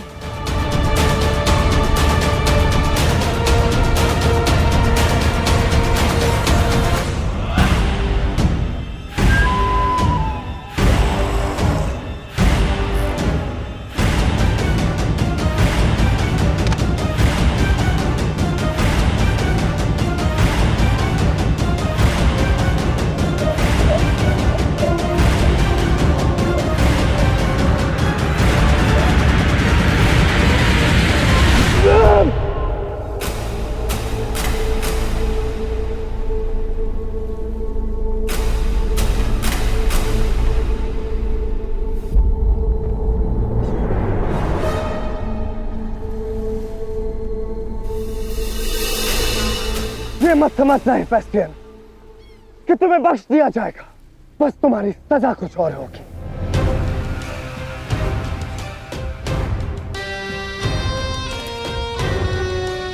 आपको जो सजा देनी है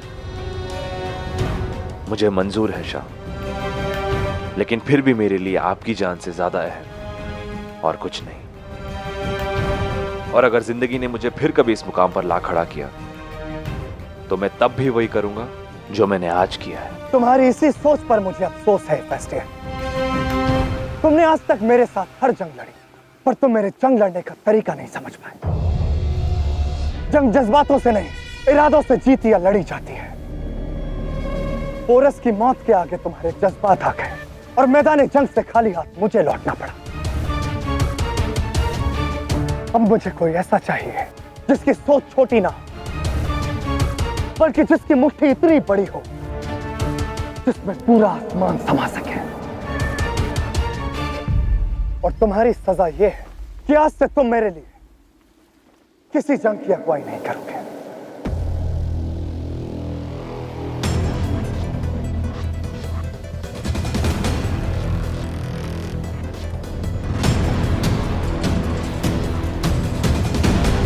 तुम मेरी जान के लिए लड़ते हो फेस्टियन, पर मुझे कोई ऐसा चाहिए जो मेरे नाम के लिए जंग लड़े। सेल्यूकस को पैगाम भिजवाया जाए।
यहाँ सब लोग जश्न मना रहे हैं हुजूर, और आप हैं कि अपनी शमशीर में धार देने में लगे हैं।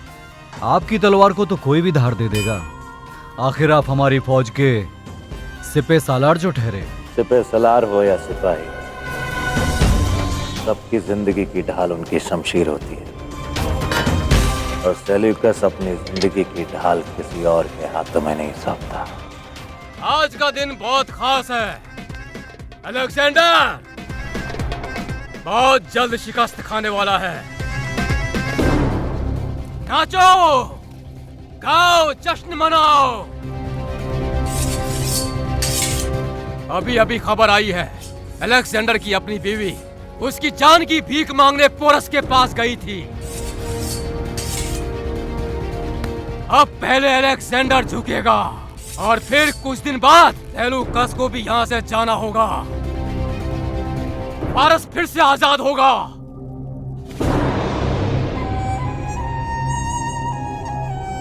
जब से अलेक्जेंडर ने फारस की जमीन पर कदम रखा है तब से हम सबकी जिंदगी जहन्नुम बना दी है। अपने आप को वो अलेक्जेंडर से कम नहीं समझता, और जब अलेक्जेंडर भारत से हार कर लौटेगा तो हम सेल्यूकस को उसकी औकात दिखाएंगे। मैं खुद सेल्यूकस को फारस की जमीन से ठोकर मारकर निकालूंगा, उस पर थूकूंगा और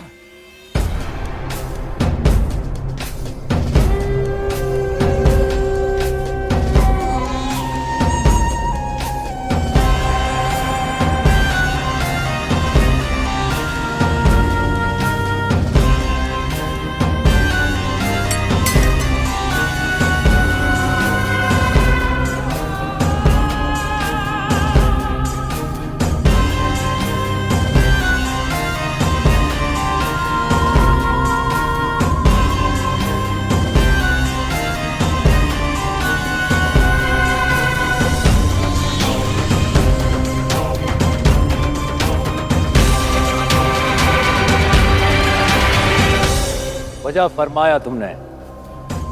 ये सच है कि मैं खुद को शाह अलेक्जेंडर से कम नहीं समझता, क्योंकि हूं भी नहीं। जितना वो जालिम है उतना मैं भी। जैसे वो उस शख्स को नहीं बख्शते जो उनके हुक्म की तामील ना करे, ऐसे ही नाफरमानी करने वाले मुझे बर्दाश्त नहीं। हम दोनों खुदा के बेटे हैं। हम दोनों अपने ख्वाब और इरादों को पूरा करने के लिए कुछ भी कर सकते हैं, किसी भी हद तक जा सकते हैं। और अगर तुम्हें मुझसे कोई परेशानी हो तो ये लो, कोशिश करो और खत्म कर डालो मुझे। वार करो, वार करो।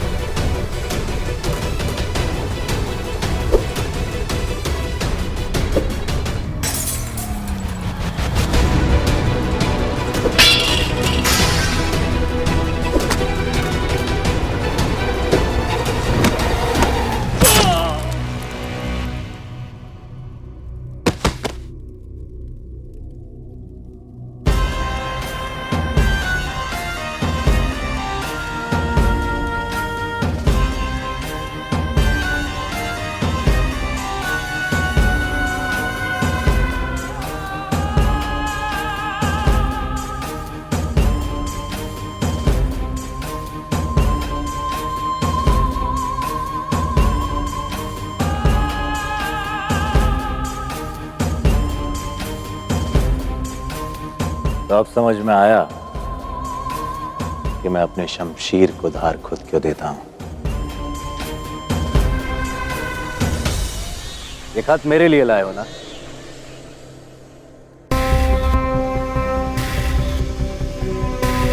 तो इसे देने का इरादा है कि नहीं?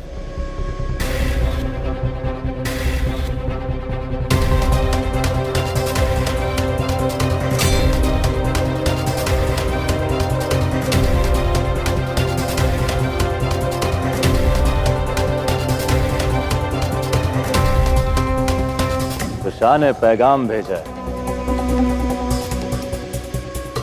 कब से बेकरार था मैं उस पोरस से मिलने के लिए। अब मजा आएगा।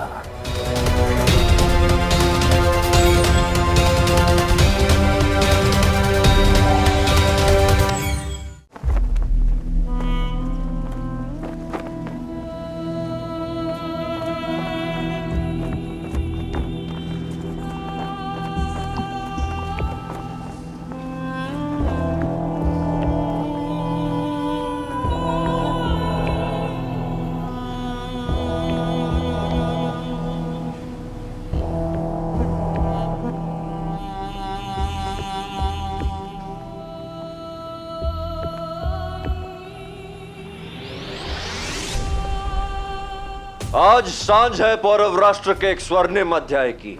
आज हम श्रद्धांजलि देंगे उस साहस को जिसे अलेक्जेंडर जीते जी याद रखेगा, और इतिहास उसके मरने के बाद ये वो दीपक है जिसने बुझते बुझते हम सबके भीतर संघर्ष की लौ जला दी है। उनका बलिदान व्यर्थ नहीं जाने देंगे हम।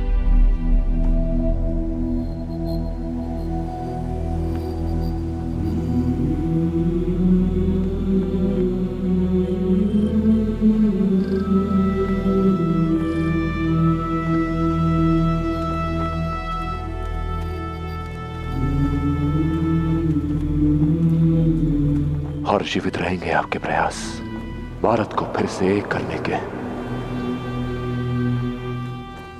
देश के प्रति आपकी भावनाएं जीवित रहेंगी। शत्रुओं से लड़ना तो सरल होता है, किंतु अपनों से लड़ना बहुत कठिन। और आपका यही चुनाव हमेशा आपको श्रद्धा का पात्र बनाए रखेगा।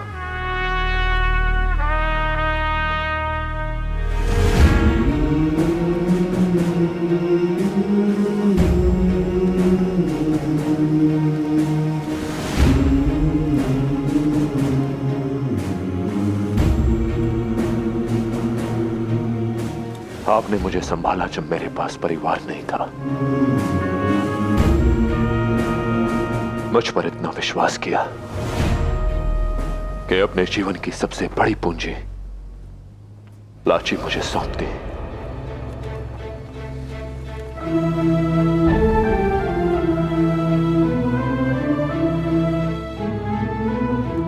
अलेक्जेंडर की दृष्टि में भले ही उसने हमारे पूरे 10 युलोक का अंत कर दिया हो, पर आपकी शाखा अब भी जीवित है बाबा। आपकी लाची, विश्वास कीजिए, प्रतिशोध लिया जाएगा।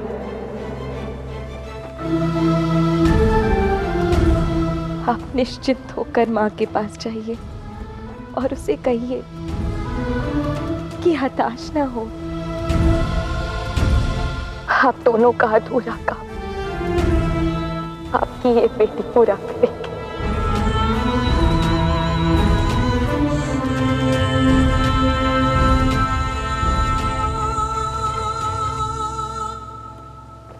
दोनों चिताओं को मुखाग्नि दीजिए महाराज।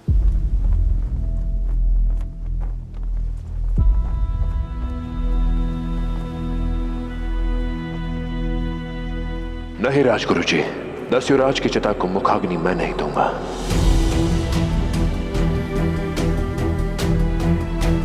ये अधिकार किसी और का है, दस्युराज की पुत्री लाची का।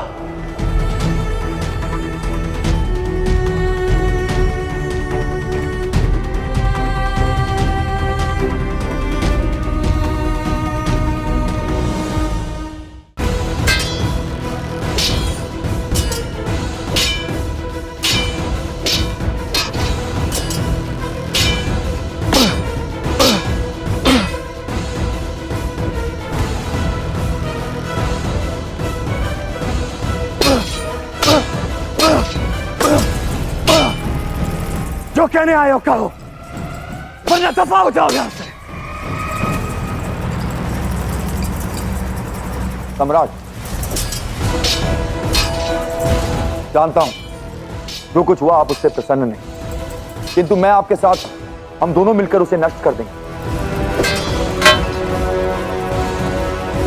तुम मेरी मदद करोगे जो खुद मैदान जंग से पीठ दिखाकर भाग जाए, जो खुद अपनी जान ना बचा पाए, वो दूसरों की मदद करने के लायक नहीं रहता।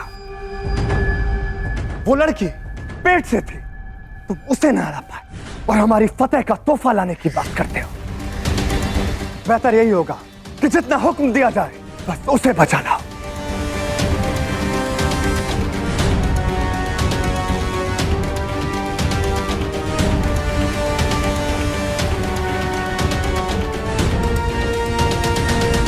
अपने शहर जाओ। मुझे इस जंग में तक्षशिला का हर वो शख्स चाहिए जिसके हाथों में तलवार उठाने की ताकत हो। उन्हें हुक्म दो, दरख्वास्त करो या उन्हें घर से बांध कर लाओ। मैं नहीं जानता, लेकिन ख्याल रहे अंबे कुमार कि अगर ऐसा नहीं हुआ तो तुम उसी वक्त अपनी जान से जाओगे, समझे?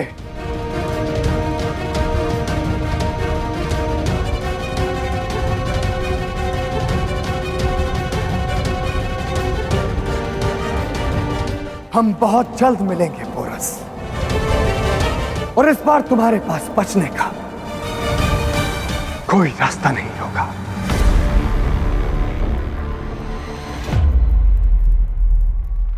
और राष्ट्र में आपका स्वागत है मात्या। सम्राट यहाँ पधारे, किंतु वो है कहाँ? वन विहार का आनंद लेकर शीघ्र आपसे भेंट करेंगे हमारे सम्राट धनानंद। तक्षशिला और अलेक्जेंडर चाहे मगध धनानंद का इस्तकबाल करते हैं।